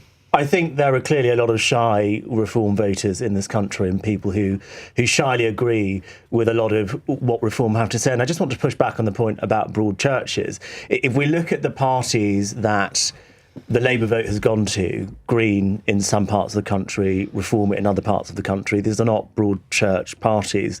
These are parties that have quite well-defined ideologies and quite well-defined ideas on things like immigration or things like the environment or things like Gaza in the case of the Green Party, or perhaps things like Israel in the case of the Reform Party, that they're not moving to broad church parties. And I think, if anything, what we have seen overnight, and what I think we will continue to see over the course of the day, is the death of the centre in British politics. And what does that mean for the two traditional parties that have thrived on this idea that you need a broad church to win an election, if reform is storming up and down the country, in the south, in the north, in Scotland and Wales, probably, as we will see over the course of the day?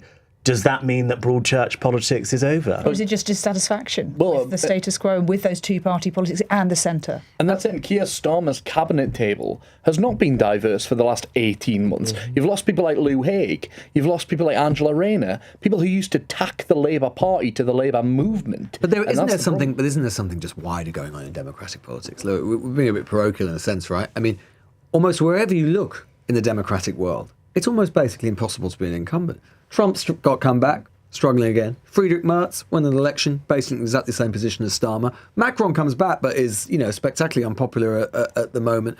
On and on it goes. I mean, actually, is it possible at the moment to be an incumbent democratic leader and actually sustain a political project? Italy and Denmark are doing... Denmark did all right, but I mean, the Danish Labour Party had still had their worst result in the parliament in virtually 50 years over, in one of the worst results that they've had. So, yeah, Meloni's also been struggling of late as well. So the pattern is the same almost, no matter where you look. This incumbency problem is something that will hit the Labour Party, and how do you see yourself as a fresh voice again in the face of what is seemingly quite a stalemate politics? But we can look at people like Sadiq Khan, who have been re-elected in London 3 times over. We can look at people like Andy Burnham in Manchester, who's been able to renew his mandate because his record in Manchester demonstrates to his Labour values and what Labour does in office. I think there's an opportunity here to change, to appoint the party leadership when the time comes, in order to refresh that sense of incumbency. Actually, we're changing from the party that once was, but we're coming with fresh ideas and a new value system that is still aligned to the party that has been in office. I think that is entirely possible. And I think there is a chronic lack of confidence in politics, right? Among a lot of people, especially progressives, a lot of people are kind of shy about things, they're dancing around things. And you see this with the way that the Tories kind of bowed down to Nigel Farage. Indeed, many of them going across to Reform, because they looked at it and they were like, oh, here's a man who's confident, he knows what he's going for, he's on an upward trajectory. Like, they get drawn to that. It's why so many people have been drawn to Donald Trump and these characters where they feel confidence, because that's what people want to see. If you don't believe in yourself in politics, why should I believe in you? Why should I vote for you? Mate, you put your cards on the table now. Nigel Farage going to be the next Prime Minister of this country, or maybe not the next one, but the next but one? Yeah, I think so. You do? Yeah, I mean, the only hope for me is that people see more of Reform, because they've got more councils now run by Reform, and that they see just what they are and just what kind of gang of people they've cobbled together to stand for them. That's my hope, and that does something. But right now, I'm not seeing any hope of a changing in direction. Albie? I think it's a distinct possibility, but I also think we can't get too overexcited about local election results. Still got 3 years to go. We've still got 3 years to go. It's going to look very bad for the two major parties, but they do have a habit of reinventing themselves, as James said. German? No, I still have confidence in the Labour movement and the Labour Party. I think Labour's best when it's looking forward, when it's got a refreshed, renewed view for the country. And I do believe that challenges like this will force Labour's hands and it will have to change direction. Well, 2 bits of news. One, on the basis of these results so far, Labour have lost 87% of the seats they were defending on the basis. That is actually, I saw a prediction, I think it was the BBC that did a prediction and compared it to other political leaders at this point in the electoral cycle. And I think Keir Starmer was predicted, according to their analysis, to lose 75%. And obviously we are at the start of these results, but even tipping over to 85% this early is quite worrying. It'll probably improve when the London results come in. But even so, when you've got on the overnight results, basically a 1 in 10 chance of surviving as a Labour councillor. Where is Keir Starmer going to go tomorrow? Well, I'm still very interested in that. Oh, he can stay in. Yeah. That this does represent a kind of structural challenge for the party, because if you don't have councillors... Absolutely. You don't have data. Yeah. You don't know what the kind of lay of the land is. The resources within the local parties get eaten away. So the actual infrastructure of the party is hollowed out when you don't have elected That's what you're seeing with the representatives. Conservative Party, arguably, and you have been seeing that over the last and also years. on that 87%, it was 66% last year, so it's got qualitatively worse since then. And a little bit of news as well from London. The Liberal Democrats have held Richmond upon Thames in southwest London, something of a read out sort of real stronghold for them. But they've done more than just won it, indeed. They've won every single seat on the council. In fact, the Greens lost their 5 councillors, every single... It's a one-party state of Richmond upon Thames. Time, 4:50. LBC. You've probably been with the same energy supplier for decades. And why wouldn't you be? Loyalty matters. But lately, bigger hasn't always felt better. You've probably dealt with long waits and endless automated menus in search of someone who can actually help. Octopus Energy is now Britain's biggest energy supplier, trusted by over 8 million customers, because we do things differently. Our people focus on the most important thing, you. When you call, you'll speak to a real person. No robotic scripts, no computer says no, just an honest conversation with someone who actually wants to help. Join the millions who've already made the move. Octopus Energy, recommended by which a record 9 years running. Visit octopus.energy/better for verification. At Amazon, over 50% of deliveries now come with less packaging or with no added packaging at all. It's a difference you'll notice on your doorstep, where you chat with friends, where your neighbour's daughter practices guitar, and where we deliver your new noise-cancelling headphones in the manufacturer's packaging. Ah, much better. Reduced packaging from Amazon. We're delivering change where it matters, on your doorstep. Based on 2025 Amazon packaging data across the UK and EU. Get your own UK-based account manager, a beekeeper, for support with Pension Bee. Because when your pension is in a good place, you're in a good place. When investing, your capital is at risk. Octopus Energy. Great value and outstanding customer service. Recommended by which? A record 9 years running. Election Night Live with Lewis Goodall on LBC. Time is 4:52. It is firmly tomorrow. Here is where we are on the basis of the results we have had so far. And of course, it is only a snapshot. We'll get lots more to come throughout the rest of the morning and the afternoon on LBC. We haven't had any of the Scotland and Wales results yet. Not so much from London. But where we are at the moment with, about 27 councils or so declared. Reform are the clear victors so far. Labour has lost Tameside, Tamworth, Exeter, Hartlepool and Redditch, all to no overall control. They've held Chorley, Halton, Lincoln, Plymouth, Salford, Reading and Wigan. Has to be said, largely because only a third of the seats were up in those places. If it hadn't been, it would have been a different story. Tories hold Harlow, Broxbourne, Lib Dems gain Stockport and Portsmouth, hold Eastleigh and take every seat on the council in Richmond. In London, Bolton, North East Lincolnshire, Hart, Peterborough, Rochford, Brentwood, Hull, Southend all remain in no overall control. If we're looking at what is happening to Labour, as we were just discussing with the panel there, so far they've lost 87%, nearly 9 in 10 of every single seat they've been contesting tonight. They have lost, largely going to Reform. 80% of their losses, 61 seats to Reform.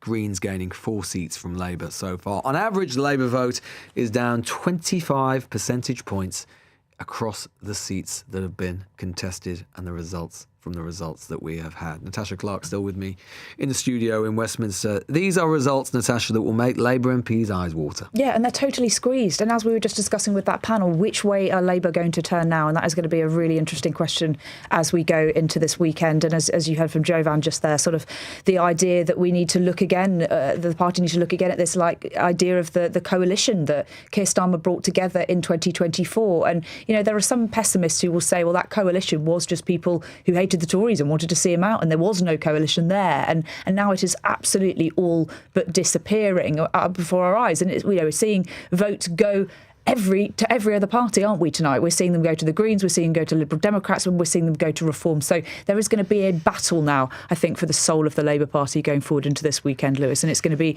really difficult to know which way I think anybody is going to go. It'll be interesting to hear if we do indeed hear from Angela Rayner, from Andy Burnham. They have been thumped by Reform in their own back garden. Indeed. So they are absolutely going to want to come out and have to probably come out and say something about which way they believe the direction of the Labour Party will go next. But it's going to be such a mixed picture, especially because we are seeing Reform do incredibly well. And which way is Keir Starmer going to go when he comes to speak, whether it's in a few hours' time? As like I say, I was told earlier in the night, he was expected to speak at some point this morning. We don't know exactly where that's going to be. And of course, this big speech that we are expecting from him on Monday. And something else I was told, Lewis, apparently the Prime Minister is going to strike a more optimistic tone on Monday. Well, that's going to be quite difficult if he's looking at some of these results that are coming over. I'm not quite sure where you're going to find that optimism from these set of results. I'll tell you what, I mean, Sasha, it's very interesting. You've just referenced it there, and what we heard from Sarah Satman, who was doing a game job in defending. She was, I think, very honest. Actually. She was actually, I think she was really as straightforward as you can possibly be as a minister in these circumstances. But as you say, the briefing that's coming out from the Labour Party machine saying the Prime Minister is going to step it up a gear, be more progressive, also talk more about his values and so on, background's not going to come through, be less legalistic and technocratic. I mean, unfortunately, without being unkind, talking about a man who's in his 60s, he is who he is, and there is a phrase about old dogs and new tricks which comes to mind if you're talking about the answer to Keir Starmer as being less legalistic and less technocratic. He is who he is. Is that he is legalistic and he is technocratic. Well, indeed, exactly. That is who he is. But yes, I absolutely take your point there. It's obviously, and also, if Keir Starmer's not been able to do this for the past 2 years. I mean, he has been Labour leader since 2020. Exactly. He's not a new kid on the block anymore. Sure. Do we really believe that he's going to be able to sort of change his perception and what he shows to the public after, like I say, he's been Labour leader for 6 years now? Are we really expecting him to change very much? But yeah, absolutely. But there are going to be people, and we were speaking about this with Aggie Shobra earlier in the night, weren't we? The idea of a reshuffle. Was that earlier tonight? It was, sorry, not entirely clear to me. Earlier in the night. Feels like it might have been in the 2010s. Yes. Entirely sure. But yes, the idea of a reshuffle, obviously, the Prime Minister doesn't have a lot of levers he's going to be able to pull over the next few days, right? So the message that we usually expect to hear from government ministers, from Labour Party is, we're listening, we're going to change, we're going to do better, further and faster. We've heard all of those things tonight, and I'm sure we will hear it more. But in terms of what the Prime Minister can actually do next, is he really going to pull that lever of a reshuffle? That's absolutely not what I'm hearing from anybody in the Labour Party. The thing is, what feels to me, Natasha, different about all of this stuff, because it is absolutely true, and people are absolutely right to chastise the media when we get too excited about local election results and so on, because we have played this game before. We've seen it work out, and we've seen different ministers talk about midterm blues. This is different. I think it could mean that the Labour Party reaction is different, because it's one thing when you're in trouble in government and your normal opposition party, the kind of party that you just know and that you're used to dealing with, and the party that you basically swap over periodically with, whether it's Conservative or Labour. Labour and the Conservatives, they don't fear each other in that way because they're sort of familiar with each other. But when you're actually looking maybe at the breakup of the two-party system, the system which has served you and your opponent for a century, which is guaranteed that you will sit atop of the British political tree, and you're looking at maybe being displaced by these forces you really fear, Reform and Green, then that does potentially change the calculus and the psychology of MPs, doesn't it? Because it's not just the old enemy that they know. It does, although arguably we have been here for a while, right? As we've been hearing from panellists all night, that this breakdown of two-party politics has been true, but it feels like it's really, but it feels like it's that thing, isn't it? About it's really taking hold about it happening gradually and then suddenly, yes. And that's what it feels like. Exactly, today. But equally, as Aggie said, these things that trip prime ministers up and force them out are usually things we don't expect, and we have expected this result to be very bad. I think the question is it going to be enough to boot Starmer out? Everybody I've spoken to all of this week says no, it's probably unlikely that Keir Starmer is going to go. You still think that as a result of these things? Well, that's what everybody, including people I was speaking to last night, who was saying, was it last night? Yes, it was last night.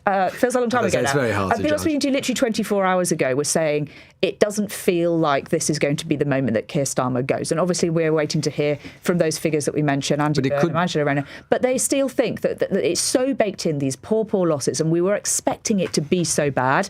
And you're right.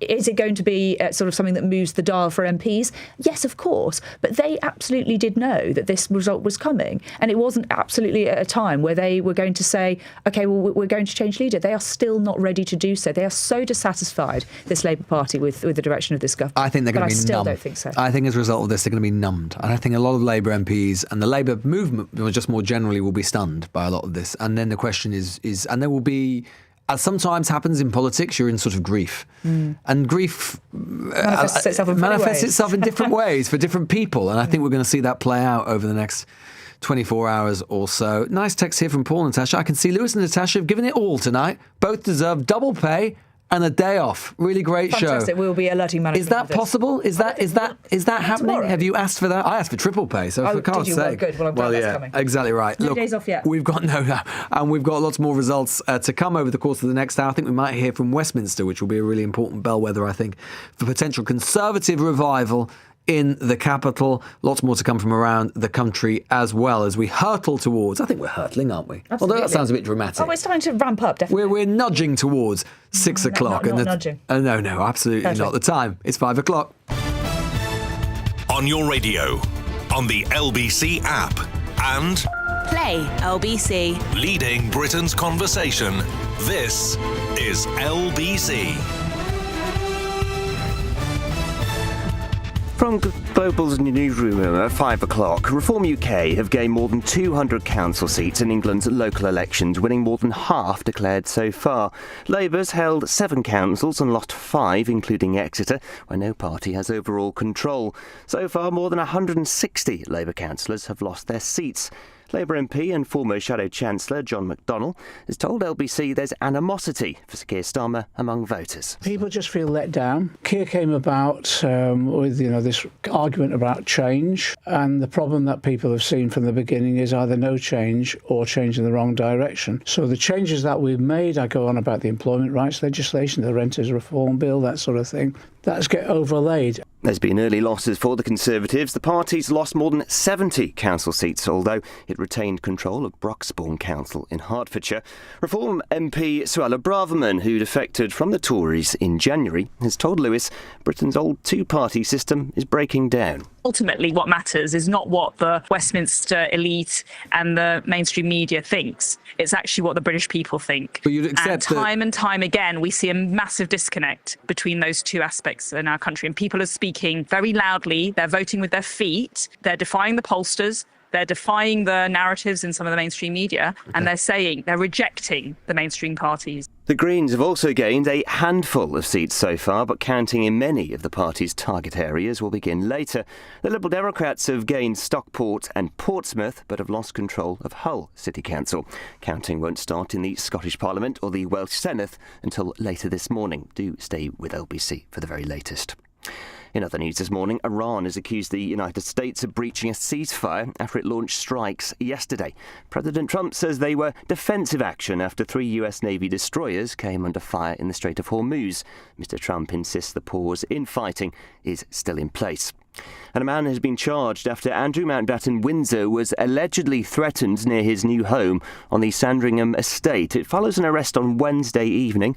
Alex Jenkinson, who's from Suffolk, has been charged with 2 counts of using threatening, abusive or insulting words or behaviour. The 39-year-old is due to appear before magistrates later today. In the city, the FTSE 100 will reopen later at 10,276. It closed down 161 yesterday. The pound buys $1.35 and a euro 15. LBC weather, large areas of cloud and a few scattered showers for most of the UK through today. Some sunny spells developing in southern areas by the afternoon, a high of 18 degrees. From Global's newsroom for LBC, I'm Dominic Ellis. This is LBC. From Global, leading Britain's conversation. Election Night Live with Lewis Goodall. The time is 5:03. Welcome to Election Night live from Westminster here on LBC, stream live on YouTube and on Global Player. And if you are just waking up from your somnolence, there is one word that can describe where the political world or where the Labour Party might find itself and is finding itself this morning.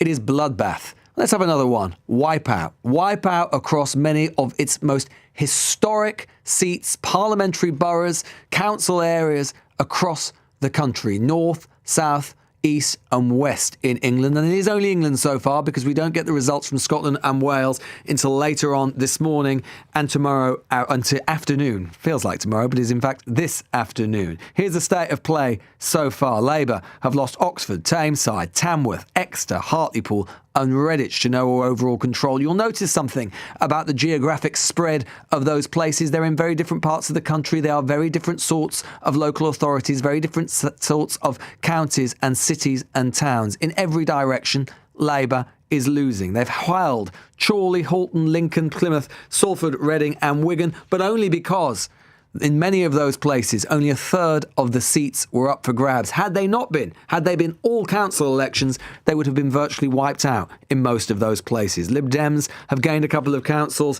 Conservatives have held on in a few places like Fareham, Harlow and Broxbourne. But the overall story of the night is significant Labour losses in almost every place to reform. Indeed, Labour have lost nearly 90% of the seats that they have stood in and that we've had the results in overnight, and 80% of those losses have gone to reform, some 61 seats. In terms of the overall situations, we find ourselves at 5 o'clock in the morning with 26 councils of 136 in, Reform up 228, Labour down 164, Conservative down 69, Lib Dems down 2, Greens up 23. Expect that number to go up as we get more results in from London. Make no mistake, Nigel Farage has spoken many times over the years in hyperbole, in overstatement. He has long promised a new dawn in British politics and a breakup of the old two-party system. Well, a stop clock, as we know,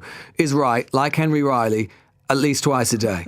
And we know, on this occasion, it looks like Nigel Farage is redrawing the political map for real across the country. And it is to Henry Riley, who is LBC's London reporter, who's joining us from Havering. And a reform gain, Henry.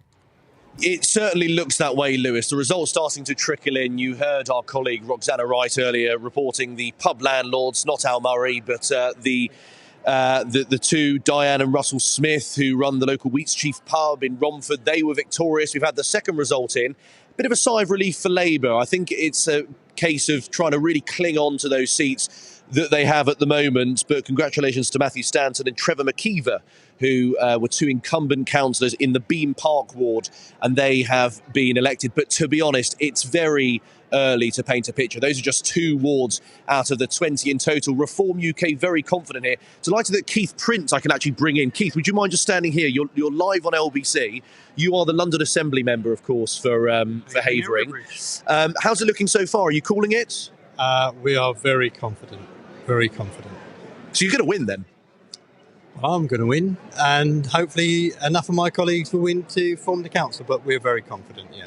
You're a London Assembly member. Are you hoping to perhaps lead the council here? Is your name in the fray? Well, there will be a general meeting following the election, and then it will be for the members of the council, our councillors, to choose a new leader, yeah.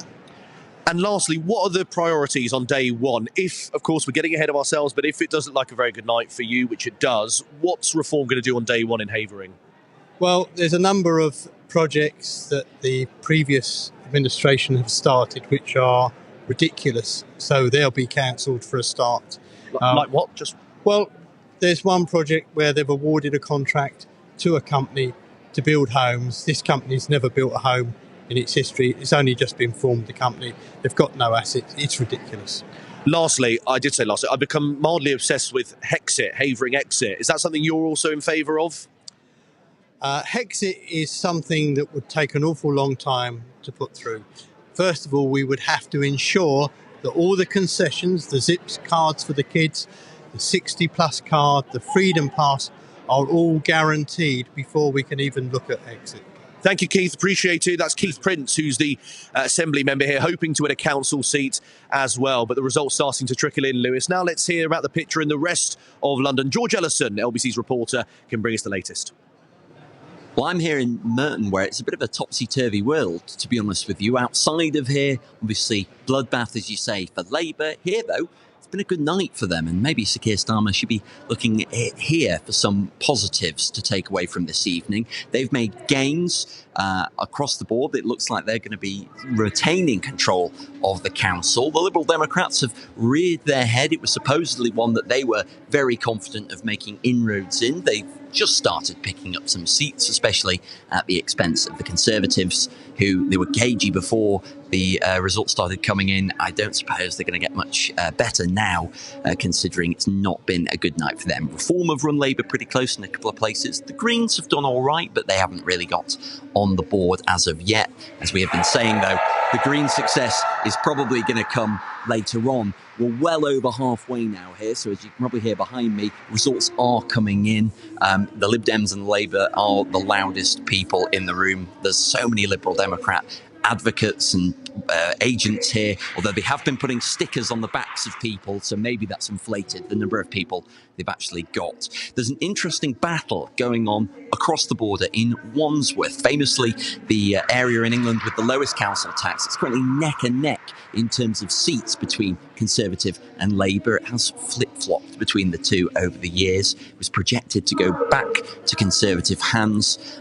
They are sort of having a little bit of a renaissance in other parts of London. We may see a result in Westminster, and Wandsworth is certainly somewhere where they might be able to wrestle control of a council. As for the Lib Dems, they're going to reassert their control over other places like Kingston and Sutton. Hopefully later in the day for them, they're saying that their big results will come between 4 and 6 p.m. this afternoon. What's happening on the southwest, though? Let's go to Andy Ballantyne. Well, I've been relegated to the car park as everything has now ended here in Exeter. And so a sigh of relief here for Labour. It was very close in some wards with recounts needed, all very surprised by near 50% turnout in some wards, which is very impressive indeed for local elections. St Loy's in Exeter, an extraordinary three-horse race separated by just 9 votes, with the Lib Dems taking that. The South West really bucking the national trend, with Labour suffering losses, yes, but not as bad as many thought. As predicted, though, Exeter goes to no overall control. A council Labour have had a majority over 14 years, since 2012. They held 4 of the 8 seats they were defending here, losing 3 to the Greens and 1 to Reform UK. Down the road in Plymouth, well, Reform UK had a night to celebrate. They gained 11 seats, but not enough to gain overall control. Labour losing 4, the Conservatives almost being wiped out. They now have just 2 sitting councillors. Perhaps the biggest casualty of the night happened here in Exeter. The City Council's deputy leader, Laura Wright, well, she lost. She came 4th in St Thomas, almost 800 votes behind Green winner Jack Reed. The Greens strengthened their vote share in both cities. The Tories often left fighting over the wooden spoon with the Liberal Democrats. Andy, I'm just wondering, where are they going to kick you out to next? If you can't stay in the car park, where's next on the agenda? I think it might have to be a cafe for a nice coffee and a big breakfast. Wetherspoons? Maybe, if one's open. I'm sure there will be somewhere in the southwest. Go and get yourself a nice pint of tribute. Fantastic. There is Andy Ballantyne there, LBC's southwest correspondent. Natasha, it is the same story. I've just been noticing as well. We've got results in, or nearly all of the results in now from Dudley, with another 10 seats. The Reform again stays in no overall control, but again, Labour down. Labour down 5, Reform up 10. It's just, we're going to have the political parties waking up to this. Well, obviously, most of them stayed up. The voters and listeners and viewers, they'll be waking up to this. And they'll just be thinking, well, the country is sending a very clear message everywhere so far. Mm-hmm. That they're very dissatisfied with what the Labour government's doing. And therefore, the big question is, how does the Labour government respond? And on the basis for the people waking up to this, who won't have been hearing all the Labour ministers that we've been hearing from, the message is basically, steady as she goes, but we're going to shout louder about what we're doing. Is that fair? I think that's slightly unfair on Sarah Salmon, who we just heard from. I think she's probably saying that there will be some change. It's not saying we're going to, keep going and, throw the kitchen sink at absolutely everything we've continued to do. We just need to do it better.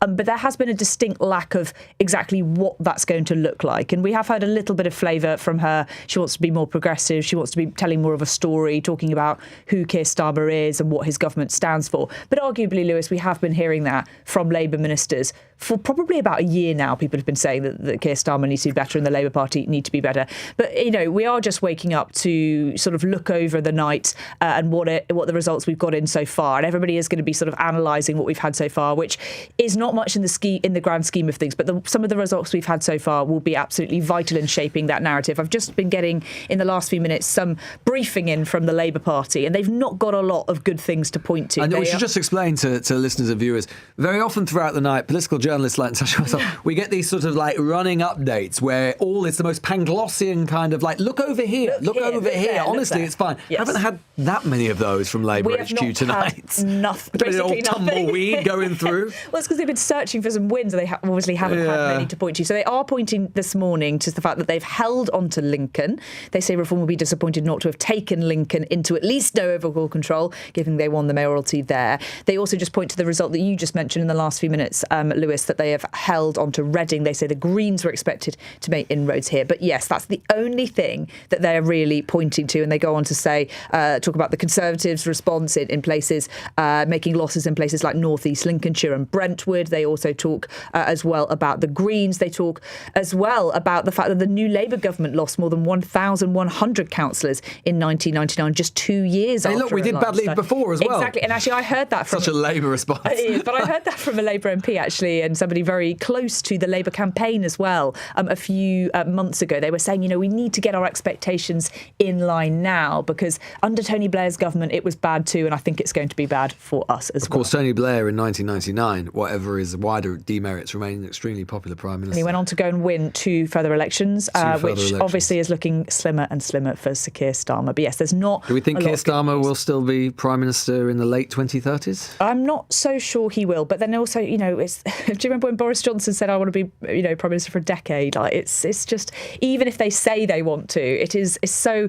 I think what we've seen from British politics in the last 2-3 years, if anything, is just the speed and volatility of the electorate is absolutely. Well, it feels almost impossible. I've been never thinking seen about this a lot. I mean, it almost feels impossible right now to imagine a Prime Minister lasting as long as Blair, 10 years, Thatcher, 11 and a half, even Major, 7 years. I just don't think it's possible anymore. And in this sort of era that we're living in, I do not think it is possible for a Prime Minister to stay in power for a decade now. I think that era is totally over, especially with the rise, sort of decline of two-party politics. I just do not think we're ever going to see that in our lifetime. And we were saying with the panel just before 5 o'clock, there is, and again, we can be a bit parochial, and these are local elections, so they feel parochial, but they are part of not just a national, but an international pattern. We're seeing incumbents, even when they are recently elected, who typically enjoy, longish honeymoons with the electorate, are reasonably content with their choice.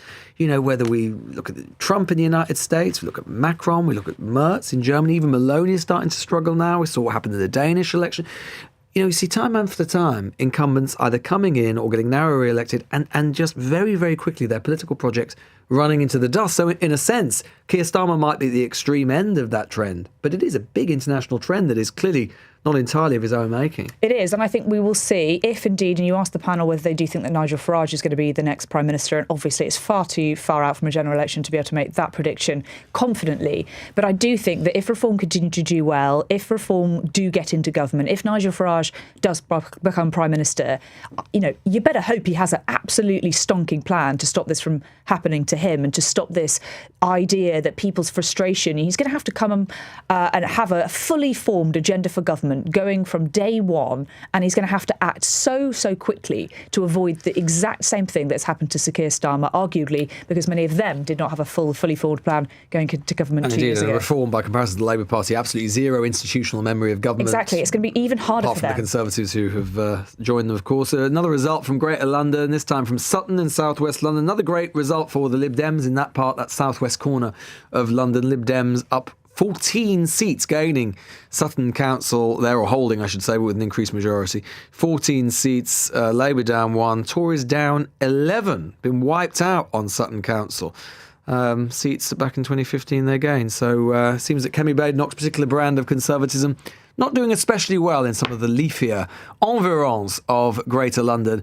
Somewhere where Labour hasn't been doing very well overnight is in Hull. Reform, likewise, is in so many places across the country, the north of England, making big gains. We will be speaking to one of the Hull MPs, Carl Turner, currently suspended Labour MP for East Hull. He's not a man to mince his words. I've got a feeling he won't be doing so in about a couple of minutes' time. The time is 5:19. LBC. It's like a jungle sometimes. It makes me wonder how I keep from going under. Get that Toyota electric feeling with the all-new, all-electric Toyota Urban Cruiser. Available with 0% APR representative and £1,500 deposit contribution. And save £1,500 with the Toyota Electrified Saving. Visit your nearest Toyota centre. Price from $29995. Available on Toyota PCP when financed through Toyota Financial Services by 30th of June 2026. Optional final payment. Indemnities may be required. See website conditions apply. Check you're on track for a happy retirement with PensionBee's easy-to-use app. Because when your pension is in a good place, you're in a good place. When investing, your capital is at risk. Your time is valuable. Your perspective should be too. The Economist cuts through the noise with the stories that truly shape your world. How can you believe that a new regime won't crush you just like the previous one? Online scams are stranger than they've ever been. When the world's turned upside down, know which way is up. Read, watch, or listen to The Economist. Election Night Live with Lewis Goodall on LBC. Text 84850. Time is 5:20. Well, one of the results that has come in the last hour or so is a result in Hull in Yorkshire, of course. Now, this was a Lib Dem council, but it's actually a council they've lost now to no overall control. So they're down 2. Labour, though, down 8. And Reform up 10. So we're seeing, even though the Lib Dems have lost overall control, Labour losing the most seats, seeming to go directly to Reform. Well, Carl Turner was the Labour MP for East Hull. He's currently suspended from the party for reasons we might go into. Carl Turner, thanks so much for joining us at this early hour, 5:20 in the morning. Your response, first of all, to what we've seen in Hull overnight. You've lost 8 of your comrades there. Yeah, good morning, Lewis. Catastrophic, actually. We're defending 8 seats. We lost 7 to Reform directly and 1 to the Lib Dems. But the results are absolutely terrible, to put it mildly. And the stuff that was coming up on the doorstep, look, let's be clear about this, was Keir Starmer. That's the reality. Every single doorstep, bar none, mentioned the leadership of the Labour Party. That's just the reality of where we are, I'm afraid. It happens to be the truth. We have heard from Labour ministers throughout the night who are doing what they have to do and try and defend the performance. We heard from Sarah Sackman about an hour or so ago, the Justice Minister. She said that the Labour Party must not respond to the mood, but must stick with the plan. What would you say to that? I think I heard the interview, Lewis. More of the same is effectively what Sarah's saying. I disagree with her. Look, I'm not saying Keir Starmer needs to resign. I don't want to be dancing to the tune of Nigel Farage. He made it a referendum on the premiership of the Prime Minister. I don't think we should be saying to the Prime Minister, right, pack your bags and leave Downing Street, or set a timetable for when you're going. But what I do want them to do is get a grip. And the reality is we've not got a grip. And they also want somebody to be authentic, Lewis. They want people to speak their mind. They don't want autocues. They don't want pre-rehearsed speeches and PLP briefings and all that nonsense. They want somebody who's authentic. I think Keir Starmer's capable of that, but unfortunately we've not had it recently. What is your sense, having been on the doorstep these last weeks, what is your sense of what the voters think of Keir Starmer right now? It's toxic, Lewis. I remember the days when I used to wake up in a cold sweat in the middle of the night, having had a dream that Jeremy Corbyn was still the leader of the Labour Party and worrying that it might be true. I now wake up in the middle of the night worrying about what's been said on the doorstep the previous day. And what's said on the doorstep the previous day is get rid of Keir Starmer. I'm not saying we should do that, so I'm contradicting myself, really. But what I am saying is stop messing around. Bringing in policy that no one's ever spoken about, not in the manifesto, daft ideas from there or here or wherever. What's not been pitch rolled? Ignoring the PLP. I listened to an interview with John McDonnell earlier. Ignoring the Parliamentary Labour Party. Treating the PLP, the backbenches, with absolute contempt. Stop it now. Let's try to work together to get us through this chaotic situation we're in and try to mend it before it's too late, because at the minute we're heading off the edge of a cliff and it's going to be fairly desperate for everybody who's trying to perform in the politics of the new era. That's what it is. People are not voting Farage reform at the minute because it's sort of mid-term parliamentary blues. It's because he's offering something. That's the reality. How much time do you think the Prime Minister's got to turn this around? Not long, truthfully. Not very long at all. And a lot of it's self-induced. It really is. You know, blocking Burnham, the nonsense with Mandelson, blaming everybody else but himself, not taking responsibility, looking around a room to try and find somebody to blame. That's the problems we've been experiencing in recent weeks and months, and that's the stuff that's got to stop. When you say not long, what are we talking? Are we talking months? Are we talking up to the summer recess? Are we talking the party conference? Well, it could be next week if we had somebody who was ready to take over. But you've got problems, haven't we? We've got Angela Rayner, who's got HMRC problems still. I think we that's the position. She's expecting it to be sorted any day soon, but it's not sorted. You've got West Streeting, unfairly in my view, is sort of scuppered by this association he had with Mandelson. I don't think it's fair, but that's the problem he's got. Burnham's blocked and can't get in. You look around the PLP and think, who can replace Keir Starmer? There is nobody. If Angela Rayner were to resolve her HMRC issues, do you think that she would be in a position to take over, and would you want that? It should be my choice. But I'd actually hope the Prime Minister can get things sorted out. I'd prefer Keir Starmer. I was a big fan of him. I supported him for the leadership. I've been loyal to him from day one. He's not been very loyal to me in recent months, I'll be honest with you. But I've been supportive to him.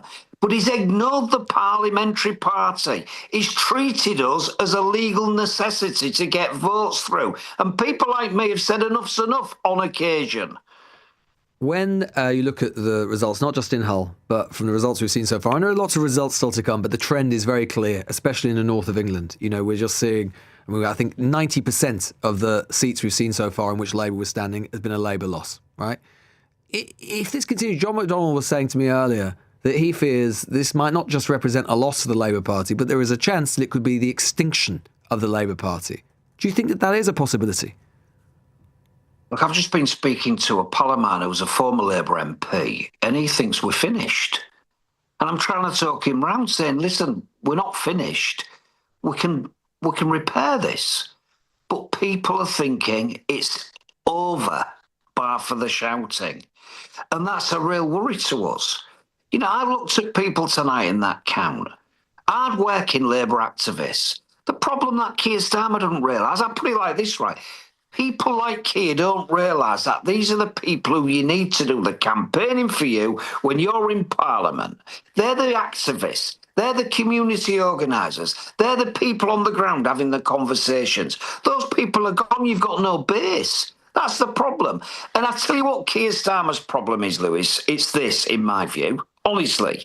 It's not like Neil Kinnock where he felt it. I often say the Labour Party is the nearest thing I've got to a religion. But if the Labour Party was the Church of England, Keir Starmer would be the chief executive of it, not the Archbishop, because he's not a spiritual leader. And that's the problem. He doesn't feel it in the way that some of us do. And that's what he needs to get a grip of. That's when I say get a grip. Be authentic. Tell us what you believe in. He campaigned, I'm sorry to bore you and your listeners and viewers at this time in the morning, but he campaigned from 97 to 2007 to do away with single judge trials in Northern Ireland, yet he wants to bring them into England and Wales. Now, I mention it because that was the line for me, Lewis. I couldn't put up with that policy. And some of us are looking at policies and saying, I can't put up with that. Enough's enough. He's got to stop ploughing on with daft policy and start delivering what we said we'd deliver in a manifesto. Some of the policies we are delivering, but you can't talk about them because it's crowded out by the nonsense with Mandelson and all the rest of it. Sounds to me like, Carl, and you're a straight talking man. It sounds to me, I know you're saying that you'd like to see him turn it around, but it sounds to me like you think he can't. I'm worried that we are beyond the point of no return, to be honest. I'm worried about that. Once, I think Boris Johnson said, once the herd moves, the herd moves. He was talking about the Conservative Party in Parliament. But I'm worried that that's how the electorate see Keir Starmer. I'm not sure Keir was ever terribly popular anyway, really. They didn't give us a magnificent majority in July 2024 on the basis that they wanted to see a Keir Starmer-led Labour government. They did it to kick out the Tories. They gave us a chance to govern, and we let them down. We started with policy on the winter fuel. It went from bad to worse. We then end up with a position where I've been loyal to the party for all the time I've been in, non-stop, uber loyal. We start doing away with juries. And when you go to them and say, what are we doing this for? You are just ignored. And the Spads call us legal necessities. What a disgraceful way to treat the Labour Party. That's the problem Keir's created. What do you think Keir Starmer, he's going to have to say something obviously this morning. What do you think he needs to say? I think he needs to say sorry. To begin with, sorry. You've got thousands of activists, council candidates, community campaigners, hard-working councillors, me giving cuddles to people this evening, earlier on in the evening, saying, I'm sorry you've lost your seat. You know, people who've been working hard for the party for a lot of years, who are absolutely devastated. And they've not lost the seats because of their things they've done. They've lost it because of the leadership of the party and the fact that Keir Starmer is more toxic on the doorstep in East Hull than Jeremy Corbyn ever was. That's the truth. Just finally, lots of speculation about Andy Burnham and his future, about him potentially trying to return to Parliament again. If he tries and Starmer blocks him again, what do you think the reaction will be in the Parliamentary Labour Party and the wider Labour movement? Well, you would expect them to not put up with it. But I've been let down by what they've been carrying on with in recent months, to be honest. They look at their own positions. A lot of these people are on the payroll. They don't fancy losing ministerial jobs. And he gets rid of people like me for speaking our minds. So they're a bit frightened of it. That's the reality. I'd like them to wake up, see what's happening and say, look, come on now. Let's get a grip. Let's try and move forward. But I'm afraid I've not got a lot of confidence in them, Lewis.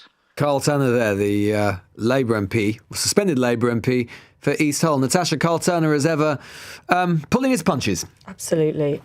You really heard the anger there from Carl Turner. And I think, you know, he is articulating in public what many, many Labour MPs are saying in private, that there are problems with Sir Keir Starmer, there are problems with his leadership, that things need to change.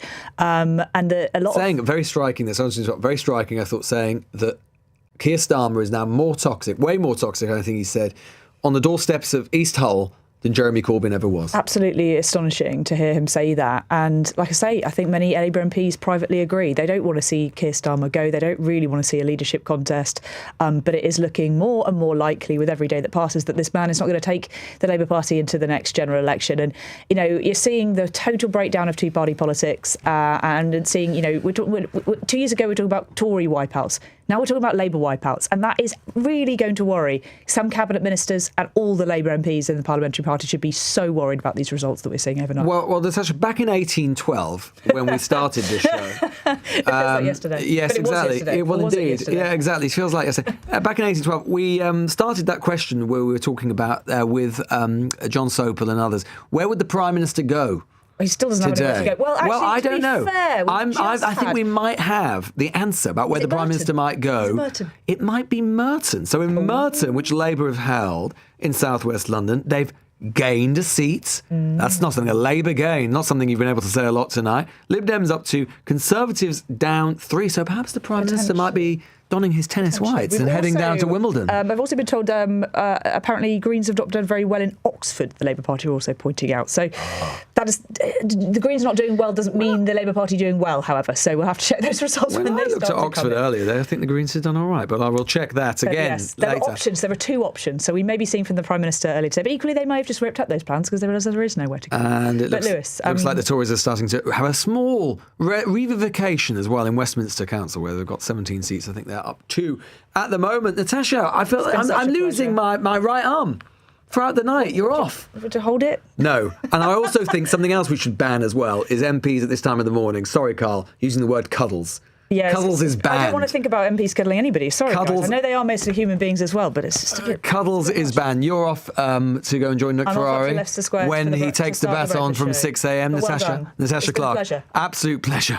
Absolutely. Now, Natasha Clark there, LBC political editor, and we're not letting her get any sleep. She's just going to go and see Nick Ferrari. Can't wait. Exactly. Fate worse than death. I'm only joking. Right, the time is 5:34. Let's get the latest LBC News headlines with Dominic Ellis. Reform UK have made significant gains in early results results of England's local elections. The party so far picked up more than 230 councillors. Labour has lost more than 170 seats and 6 councils, including Tameside, Exeter and Tamworth, where no party has overall control. But Labour has held on to 7 local authorities, including Plymouth and Wigan. It's been a bruising night for the Conservatives as well so far, losing close to 90 council seats. The first London boroughs have declared, with the Liberal Democrats holding on to both Richmond-upon-Thames and Sutton. The party's also gained Portsmouth and Stockport, but lost control of Hull.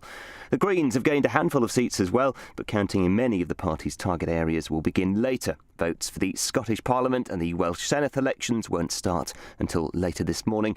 Do stay with LBC for the very latest. There's also more election coverage on the LBC app.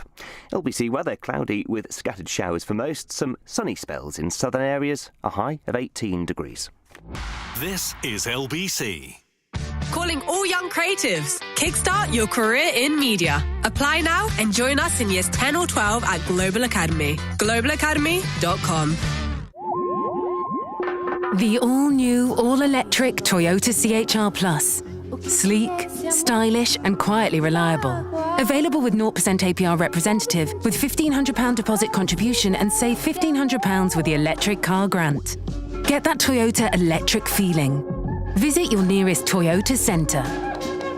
Price from 34495. Available on Toyota PCP when financed through Toyota Financial Services by 30th of June 2026. Optional final payment. Indemnities may be required. See website T's and C's apply. For whoever they want to be in life, give them a great start with Well Kid. Carefully balanced, great-tasting vitamins and minerals for 4 to 12-year-olds with specific nutrients such as zinc and vitamin D, which support normal immune system function. The Well Kid range from Vitabiotics, from Boots, pharmacies and vitabiotics.com. Leading Britain's conversation. Election Night Live with Lewis Goodall on LBC.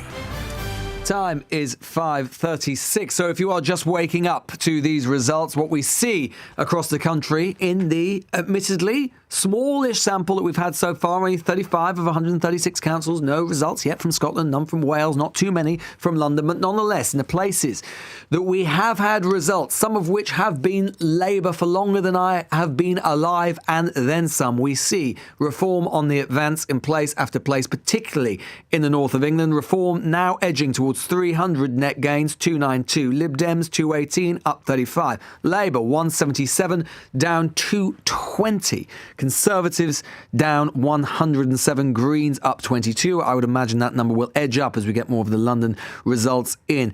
Labour currently are losing about half of the seats they've defended so far. Reform, by contrast, winning roughly a third of every seat that has been declared. So we are looking in north, east, south and west across England at Reform gains in small towns, in counties, even in some cities, and Labour going backwards in each and every one of them. Councillor George Madgwick is leader of Reform UK in Portsmouth. Councillor Madgwick, thanks so much for joining us this morning. Portsmouth, I mean, it feels like a few hours ago now, and frankly, at this point, I feel like I'm living on dog years. But I think Portsmouth was a Lib Dem gain, was it not? So how did you do down there? Yeah, we did pretty well. We won 5 seats as well, so we gained 2 more councillors, which was a good result for us. Lib Dems gained as well at the complete collapse of the Labour Party. Labour Party lost all 5 seats that they were defending this evening.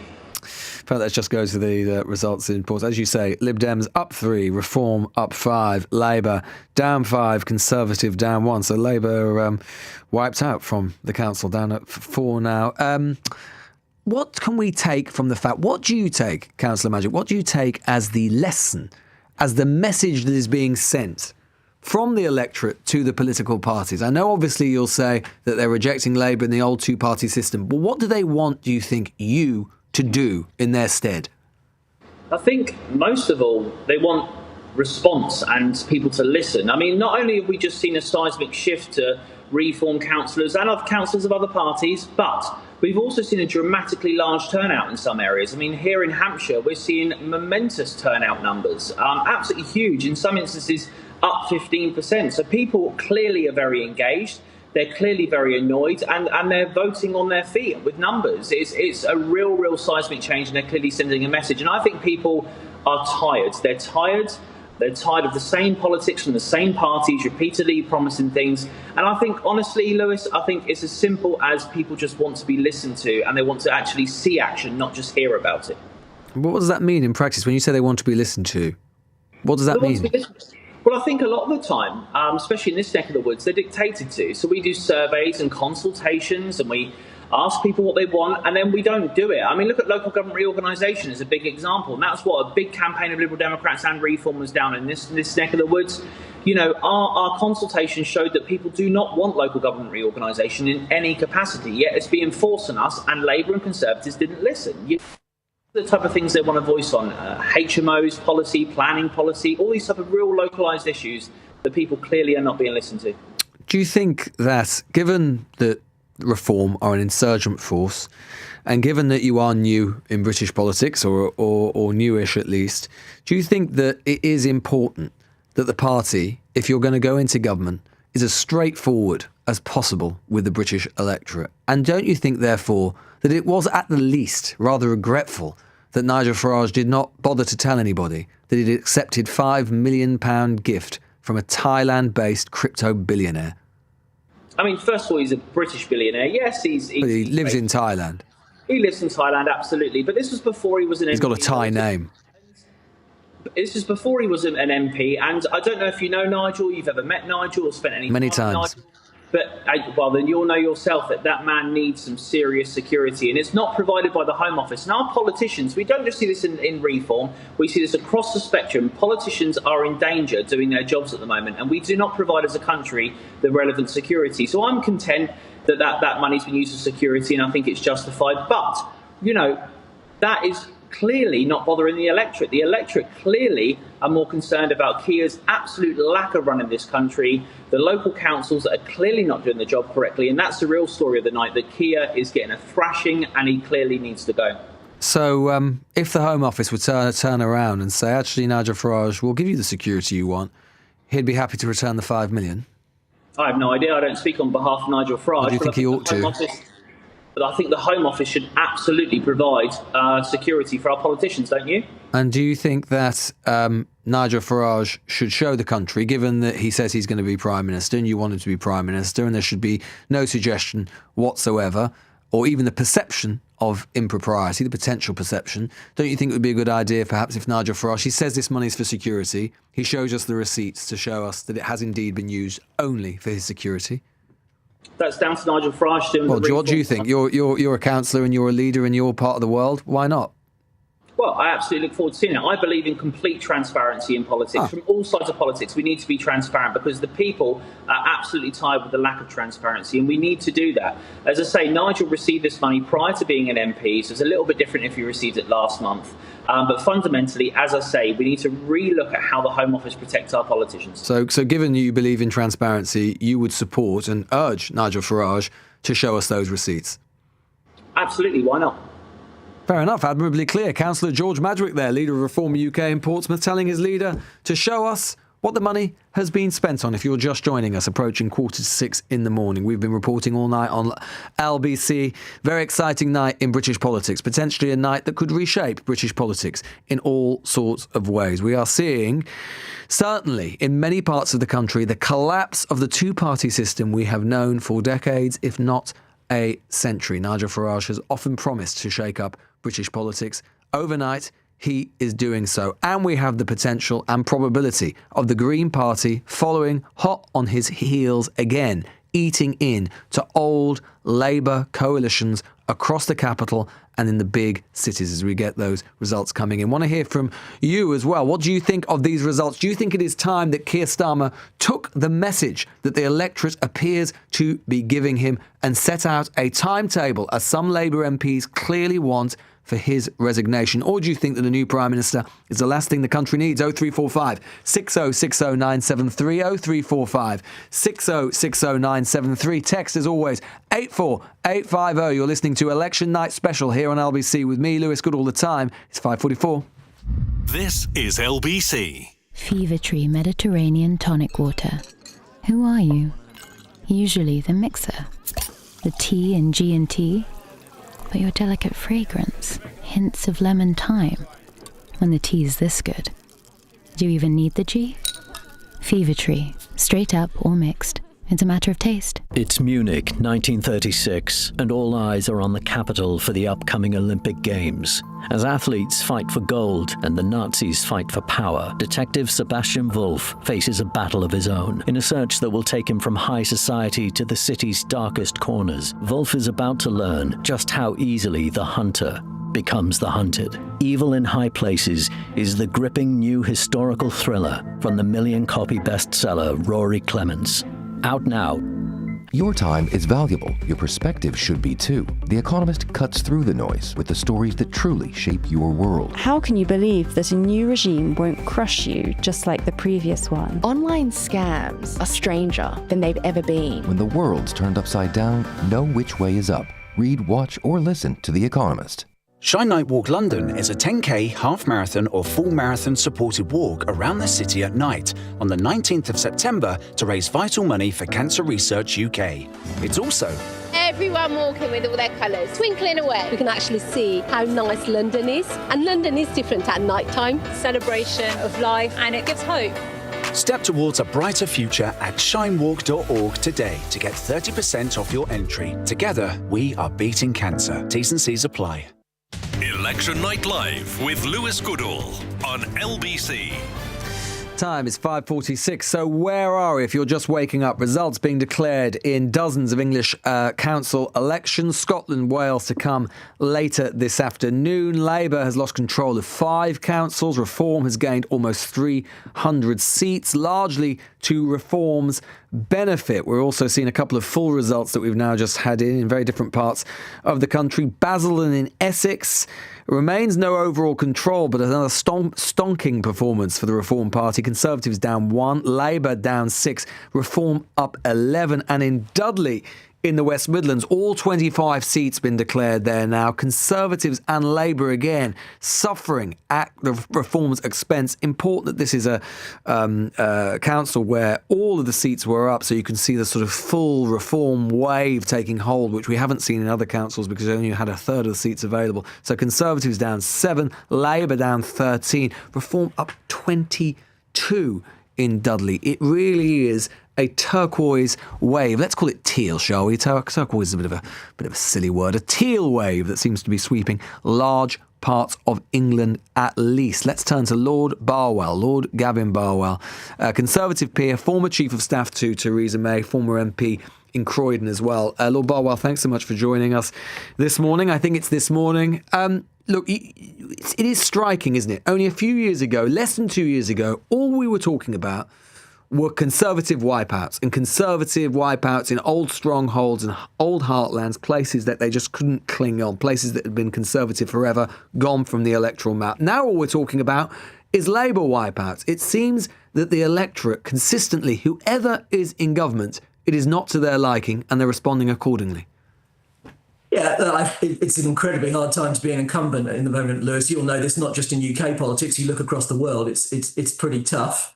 But I think a lot of people in the Labour Party, I suspect, will probably feel the government has partly made things worse for itself with some of the big mistakes it's made. When I'm someone who, I'm obviously not a Labour supporter, but I would have acknowledged in 2024 we needed a change of government, and I hoped we'd get a government that would be pro-growth in the way that Keir Starmer and Rachel Reeves said before the election. And I don't think they've actually followed through on that. If they wanted any advice on where to go from here, I think if they're going to recover, the core to it has got to be getting the economy growing and people's living standards going up. If they don't deliver that, these results tell you what's coming their way at the next general election. I mean, in a way, this is the thing that I always keep coming back to, Gavin, which is that, in a way, we spend so much of our time, those involved with us, covering politics, analysing politics, obsessing about politics. We talk about the sort of changes to the party system. We talk about the anti-incumbency feeling. We talk about all these realignments and so on, in a way, and marvelling about why that might be. I suspect historians, when they look back at this period in decades to come, they probably won't find it very complicated at all. They'll just sort of say, well, look, what you had was the first time since the Napoleonic Wars where living standards stagnated or got worse for 20 years. And guess what? Democratic electorates kept telling politicians they wanted something done about it. And even though politicians have tried to do something about it, they have not been successful in so doing. And guess what? They keep losing. It's as simple as that, isn't it? It's living standards. I think that's the core of it, right? Of course, there's other things you could talk about. I mean, one of the things I would observe is, from a Conservative point of view, the Brexit issue basically kind of broke our coalition. And a lot of the problems the Conservative Party has, actually, that's also part of the problem of growth. I think you and I would probably agree that the decision that the country made has made the underlying economic challenges more difficult as well. But yes, at its core, in pretty much every democracy in the world, if you look at what's happening to living standards, it's a pretty good predictor of what's going to happen at the next election. And we are seeing, and it's not just a uniquely British disease, although our productivity problems are especially bad. I mean, you talk about the incumbency factor. It can be, these are local elections, so it's easy to be parochial. They are by definition parochial, although there'll be national elections in Scotland and Wales. But it is true, it is part of a much wider trend, isn't it? I mean, when we look around the world, the democratic world, it is almost impossible to be an incumbent and sustain a political project. Trump, Biden has exactly that problem, comes in, has the problem of sustaining his popularity. Trump comes back. He now finds himself at record lows. We see what's happened in Germany with Merz. We see what's happened with Macron. We see what's happened in Scandinavian political parties. Dane just had their worst. Danish Labour, which was much heralded, so had their worst election result for a century. Even Meloni in Italy, who again was much heralded, struggling now. It just feels almost as if electorates don't want to hear, or at least electorates can never be satisfied right now with what incumbents are offering. So I think you've got two things going on at a kind of macro scale beyond the UK, which is ever since the global financial crisis, advanced economies have struggled to get back to the level of productivity growth they saw before. And as you said, the UK has been particularly affected, but it's pretty much everyone's in the same boat there. And then, as you regularly cover on LBC, the kind of overall global macro situation in terms of geopolitics is incredibly difficult at the moment. You have to have a bit of sympathy for Keir Starmer and Rachel Reeves. At the start of the year, it looked like maybe the UK economy was getting into a slightly better place. And then the United States starts a completely unnecessary war in the Gulf, which has knocked our economy and every other economy around the world back, right? So it is a really challenging period to be an incumbent. But as I said, I think the government has also got some things badly wrong that have made their situation worse. And then if I can just for a second, you were talking about reform and its performance. I saw something just now from John Curtis, who I think probably both you and I would have huge respect for as a kind of commentator on these things. And he was making the point that they're not, as they're trying to claim, now a national party doing well everywhere. He had a statistic, Lewis, which was that in those wards that voted 60% or more for Brexit, they're averaging 40% of the vote. Amazing performance for them, right? But in those wards that voted less than 40% for Brexit, they're averaging 9%. And one of the things I found, I spent 11 hours yesterday slogging the streets of Croydon on behalf of our candidates there. And there were a lot of people voting tactically Conservative to stop reform. There are a lot of people. Now, London may be a bit different to other bits of the country. A lot of people really nervous about the idea they were going to wake up with a reform councillor. And so whilst I'm not going to for one moment claim these are anything other than good results of reform, they're not, I think, breaking through across the whole country. They're doing well, doing very well in certain parts of the country. You have been in Downing Street during a period when there were catastrophically bad election results. Back in 2019 with Theresa May, Conservatives came fifth in those European election results and did terribly in the locals as well. It is always very difficult, isn't it, for incumbent governments when they've taken a shellacking like this one from the electorate to know quite what to say. Because on the one hand, you can't turn around and go, you know what, you're totally right, we're terrible. You were completely right to make that decision. But on the other hand, you can't also turn around to them and go, no, you're completely wrong about us and we're going to ignore what you're saying. And so they always end up in this slightly pained position, which we've heard a little bit on the show tonight, which is to say, well, what we need to do is more of what we're doing and faster, and we need to shout about it more. Is that, when you're sort of trying to think about and calibrate that message, is that basically an impossible message to thread? Or can you think of something that Starmer needs to say later today that might actually resonate?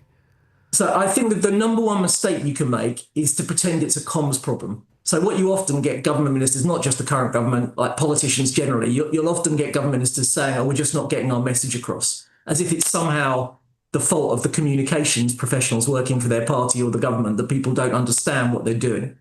So you have to, I think, listen to what people are telling you and understand why it is that they're upset with you. In the case you cited in 2019, it was pretty obvious, which is at the point at which we failed to deliver Brexit by the given date, the Conservative coalition completely fractured, right? So you could, and actually Theresa had announced she was standing down even before those results came in. But you've got to understand why it is that the electorate are angry with you, and you've got to try and do something to address that. It's no good just trying to pretend, as politicians often do. It's all just a comms problem. And that's what we've heard tonight, or at least that's what we've largely heard tonight. Yeah, it's difficult, right? One of the things that anyone, if they're talking honestly, will tell you as an MP is you don't really know what you're going to feel like when you get, but they would have known these bad results were coming, right? But you don't really know what it feels like until you're in that sports hall or school or wherever your count is taking place, and some of your best friends have lost their seats and they're crying and they're saying to you, what are you going to do about this? And it is a personal thing for MPs when local election results, it's often their most dedicated activists who are losing their seats, and it's not their fault. It's nothing to do with their performance as councillors. And it does also, I mean, again, people rightly say don't get too excited, it's local elections. And of course, it is important to say at this point in the electoral cycle, in the last election, what was it? It would have been sort of 2021, 2022. A lot changed during that period. And, this government still has time. It has 3 years, over 3 years if it wants. It's got until July 2029. Imagine, Trump will be out of the White House. Who knows? Well, probably. Who knows what will have happened by then? But it's also true to say, isn't it, that we, as we've been discussing, we can see what the trends are. And we also know that Keir Starmer, we know what sort of politician he is. And my sense in terms of what the Labour Party is thinking about now, and again, you'll have some sense of this as well, having gone on the other side of things, but not in Downing Street, thinking about how parties are going to react. Ultimately, can he do the thing which is actually almost very, very difficult to do, which is change? I mean, he is who he is. He's a known quantity, isn't he? He's been Labour leader now since 2020. He's been Prime Minister for nearly 2 years. Do you think he has, from what you know of and have seen of leaders up close, do you think he has another gear? I think it's very hard for people when they get to a certain age in life to change. I think we are who we are, right? And we have our strengths and we have our weaknesses. So can he change the kind of strategic direction of the government? Possibly. Is he going to change the way he goes about being Prime Minister? That feels to me much less likely. And just actually on your party while we're at it, because it sort of says something about the times that we're not talking about the Conservative Party that much. From what we've seen so far of these results, what do you think it means for Kemi Badenoch and for the Conservative Party? Because, of course, they will say, and there's some truth to this, they're coming off a high watermark in terms of results. Obviously, they're 2 years away from that terrible election defeat, the worst in the Conservative Party's history. But you have got to start making gains at some point. You've got to start coming back at some point if anybody thinks it's credible that you've got a chance of actually coming back nationally for the next election. So I'd say two things from a Conservative point of view. I think the results, no one can pretend these are good results, first thing, right?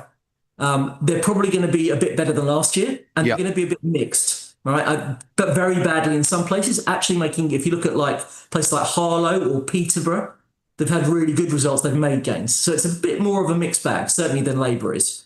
So I'd say two things to you, Lewis. The first is, I think Kemi personally, in the last 6 months or so, I think her performance in the House of Commons has been really good, and her personal ratings are pretty good.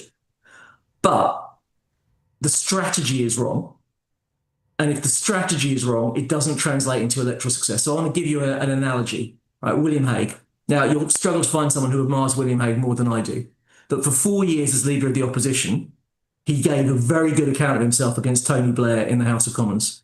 It translated into virtually no gains at all at the next general election.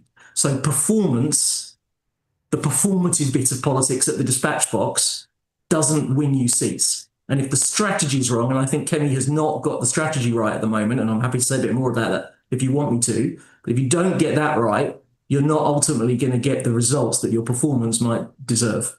Lord Gavin Barwell, I would love to hear more from that, but I'm afraid that I'm out of time on this show, which is saying something really, because we have been on air for some 8 hours now, but unfortunately, such is the way of things. Gavin Barwell there, an extraordinary night in British politics. I suspect an extraordinary day in British politics to come. Nigel Farage has often promised that he would redraw and repaint the political map. He has often overstated what he was achieving in politics. If these results are anything to go by, he and the Greens are doing something that has long been prophesied, but rarely, if ever, brought about. They are breaking the mould of British politics. We are seeing the collapse gradually and then suddenly of the two-party duopoly that has been the scaffolding of British politics for a century. So much more to come. If you missed any of today's show, if you can call it that, you can listen back for free on our Global Player app or the LBC app. If you have a spare 8 hours to kill, download the official LBC app for free from your app store now. That is it from us on this election special. An absolute pleasure to have your company all evening. Remember to download and listen to The News Agents. That is coming up. A special episode we'll be recording later this afternoon. Stay with LBC as our election coverage continues throughout the day with Simon Conway on LBC News and now Nick Ferrari at breakfast on LBC. Thanks, Lewis. At 6 o'clock on Friday, May the 8th, On Form Reform UK sweeps across much of England. It's Love's Labour's lost for Sir Keir Starmer and his Labour Party. And we've got reporters across the whole of England.